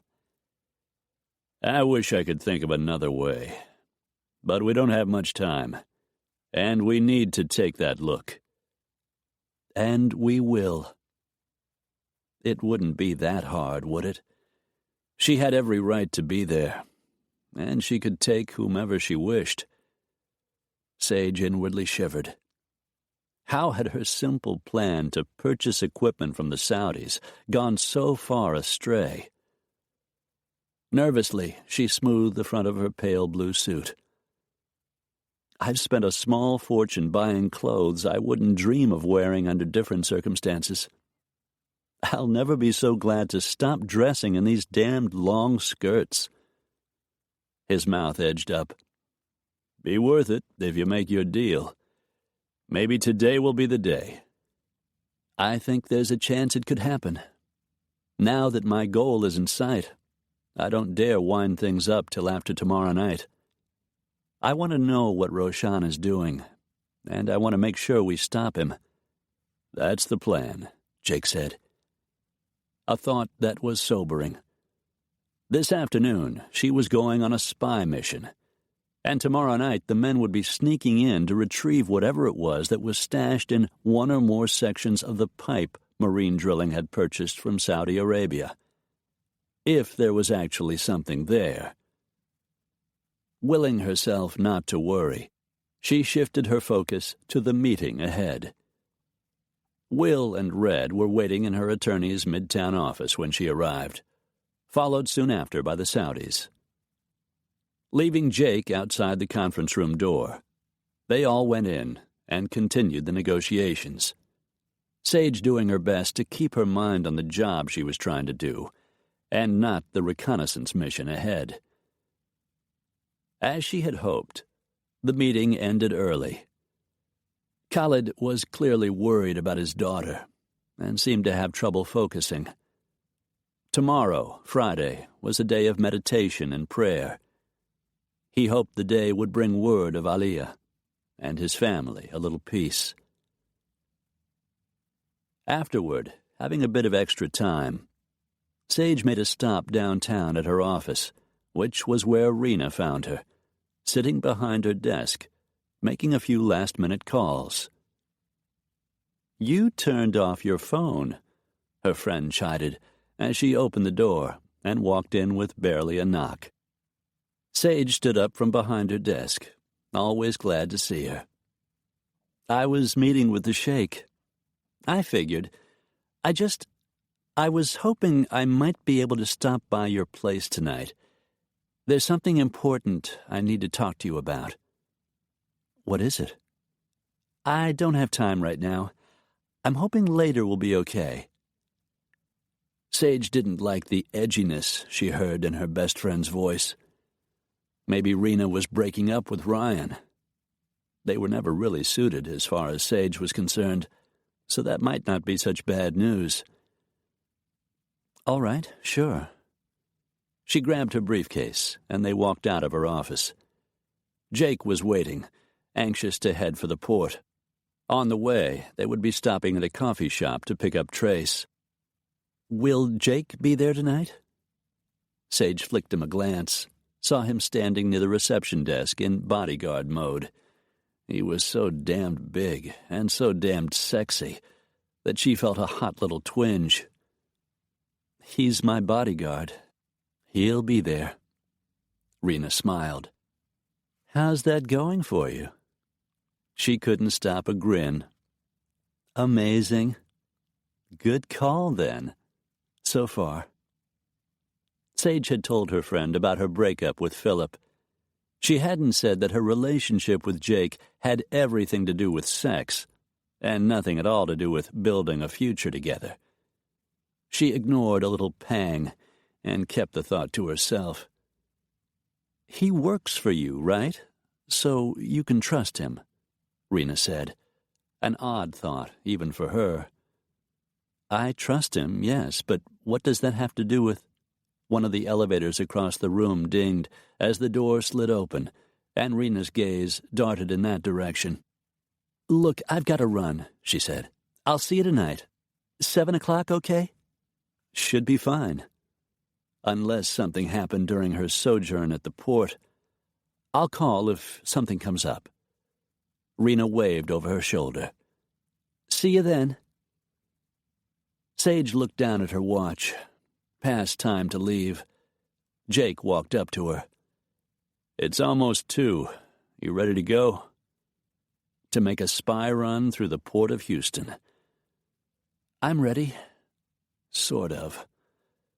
"Good. Let's head out." Sage tightened her grip on her briefcase. Jake caught her arm and led her toward the elevator. "You still up for this?" he asked, as they crossed the lobby to the rear door, as usual.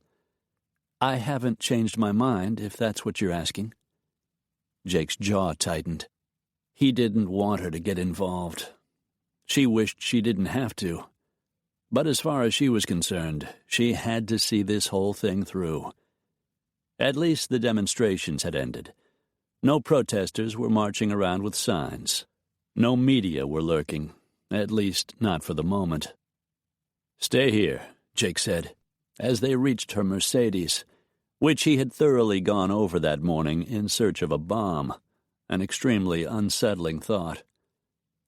A security guard had been assigned to watch the car while it sat in the lot, but he checked the undercarriage again to be sure it was safe. It reminded her how upside down her world had become. Maybe after tomorrow night, things would begin to return to normal. Sage prayed it would be true. Since his office was in the opposite direction, they picked Trace up at a truck stop near the juncture of the 45 and the south loop of the 610 freeway. Sitting next to Sage in the passenger seat of her car, Jake leaned back as she drove east to the Clinton exit and made her way toward Galena.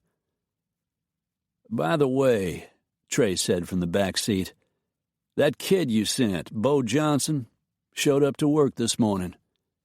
"That's so," Jake said. "Bo Johnson," Sage repeated. "Isn't that the boy who was giving Felix Porter a bad time?" "That's right," Jake said. "Bo and I had a little chat. He won't be bothering Felix again." Sage flicked him a sideways glance. "During this little chat, you decided to help him get a job?" Jake shrugged. "His mother's been sick. Kid needs money. Maybe he'll find out it's better to earn it by working than by selling drugs." "Bo didn't back away from anything I asked him to do," Trey said. "Might just work out. For his sake, I hope so." Sage said nothing more, but Jake could see by the look on her face she hadn't expected him to do that. Hell, it was no big deal. Kid would probably screw up anyway. At the main entrance, Sage stopped the car and went to check in. Jake watched her disappear, wishing he could have kept her out of this completely. But it wasn't going to happen. Time was a factor, and they didn't have all that much. She was gone only a few minutes. "They're still offloading," she said, as she slid back in behind the wheel. "Everything's going according to schedule, so they should be finished sometime tomorrow morning. Then the pipe will be transported to Storage Area C. They lock the gate there at 5 p.m. Using a small digital camera, Jake took photos along the route as she drove to the wharf where the Normandy was docked, then on to the fenced-in storage area where the pipe would be kept over the weekend. Jake had been to the port on business before. Add to that the time he'd spent on the internet studying maps and information, of which there was plenty. The Woodhouse terminal and surroundings were huge, with 3 wharves, several 100,000 square feet of transit sheds, and acres of open storage. The roadways were alive with trucks, loaded and empty, as well as pickups, cars, and heavy equipment. There were dozens of big round oil tanks, and containers of various sizes and shapes for other liquid storage. Jake was happy to see that some of the tanks backed up to Area C, right behind the fence. They all had ladders that wound around them to the top. He and Trace got out of the car. "Stay here," Jake said to Sage through the driver's window, which she had rolled down. "This won't take long." He spotted a couple of cameras and was careful to stay out of range, his bill cap pulled low, as he reconned the grounds inside the chain-link fence. The sliding gate was open, and lots of workers milled around. He took a few shots and carefully stayed out of video camera range. Trace was off checking the alarm system, looking for the main connection. Once he had the information he needed, he'd be able to turn off the alarm and then reset it after they were inside, so the bad guys wouldn't know anyone was in there. Jake took photos of the place where the load of pipe would be stacked, designated by a sign that read Marine Drilling International. He finished, just as his friend reappeared. "I got what we need," Trey said. "So did I." He tipped his head toward one of the tanks. "Good vantage point up there." Trace followed his gaze, his dark eyes shaded by the brim of a dark blue baseball cap. "Real good." Jake took a last glance at the various items stored in the lot. Metal containers and stacks of wooden boxes, pyramids of pipe in various sizes, a row of brand-new dump trucks, another of yellow bulldozers. "Plenty of cover around," he said. "We'll figure our positions when we get to the office." "I didn't see any security guards in the area," Sage said when the men returned. "Probably don't start making rounds till after closing." "Sounds right," Trace said. "We'll have to keep a sharp eye." Jake nodded. "Let's go back to the office. and lay it all out. At least her part was over. As Sage drove back to the city, she released a sigh of relief. She still couldn't believe she had spent the afternoon spying, getting ready for a mission to stop a shipment of drugs from being smuggled into the country. If Jake was right. Her heart was still beating a little too fast as she drove the Mercedes into the parking lot in front of Atlas Security, Jake sitting in the passenger seat beside her, Trace driving his own vehicle back from the coffee shop where they had picked him up. She pulled into one of the customer parking spaces out front. The afternoon heat was beginning to take its toll, and a slight headache throbbed at the base of her skull. She had never been to Jake's office before, but the front of the single-story brick building was well maintained, and it was nice inside, she saw, as she walked in with Jake, done in tones of beige and dark green, with oak desks and photographs of Texas landscapes on the walls. A plump older woman with slightly frizzy blonde hair and thin, penciled eyebrows sat at the reception desk, a pair of half-glasses perched on her nose. "Annie, this is Sage Dumont," Jake said. "Annie is the lady who rules the roost around here." Sage smiled. "A pleasure to meet you." "You too," the woman smiled back. "You're even prettier than your pictures." "Thank you." "I hear you dumped that guy you were seeing. Smart move.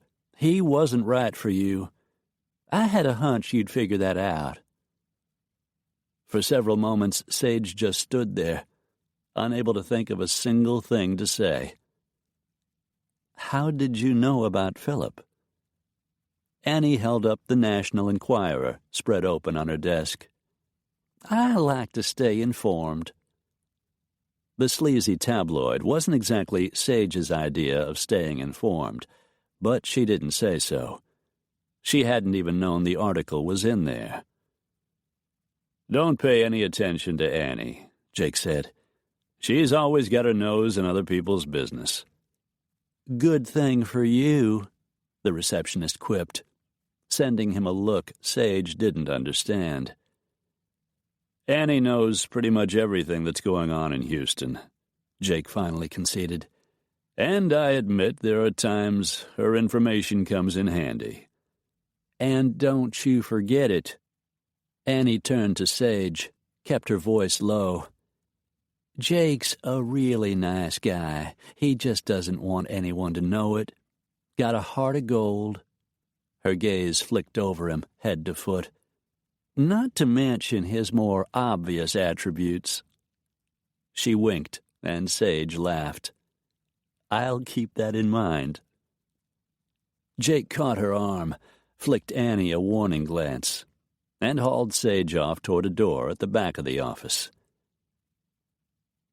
In a small meeting room, Alex and Ben sat at a heavy oak table, surrounded by wooden captain's chairs. Trace sat down, opened his laptop, and began tapping away on the keyboard.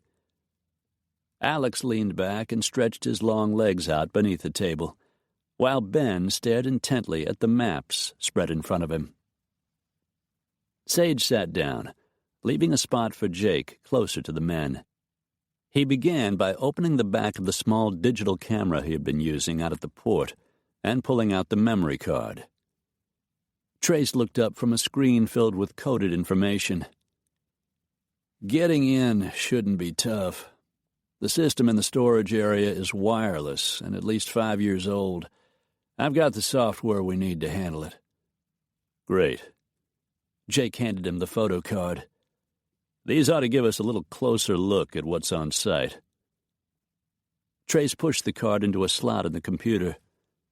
Using a wireless device in another part of the office, he printed out the pictures and went to retrieve them. For the next half hour, the men pored over the details of the plan, each choosing a position that would provide the best possible cover. "They'll need transportation to carry the money in and the merchandise out. Odds are they'll drive in through the gate, which means they'll have a passcode or something. Then they'll have to disable the alarm. I'll be running communications from just outside the fence, Trey said. Soon as you get the parabolic set up, we'll know what's going on. Parabolic? Sage asked. Microphone, Jake answered. You can hear conversation clear as a bell from 300 yards away. Trace will be handling communications, and we'll all be wearing mics and earbuds, so we'll be in constant contact. I see. I'll be positioned near the top of a tank, Jake said. Once they've retrieved the drugs, or whatever the hell is in there, I'll take out as many as I can. Ben and Alex will take out the others, grab the merchandise, and we're out of there. Sage sat there, pondering the situation, while the men went over the photos and maps once more. I wonder how Tarek will know which pipe has the drugs, she finally asked. They'll have it marked in some way. Judging from their conversation, this isn't the first shipment. Whoever is getting the money from the buyers, in this case Tarek, will know exactly where to find the goods. What about the video cameras? She asked. Don't you need to worry about them? We'll be dressed in black and wearing black face paint. We'll be driving one of the Atlas SUVs, but the name on the side and the license plate will be covered. Keep in mind that as long as nothing goes wrong, no one is going to check the cameras or the alarm system. No one will ever know we were there. But what if something did go wrong? Drug dealers carried guns. They killed people every day. They would shoot Jake or anyone else who tried to take what they considered their property. Her heart constricted. She couldn't stand to think of something happening to Jake. She couldn't imagine his powerful, dynamic presence being gone from her life. Her chest clamped down even harder as the realization struck her. When had Jake Cantrell become so important? How could she have let her emotions grow so deep where he was concerned?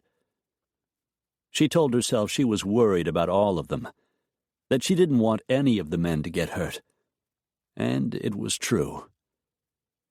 Sage suppressed a tremor of fear. Chapter 24. The night was heavy, warm, and dark, as Rena pulled her little red SLK convertible up in front of Sage's high-rise condo building and parked in one of the guest spaces in front. Aside from her quick stop downtown to see Sage, she had spent the day in her Smith Barney Morgan Stanley office, doing her best to concentrate on the market and her customers' investments. Aaliyah had stayed hidden in her apartment. Rena shoved open the heavy glass door, and she and Aaliyah stepped inside the lobby, into air conditioning so cold that goosebumps rose on her skin. Aaliyah fidgeted nervously beside her. She tried not to do the same. "Are you certain she will not tell my father?" the young woman asked once again. Rena didn't have time to answer before they reached the front desk. The security guard knew her and smiled. "Good evening, Ms. Eckhart. It's good to see you. I'll tell Ms. Dumont you're here." "Thank you, Henry." She turned to Aaliyah as they headed for the elevators. "Sage is my best friend, and I trust her. More than that, we need her help. I'll do everything I can to convince her." And Jake, she thought. But she wasn't completely sure what either of them would do. Sage had always been driven, always wanting to prove herself, especially to her grandfather. Rena knew how desperately she wanted to close this deal with the Saudis. And yet her heart was kind and generous, and Rena knew she sympathized greatly with the young woman's plight. Whatever might happen, they needed Sage's help. Aaliyah wouldn't be completely free or completely safe until she gained her father's approval. Sage had the best chance of helping them make that happen. On the 10th floor, they stepped out of the elevator and walked down the hall to Sage's door. Aliyah nervously adjusted the blue headscarf she wore, one of several Rena had bought her, along with 2 pairs of jeans and a few modest cotton knit tops. A shopping trip wasn't going to happen until Aliyah was safe.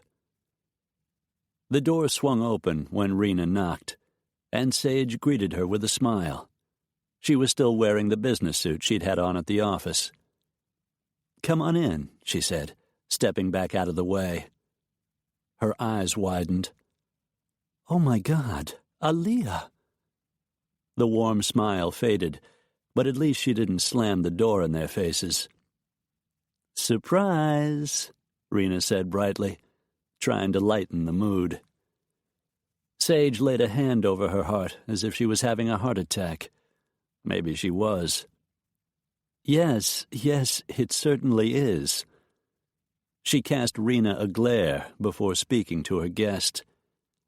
"Aliyah, I'm so glad to know you're safe. Your father has been extremely worried." Tears filled the young woman's beautiful eyes. "I did not wish for him to worry, but I had to get away. I could not live as he wished me to." "Why don't we go into the living room?" Sage suggested, with another dark glance Rena's way. "Where's Jake?" Rena asked. "He's in my office, working on the computer. I'm sure he'll be as surprised to see Aliyah as I am." She flashed Rena a sharp-edged smile.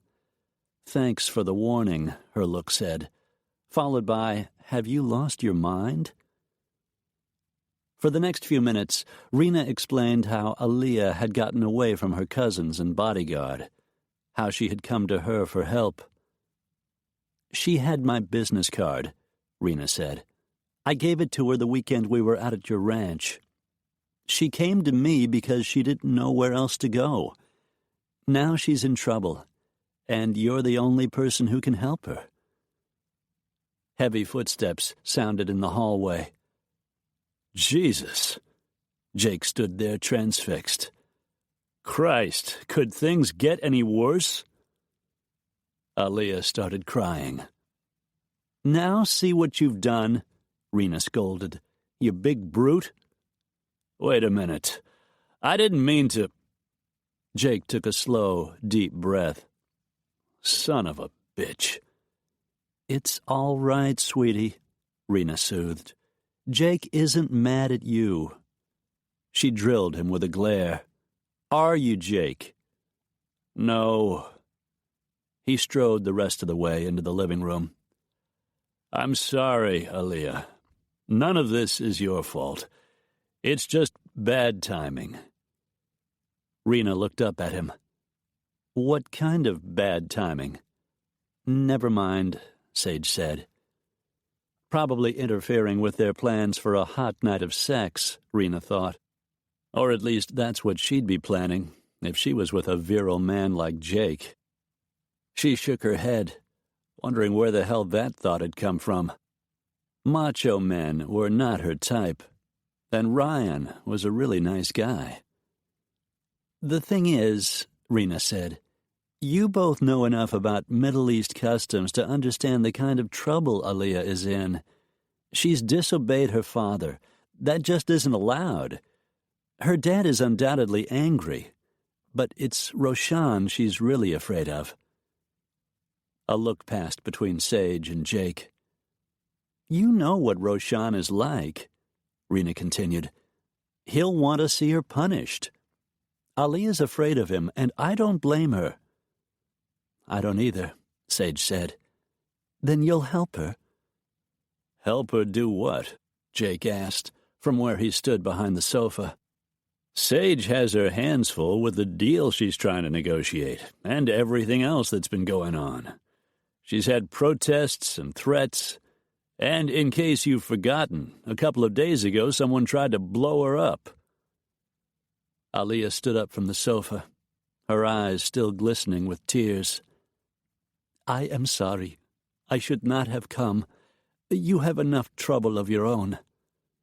She started for the door, but Sage caught her arm. "Wait, Aliyah. You don't have to leave." Sage led her back to the sofa and sat down beside her. "I just wasn't expecting to see you, that's all. Why don't we talk this over?" Rena heard Jake's muttered curse. "Your father's really been worried," Sage said. "After the car bomb went off, I think he would have left Houston and gone back to Saudi Arabia if you hadn't run away. He told me he wouldn't leave until he'd talked to you, made sure you were safe.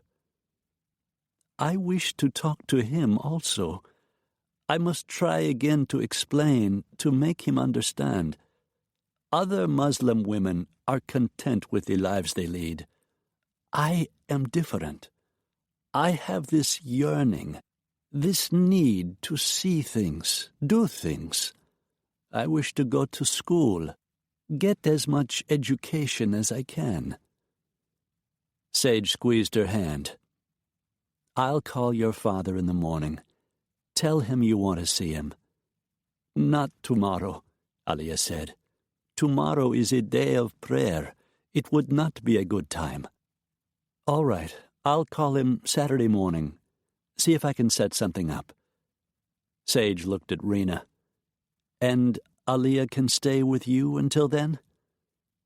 "It's not a problem. Ryan is gone for another few days, and I've been talking to him on his cell. He doesn't even know I'm not staying at our apartment." Rena glanced over at Jake, whose features looked iron hard. He wasn't liking this, not one bit. Sage followed Rena's gaze, and so did Aliyah. Just standing there with his shoulders propped against the wall and his arms crossed over his massive chest, the man was imposing. "Jake won't say anything to your father," Sage promised. "You don't have to worry about that." "It's not my place to interfere," he said. "I won't say a word." Not that he didn't want to, Rena could tell. There is one more thing. I am sorry I did not tell you, Rena." "Uh-oh." "You see, there is a boy." "Fuck," Jake grumbled. So low, Rena hoped Aliyah didn't hear. Silently, Rena repeated the word herself. "His name is Danish Ganjani. We met in Riyadh when I was at university. No one knew except my roommate, who is also my cousin. Danny is from Pakistan, but he lives in America now. He was visiting his brother who works in Riyadh. We met at a bookstore, and he asked if he could see me. My roommate and her brother went with us. Danny and I discovered we have many things in common. We didn't plan for it to happen, but we fell in love. Danny has asked me to marry him." No one said a word, not even Jake. "Does Danny live in Houston?" Rena finally asked. "No, in New York City. He is a computer expert. I have not called him. I must be free before I can accept his proposal of marriage." Jake shoved away from the wall and stalked forward. "Sage, you need to consider this very carefully. There is no way in hell her father is going to approve of this. It's his duty to choose her husband. If he thinks for a moment you've gone behind his back to help his daughter, you can kiss your deal goodbye." Sage just sat there. "Call her father. Tell him Aliyah came to you for help. Tell him she wants to see him. Then let her take it from there." "That isn't enough," Rena said. "She needs you to help her convince him. The Sheikh respects you, Sage. He sees you as an equal, or at least as close as a woman can get to his level. He might listen to you. It's her only chance." Jake towered over Sage. "And your only chance to make this deal you've worked your ass off on for the last 6 months is for you to stay out of it." Sage looked at Aliyah, whose beautiful face was even paler than when she'd arrived. "I want to help you, Aliyah, I truly do. But I need to think about it. There are things going on right now that you don't know about. I need to see how all of that works out first. I'll give you my decision Saturday morning. No matter what happens, I'll arrange a meeting between you and your father. For now, that's the best I can do." "Sage," Rena began. "That's my decision, Rena. I'll phone Saturday morning. If I can help, I will. I won't know until then." Rena didn't press her. She knew her friend well enough to realize something else was going on, something that might affect her situation with the sheikh, maybe even Aliyah. "That's good enough for me," Rena said, rising to her feet.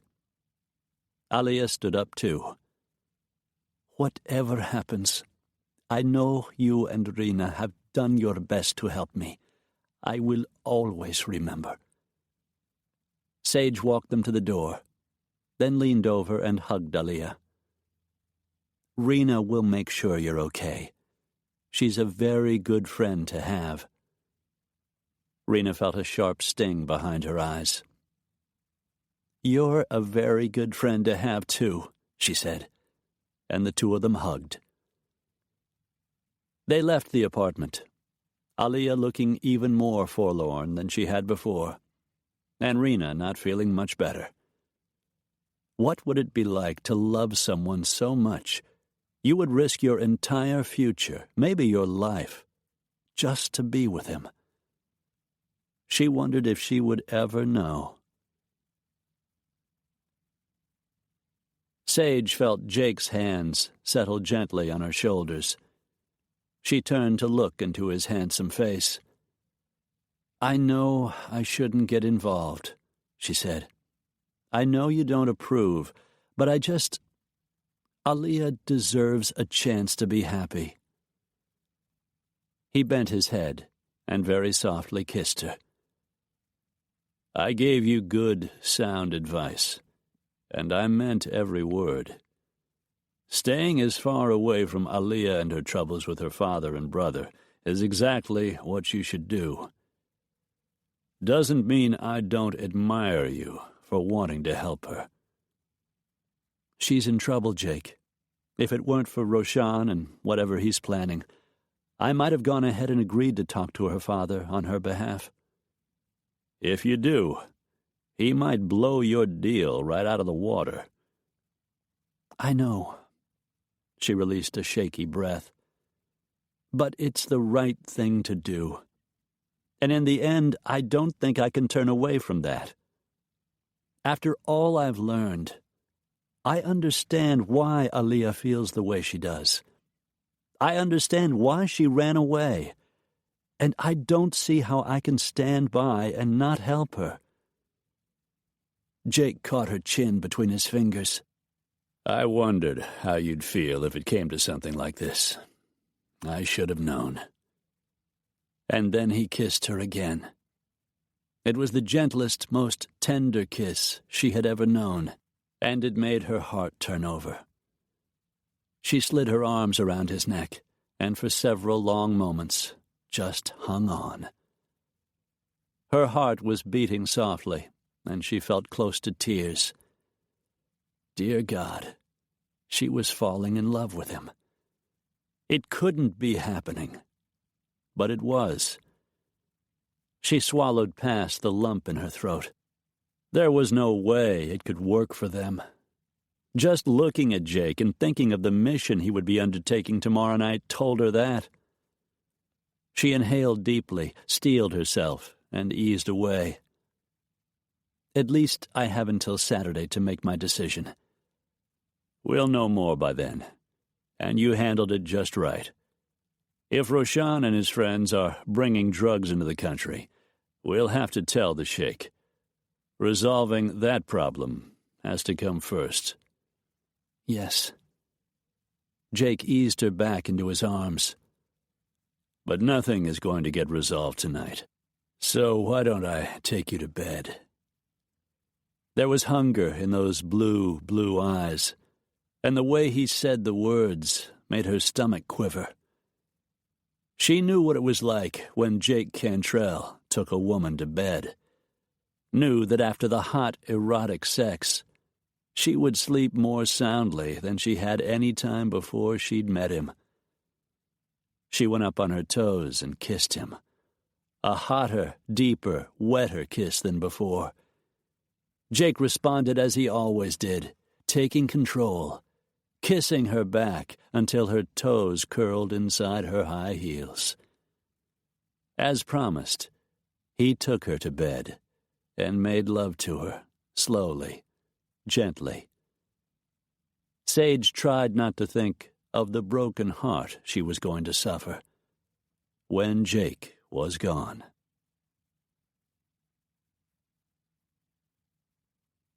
Chapter 25. Dusk had fallen.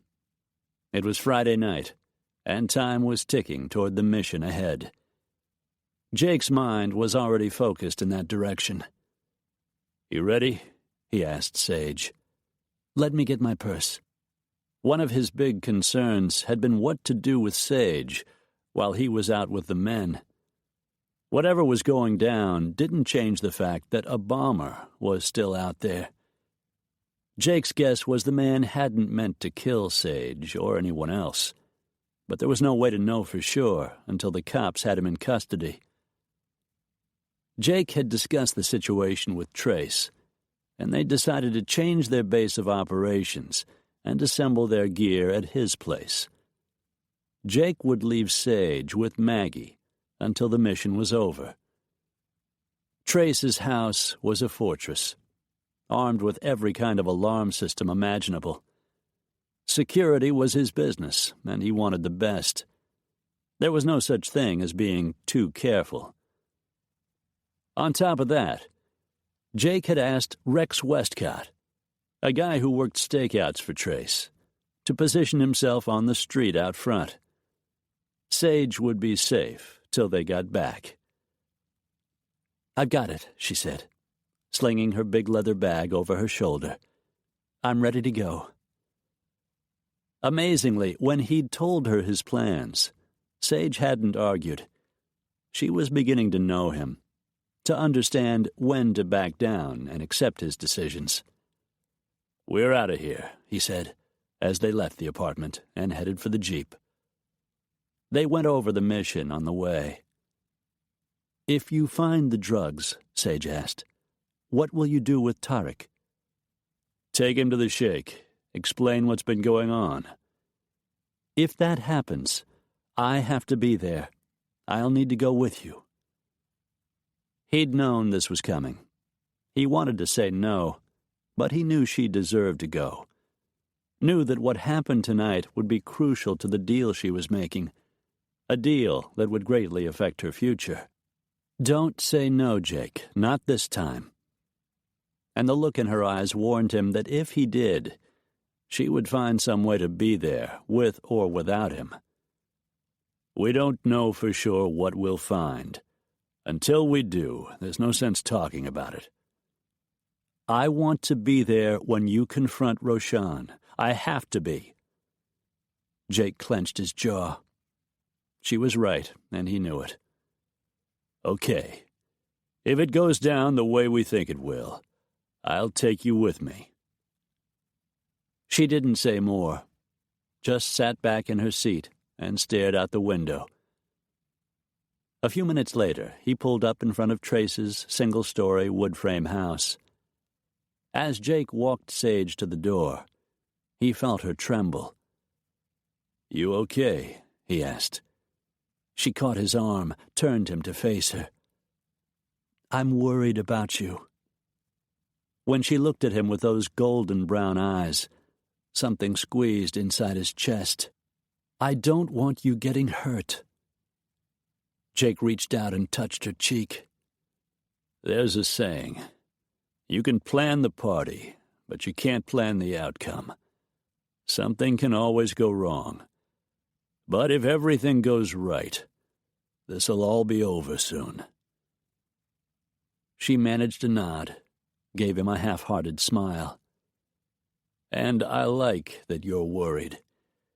It's been a long time since a woman I cared about worried about me." Sage started to say something, but the door opened, and Trace stood in the entry. "Come on in. The party's about to get started." As Jake walked inside, he saw Alex and Ben, dressed completely in black, as he and Trace were. "Gear's loaded," Alex said. Jake checked his pistol one last time and slid it back into the holster at his waist. "Latest satellite photos show the pipe has been stored in the spot reserved for them in Area C," Trace said. "Everything looks good to go." Ben shoved himself to his feet, his pale blue eyes intense, his features hard with purpose, making him look like the Iceman that was his SEAL name. "Time to rock and roll." Jake grabbed Sage, dragged her into his arms, and kissed her long and deep. Trace walked over to Maggie and did the same. "Take care of yourselves," Sage said, and Jake thought he caught the sheen of tears.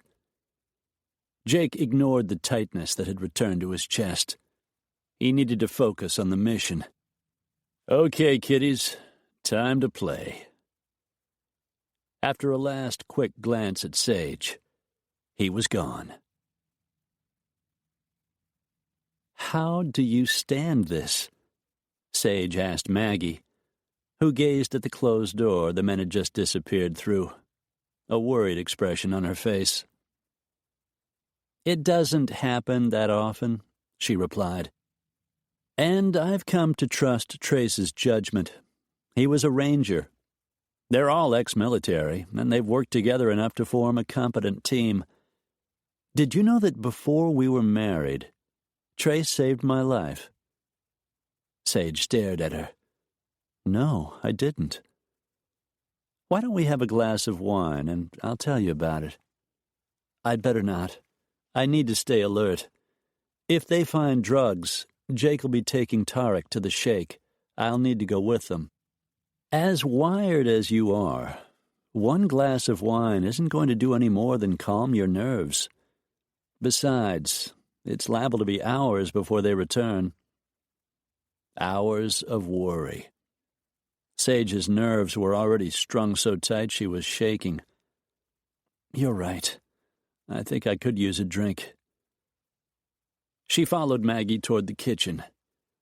Dressed in jeans and a yellow cotton top, with her wavy red hair and green eyes, she was a very pretty woman. "Don't you worry about him?" she asked, as her new friend opened a white retro 50s refrigerator, took out a bottle of white wine, and set it on the counter. The kitchen itself was charming, done in a 50s design, with red and white checked curtains, a formica-topped table and chrome chairs, and sparkling white appliances that were new, but built to look vintage. "Of course I worry," Maggie said. "I love him madly. I feel so lucky that he loves me too. But like I said, this isn't an everyday occurrence. Mostly Trace runs the office and investigates cases that interest him. Usually nothing that requires him to wear a Kevlar vest and carry night vision goggles, sleep darts, and a Beretta. Maybe Trace had mostly settled down, but Jake was different. Missions like these were his life. He'd worked in the Middle East and South America. He was a mercenary and a highly paid bodyguard. He specialized in this sort of thing. "This is what I do, Sage," he'd said. Maggie poured them each a glass of wine and handed one to Sage. "You're in love with him, aren't you?" Her heart twisted. She had never felt this way about a man before. "I'm trying very hard not to be." "Why is that? It looked to me like he's pretty crazy about you, too." "Was he? It was hard to know what Jake felt for her. "It's mostly sexual attraction for both of us," she said, trying hard to convince herself. "I thought it would pass, but so far it hasn't. When Trace and I first started dating, I kind of thought that too." Sage sipped her wine. "It's different for the two of you. Trace's life is here. So is yours. Jake isn't the kind of man to settle down." "I think he might if he found the right woman." Sage ran a finger around the rim of her glass. "Maybe. Even if he tried, it wouldn't matter. We aren't well suited." "Because of your career?" "Partly. My job requires me to socialize with a certain caliber of people. I don't mean that in a snobbish way.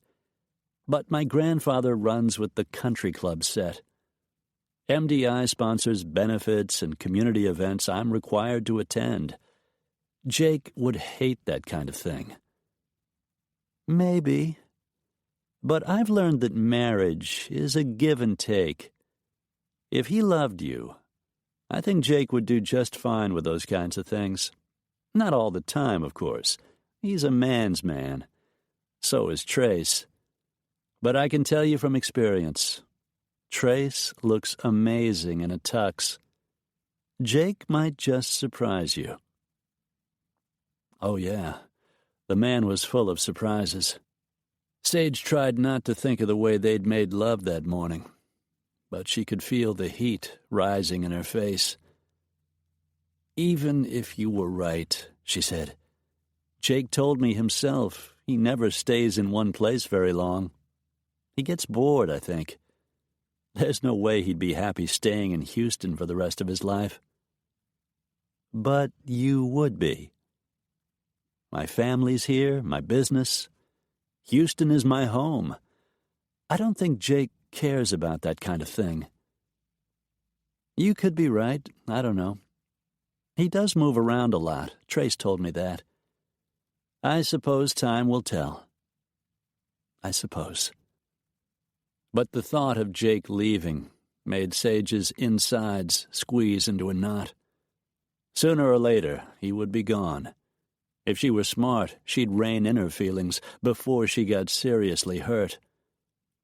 She looked up at Maggie and mustered a smile. "So how did your handsome husband save your life?" For the next half hour, Maggie told her the fascinating story of a stalker who had nearly killed her, and how she'd wound up a married woman instead. Even as Sage listened, a tiny part of her mind was thinking of Jake and worrying about him, wondering if he was safe.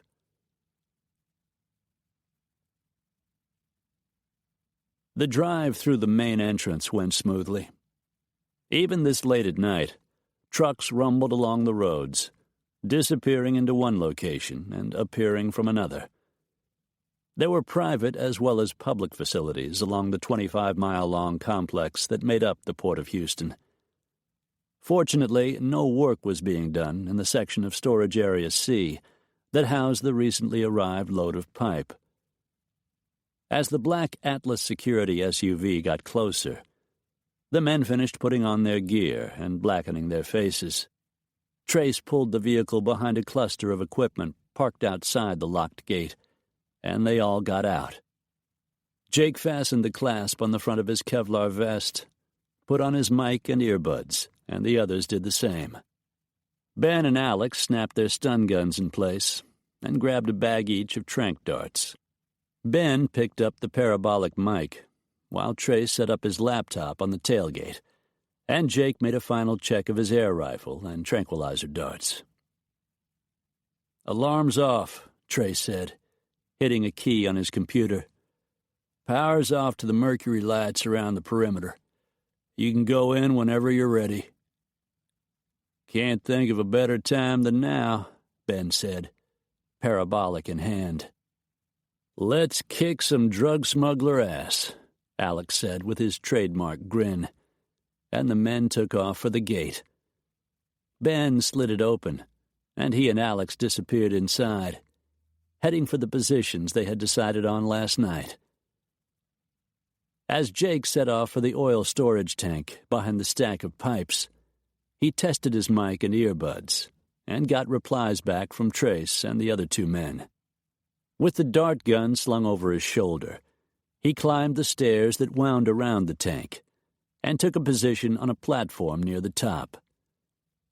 As soon as they were all in position, Trace reset the alarm and powered up the mercury lights. Everything was ready. Jake didn't doubt their quarry would show up sooner or later. All they had to do was wait. God, it seems like they've been gone forever, Sage said, fighting the urge to get up and pace in front of the sofa. The house, a single-story residence in the University District, not far from the Atlas security office, had been remodeled to supply all the modern conveniences, and it was extremely comfortable. In the living room, an overstuffed burgundy sofa and chairs sat on deep beige carpets. Family photos perched on tables, and Maggie Rollins's spectacular landscape photography hung on the walls. Maggie walked toward her out of the kitchen. Actually, it isn't even 1 o'clock yet. Trey said he figured the meet would be set for sometime between midnight and 2. Less people around. I can't stop worrying. Maggie sat down next to her on the sofa. Both of them had switched to drinking iced tea. I've been around these guys for a while now, Maggie said. I know how good they are. I remind myself of that whenever they're involved in something like this. Which isn't all that often. Sage repeated Maggie's earlier words. That's right. Life has its risks. I love Trace enough to accept the risks he sometimes takes. Could Sage do that? Risk loving a man who worked the dangerous jobs Jake often undertook? She didn't think so. Want to watch some TV? Maggie asked. Might make the time pass more quickly. Sure. But Sage knew she could sit there with her eyes glued to the screen and not have a clue what the show was about. All she could think of was Jake and how worried she was. Please, God, don't let anything happen to him. Don't let anything happen to any of them. She just hoped God was listening. Here they come. It was a little after 1 a.m. From his vantage point on top of the tank, Jake spotted a black van with chrome wheels rolling toward them along the road. Roger that. Trace's drawl crackled through the earbud. Ben and Alex both copied the information. The van stopped at the gate, and a few minutes later the mercury lights shut down. The alarm must have been disabled too, because a man jumped out and rolled the gate open. Apparently Trace wasn't the only one with state-of-the-art equipment. Drug money could buy the best of a lot of things. The Atlas vehicle was hidden well out of sight. Through the night vision scope on his rifle, Jake watched the black van drive through the gate to a spot behind a corrugated metal container where it couldn't be spotted from the road, and the engine fell silent. The first man returned to the van and climbed in. Nothing happened until another car approached a few minutes later. An unimposing Buick four-door with 2 men inside. Had to be Tarek and the contact man, the guy who had brokered the deal. The car pulled up in front of the stack of pipe. The engine shut off, and the men stepped out of the car.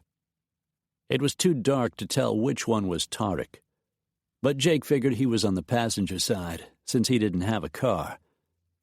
The driver had to be the contact Kadim had mentioned on the recording. 3 men poured out of the van and walked over to join the new arrivals, while a 4th, the driver, stayed with the vehicle. They're talking about the shipment, Trey said, picking up the voices on the parabolic mic. "One of the guys from the Buick's got a black light," Alex noted. "Looks like he's trying to locate some kind of fluorescent mark on the pipe." "He's zeroing in on the drugs," Jake said. Wielding flashlights, the men searched the pipe openings at the back of the stack, then came around and shone the black light on the openings in front. "He's found the mark and located the drugs," Trey said, listening to the conversation. "He's telling the buyers to go get the money." Jake scanned the scene through his nightscope, watched one of the men use a telescoping rod with a hook on the end to drag out the packages from inside the 5-inch pipe. It took a while before all the merchandise was located and retrieved. "They're saying that's the last package," Trey said. "Get ready to roll," Jake murmured. Across the compound, he spotted the driver standing next to the van. The sleep dart was loaded. Jake lifted the rifle and rested the stock against his shoulder, sighted down the barrel, and squeezed the trigger. He felt the slight kick, but there wasn't much sound. Through the nightscope, he saw the man drop down behind the van, conveniently out of sight. "Driver's out," he said, reloading the gun with another tranq dart. "Roger," Trey said. Ben and Alex copied. "One more shot," Jake said. The team prepared to make their move. The minute he fired the next dart, and the buyers saw one of their own go down, the rest would arm themselves and scatter. The chaos would give Ben and Alex the chance to go in, and Jake the chance for another shot. He raised the rifle, aimed at the guy heading back to the van to retrieve the money, and squeezed again. The man reached over his shoulder to grab the dart that hit solidly in the middle of his back, then went down like a sack of wheat. Someone shouted an alarm. As Jake reloaded, they all pulled weapons and bolted like rats for cover. Problem was, wherever they went, either Ben or Alex was there ahead of them, ready to take them down. This was the dangerous part. It was close work, and the men they were after were all carrying weapons. Jake heard Alex's voice through the earbud. "Sleepy time for number 3. Through the scope, Jake saw the tussle going on between two men, one in a headlock. The struggle ended, and the target crumpled to the ground. "4's napping peacefully," Ben reported. That left 2 more unaccounted for. Someone moved off to the right, and an instant later, a gunshot echoed across the compound. Alex cursed. "One of them took a hit." Jake held the rifle steady on the moving target. As the shooter ran toward a stack of crates, he pulled the trigger, embedding a dart in the side of the guy's neck. The figure hit the ground and rolled, ending up sprawled face down in the dirt. A few feet away, Alex knelt beside the guy who'd taken a bullet. "Heart shot," he said into his mic. "It's the contact man. No other casualties." "I'm on my way," Jake said. Slinging his rifle over his shoulder, he headed down the winding stairs, his mind moving from Plan A to Plan B. He climbed the chain-link fence at the back of the storage area. Thankful there was no barbed wire on top, vaulted over, and landed on the balls of his feet. He spotted Ben jogging toward him. "The name on the dead guy's license is Gamal Ali. Except for him, they're all sleeping like lambs." Jake glanced around. There hadn't been any sign of a security guard all night. Probably been paid to stay away from the area. He knelt beside the guy, lying in a growing pool of blood. Mixed heritage, mostly black, judging from his skin tone. The man's facial features were blunt, his cheeks covered by a beard.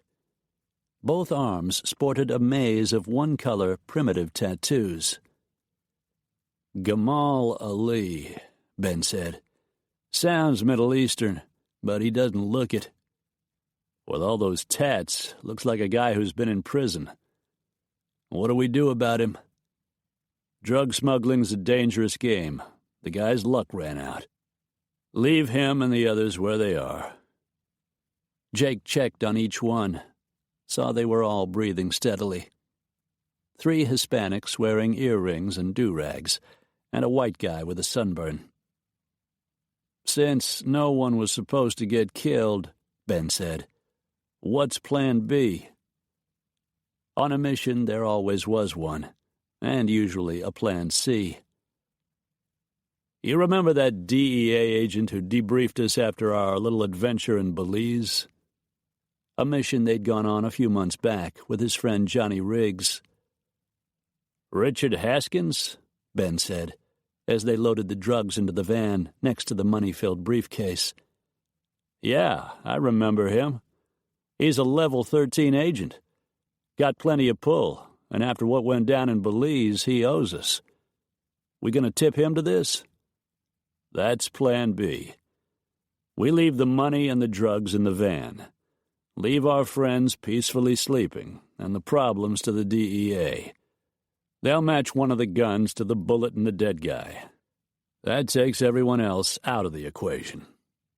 With the contact man out of the way, there's no one to tie the deal to Tarek or Roshan.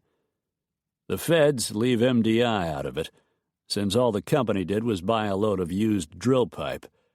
And in exchange, the DEA boys get to make one hell of a bust. Trace started nodding. That could work, he said. Ben flicked a glance at the expensive, tricked-out van. The bad news is, with the kind of money these guys make, they'll be out of jail in a heartbeat and royally pissed.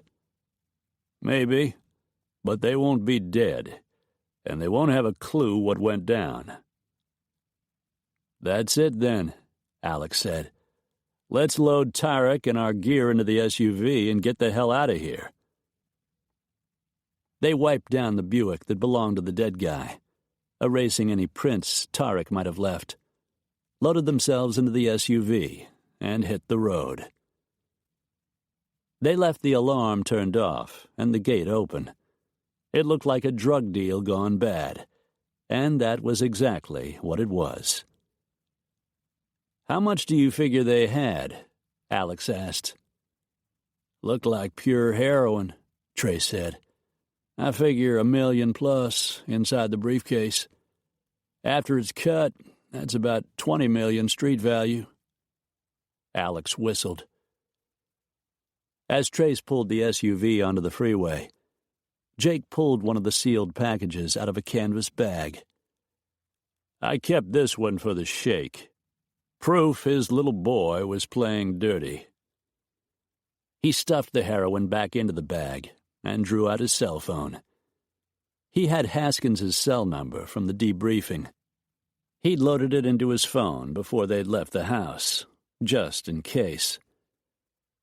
Haskins answered in a groggy, sleep-thickened voice, and Jake started talking, putting Plan B into action. Chapter 26. Did you hear that? Sage stirred on the sofa in the living room. She must have dozed off. Now she was wide awake. It's them, Maggie said, coming out of her chair. She ran to the kitchen, checked to be sure it was her husband and the others, and turned off the alarm system. Sage was standing next to her when the back door swung open and the men walked in.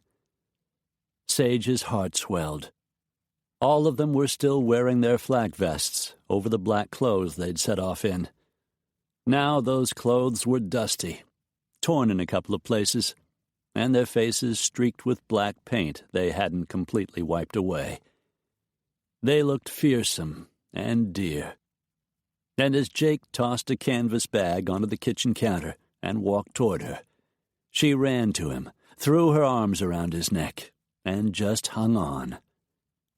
You're all right, she said, as he pulled her tight against him. You're okay." "We're all okay," he said, then bent and gave her a quick, hard kiss. Ben wound up the parade, carrying Tarek's limp body over his shoulder. Sage recognized Roshan's bodyguard, and her stomach churned.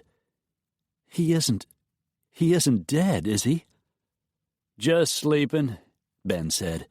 "He'll be out for a couple more hours." Sage let out a breath. "Good, that's good." "Unfortunately, his partner wasn't so lucky," Jake told her. "One of the bad guys shot him," Alex explained, as Ben carted Tarek to the sofa and tossed him down on the cushions. "It wasn't what we planned," Jake added. "But the truth is, it makes our situation easier. I cut a deal with the DEA. They're picking up the money, the drugs, and the guys who were buying them. You and Marine Drilling are out of it. And with the contact man out of the way, they can't connect the deal to Roshan or Tarek." Sage sank down in one of the chrome kitchen chairs. It was almost too much to handle. What happens now?" "You and I take it from here. We load Tarek into the Jeep and pay a little visit to the Sheikh. There's a kilo of heroin in that bag on the counter. I don't think Khalid's going to be happy when he finds out what his son and the kid's friends have been doing." Sage looked up at Jake, thought how fierce he looked, how completely in control. "So you were right." She shoved her hair back from her face. She was bone-tired, and at the same time keyed up. First Aliyah, and now Roshan. I feel sorry for Khalid. "Roshan is spoiled and selfish, which is partly the Sheikh's fault for indulging him so much. On the other hand, Aliyah is smart and loving. 1 out of 2 isn't bad." "Why don't I make us some coffee?" Maggie suggested. Alex shook his head. "Thanks, but I'm heading on home." "I'm already gone," Ben said, and both men started through the living room toward the door. "Tell Rex we don't need him anymore," Jake said. "Will do," said Alex, as he opened the front door and headed out to the street, where the men's cars were parked. Sage's gaze followed them. Rex who? "Guy who works for Trace. He's been keeping an eye on things here just in case. Figured we didn't need any more surprises." Sage closed her eyes and leaned back in her chair. "You don't have to go with me," Jake said softly. She opened her eyes. "Yes, I do. It's a lot to handle all at once."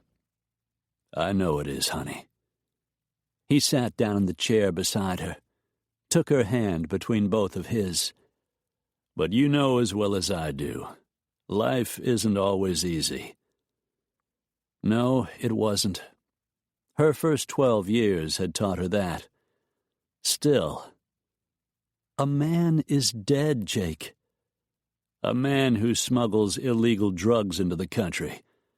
Drugs that end up hurting kids like Felix Porter. Tonight, we stopped that from happening. She thought of the young boy Jake was helping.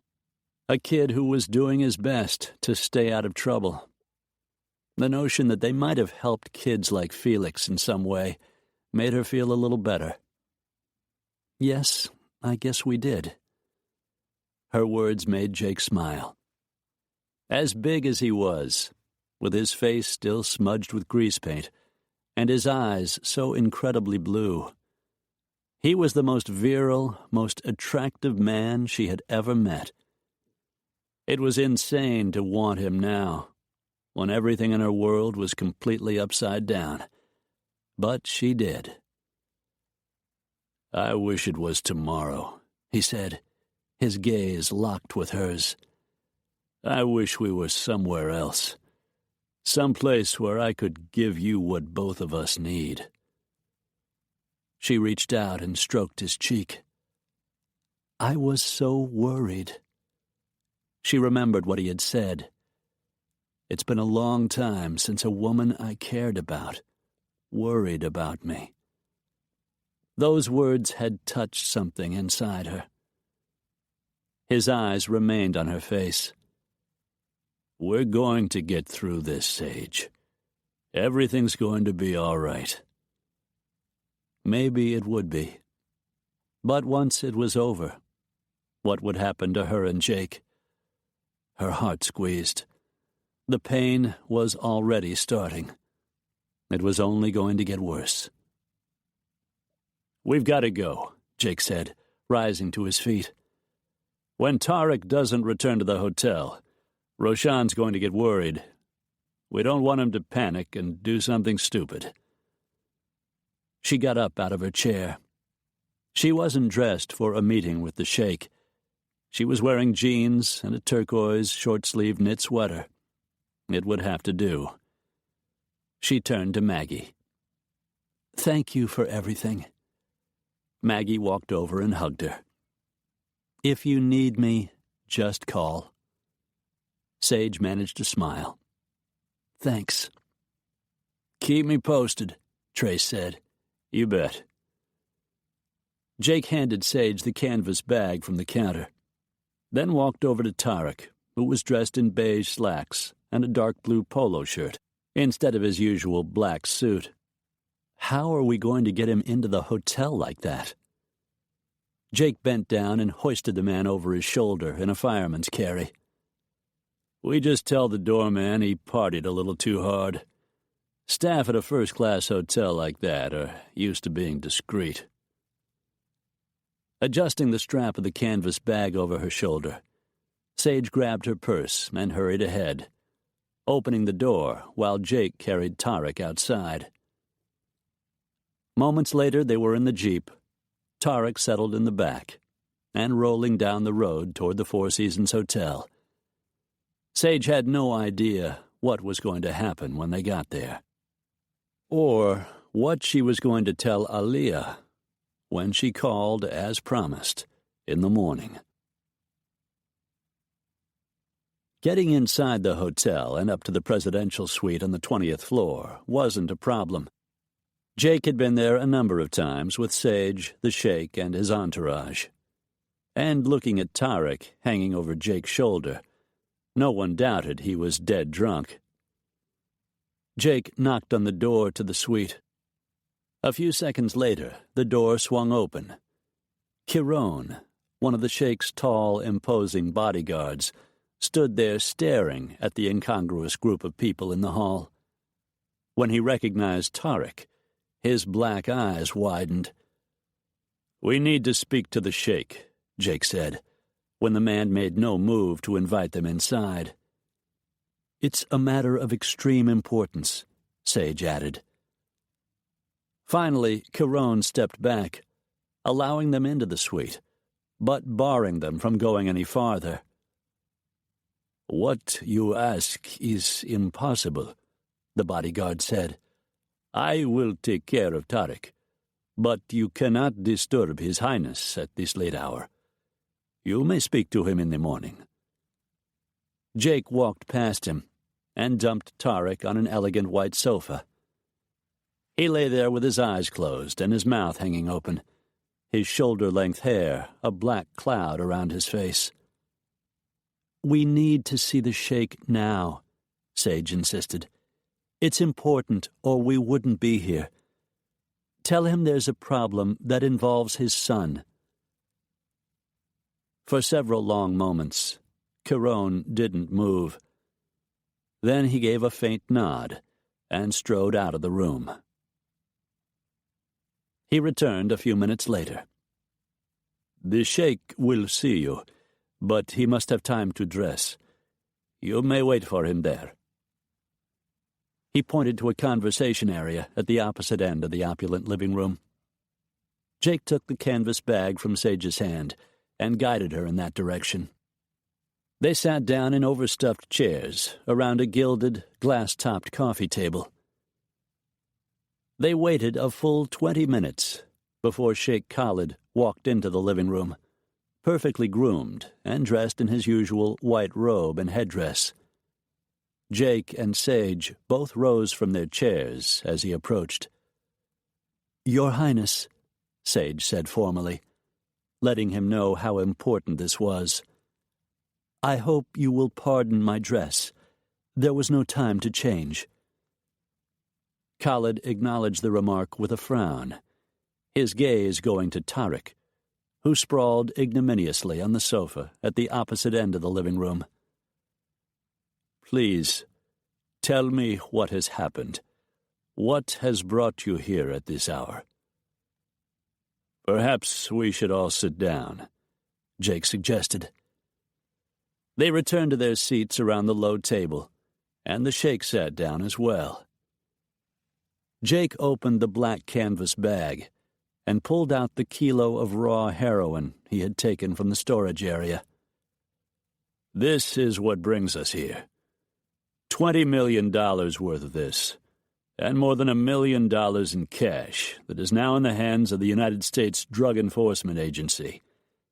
I brought this so you could see for yourself what your son and his friends are involved in." The sheikh's face went pale beneath his beard. He sat there stunned as Jake and Sage spent the next half hour explaining the conversation Jake had overheard at the ranch, leaving out the part about the flash drive recording from the limo. They went on to say that they had been able to prevent the drug deal from being completed, but in the process, one of the drug smugglers had been killed. "So far, we've been able to keep you and your family out of this," Jake said.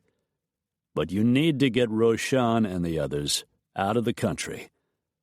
I'm presuming you'll see that they're properly dealt with, and do whatever is necessary to ensure nothing like this happens again." The sheikh looked devastated. "In our country, possession of an illicit drug is punished by a flogging or a very harsh jail sentence. Drug trafficking carries the same penalty as murder or rape, a public beheading." Jake ignored the faint sound Sage made. "Roshan is your son," she said, obviously shaken. "I do not expect you to punish him by giving him a death sentence." The sheikh stood and began to pace, his robes fanning out around his sandaled feet. The air hung heavy with uncertainty. Finally, he stopped pacing and returned to where they sat. "There is no doubt what must be done. Kadim and the others involved in this will be imprisoned. At the very least, my son will be forced into exile.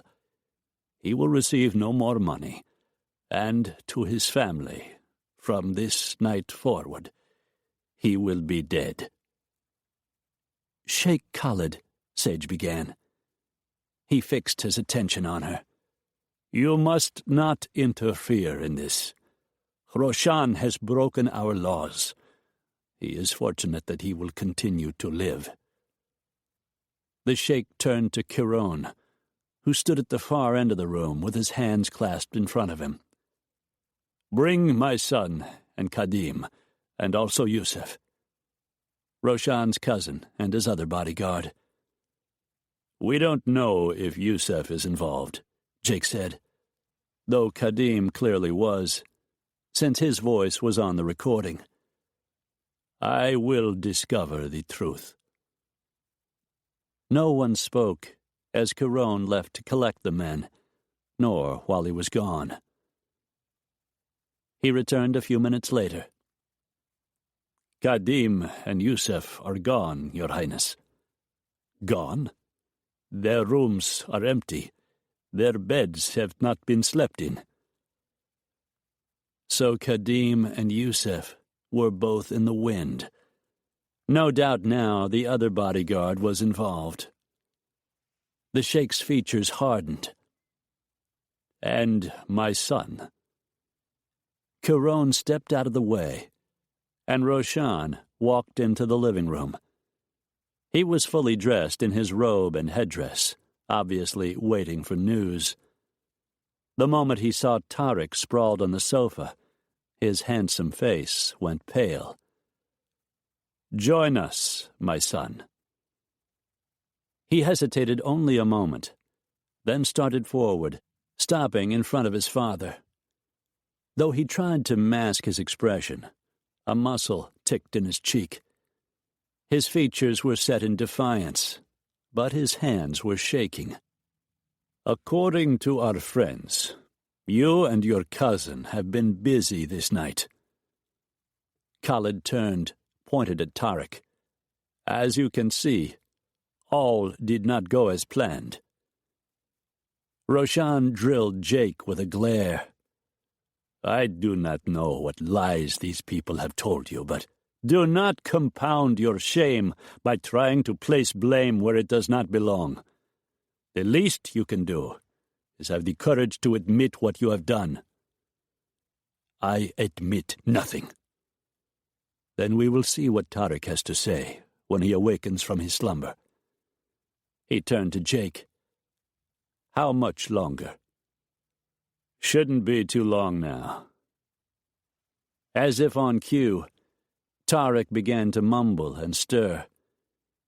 Karon was joined by Kamal, the Sheikh's other bodyguard, and both men stood over Tariq as he awakened. "Where is your cousin Kadim?" the Sheikh asked Roshan mildly. His son blinked. "I assume he is in his room." "I am afraid Kadim and Yusuf are missing. That leaves you to deal with this situation on your own. Is there anything you wish to say?" Roshan was breathing too fast, his eyes darting around the room, his composure slipping badly. He swallowed, wet his lips. It was all Kadim's idea. He told me it would be easy." Beneath his beard, the Sheikh's lips thinned. "How many times have you done this?" Roshan flicked a glance toward Tariq. "It started with the first purchase marine drilling made of used pipe. This was the third shipment. It was to be our last." "How did you get the drugs?" Roshan wet his lips. "They came from Afghanistan into Port Ras Tonora. That was where the pipe was being loaded before it was shipped to Houston." "Who else was involved in this?" "No one. There were only the four of us." For several long moments, the Sheikh said nothing. "Why?" he finally asked, his eyes full of sadness. "Tell me why you have done this thing." Roshan looked at his father, and his jaw hardened. "I was tired of begging you for money. I wanted money of my own, enough that I could leave, be out from under your control." Resignation and regret settled in Khalid's stern face, making him look years older. "Both of my children wish to be free of me. Aliyah has run away, and my son has committed a heinous crime. The shame is mine to bear as much as my children." Sage stood and faced him. "Your daughter has not shamed you, Sheikh Khalid. She has contacted me. She wishes to see you. She seeks your understanding, your approval. She loves you.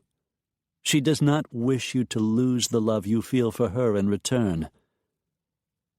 The Sheikh stiffened.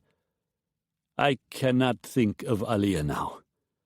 First, I must deal with my son. Until this matter is resolved, I ask that you say nothing of this to anyone." "Of course not," Sage said. He turned to Jake, stuffed the drugs back into the canvas bag, and handed it over. "Please give this to the authorities." "I'll see that they get it." Both Jake and Sage made polite farewells to the Sheikh. Neither of them spoke as they crossed the room, but the fear Jake saw on Tarek's dark face, as his eyes followed them to the door, said the situation would be dealt with as harshly as the sheikh had promised. Chapter 27. Warm sunlight filtered through the curtains into the bedroom, where Jake lay next to Sage in her king-size bed. She'd fallen asleep in the Jeep on the way home last night. In her apartment, while he'd been in the shower, she had undressed, then fallen asleep on top of the covers. He'd tucked her into bed and joined her there, drawn her into his arms, and let her sleep curled against him for the short remainder of the night. She was exhausted, he knew.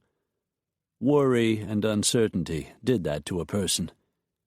She was out of her element in all this, finding her way through murky, unknown territory, though she was handling the situation far better than most people would. As he lay on his side, Sage's head tucked beneath his chin, Jake thought of last night, recalling the instant he had walked through Trace's back door and seen the worry on Sage's beautiful face, the tears in her eyes as she threw herself into his arms. He remembered the powerful surge of emotion he had felt, the feeling of rightness, the bone-deep knowledge that this was his woman, the one he hadn't realized he had been waiting for all his life. Sage belonged to him. The problem was what to do about it. He listened to her deep, even breathing, and asked himself if he was willing to give up the life he had been living for more than a decade, the excitement he always felt when he started over somewhere new, the adrenaline rush of an unknown mission. Was he willing to make those kinds of changes for Sage? The truth was he had been moving in that direction even before he'd met her.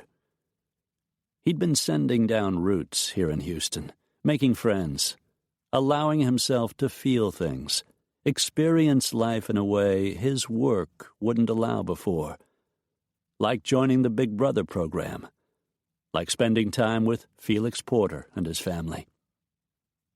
There were people he cared about in Houston, people who cared about him.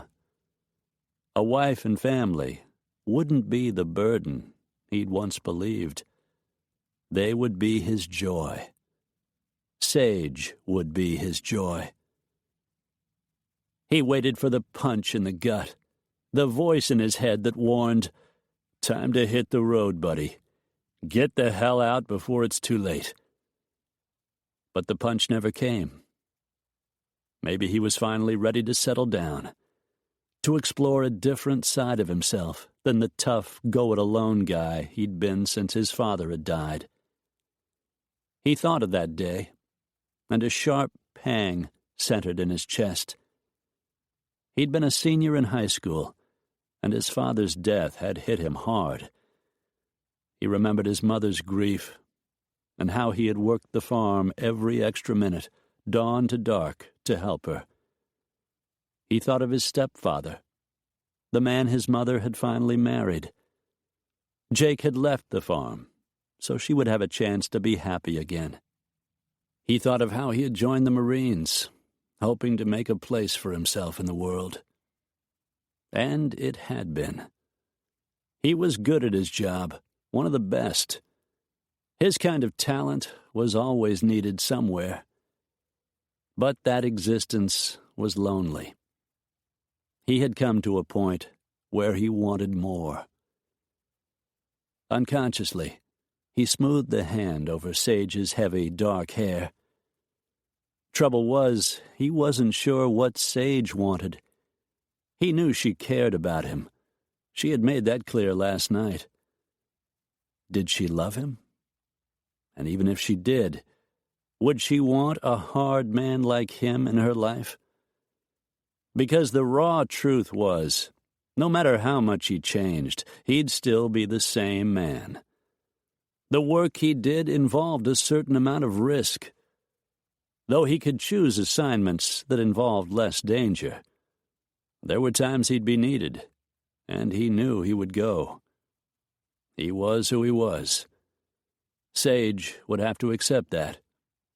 Be willing to accept him and the kind of life he lived. She stirred beside him, but didn't awaken. They'd had almost no sleep last night. He gently tucked a lock of hair behind her ear. So beautiful, he thought, and felt himself harden. He'd wanted her last night, but she was so damn tired, he was worried about her. He wanted her now, but she needed to sleep and regain her strength. There were still problems ahead for her. She'd promised to call Aliyah this morning, and though the girl's father hadn't agreed to a meeting, Jake figured in time he would. And the guy who had blown up Link's SUV was still out there, still a threat to her. The police were making some headway. Jake didn't know how much. So far, Saul had come up with squat on Jonathan Hunter and Charles Denton, Sage's competition for the upcoming MDI president's job. Jake wanted the kid to dig deeper, take another hard look. He needed to get up and get moving.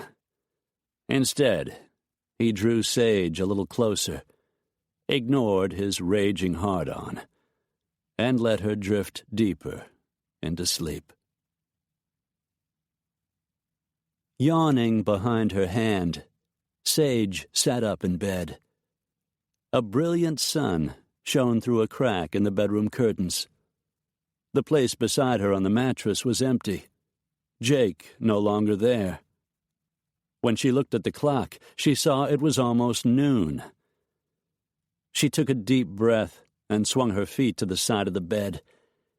Damn it, she should have been up hours ago. But Jake had let her sleep, and she couldn't help being grateful. She felt more herself than she had in days. She hurried to shower and dress, choosing a pair of khaki slacks and a pretty apricot blouse edged with lace. She had promised to phone Aliyah, and though the sheikh hadn't agreed to see her, Sage's decision about helping his daughter had been made. She couldn't ignore that Aliyah was trying to carve out a life under very difficult circumstances. Sage had to do all she could to help. The rich aroma of freshly brewed coffee drew her into the kitchen. Jake poured her a cup as she walked through the door, his blue eyes running over her as she took a bracing sip. She smiled at him, a hum of pleasure coming from her throat. I really needed this. You feeling better? He looked refreshed this morning, clean-shaven, with his short, dark hair neatly combed.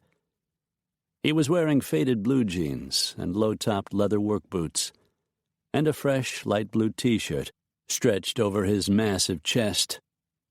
I'm rested, thanks to you. His mouth curved into a sexy smile.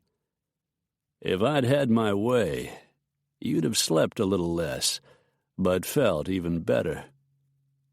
Sage laughed. Maybe we'll have time for a, nap this afternoon. His smile widened. Sounds good to me. In the meantime, I've got to call Aliyah.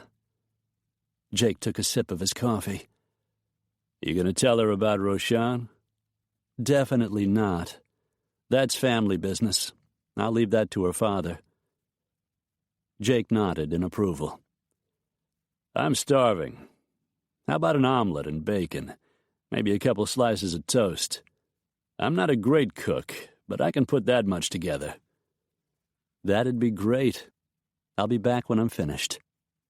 Smiling, she left him in the kitchen, thinking what a rare man he was, and how much her life had changed since she'd met him. Sitting down at her desk, she picked up the phone and punched in Rena's cell number, hoping to reach her friend in her uptown apartment. Rena picked up on the second ring. "Hey, girlfriend, I'm glad you called. I told Aliyah you would. I said you always keep your word. Late night, or I would have called earlier. Is she there?" "She's here. She's chewed off half her nails waiting for the phone to ring. I'll get her." A few seconds later, Aliyah's soft voice came over the line. "Hello?" "Good morning, Aliyah." "Good morning, Sage. I called to tell you I spoke to your father last night." "You did?" "Yes, I did. I told him I'd been in touch with you. I told him you wanted to talk to him, try to explain everything that's happened. I told him you loved him and didn't want to lose that love." Aliyah started crying. What did he say?" Sage paused a moment, trying to find the right thing to say without mentioning Aliyah's half-brother. "Your father has a lot on his plate right now." "His plate? I do not understand." Sage rolled her eyes at the bad choice of words. "What I mean is, he's got some things he needs to take care of. I think once everything gets back to normal, he'll want to see you." "He hates me." "He doesn't hate you. He just... I'll give him tomorrow, then call him on Monday. If he agrees, we'll go see him together.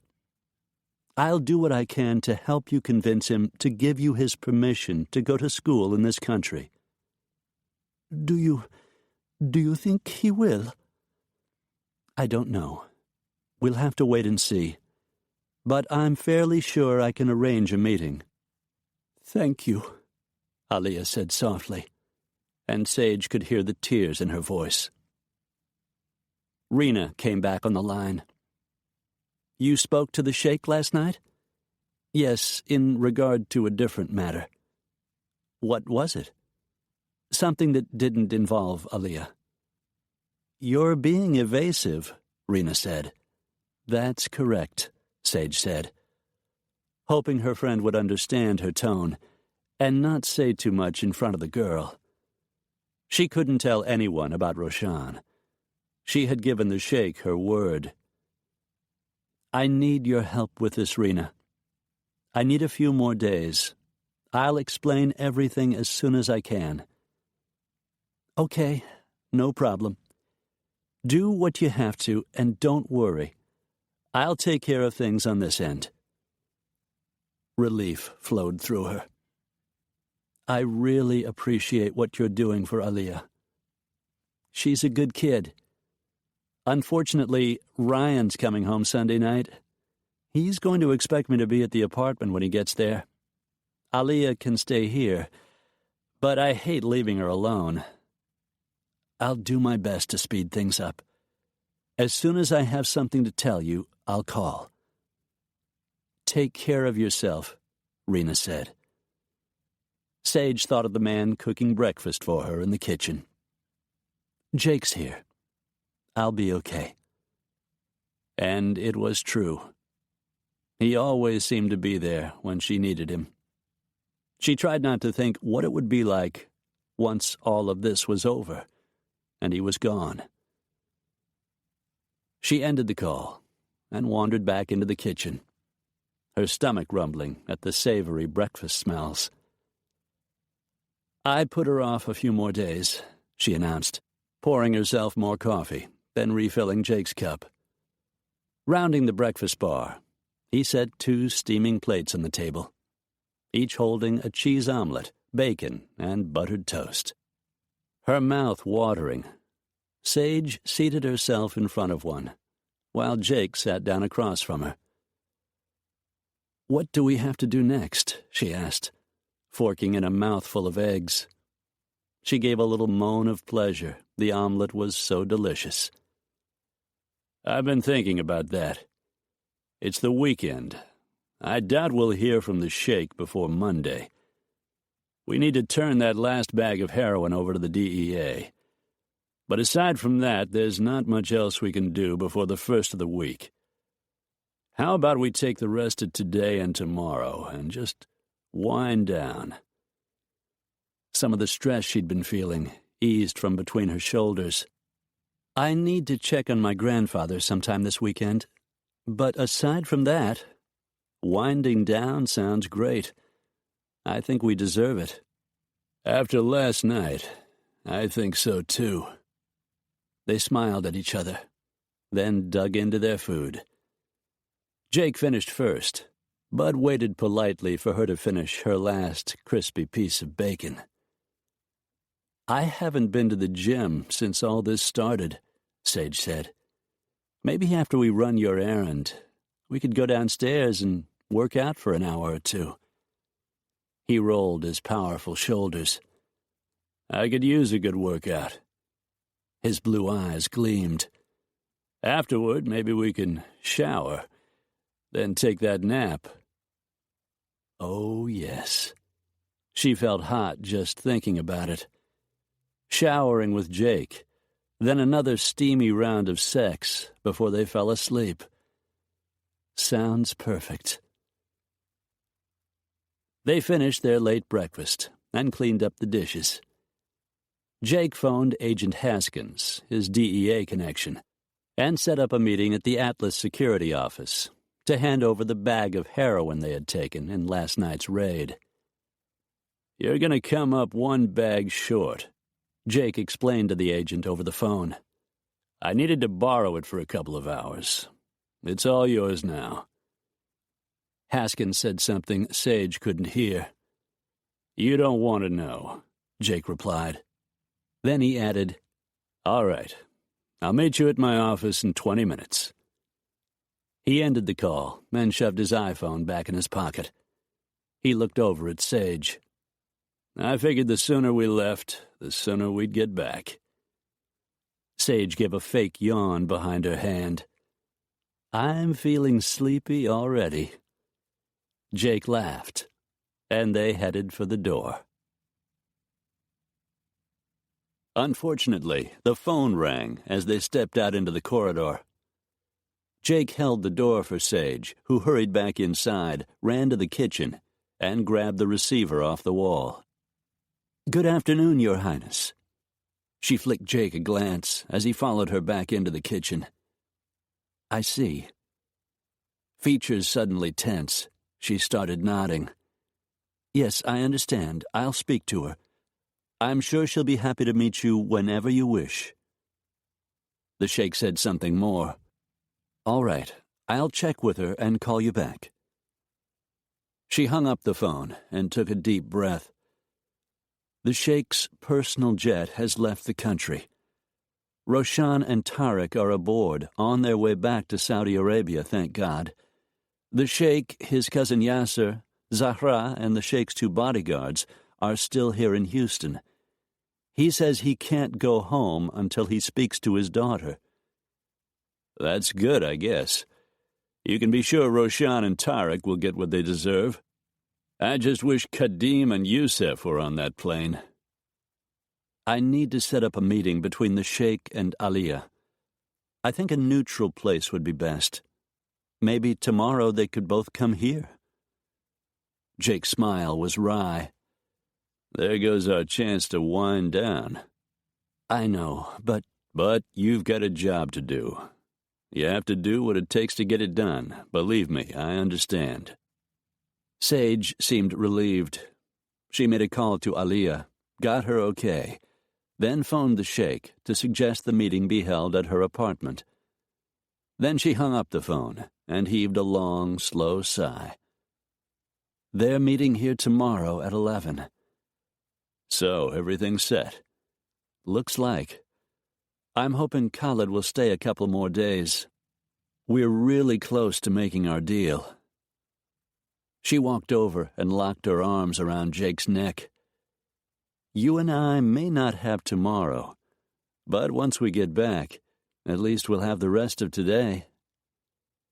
He kissed her lightly, thought of the nap she'd mentioned, thought of making love to her, and his body tightened. He ignored the hunger and urged her out the front door, heading once more for his office and his rendezvous with Richard Haskins.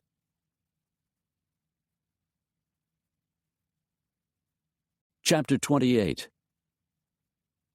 They didn't talk much on the ride to Atlas Security. It was Saturday, and the office was closed. As Jake pulled into the parking lot in front of the building, he spotted Rich Haskins behind the wheel of a nondescript brown Chevy. The agent, mid-40s, medium brown hair, features deeply tanned, wore the same all-business expression he usually did. Haskins was a damn good agent, Jake had discovered, when they'd worked together with Johnny Riggs after a mission to Belize.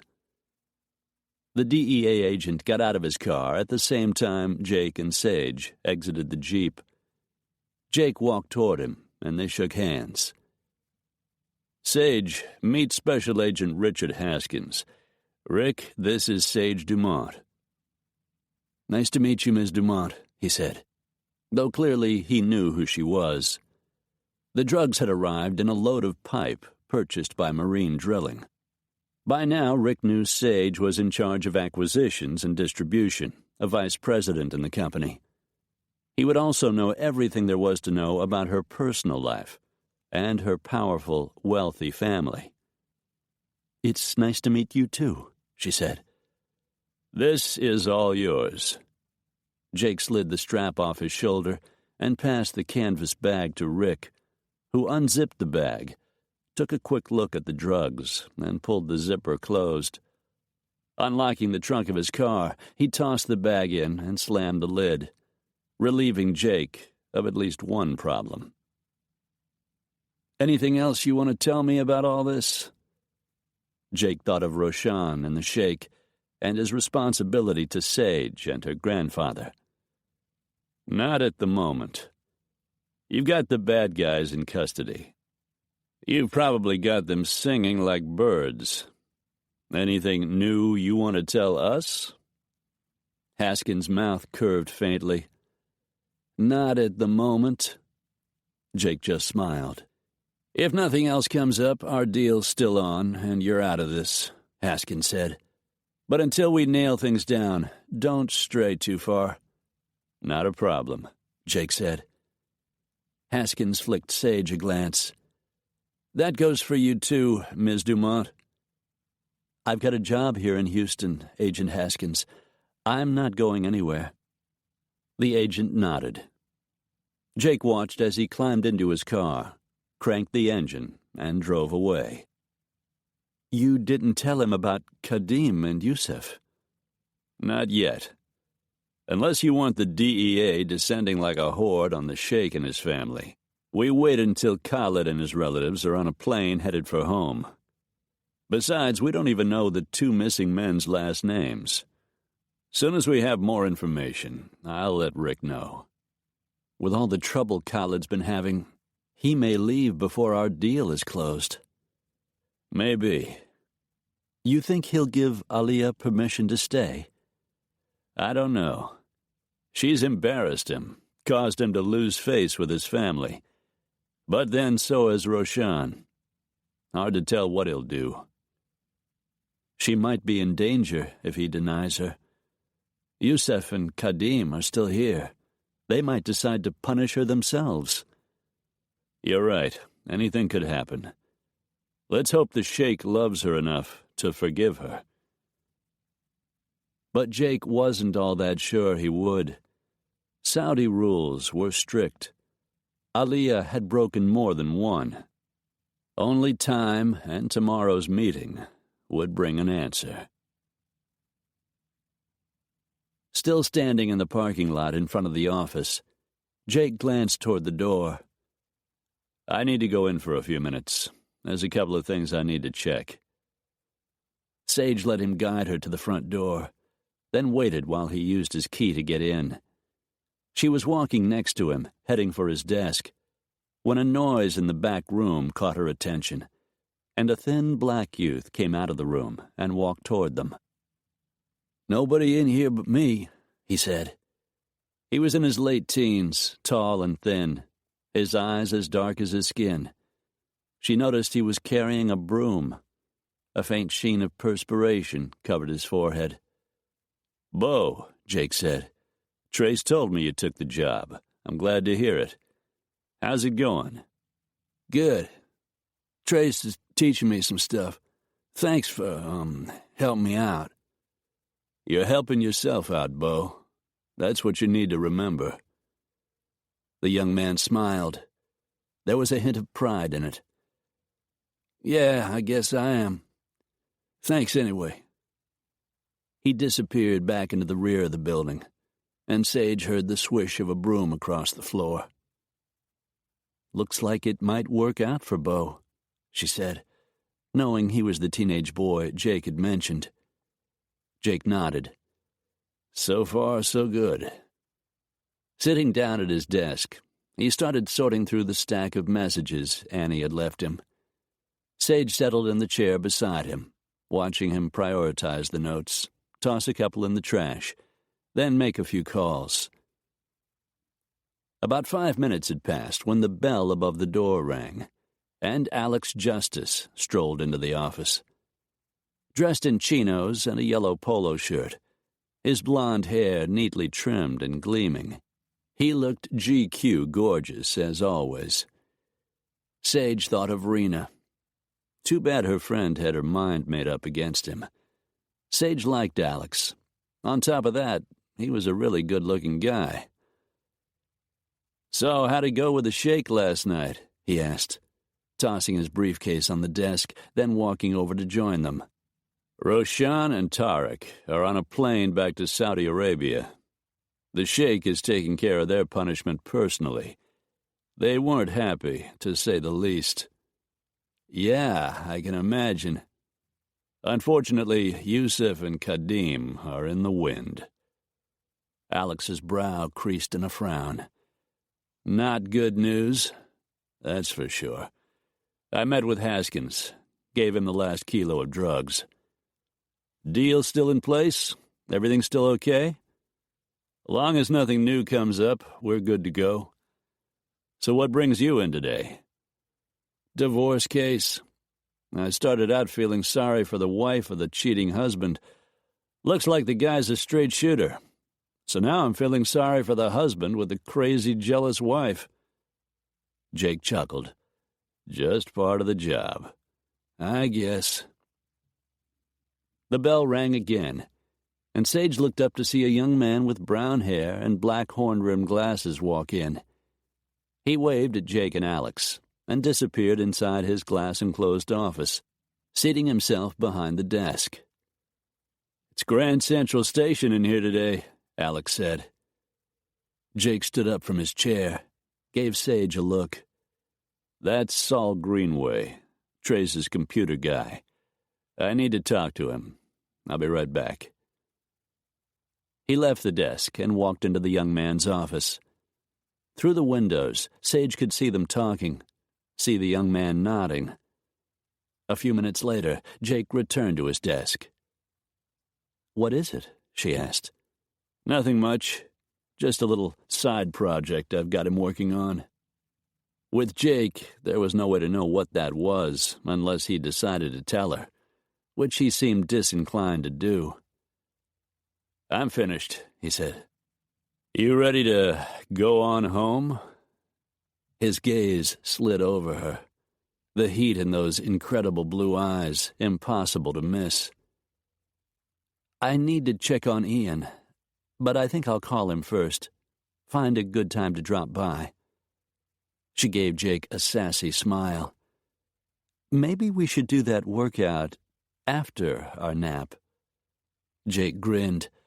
"Yeah, if we have the strength." Sage laughed as he waved goodbye to Alex and urged her toward the door. Jake was thinking of a lazy afternoon in bed with Sage, then a good solid workout in the downstairs gym. Afterward, they'd take a long, hot shower together, then maybe another nap.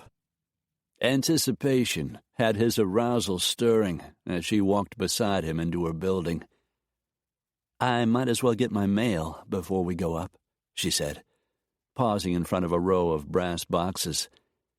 He nodded, allowed himself the pleasure of watching the graceful way she moved, which he found sexy as hell. He liked her hands, with their long, slim fingers, and pretty manicured nails done in a soft peach shade.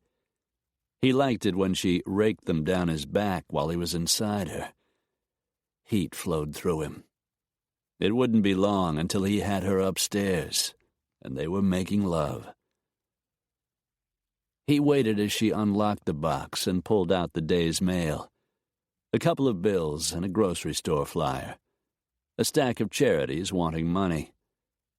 One envelope seemed to catch her eye. She turned it over a couple times, then started tearing it open. "What is it?" "I don't know. There's no return address."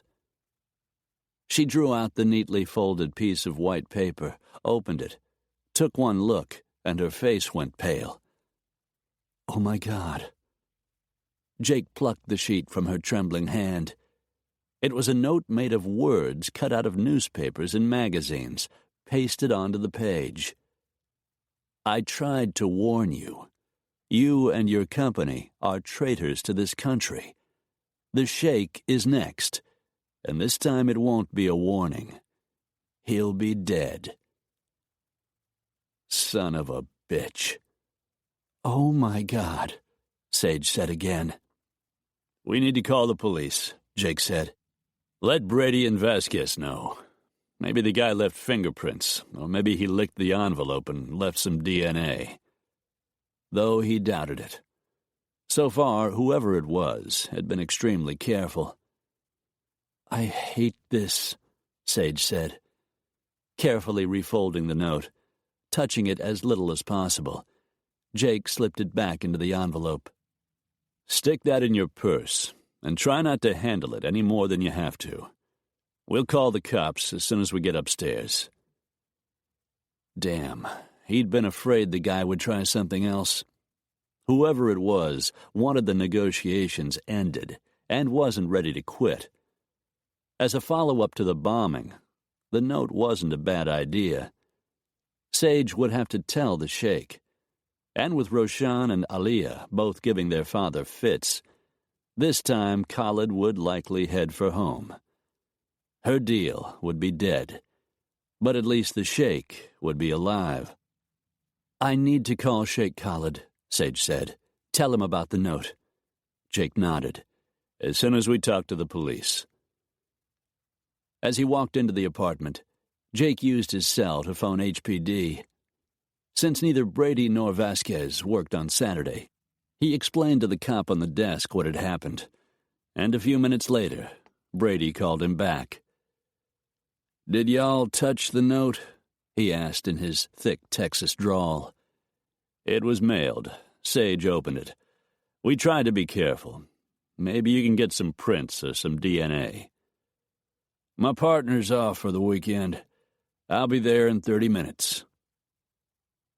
40 minutes later, Detective Jed Brady walked into the apartment, wearing loose-fitting jeans and a T-shirt that covered the slight paunch above his belt buckle.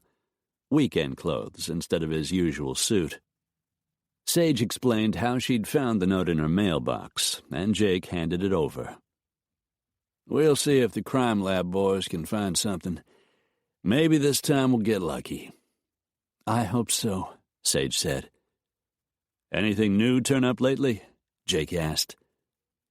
Brady recapped what they had found so far, stuff Jake and Sage already knew. The usual routine bullshit meant to placate a victim. But the truth was the police were no closer to catching the bomber than they'd been before. "I need to call Sheikh Khalid," Sage said. "Tell him about this new threat." "I'll handle it," Brady told her. "I've got a couple of questions I'd like to ask him. This'll give me an excuse to see him." "I think I should go with you." The detective shook his head. "Sorry, ma'am, not this time." He gave her a conciliatory smile. "I'll let you know if anything comes up." Sage didn't look pleased. Probably better this way, Jake said. Keeps you out of it. I hope you're right. As soon as the detective was gone, Jake pulled his cell out and phoned Saul Greenway at the office. You had time to find anything? I may have. I took your suggestions and looked in a couple of new directions. What'd you come up with? Jonathan Hunter's a gambler. I'd noticed he'd traveled a lot, but I figured it was just business. This time, when I looked at his airline ticket purchases, I saw he made quarterly trips to Vegas. He's a member of Grazie. That's the Venetian Players Club. I didn't find any indication he was in financial trouble, but their records show he gets first-class treatment. That says he gambles big time. And undoubtedly loses plenty.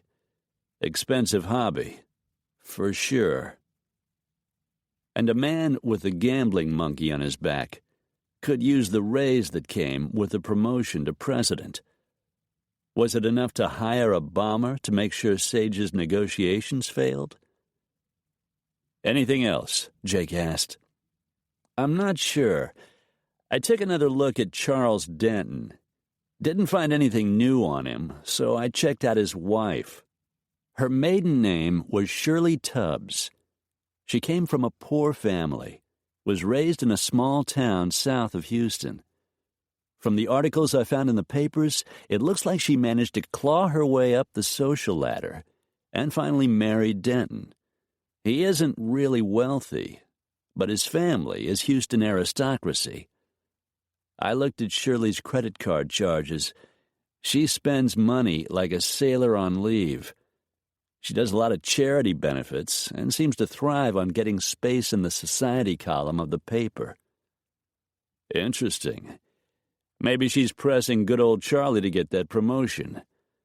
More money and definitely more prestige.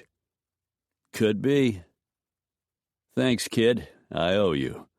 Just doing my job. Yeah, right. Like hell. Hacking into private information was definitely not what Trace paid him to do. Well, most of the time. Jake clicked off the phone. The police might not have anything new, but 2 new leads had just turned up. He intended to follow them, wherever they led. Chapter 29. Sage waited until Jake shoved his cell phone back in the pocket of his jeans. You were talking to Saul, right? The computer kid? That's right. Did the good old Charlie you mentioned happen to be Charles Denton? His features tightened. Matter of fact, it did. What about Jonathan Hunter? Were you digging up information on him, too? Your grandfather hired me to do a job, Sage. That job is to protect you. I need to figure out who set that bomb and sent that note. Both Denton and Hunter have motives to destroy your negotiations. Denton's wife is a social climber who spends money like it's going out of style. He might want the job to satisfy her need for social status. Hunter's a gambler. The promotion to president would mean a lot more money he could use to feed his habit. I don't believe their personal lives have anything to do with this. But you aren't completely sure, are you? You can't say for certain one of these men wasn't involved. Until we can totally eliminate them from suspicion, I'm going to keep digging. Sage shook her head. That isn't going to happen, Jake. I'm not going to stand by and let you dig up dirt on people I've known for years, people I work with every day. You can't stop me, Sage. She planted her hands on her hips. Oh, no? I'll call my grandfather. I'll tell him what you've been doing, and he'll fire you. Is that what you want? Jake strode toward her, towered above her. You think I'm doing this just because it's my job? She gasped when he reached for her, pulled her into his arms. His mouth came down hard in an angry, burning kiss that told her how much she meant to him, how much he cared. "I want you safe," he whispered, kissing the side of her neck. "Let me do my job." And then he kissed her again, and she was lost. Helplessly, her arms went around his neck. She went up on her toes and kissed him back. His tongue swept into her mouth, tangled with hers, and heat and need poured through her. She had never met a man who could make her feel so womanly, so hungry, so needy. Jake kissed her until she was hot and wet and close to begging him to take her. "Jake," she whimpered, wondering if he could hear the plea in her voice. Triumph gleamed in his eyes as he kissed her again, then lifted her and carried her into the bedroom. They were naked within minutes, Jake above her, kissing her breasts, Sage arching beneath him, feeling the raw power of him, desperate to feel him inside her. "Jake, please." "Soon," he whispered, taking his time, nipping and tasting, making her hot all over. Another drugging kiss, and he eased himself inside. He felt big and hard, and he filled her completely. Digging her fingers into the knotted muscles across his shoulders, she arched up in silent entreaty. The instant he started to move, she climaxed, her body trembling, her teeth sinking into her bottom lip. A soft moan escaped. Dear God, she had never known anything so glorious, so incredibly sweet. His strokes quickened, grew deeper, harder, and she came again. Deep, saturating pleasure rushed through her, hot and fierce and consuming. Jake came a few seconds later, his powerful body tightening, muscles going rigid, head thrown back. For long seconds, neither of them moved. She could feel his heart, beating in rhythm with her own. Jake kissed her softly one last time, then lifted himself away and lay beside her, curled her against his chest. He pressed his lips to the top of her head. "I need you safe, Sage. If neither of those men is involved, no one will ever know anything about them. You can trust me on that." She trusted him, more than any man she had ever known. And she loved him. Dear God, she loved him. And it was going to hurt so badly when it was over between them. She tried not to think of it, but thoughts of a life without him tormented her, and it took a while to fall asleep. The buzzing of the intercom, announcing the arrival of a visitor, awakened her. Sage tossed back the covers and leaped out of bed, hoping some new catastrophe wouldn't be waiting for her, when she walked into the living room. Jake had just finished his shower and pulled on jeans and a fresh T-shirt when he heard the intercom buzz. He swore a silent oath at the news from the lobby desk that Ian Dumont was on his way up.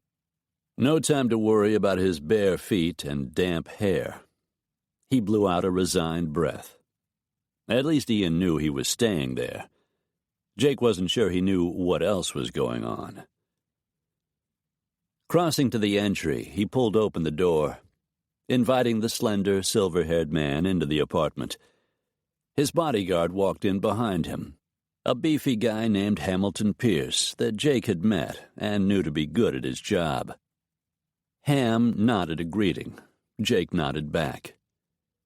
Ian walked toward him. "Jake?" Those golden eyes, so much like Sage's, roamed over him, missing nothing, Jake was sure. "It's good to see you, sir. Though the timing could surely have been better. since he'd just climbed out of bed with the man's granddaughter. "Sage has been worried about you. She was hoping to see you sometime this weekend. Make sure you were okay." "I'm fine. Where is she?" "I'm right here, Grandfather." Sage sailed into the room, a smile pasted on her face. With no time to prepare, she'd pulled on the same khaki slacks and orange top she'd been wearing, and dragged a brush through her hair. Her cheeks were rosy from sleep and making love. She looked like a woman well tumbled. Under different circumstances, Jake might have smiled. "I'm glad you're here," she said, leaning over to kiss her grandfather's cheek. "A couple of things have come up." For an instant, Ian's glance flicked to Jake, and one of his silver eyebrows lifted. "Is that so?" There was a hint of something in his voice that made Jake want to squirm. He wished he could tell what the old man was thinking, but Ian Dumont was too shrewd to be easily read. Ian kept his attention on Jake. "I see you're still taking care of my granddaughter." Jake felt the heat at the back of his neck. He prayed his face wouldn't flush. "Yes, sir." "It's a good thing Jake's here," Sage said a little too brightly. "This afternoon, I got a note in the mail from the bomber. He made a threat against Sheikh Khalid." "The police left just a little while ago," Jake added. "Against Khalid and not you?" Ian asked Sage. "It was generally threatening, but no, it was definitely against the Sheikh. The police are informing him." "That doesn't bode well for your deal." "I know." "At least the bastard isn't focused on you." Sage looked up at him. "I'm really sorry this happened, Grandfather." Ian's expression didn't change. "It was hardly your fault. Whatever happens, you've done the best you could." Sage's face fell at his words. "I haven't given up yet. I've got a meeting with the Sheikh and his daughter tomorrow morning. I don't think he'll leave before he sees her." "Then maybe there's hope." "Yes." But Jake could tell she was thinking about Aliyah and the promise she had made to speak to the Sheikh on her behalf.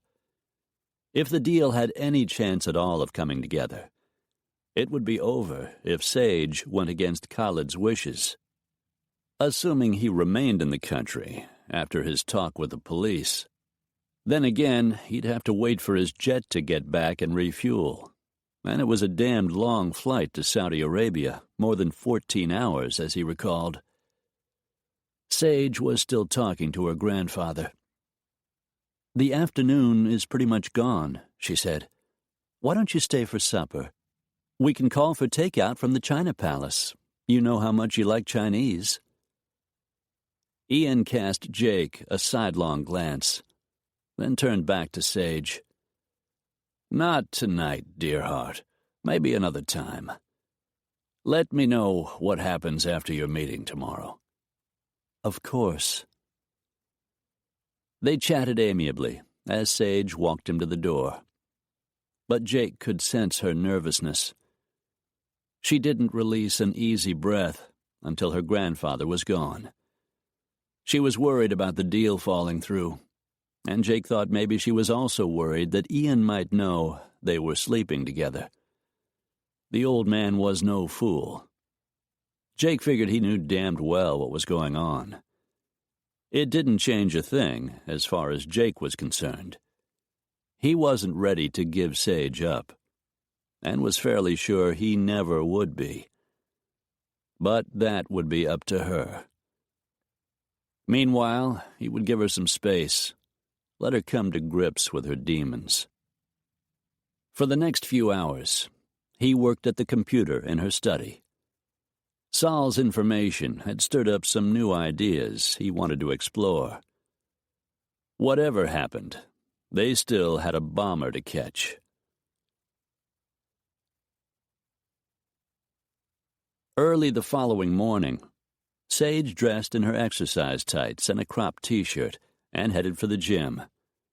She needed to relieve some stress before her meeting with the sheik, and a good hard workout usually helped. Jake went with her. He was still her bodyguard, which her grandfather's untimely visit had reminded her. He was also used to physical exercise, and the hours they spent in bed, delicious as they were, weren't nearly enough for a man like Jake. The gym was in the basement, so there weren't any windows. Jake unclipped his holster and laid it on a table against the wall. With the door locked behind them, they both went to work. For the first hour, Sage used the weight machines, while Jake lifted heavy barbells. In between sets, Sage allowed herself to watch him, to appreciate the way the powerful muscles in his chest and shoulders stretched the seams of his clean white t-shirt to the point of bursting. As he lay on a padded bench, pressing nearly 300 pounds, Jake's muscles strained, rippling the sinews in his thighs and calves. God, he was a beautiful specimen of man. Just not the man for her. It was a thought that nagged her morning and night, a thought that made her heart clench whenever she looked at him. No matter her feelings for Jake, she was going to have to give him up. Her grandfather's visit had reminded her of that. Ian Dumont had rescued her, been there for her when she'd needed him most. When her mother had fallen ill, it was Ian who had paid Mary Ann Dumont's enormous hospital bills. Ian who had seen that she received the finest medical care. He couldn't save her mother from the vicious cancer that finally took her life, but during those agonizing days of pain and loss, he was there to give Sage comfort and make her feel safe. Through the worst days of her life, her grandfather had loved her. That love had given her the strength to go on, to become the strong woman she was today. She owed him for everything she was, everything she intended to become in the future. Marrying the right man was crucial to that goal. She needed someone who fit in, someone who would understand her drive and ambition, someone her grandfather approved of. She thought of Jake and felt a soft pang in her heart. Marrying for love simply wasn't part of the bargain she had struck with herself when she'd accepted Ian's support and guidance over the years. As she finished on the rowing machine, Sage took a calming breath. Today was not a day to think of the past or the future. Instead, she needed to prepare herself for her all-important meeting with the sheik, and that meant relieving as much stress as she could before his arrival. With that in mind, she spent the next hour walking at a fast pace on the treadmill, while Jake jogged on the machine beside her. As the hour came to a close, she felt better, tired, but more able to focus. They left the gym and returned upstairs. There was time only for a quick shower and a hurried bite to eat before the sheik and Aliyah were due. Still, by the time Sage was finished, she was ready for whatever happened. Or at least, she hoped she was. Chapter 30. The intercom buzzed. Aliyah arrived at the apartment first, walking in with Rena, who gave Sage a brief hug. "We're a little early, but I couldn't stand the tension any longer. I think I'm more nervous than she is." Rena tipped her head toward the slender, achingly lovely girl with coffee and cream complexion and big brown eyes. Aliyah was wearing traditional garb today, a pale gray silk caftan and matching headscarf that covered all but her face, hands, and feet, probably the clothes she'd been wearing when she ran away. "Thank you for doing this," Aliyah said, taking hold of Sage's hand. "You cannot know how much your help means to me." "I don't know what I can actually do. I guess we just have to wait and see what your father has to say." Jake walked in just then, freshly showered and shaved, and looking gorgeous. "Good morning, ladies," he said. "Good to see you, Jake," Rena said. "Good morning," Aliyah said to him softly, her eyes cast down. Jake positioned himself by the door, legs slightly splayed as he settled into bodyguard mode. He was leaving this to Sage, and she thought how good he was at knowing when to take charge and when to back away. She and Aliyah talked quietly as Rena went into the kitchen to make a pot of coffee. A few minutes later, she walked back into the room, carrying the antique silver service Sage had admired in a London shop and Ian had bought for her as a birthday present. Rena set the tray down, but didn't pour anyone a cup. The minutes ticked past. The sheikh was late. A power play, Sage was sure. By then, Aliyah was nearly in tears. "He has changed his mind. He isn't going to come." "He'll be here," Sage said, praying she was right. The intercom buzzed just then, announcing his arrival, keeping her own nerves from stretching even tighter. Rena gave Aliyah's hand a final squeeze and stood up from the sofa. "I think it's better if I leave you alone. I'll be in the study watching TV." Sage didn't argue. She had no idea how this was going to play out. By now the police had told the sheikh about the note and the threat. She hoped to leave him and Aliyah alone to work things out, but she would just have to wait and see. When she opened the door, Khalid walked in dramatically, his white robe and headdress floating out around him, bearded chin thrust up. His two bodyguards walked in behind him and took up positions next to Jake.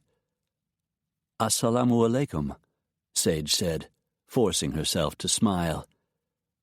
"Wa alaikum assalam," the sheikh replied stiffly. Aliyah greeted him formally, bowed, took his hand and kissed the back. The sheikh turned to Sage. "If you will excuse us, there are things my daughter and I need to discuss." "Of course." Glad to give them the privacy they needed, she crossed the living room and started down the hall. Jake fell in behind her, and Khalid's bodyguards moved into the corridor outside the apartment to wait. For the next 20 minutes, Sage had no idea what was being said. She could hardly hear their muted voices through the closed study door, and they were speaking in Arabic. As time progressed, the sheikh's voice became raised in anger. Her heart began pounding. She looked over at Jake. "You don't think he'll hurt her?" "By custom, it's his right as her father." "Well, I won't have it." Sage shot up from her chair. "Not in my house." Marching across the study, she jerked open the door and stormed out into the hall, glad for Jake's comforting presence as he walked behind her. She was sure she was going to find Aliyah battered and bruised, maybe even bloody. Instead, she found father and daughter facing off as if set to do battle. Aliyah was crying. The sheikh's features looked icy and grim. "This is a private conversation," he said darkly. Sage took a position between them. "I won't let you hurt her. Whatever crime you think she has committed, I won't have it. Not in my house." Those fierce black eyes pinned her where she stood. "You dare to speak to me in this manner? Have you forgotten how much you have to lose?" Sage swallowed hard. She knew exactly how much she had to lose. Everything she had worked for. All the years she'd put in. This deal meant everything. She lifted her chin. It doesn't matter. Your daughter doesn't deserve your scorn. She loves you. In forcing her to run away, you have already caused her tremendous pain. Her voice softened. She yearns for your approval, Your Highness. But the fact is, Aliyah is different. You've admitted that yourself. She's sweet and kind and extremely smart, but she can't grow into the woman she was meant to become if she is stifled by the customs of your country. Aliyah's eyes looked round as saucers. She sank down on the sofa, trembling all over, her face ashen. If you love her, Sage continued, if you want her happiness, as I believe you do, you will set her free. You will be the father she adores. Something shifted in those hard, dark features. Something she couldn't begin to read. We are very close to closing our transaction, he reminded her, with soft menace. Are you willing to risk losing everything you have worked for by incurring my wrath? Sage swallowed. Sheikh Khalid wasn't a man to have as an enemy. You know that isn't what I want. But I can't stay silent and watch a young woman's life be destroyed. Khalid said nothing for the longest time. He continued to stare into Sage's face, looking for some sign of weakness, finding only determination. His robes billowed out as he turned to his youngest daughter. You may remain in this country as you wish. I will arrange for you to stay with a relative, perhaps the cousin you spoke of in New York. I will assist you in gaining entrance to university. But I will make no decision regarding your marriage to this young man I do not know. In time, perhaps, after I discover his worth, that will change. In this, my decision is final. Aliyah slid off the sofa onto the carpet and wrapped her arms around her father's legs. She bowed her head in respect. Thank you, Father. Thank you so much. I will not disappoint you. This I promise. He lifted her gently to her feet, eased her into his arms. I want your happiness, my daughter. I believe these things that have been said are true, and that here you will fulfill all the promise I have seen in you. Tonight I return to Saudi Arabia, but soon arrangements will be made for me to meet this young man. Tears streamed down Aliyah's cheeks. Thank you, Father. He turned to look at Sage. I have spoken to the police. It is time I return to my homeland. My plane has arrived and is being refueled and prepared for the journey. Zahra and Yasser will remain with my daughter until permanent living arrangements can be made. I'll make certain they have whatever they need. He made a formal bow. I bid you farewell, Sage Dumont. Ma'asalama. The traditional goodbye. Ma'asalama, she replied. Turning, he walked out the door. Behind her, Aliyah wept softly. Chapter 31. Jake escorted Sage to the office Monday morning. After her meeting with the sheikh, she had phoned her grandfather and told him Khalid was leaving. It looked as if the deal was dead. She'd been depressed ever since, and was quiet as Jake escorted her up the elevator to her office. She was wearing a tailored, dark green suit today, but he noticed the skirt came above her knees. Pretty legs, he thought. Nice to see them again. There were definitely some benefits to having the negotiations over. The sheikh was gone, but Jake's job wasn't finished until the bomber was caught. In the meantime, now that the sheikh was on his way back to Saudi Arabia, Jake needed to phone Rick Haskins and give him the names of the other two men in the drug smuggling ring that had involved marine drilling, Kadim Ahmad and Yusuf al-Zahrani. Their surnames he'd gotten from Aliyah, who fortunately was too upset about seeing her father to wonder why he wanted to know. Using the phone in the conference room, he dialed the agent's cell number. "Haskins," Rick answered. "Cantrell, you got a pencil? I got some information I want to give you."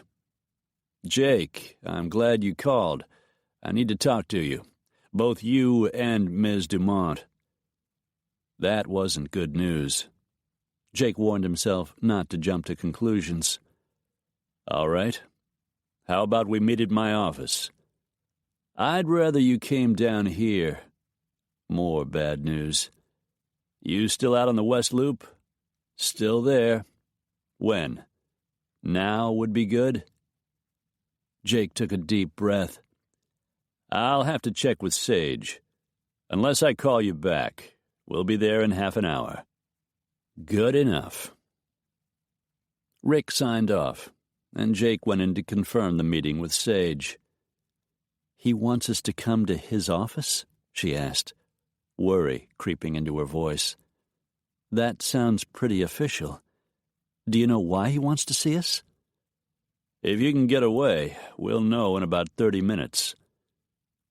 She didn't waste time, just stood up from behind her desk, walked over and grabbed her purse. "All right, let's go." The beige 6-story office building sat next to the freeway. Sage waited as Jake pushed open one of the double glass doors, then held it so she could make her way inside. Richard Haskins met them before they'd had time to give the front desk clerk their names. "Come on back," the agent said, without the usual pleasantries. Turning, he led them down the hall into a small conference room. It was stark, just chrome chairs with black vinyl seats and a formica-topped table. 2 black and white posters of city scenes kept the walls from being completely bare. Sage's heart kicked up, her nerves beginning to build. The plan to intercept a group of drug smugglers had been a desperate one to begin with. A man had been killed. Jake had counted on giving the DEA credit for the bust, in exchange for their protection. But would Haskins keep his word? If not, God knew what sort of trouble they could all be in.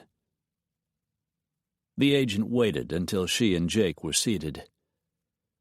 "You want some coffee? Something cold to drink?" "We're fine," Jake answered for both of them.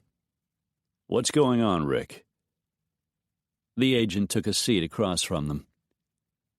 "We've uncovered some disturbing new information about the man killed the night of the smuggling attempt." "That right?" "I'm afraid so. It took a few days to piece the facts together, but we finally ID'd the guy. His name was Gamal Ali." "You knew that Friday night." Sage remembered Jake saying it was on the man's driver's license. "That's right. But before he changed it, his name was Jarvis Payton. Payton was released from Huntsville Prison in 2006, where he'd been serving 20 years for armed robbery and attempted murder. The interesting part is that while he was in there, he converted to Islam. For the last 2 years, Homeland Security has been tracking him as a possible member of a terrorist cell." Sage felt the color drain from her face. "Fuck," Jake said beneath his breath. She felt his big hand grasp hers under the table, and give a reassuring squeeze. "Go on," he said.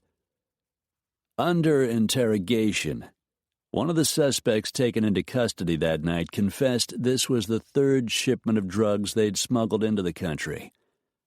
"We think a portion of the money Gamal Ali collected may have gone to finance terrorist activities." Sage's heart jerked.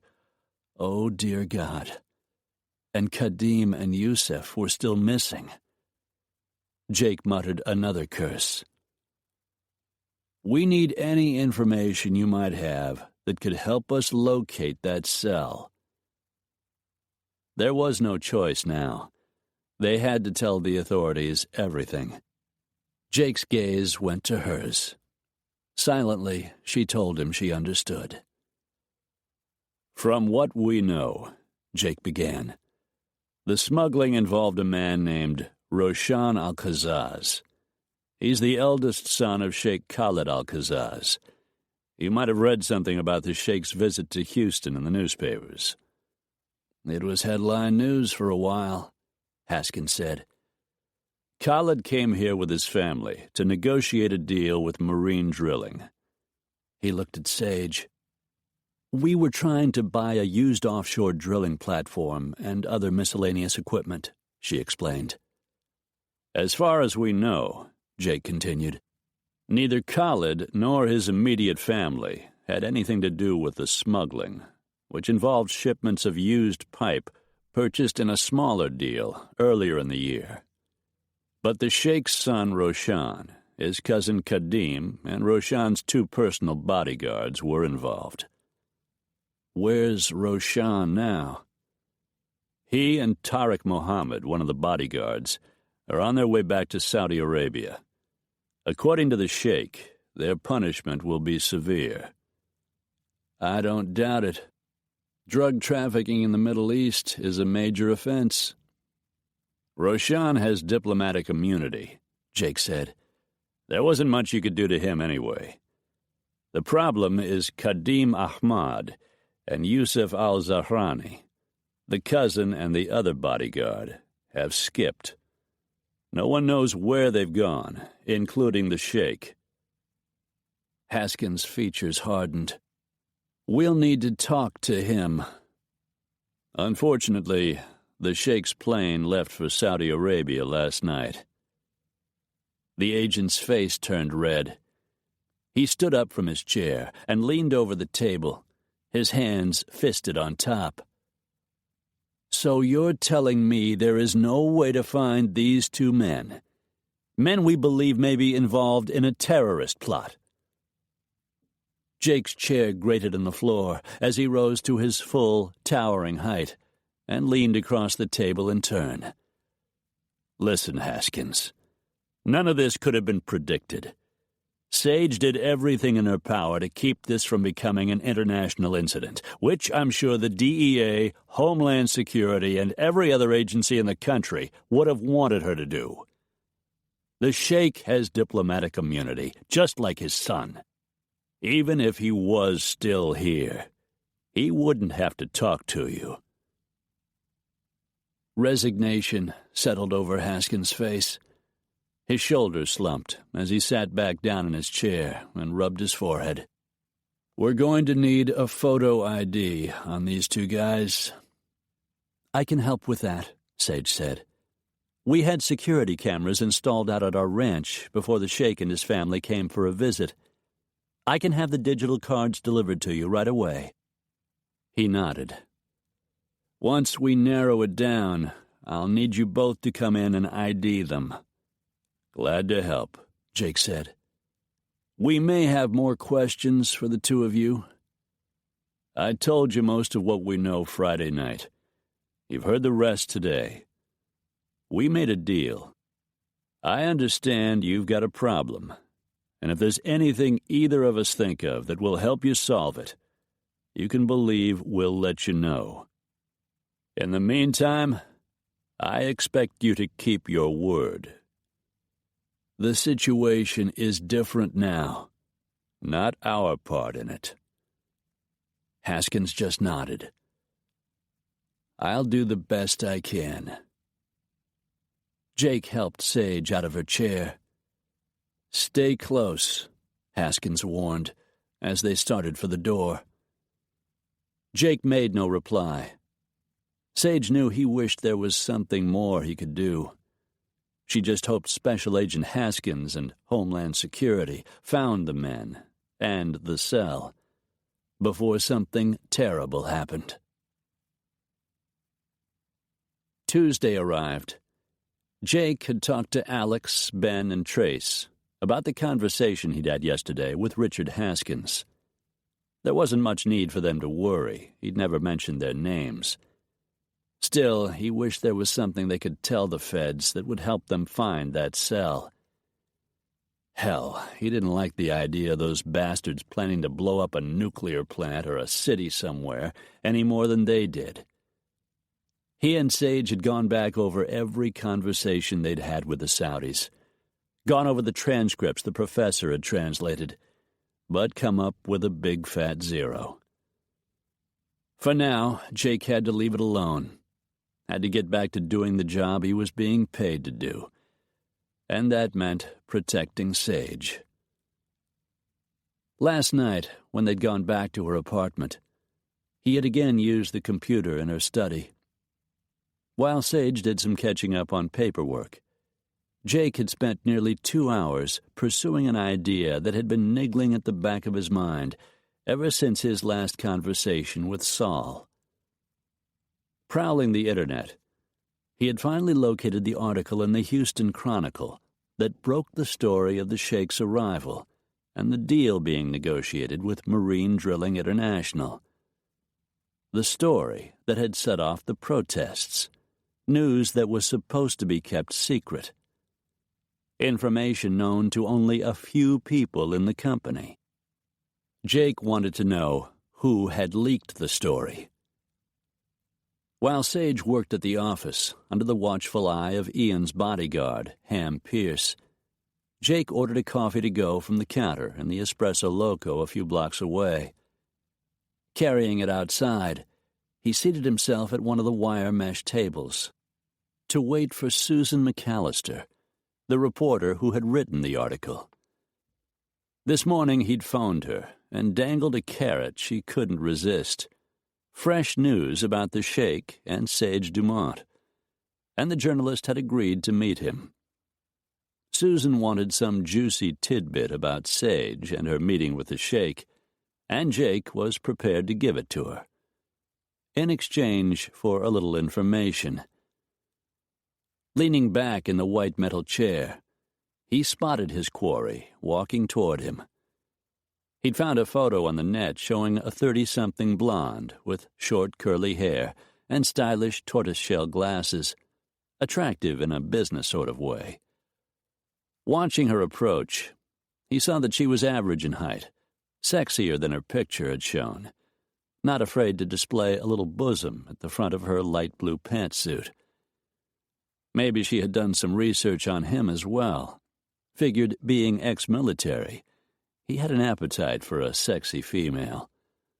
Until a few weeks ago, she would have been right. Nowadays, there was only one woman he wanted. "Mr. Cantrell?" "That's right." He stood to greet her. "Jake will do. Have a seat, Ms. McAllister." She ran her pretty blue eyes over him, head to foot. "Call me Susan. It's nice to meet you." He smiled, tried to look friendly. "Coffee?" "I wouldn't mind a cup, but I'd prefer a cappuccino." He could have guessed. He got up to fetch her one, returning shortly with a paper cup shooting steam through the hole in the lid. She blew through the hole to cool the liquid, then took a sip as he sat across from her. "So, what have you got for me?" He kept his smile in place. He could smell her soft perfume.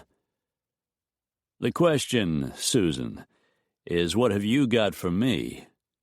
I have information you should be interested in.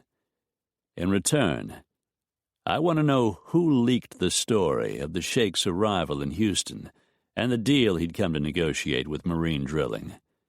You had the byline on the piece. I want to know who gave you the information. I don't reveal my sources. Then I guess you don't want to know how the deal is progressing. She tried to look disinterested, but failed. Popping the lid off the cup, she blew across the top a few times and took another sip. I'd like to know, of course I would. Unfortunately, my ethics won't allow me to reveal how I got that information. He sipped his coffee, biding his time.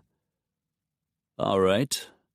What if I say a couple of names, and if one of them is the man who talked to you, you take a drink of your cappuccino? Her gaze ran over him again. She was hungry for information. Or maybe that look was a different kind of hunger. He had a hunch it was both. She eyed him shrewdly. And you know what's happening with the deal. You can give me the facts? As I said, I have information you'll be interested in knowing. All right. Say the names. Charles Denton. She just stared down at her cup. How about Jonathan Hunter? She took a sip of her coffee, giving him a yes, and smiled.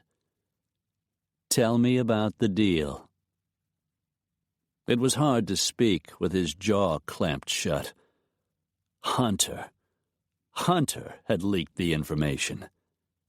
The man had wanted the deal to fail. Jake remembered seeing the guy coming out of Sage's office. He wanted to take the slick-looking bastard by the throat and shake him till his teeth fell out.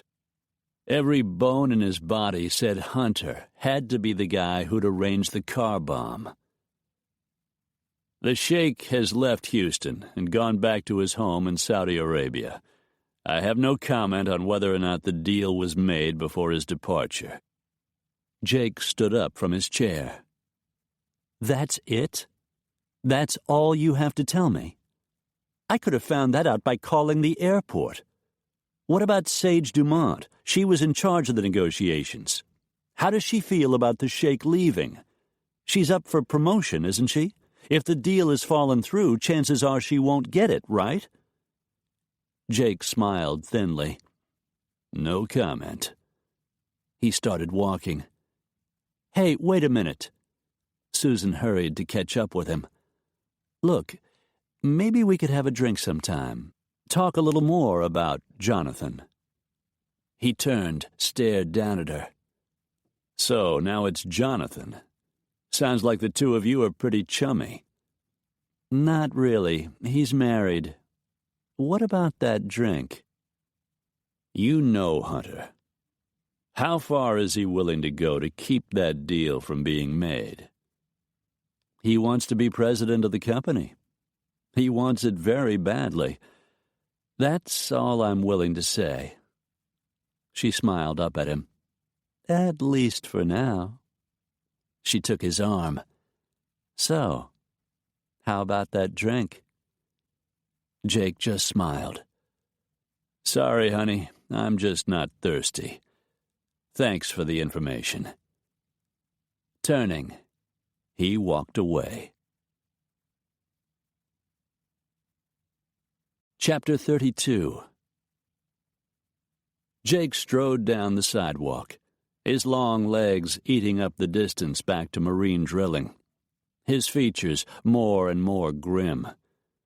He knew he should wait, put together as much evidence as he could before he confronted Jonathan Hunter. Instead, when he reached the executive floor, he headed straight for Hunter's office, walked in without knocking, and closed the door. The VP smiled up at him from behind his fancy black granite desk. Mr. Cantrell, I want to tell you how glad I am you've been looking out for our dear Sage. Jake didn't say a word, just strode forward, reached across the desk, grabbed hold of Hunter's tie, and hauled him forward, stretching him out across the polished surface like a landed fish. Paperweights and family photos went flying. Stacks of files and notes shot into the air. You hired the guy who blew up Sage's limo. I want his name. Hunter clawed at the tie around his neck. I don't know what you're talking about. I didn't hire anyone. Bullshit. Jake dragged him to his feet on the opposite side of the desk. Give me his name. Hunter's eyes flashed with guilt and fear. If Jake had had the least doubt that the man was culpable, he didn't now. I'm not the one. No? Fury rolled through Jake. He drew back his fist, discovered it was shaking. He was afraid if he hit the bastard, he'd kill him. You've got 10 seconds. Security! Hunter tried to call out, but the sound came out a strangled croak. 6, 5, 4, 3. Jake drew back farther. 2. It was Stanton! Stanton's idea! Jake held himself back, but just barely. He loosened his grip a little so Hunter could speak. Go on.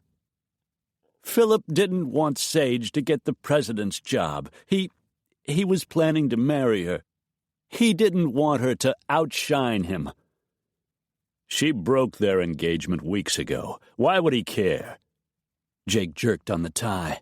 Tell me the rest. It was Stanton's idea at first. We leak the story and stir things up. Enough trouble, the sheikh goes back home and the deal doesn't get done. What about the bomb? Let me go. Jake shoved the knot in Hunter's tie tighter, making him choke. Not until you tell me about the bomb. All right, I'll tell you. Might as well, Jake thought. It was all over now but the shouting. He let go of Hunter's tie, but stayed well inside the man's comfort zone, using his size to deliver a subtle threat. Hunter loosened his tie, breathed deeply, and raked a hand through his black, slicked-back hair. After the newspaper article broke, the place was overrun with demonstrators, and we thought Khalid would leave. When he didn't, I couldn't let it go. I hired a guy I knew, ex-oil man, expert in exploratory demolition. I want his name. Augie Butler. Jake made a mental note. Keep going. Butler was retired, injured in an accident on the job. I knew he needed money. I knew he could make the bomb, but I told him to make sure no one was hurt. I was clear about that. It was only meant as a warning. I thought for sure the sheikh would go home after that. But he didn't. No. What about the note? I sent it. I pieced it together and mailed it to Sage. After everything I'd already done, I figured I had to make one last try. You greedy goddamned bastard. Jake drew back his fist once more, not realizing Sage had opened the door. He heard her scream as he let fly a blow that came straight from the shoulder and slammed into Jonathan Hunter's thin, pale face. Even though Jake had pulled his punch, the man went flying ass over tea kettle across the desk, hitting his chair on the way down, sending it spinning away, moaning as he crashed to the floor. "Jake, for God's sake, what are you doing?" Sage's eyes were wide and fearful as she started toward Hunter. Jake caught her arm and pulled her away. "He's your guy. Him and your ex-fiancé. Stanton leaked the story to the Chronicle about the sheikh and your deal. Apparently he didn't want you to be his boss, and you would be if you got the job as president. He put the idea in Hunter's head, and Hunter ran with it. Hired the bomber and wrote the note." Ian walked in, as Hunter staggered to his feet, blood dripping from his broken nose onto his pristine white shirt and red-striped power tie. "What the devil?" Ian looked at Hunter, saw one of his top executives battered and bloody, saw Jake's bleeding knuckles, and knew who was to blame. His loyalty had to lie with a man who had worked for him for years. Ian turned a hard look on Jake. "I won't tolerate this kind of behavior, not under any circumstances. You're fired, Cantrell." "Fine by me." Turning, Jake stalked out of the office. He didn't need the fucking job. He didn't need the headache. The only thing that mattered was that Sage made no effort to stop him. End of story, he figured. Wiping the blood off his knuckles, he crossed the carpet toward the elevator.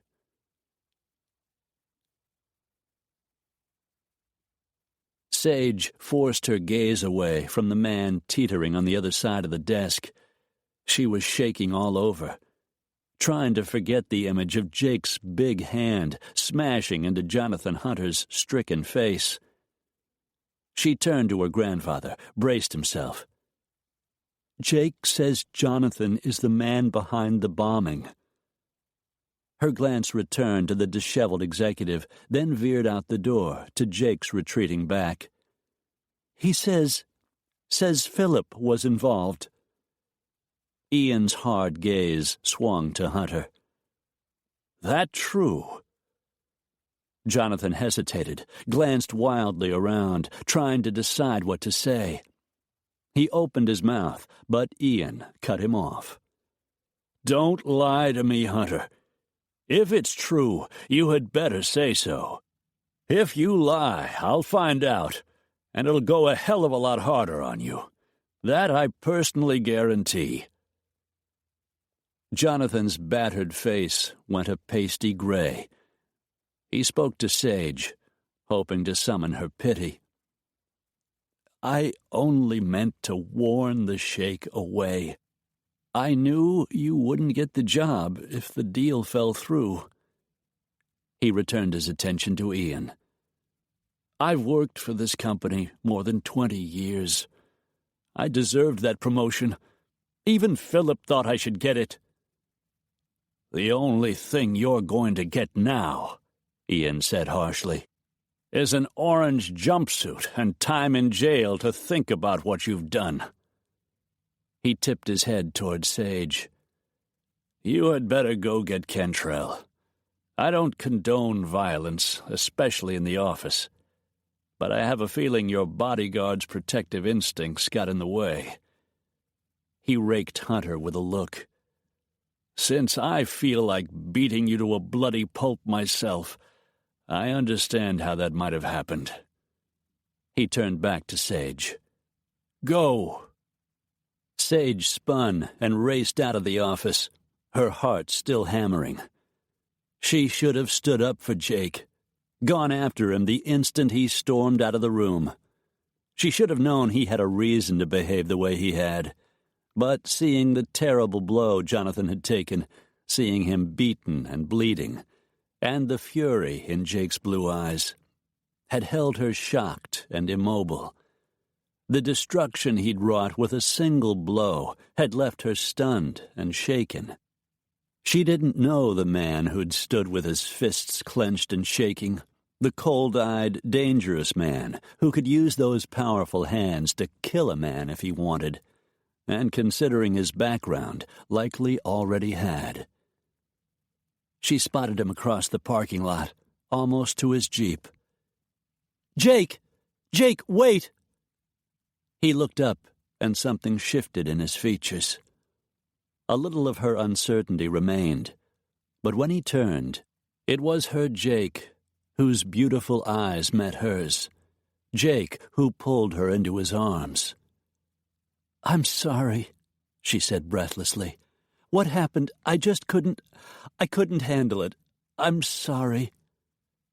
When she wrapped her arms around his neck, he drew her gently against him. "I'm the one who's sorry. I lost it in there. I thought of what Hunter had done, the trouble he'd caused. I imagined what could have happened to you when that bomb went off, and I lost it." She reached up and cupped his cheek. Jonathan got what he deserved. Ian said he wanted to beat him to a bloody pulp himself. She managed a tentative smile, realized she had tears in her eyes. "You aren't really fired." Jake kissed her, softly, sweetly, making her heart turn over. "That's all right. I quit."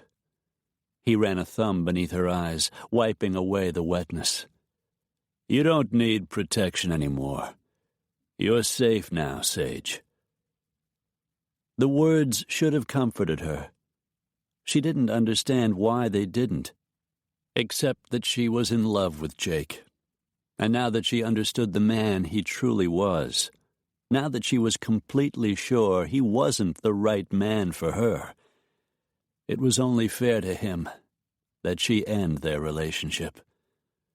Her heart twisted inside her. "Not now," a little voice said. "Not yet." So when he started back to the building, she took his arm and walked quietly beside him, let him guide her to the elevator that swept them upstairs. There was business to finish. By now, Ian would have called the police. There would be statements to make, information to give. She thought of their interview with Richard Haskins. Lately, it seemed as if dealing with law enforcement took up most of her day. As they stepped out of the elevator, she felt Jake's hand at her waist, guiding her back toward her office to wait for the police. Inside her chest, her heart thumped dully. At least until this was over, she wouldn't have to say goodbye. She would have Jake a little longer.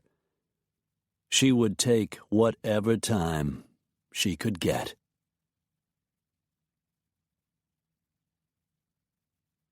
Chapter 33. On Thursday morning, things began to settle back into a normal routine.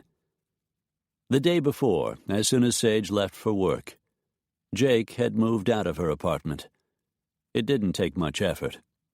He had only a shaving kit and a few clothes to pack. Still, he found it harder than he'd expected. Maybe he'd hoped Sage would ask him to stay. He liked living with a woman, he'd discovered. He liked living with Sage. In the end, he'd left a toothbrush, disposable razor, and a change of clothes before he'd walked out the door. Somehow it didn't seem so final that way. After Jake's confrontation with Hunter and his conversation with the police, Augie Butler had been arrested and charged with attempted murder, plus a dozen other things. Jonathan Hunter had also been charged, but had hired some fancy lawyer and posted bail. Since the only thing they had against Philip Stanton was Hunter's allegation that he had been initially involved, Jake wasn't sure what was going to happen to him. Aside from losing his job and being blackballed throughout the oil industry by Ian Dumont, Jake figured the high life was probably over for the no-good rotten bastard. Though the bomb threat was over, Sage was still worried about the disappearance of Kadim and Yusuf, and the possibility they were involved with a terrorist cell. Jake knew she felt responsible for bringing the men into the country. She was also depressed that the sheikh had left without agreeing to a deal. Knowing Sage wasn't good at accepting defeat, Jake was trying to give her some space until she got her head wrapped around the fact that she wasn't going to save marine drilling millions of dollars. And there was a good chance Charlie Denton was going to get the promotion to president. Ian didn't play favorites when it came to business. Not even for the granddaughter he loved. Jake figured it was up to the authorities to find the terrorists. Thursday afternoon slipped away. It was amazing how many calls he needed to return. how many loose ends there were to tie up after being away for the past few weeks. 5 o'clock came and went, and Jake was still at it. But no one else had left the office either. The place was still humming when Annie buzzed to let him know Lincoln Jones was on the way over to his desk. "Hey, buddy, good to see you." Jake stood to shake his friend's hand. "What's up?"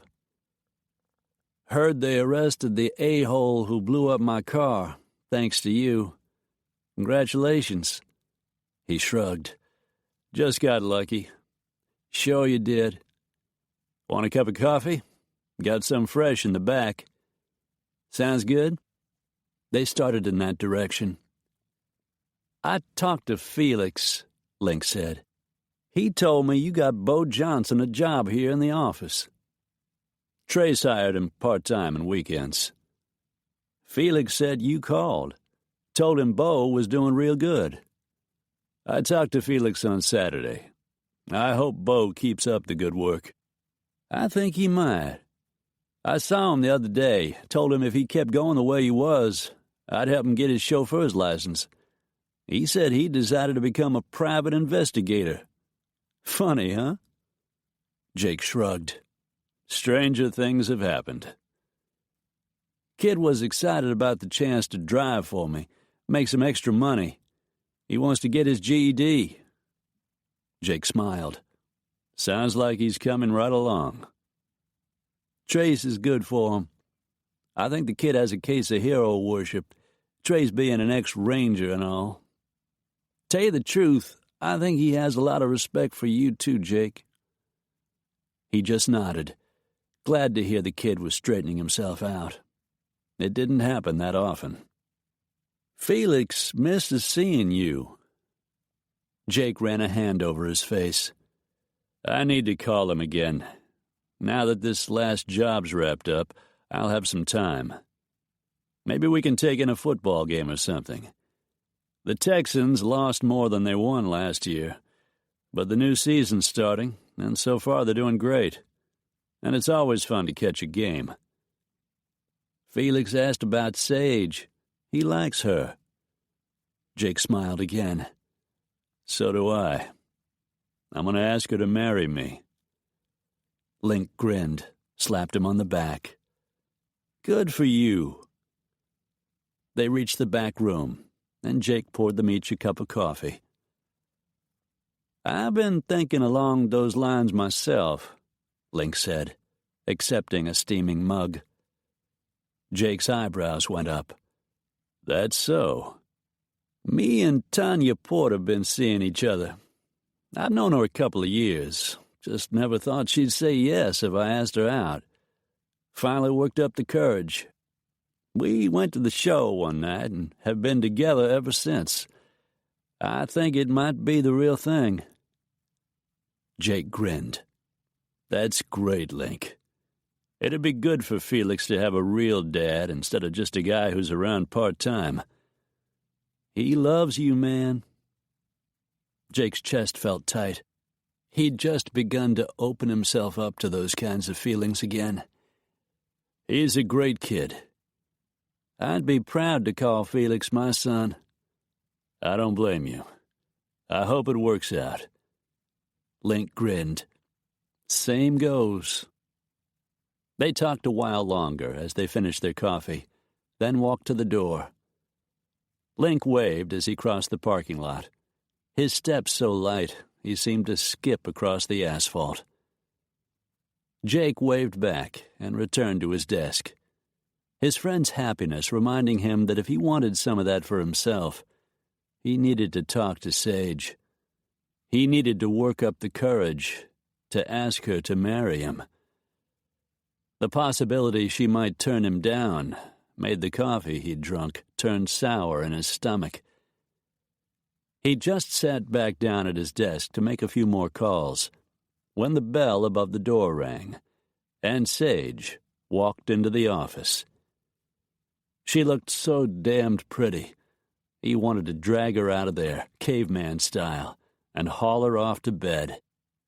He might have smiled at the image if he hadn't noticed the worry lines digging into her forehead as she rushed toward him. Jake shot out of his chair and intercepted her halfway. "What is it? What's wrong?" "I should have thought of it. I don't know why I didn't. I should have at least considered the possibility." He took her hands. They felt ice cold. Leading her to his desk, he sat her down in the chair next to his. "All right. What should you have thought of?" "The shipment, Jake. I was reviewing the invoices on that old order of pipe, and suddenly it hit me. There's one more load coming in." "Take it easy. Roshan and the smugglers all said the shipment we busted was the last load of drugs." "That's right. Of drugs. But what if there's something else in the final shipment of pipe? Something Gamal Ali wanted. Something Kadim and Yusuf want. Something that's far more dangerous than drugs. What if Kadim and Yusuf were planning to disappear all along and when the deal went south, it just set things in motion ahead of time?" "Exactly," Sage said. "When's that load coming in?" "Today, Jake. The pipe may have already been unloaded. It'll be stored in the lot overnight, just like before." "If there's something in the shipment, they'll go after it tonight. We need to talk to Haskins." Jake grabbed Sage's hand and started hauling her toward the door. "He may not be Homeland Security, but he's in this up to his DEA ears." Jake didn't stop till they reached his Jeep, where he lifted Sage into the passenger seat. Sliding behind the wheel, he shoved his key into the ignition, then pulled out his cell and phoned the DEA office. When the receptionist answered, he asked for Special Agent Richard Haskins. "Tell him it's Jake Cantrell." "I'm afraid Agent Haskins is in a meeting. At the moment, he can't be disturbed." "Tell him I'm coming in. Tell him it's important. Tell him not to leave." "All right, but..." Jake closed the phone and started the engine. A few minutes later, he was on the West Loop, heading south. "This may be a wild goose chase," he said to Sage, "but we can't take the chance it isn't." She just nodded. Neither of them said another word until they reached the DEA office. Just as before, Richard Haskins was waiting when they walked through the door.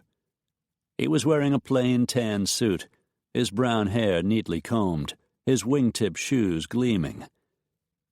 Sage walked behind him, Jake at her side, as he led them back to the same small conference room they had been in before. "What's so urgent you couldn't leave a message on voicemail?" Haskins asked, as he seated himself across from her at the table. "We may know how you can locate the members of that cell Homeland is looking for," Jake said. And for the next half hour, they explained about the final load of pipe being shipped from Saudi Arabia, and their theory that Kadim and Yusuf might have planted something for the terrorists in the shipment. "It could be a false lead," Jake finally said. "But my gut is telling me it isn't. It just makes too much sense." Haskins was nodding. Smuggling the drugs into the country in the pipe worked perfectly until that last round. If you hadn't overheard them talking, it would have gone like clockwork again. If Gamal Ali was planning to smuggle a weapon of mass destruction, say biotoxins or nuclear material, he had the perfect setup, and he knew it worked. "Right," Jake said. Haskins stood up from the table. "Stay here. I'll be back shortly." The agent returned a few minutes later, with photos of the members of the Sheikh's party, pictures taken with the security cameras out at the ranch. One of Trace's people had removed the cards from the cameras and brought them into the agency for examination. Haskins spread the stack of 8x10 photos on the conference table. "I've set things in motion for tonight. If the men show up to retrieve the merchandise, whatever it is, We'll be waiting. But we need to know what these guys look like." He slid the photos in front of Sage and Jake, and they began looking them over, searching for images of the men who had disappeared.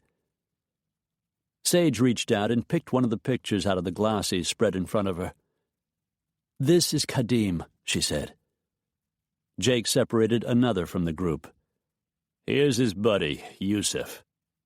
Sage picked out an image of Yusuf walking a few paces behind Roshan toward the ranch house. Jake found one of both missing men talking together at the shooting range. "Those are your boys," he said, sliding all 4 photos across the table. "Thanks." Haskins scooped them up. "I appreciate your help with this, both of you. I'll let you know what happens. Listen, Rick, if this thing goes down, it's going to be tonight. That means you haven't got a lot of time to prepare. I can help with that. I've been out there. I know the layout, how to get in and out, where to find the best cover. Let me go in with you." Sage grabbed his arm. "Jake, please, no." She didn't want him involved in something so dangerous. She didn't want him getting hurt. Haskins shook his head. "Appreciate the offer, but I can't let you do that. You're a civilian.